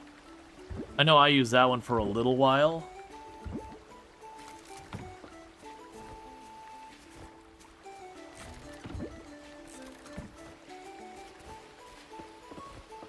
So let's pop over here and see what the costs for going to the lab and getting one of our seed things upgraded. Because I don't think I'm going to just grab a bunch more seeds. You want a carrot? I can get you a carrot. That's fine.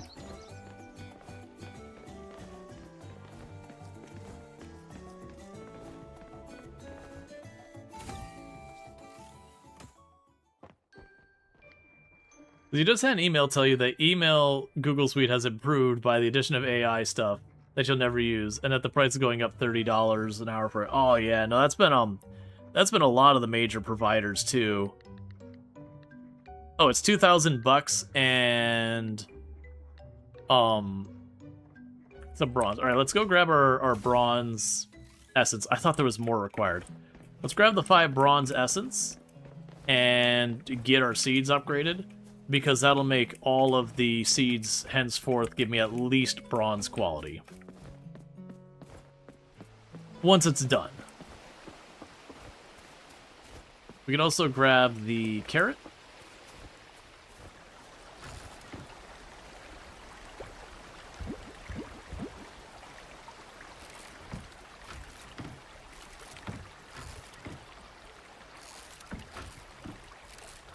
I'm gonna need to rearrange these. Wait, don't I have a bunch of carrots? Where are my carrots?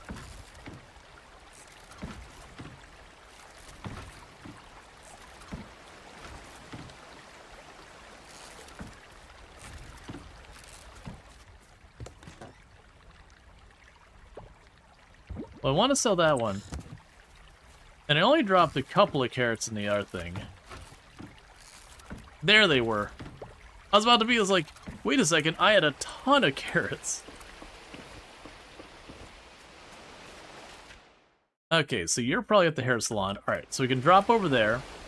We can get our seeds upgraded so that we're permanently getting, for any regular crops, we get bronze quality or higher guaranteed. That should make getting Sam's things done on the vegetable side super easy. And then ultimately we would want to get more to then upgrade the various, like, tree fruit and all that kind of stuff. You suck. 3 p.m. close time. Give me a break.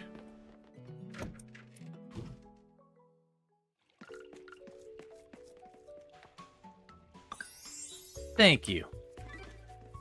Alright, so we finished the errand. Oh, right, we had a level. Right. So we now have a thing where we have a 10% chance of getting a higher quality crop. Chance to leave a seed behind when clearing crops, harvesting, or destroying. Crop price increased on all crops. Chance for crops to grow faster would be the next level. Needless to say, that gets real strong and real abusable. Grow something, get our money, beat enemies, and all that stuff. Alright.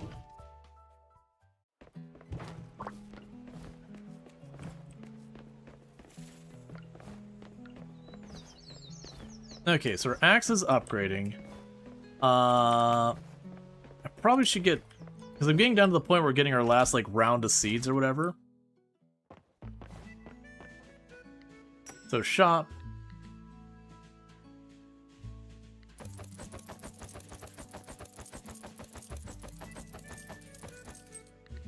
That'll do. Because I don't want to push to the point where I can't get the upgraded seeds. Because the upgrading seeds will take, like, 2 days. So ultimately, it's going to be something that affects us in summer. Not really in spring, because I won't have enough time to take advantage. So let's go over here. And get you all planted.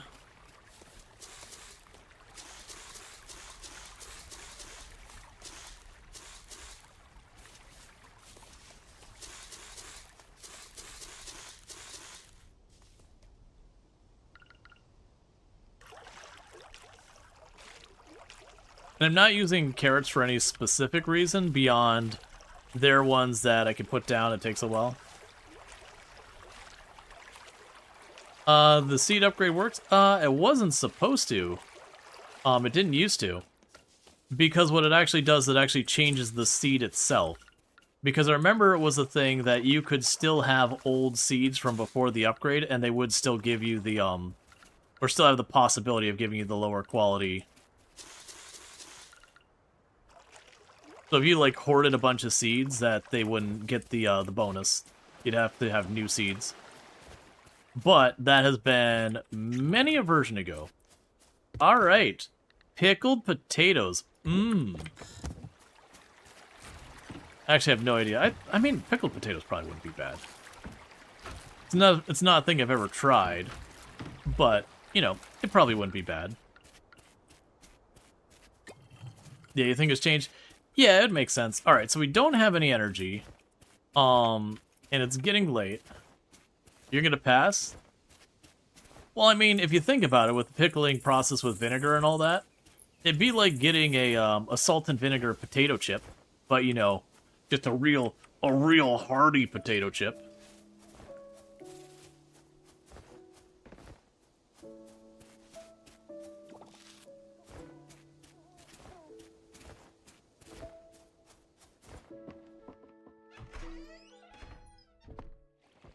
Unless it changed. It used to be, when you got the better seeds, as long as you didn't skip taking care of your plant, you were guaranteed to get whatever the seed quality was. Like, if you had a bronze seed, you would get bronze or better.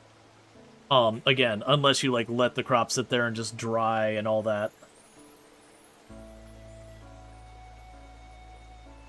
Yeah, it's a salt and vinegar potato chip that's, you know, half an inch thick. Because you get, like, the little... I forget what they're called. They're not cherry potatoes. I forget what the little tiny ones are.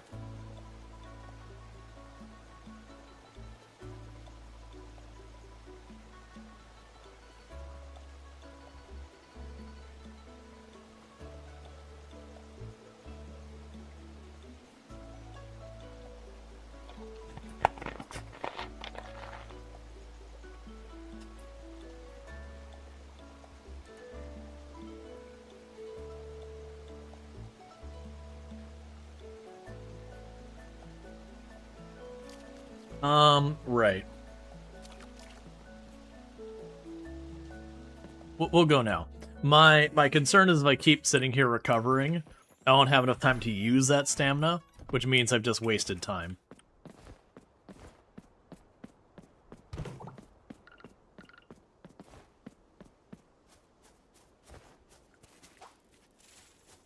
Yeah, it's fine.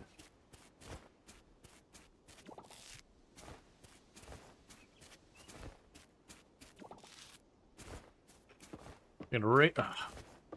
The recycling center always throws me. I always end up turning in the recycling center, and nobody cares about the recycling center. To be fair, they actually added a use to that building. Because it used to be the recycling center was like literally just there and utterly useless. It had like 1 or 2 cinematics tied to it, and that was its only purpose. The game did add some stuff where you can do certain things to almost get like gotcha tokens or whatever. Hey, we did manage to snag the centipede. Cool.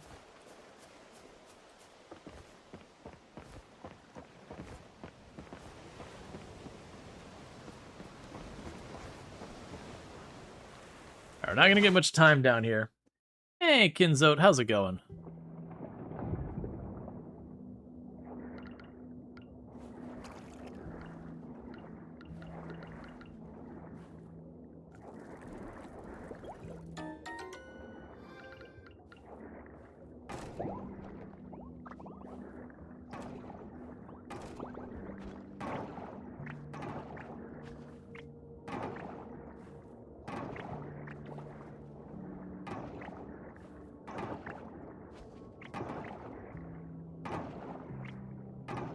Okay.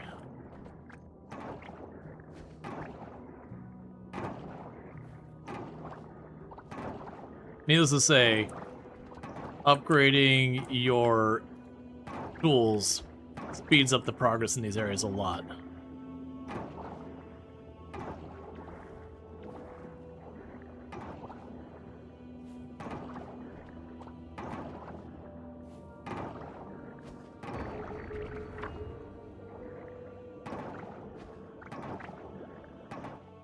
Alright, and we're out of there. I'm doing pretty good. Just working on stuff in Coral Island. Alright, so we can pop on over to the house. Got some more pickled potatoes. Just for my own convenience of math, I'm going to grab 1 regular potato. So... And I know I could just compare it right there. Alright, so stack all of you. Stack all of you. You get the idea. And once I organize the... Wait, actually. Yeah, once I organize these, this will be a lot less of a curse situation with all that. We can chuck you in there, because that's a centipede. It's like a millipede, it's just way less resplendent.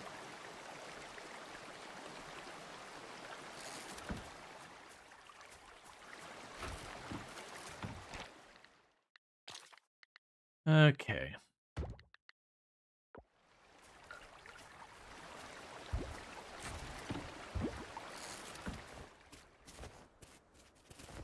We can grab another potato.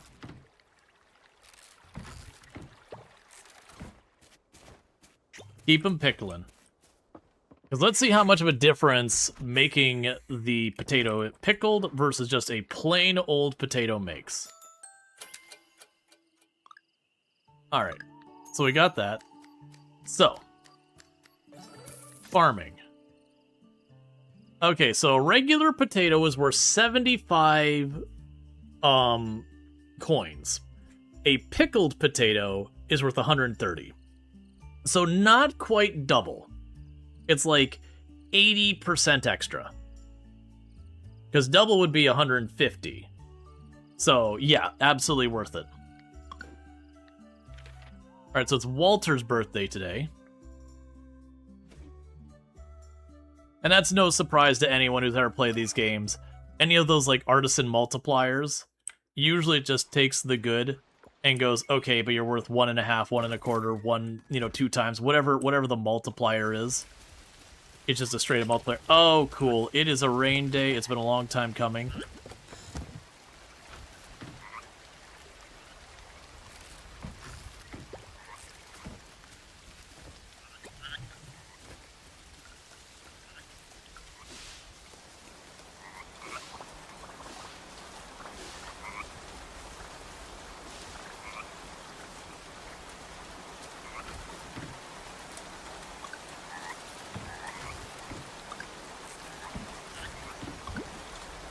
Okay.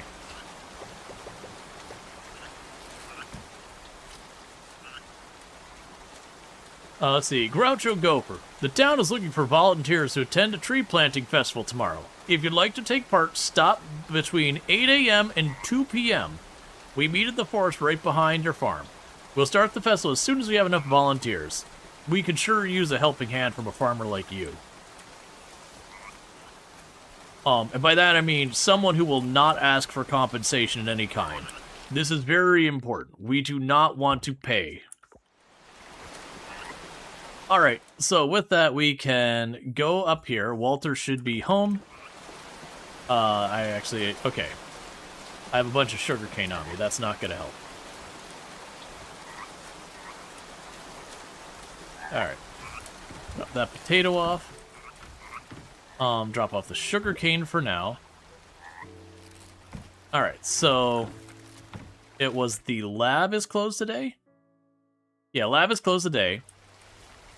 I do not have enough bronze to make another tool.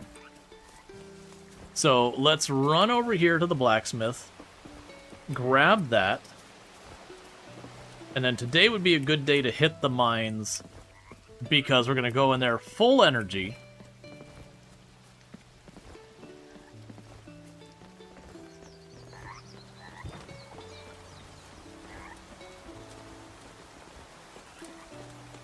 Alright, I'm kind of I'm debating right now. Do I want to treat this like end of season where we don't buy more seeds? I probably should buy more seeds. Yeah, what I could probably do here... So you open at 9. Is Walter going to leave your house? Probably not. So what we'll do is we'll wait here till you're open. We go and we get our axe. We don't have another tool we can hand over quite yet. We run over to Walter, give Walter the bouquet. And then from there, we're going to pop on down, grab a bunch more seeds, and plant them. And we're going to be doing that because it's rain. I get to skip 1 day of watering. And we're going to go straight on over, and it shouldn't cost me like any energy other than like maybe 1 or 2 tiles to plow or whatever. And we're going to beeline over the mine, and we're just going to put as much time into the mine today as we can. Because I would like to potentially get enough bronze to upgrade our next tool. I mean, actually, I don't really care about the hoe and the watering can for upgrading. Because you don't use them enough for them to matter that much. So there's the axe. Yeah, so upgrading our tools. Yeah, so it'd be the hoe or the watering can next. And then, oh, it's not iron, it's silver. So it'd be silver after that.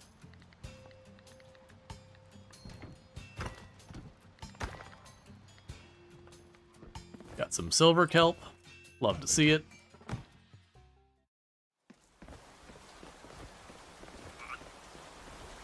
So I'm gonna keep 2,000 in the bank.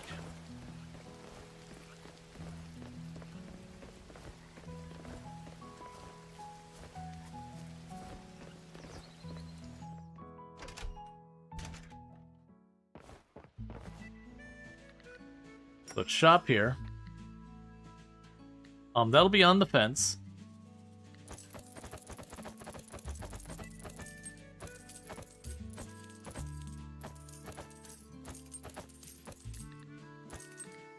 It's more than I should have gotten. It's okay, we're here now. There should be plenty of time for that. Walter here is in the greenhouse. So let's run up here and get Walter their birthday gift. Put down all our potatoes. Yeah, that's right. Put down all our potatoes.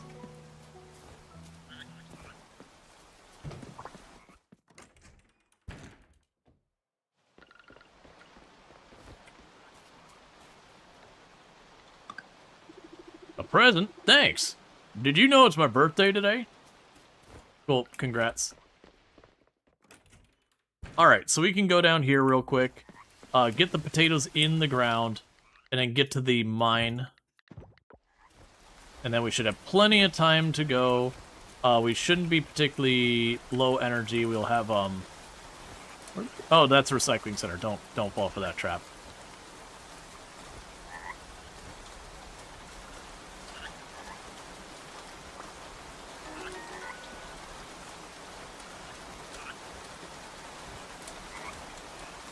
And eventually I'm going to need to put some focusing on chopping down a bunch of trees to get the ranching online. So you... Alright, that's a spare snail, so we're going to ship the snail.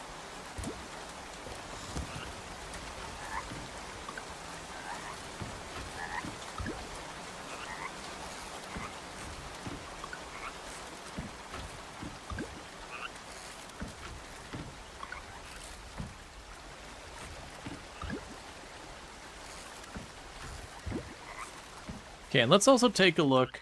With the other stuff we unlocked, did we unlock the bigger chest? I'm pretty sure the answer is no.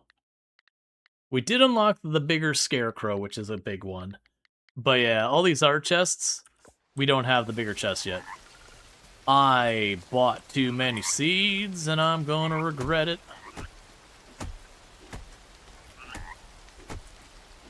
And this is the last round of seeds we buy for the season.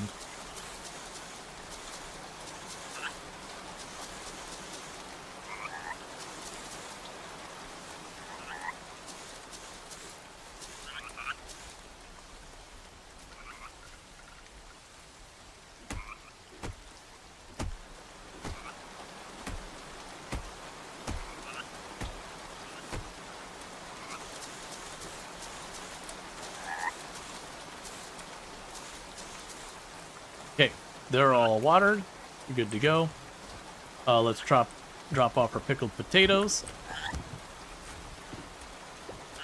So you'll notice with this whole pickling thing, right now I'm having to feed it manually. What I'm effectively doing is I'm delaying my payout from those crops to increase their value by like 80%. So it could be a thing that if I were to rush it, I could get way more.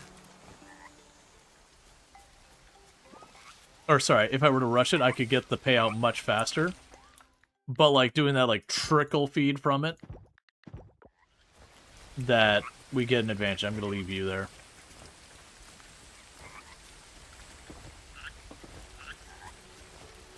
Alright. So let's get in here and see if we can't knock out another 5 floors or so. Because even if we don't end up using the bronze for like tool upgrades,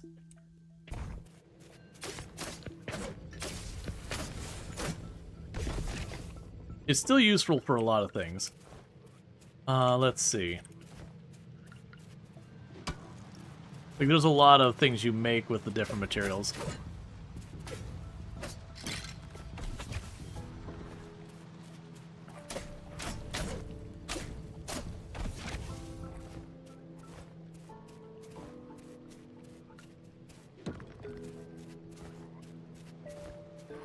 And if we see anything that's got bat wings, we prioritize those, because I remember getting the bat wings was a huge pain in the butt in the past. I think they buffed the drop rates and all that, because it was just kind of silly before. Okay.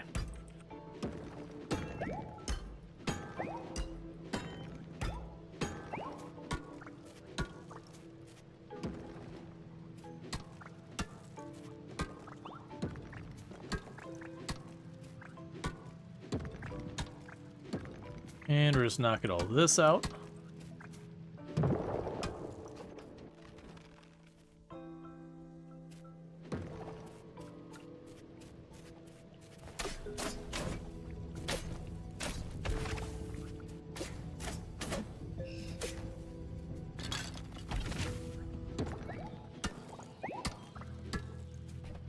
I do recall you get stuff like the slime replicator and all that.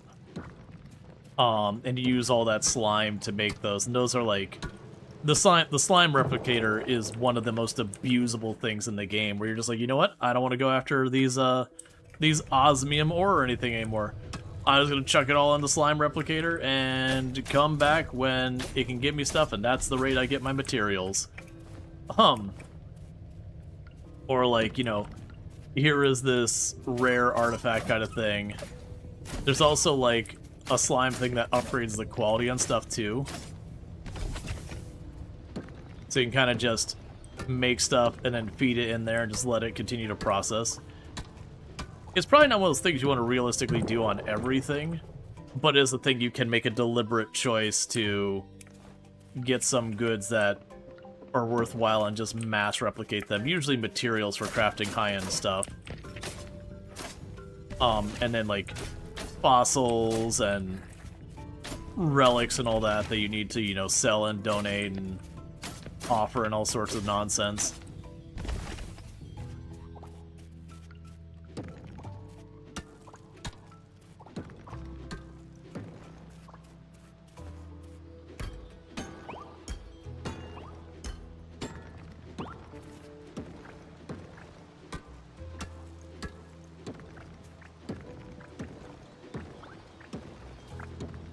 But the lab, the under ocean stuff, is what blocks most of your automation that you need to go through that.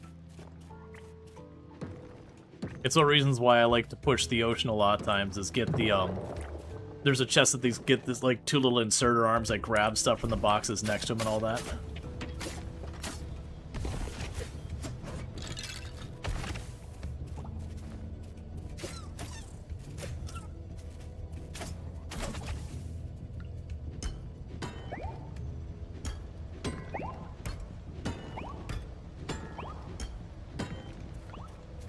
Okay, we hit a checkpoint. So let's quickly get out of here.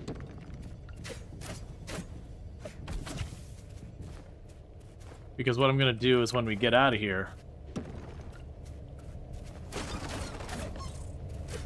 going to quickly hit the hot springs. Because I probably don't have enough... You know, I probably don't have enough stamina left to push another 5 floors. Not reliably. There's a good chance I get down there and run myself out of food. Oh, hey, we got fast travel. Okay, the fast travel to the mine is turned on. So that's a big win.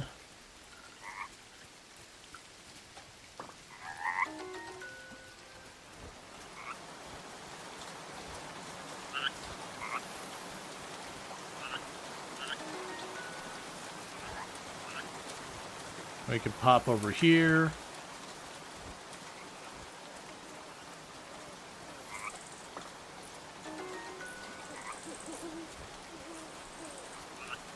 Let's see.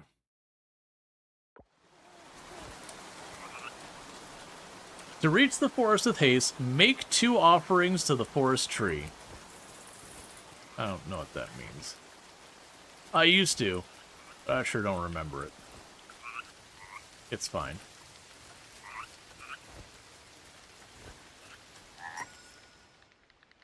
And then sometimes when you come by where Ben's at, he'll have some cool stuff.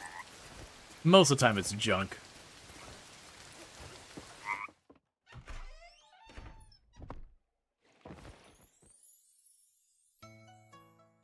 Alright.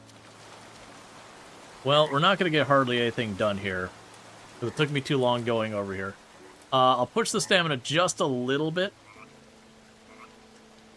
And I'll just see what we can do, whether it's just catching a fish or 2 or whatever. Yeah, we can do that. We'll work our way home, and then with whatever time we have left, we'll catch 1 or 2 fish once we get near the house.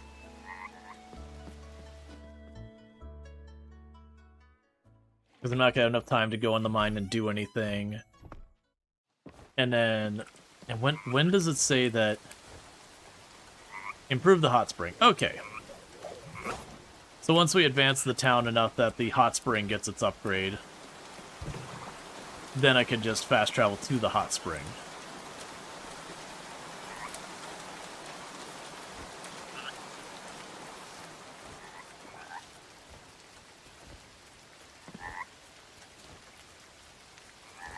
That's the recycling center. No, that's not the recycling... Yeah, it is recycling center.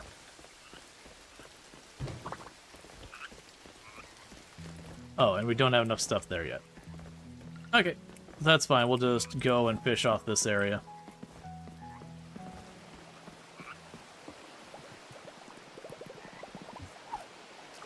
Alright.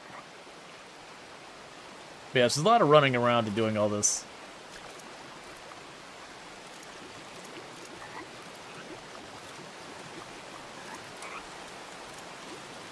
But once we advance the lab enough,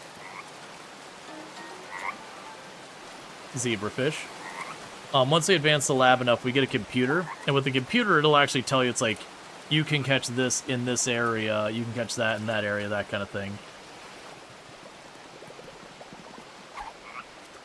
So instead of randomly fishing, just hoping you get something new, you can be a bit more targeted. Now, that doesn't mean, like, some of them are still hard to get and rare, and there's a few that don't show up on the computer. Like the legendary ones, I don't believe show up on the computer.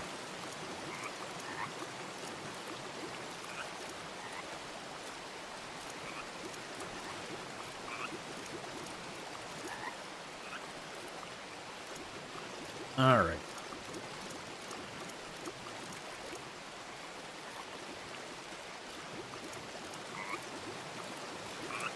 It is interesting how much catching the fish changes once you get a couple of levels and a better pull. That's another brown trout. We got a bunch of them. We'll try for one more.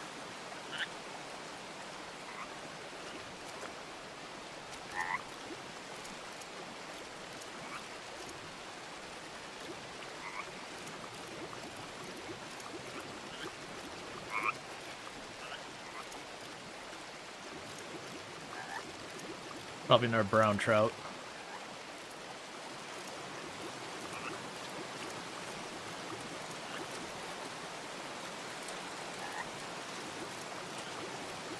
Okay.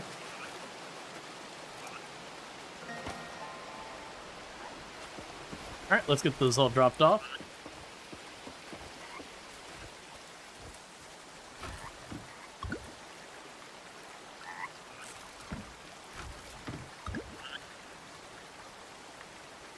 I don't remember what else is going in that box.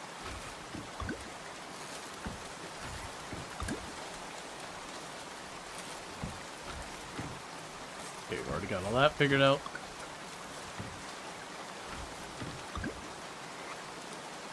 You can get the zebrafish.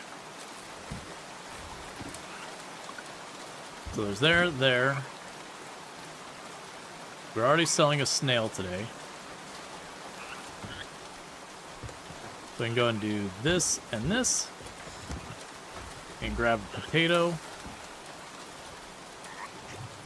Get that pickled. And drop you off. And sleep. Alright. So we gained friendship with Walter. We didn't get a lot of money because I am slowly pickling the stuff, so we're not going even for new stuff. And that's because when we hit the next season, I'm not going to get any money from crops for a little while, because when I put down the first round of seeds, I have to wait for anything to come up. We just keep this processing. And then the next day, this would be the tree planting festival and all that good stuff. But with that said, chat, it is getting to be about that time. So what is going to end up happening here is we are going to be wrapping up. So if you're watching, first of all, if you have enjoyed tonight's content, you're not already following the channel, don't forget to drop a follow. That way you can find your way back here in the future. If you're watching over on YouTube, the stream will be ending abruptly for all of you, just because I don't have a host and all that ready and all that kind of good stuff. So let me go ahead and get you out of the way. And for everyone over here on Twitch, I am going to go ahead and put up my ending stream screen. I do not